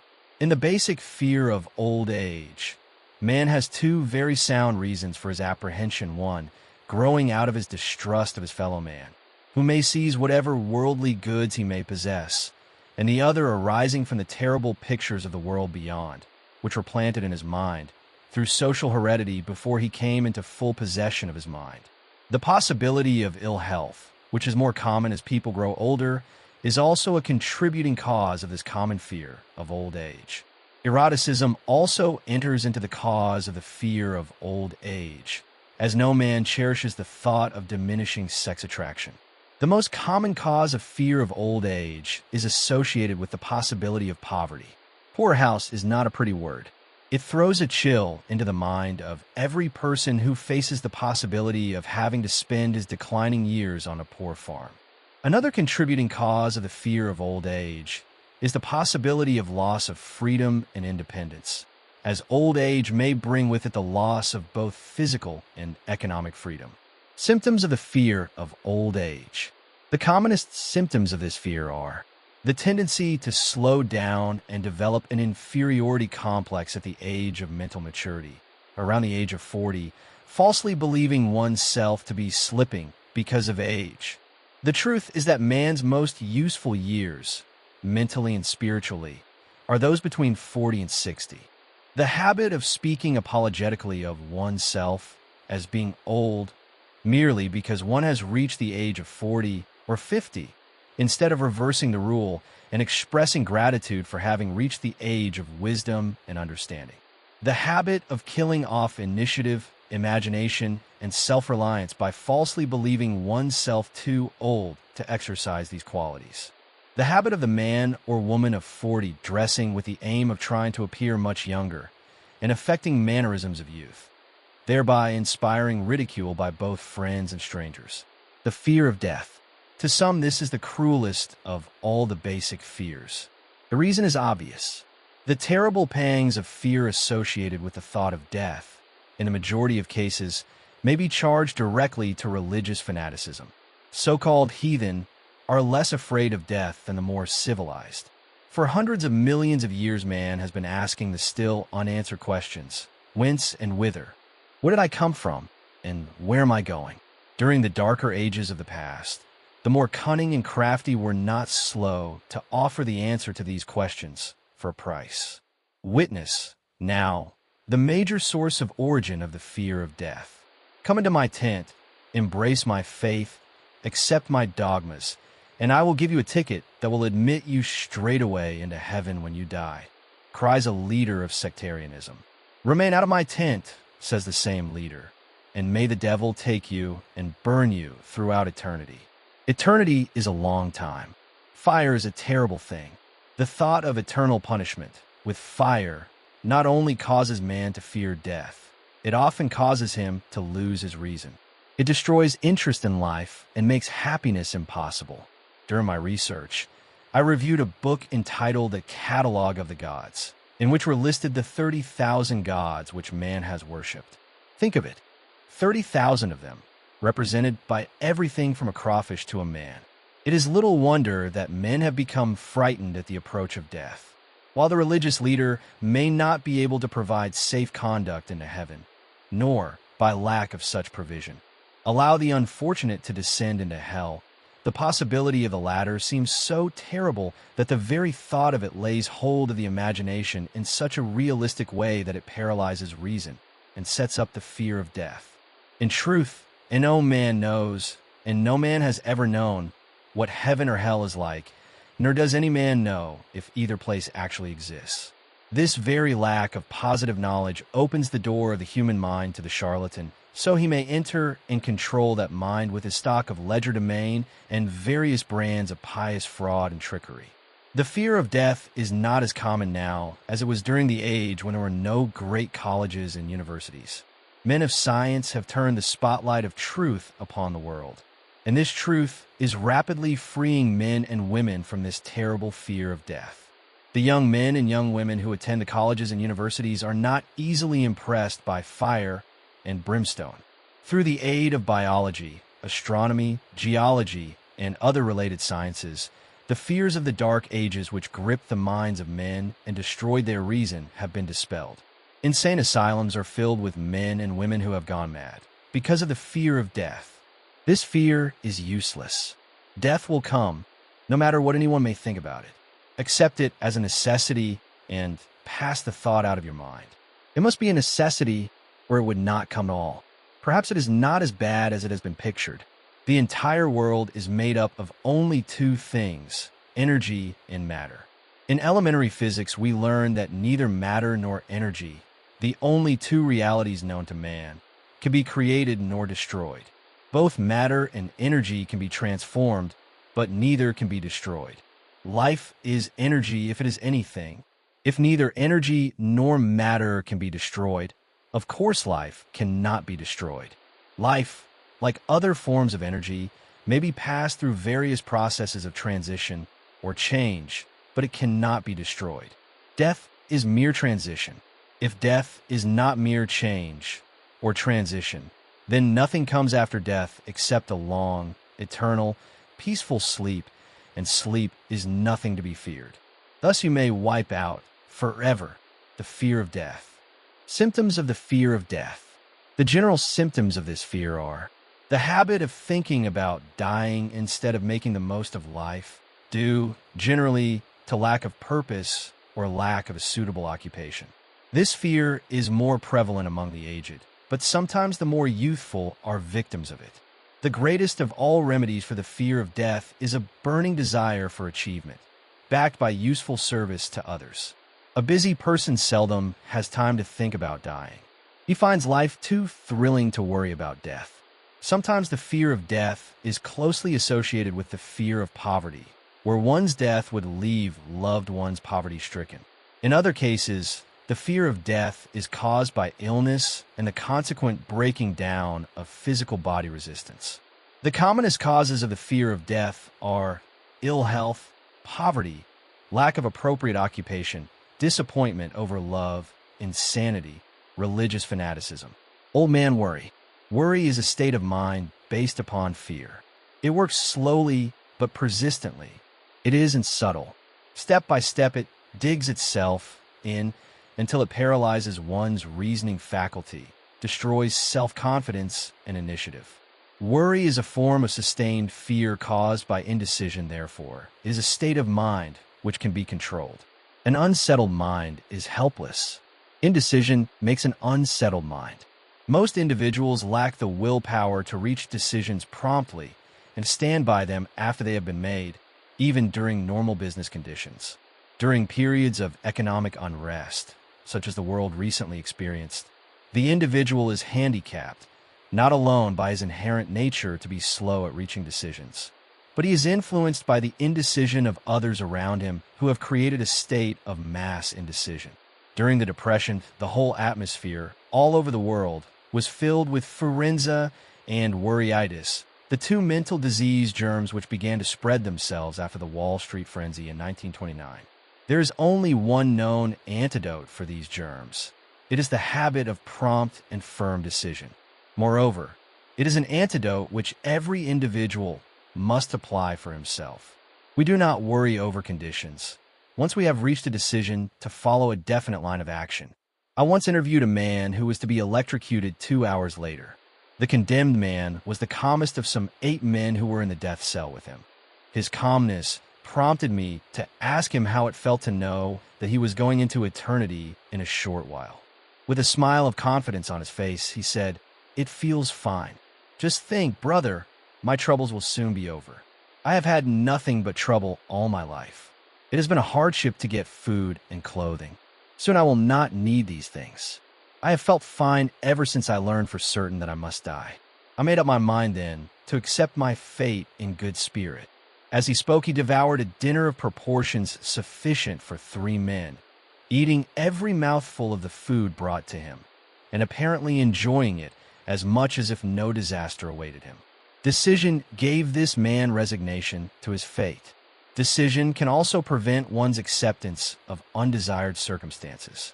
The 6 basic fears become translated into a state of worry through indecision. Relieve yourself forever of the fear of death by reaching a decision to accept death as an inescapable event. Whip the fear of poverty by reaching a decision to get along with whatever wealth you can accumulate without worry. Put your foot upon the neck of the fear of criticism by reaching a decision not to worry about what other people think, do, or say. Eliminate the fear of old age by reaching a decision to accept it, not as a handicap, but as a great blessing which carries with it wisdom, self-control, and understanding not known to youth. Acquit yourself of the fear of ill health by the decision to forget symptoms. Master the fear of loss of love by reaching a decision to get along without love if that is necessary. Kill the habit of worry in all its forms by reaching a general blanket decision that nothing which life has to offer is worth the price of worry. With this decision will come poise, peace of mind, and calmness of thought, which will bring happiness. A man whose mind is filled with fear not only destroys his own chances of intelligent action, but he transmits these destructive vibrations to the minds of all who come into contact with him, and destroys also their chances. Even a dog or a horse knows when its master lacks courage. Moreover, a dog or a horse will pick up the vibrations of fear thrown off by its master and behave accordingly. Lower down the line of intelligence in the animal kingdom, one finds this same capacity to pick up the vibrations of fear. A honeybee immediately senses fear in the mind of a person. For reasons unknown, a bee will sting the person whose mind is releasing vibrations of fear much more readily than it will molest the person whose mind registers no fear. The vibrations of fear pass from one mind to another just as quickly and as surely as the sound of the human voice passes from the broadcasting station to the receiving set of a radio, and by the self-same medium. Mental telepathy is a reality. Thoughts pass from one mind to another voluntarily, whether or not this fact is recognized by either the person releasing the thoughts or the persons who pick up those thoughts. The person who gives expression, by word of mouth, to negative or destructive thoughts is practically certain to experience the results of those words in the form of a destructive kickback. The release of destructive thought impulses alone, without the aid of words, produces also a kickback in more ways than one. First of all, and perhaps most important to be remembered, the person who releases thoughts of a destructive nature must suffer damage through the breaking down of the faculty of creative imagination. Secondly, the presence in the mind of any destructive emotion develops a negative personality which repels people and often converts them into antagonists. The third source of damage to the person who entertains or releases negative thoughts lies in this significant fact. These thought impulses are not only damaging to others, but they embed themselves in the subconscious mind of the person releasing them, and they become a part of his character. One is never through with a thought merely by releasing it. When a thought is released, it spreads in every direction through the medium of the ether, but it also plants itself permanently in the subconscious mind of the person releasing it. Your business in life is presumably to achieve success. To be successful, you must find peace of mind, acquire the material needs of life, and above all, attain happiness. All of these evidences of success begin in the form of thought impulses. You may control your own mind. You have the power to feed it whatever thought impulses you choose. With this privilege goes also the responsibility of using it constructively. You are the master of your own earthly destiny just as surely as you have the power to control your own thoughts. You may influence, direct, and eventually control your own environment, making your life what you want it to be, or you may neglect to exercise the privilege which is yours to make your life to order, thus casting yourself upon the broad sea of circumstance, where you'll be tossed hither and yon like a chip on the waves of the ocean. The devil's workshop, the seventh basic evil. In addition to the 6 basic fears, there's another evil by which people suffer. It constitutes a rich soil in which the seeds of failure grow abundantly. It is so subtle that its presence often is not detected. This affliction cannot properly be classed as a fear. It is more deeply seated and more often fatal than all of the 6 fears. For want of a better name, let us call this evil susceptibility to negative influences. Men who accumulate great riches always protect themselves against this evil. The poverty-stricken never do. Those who succeed in any calling must prepare their minds to resist the evil. If you are reading this philosophy for the purpose of accumulating riches, you should examine yourself very carefully to determine whether you are susceptible to negative influences. If you neglect this self-analysis, you will forfeit your right to attain the object of your desires. Make the analysis searching. After you read the questions prepared for this self-analysis, hold yourself to a strict accounting in your answers. Go at the task as carefully as you would search for any other enemy you knew to be awaiting you in ambush, and deal with your own faults as you would with a more tangible enemy. You can easily protect yourself against highway robbers because the law provides organized cooperation for your benefit. But the 7th basic evil is more difficult to master because it strikes when you're not aware of its presence, when you are asleep, and while you are awake. Moreover, its weapon is intangible because it consists of merely a state of mind. This evil is also dangerous because it strikes in as many different forms as there are human experiences. Sometimes it enters the mind through the well-meant words of one's own relatives. At other times, it bores from within through one's own mental attitude. Always it is as deadly as poison, even though it may not kill as quickly. How to protect yourself against negative influences. To protect yourself against negative influences, whether of your own making or the result of the activities of negative people around you, recognize that you have a willpower and put it into constant use until it builds a wall of immunity against negative influences in your own mind. Recognize the fact that you and every other human being are, by nature, lazy, indifferent, and susceptible to all suggestions which harmonize with your weaknesses. Recognize that you are, by nature, susceptible to all the 6 basic fears and set up habits for the purpose of counteracting all these fears. Recognize that negative influences often work on you through your subconscious mind.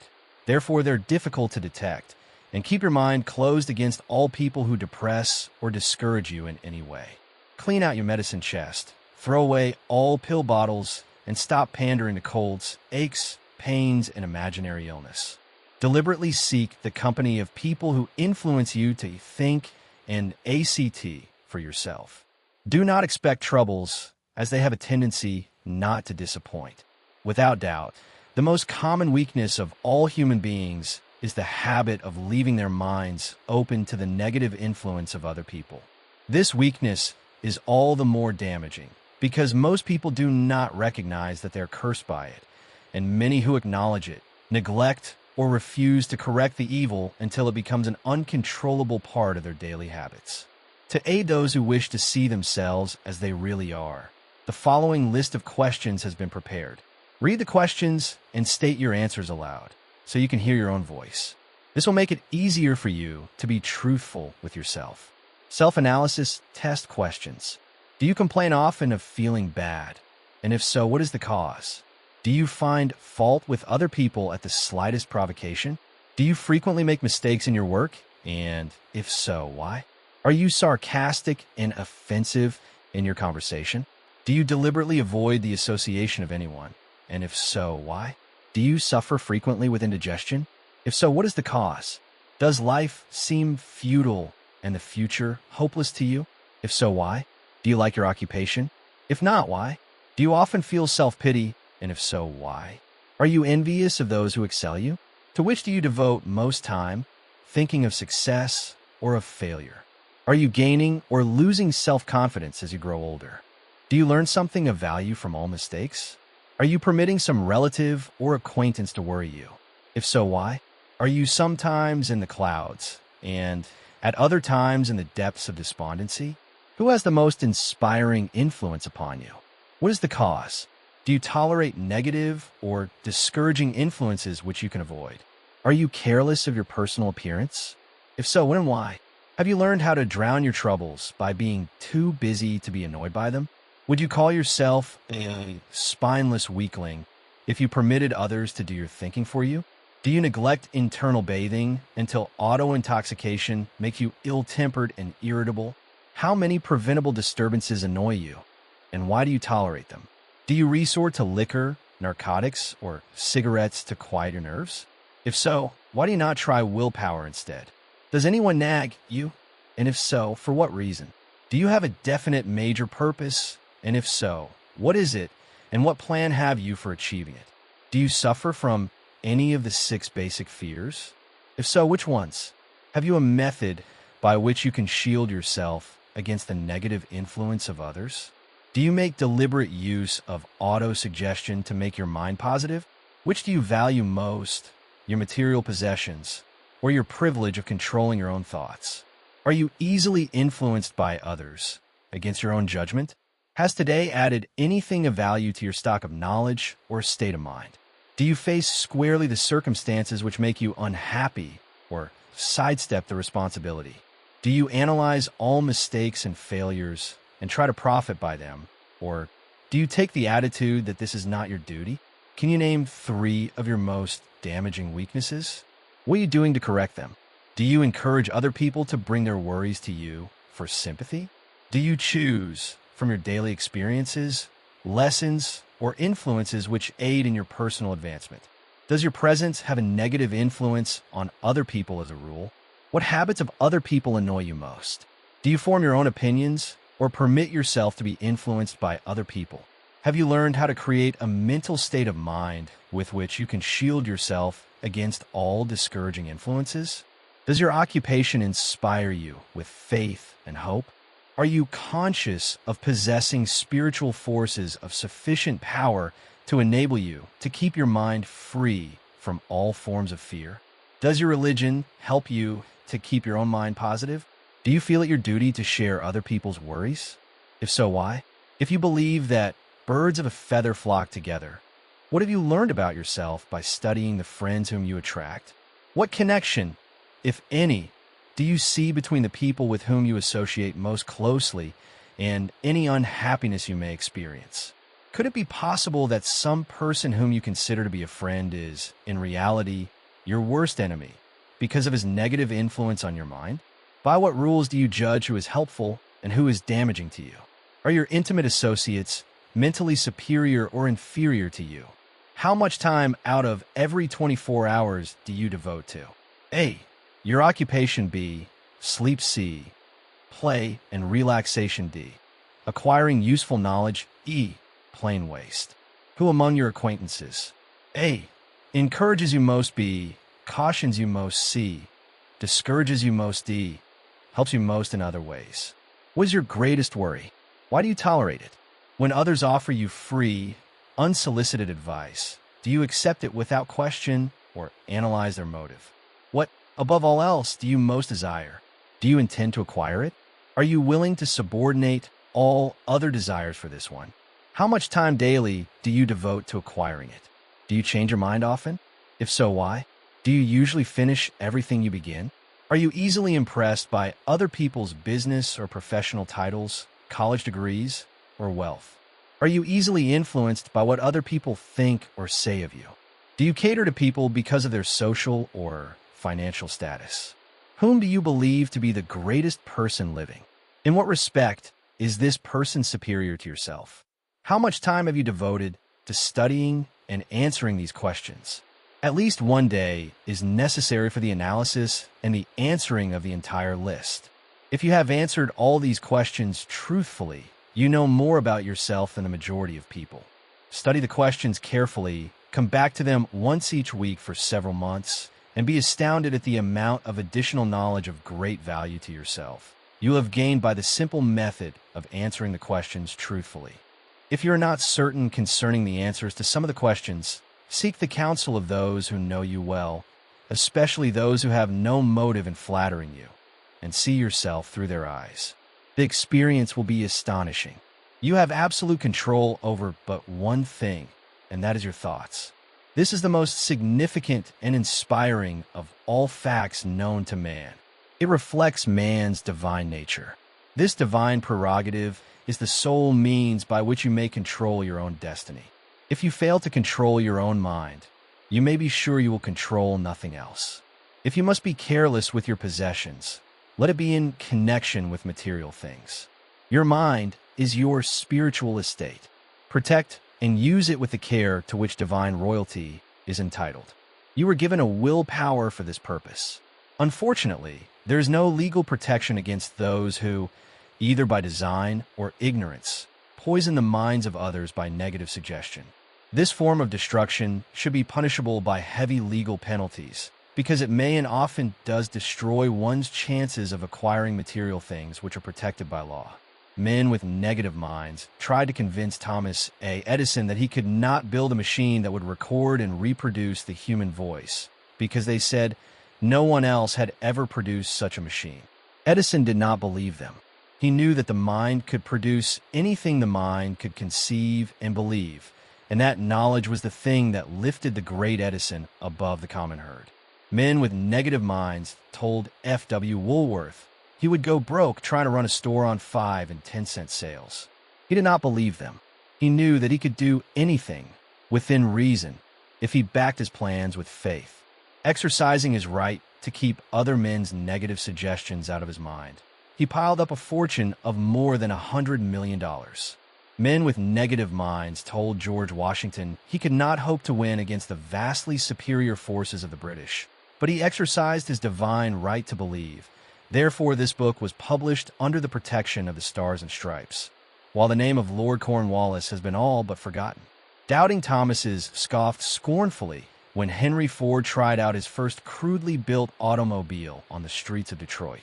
Some said the thing never would become practical. Others said no one would pay money for such a contraption. Ford said, "I'll belt the earth with dependable motor cars." And he did. His decision to trust his own judgment has already piled up a fortune far greater than the next 5 generations of his descendants can squander. For the benefit of those seeking vast riches, let it be remembered that practically the sole difference between Henry Ford and a majority of the more than 100,000 men who work for him is this: Ford has a mind and controls it. The others have minds which they do not try to control.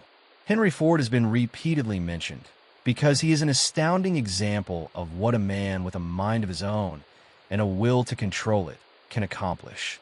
His record knocks the foundation from under that time-worn alibi. I never had a chance. Ford never had a chance, either, but he created an opportunity and backed it with persistence until it made him richer than Croesus. Mind control is the result of self-discipline and habit. You either control your mind or it controls you. There is no halfway compromise. The most practical of all methods for controlling the mind is the habit of keeping it busy with a definite purpose, backed by a definite plan.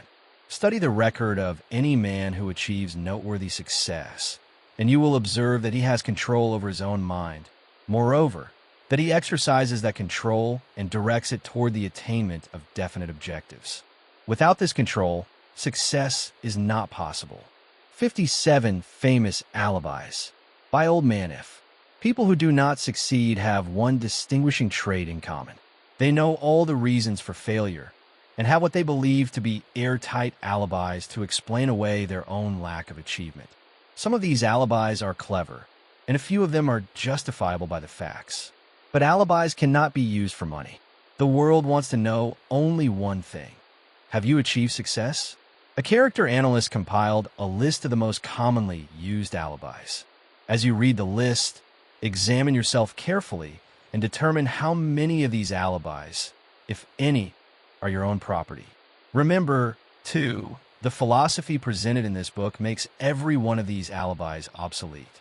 If I didn't have a wife and family, if I had enough pull, if I had money, if I had a good education, if I could get a job, if I had good health, if I only had time, if times were better, if other people understood me, if conditions around me were only different, if I could live my life over again, if I did not fear what they would say, if I had been given a chance, if I now had a chance, if other people didn't have it in for me, if nothing happens to stop me, if I were only younger, if I could only do what I want, if I had been born rich, if I could meet the right people, if I had the talent that some people have, if I dared assert myself, if I only had embraced past opportunities, if people didn't get on my nerves, if I didn't have to keep house and look after the children, if I could save some money, if the boss only appreciated me, if I only had somebody to help me, if my family understood me, if I lived in a big city,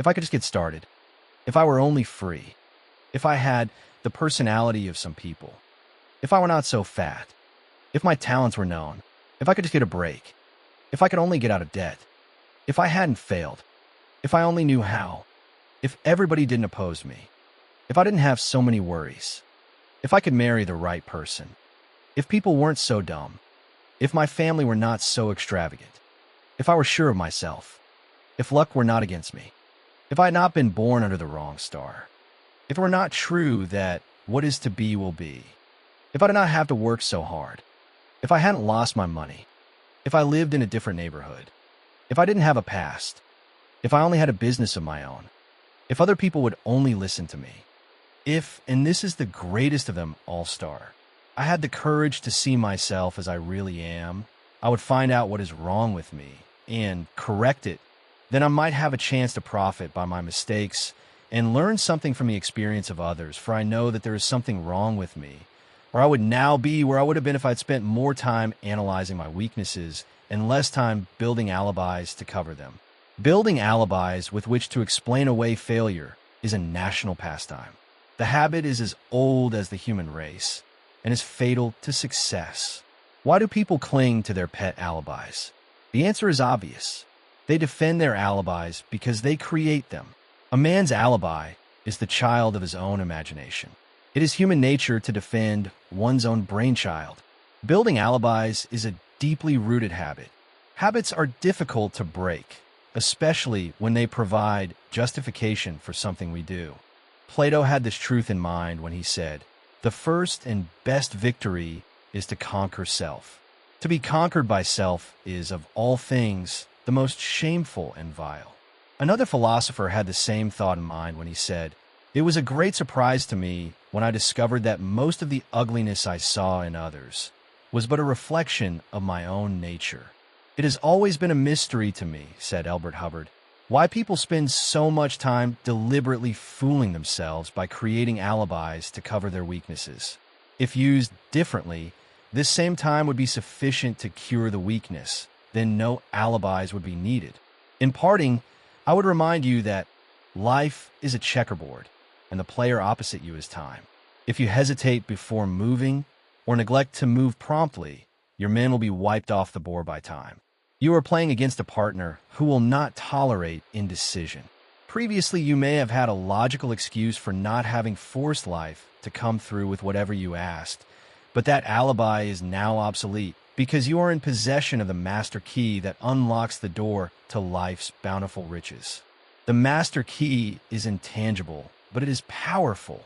It is the privilege of creating in your own mind a burning desire for a definite form of riches. There is no penalty for the use of the key, but there is a price you must pay if you do not use it. The price is failure. There is a reward of stupendous proportions if you put the key to use. It is the satisfaction that comes to all who conquer self and force life to pay whatever is asked.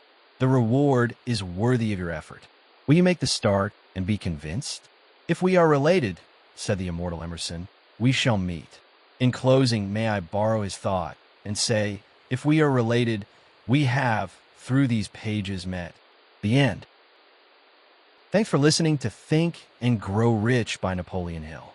This timeless classic continues to inspire generations with its wisdom. We hope you'll subscribe for more free audiobooks. And please note that Think and Grow Rich is in the public domain, sourced from Project Gutenberg.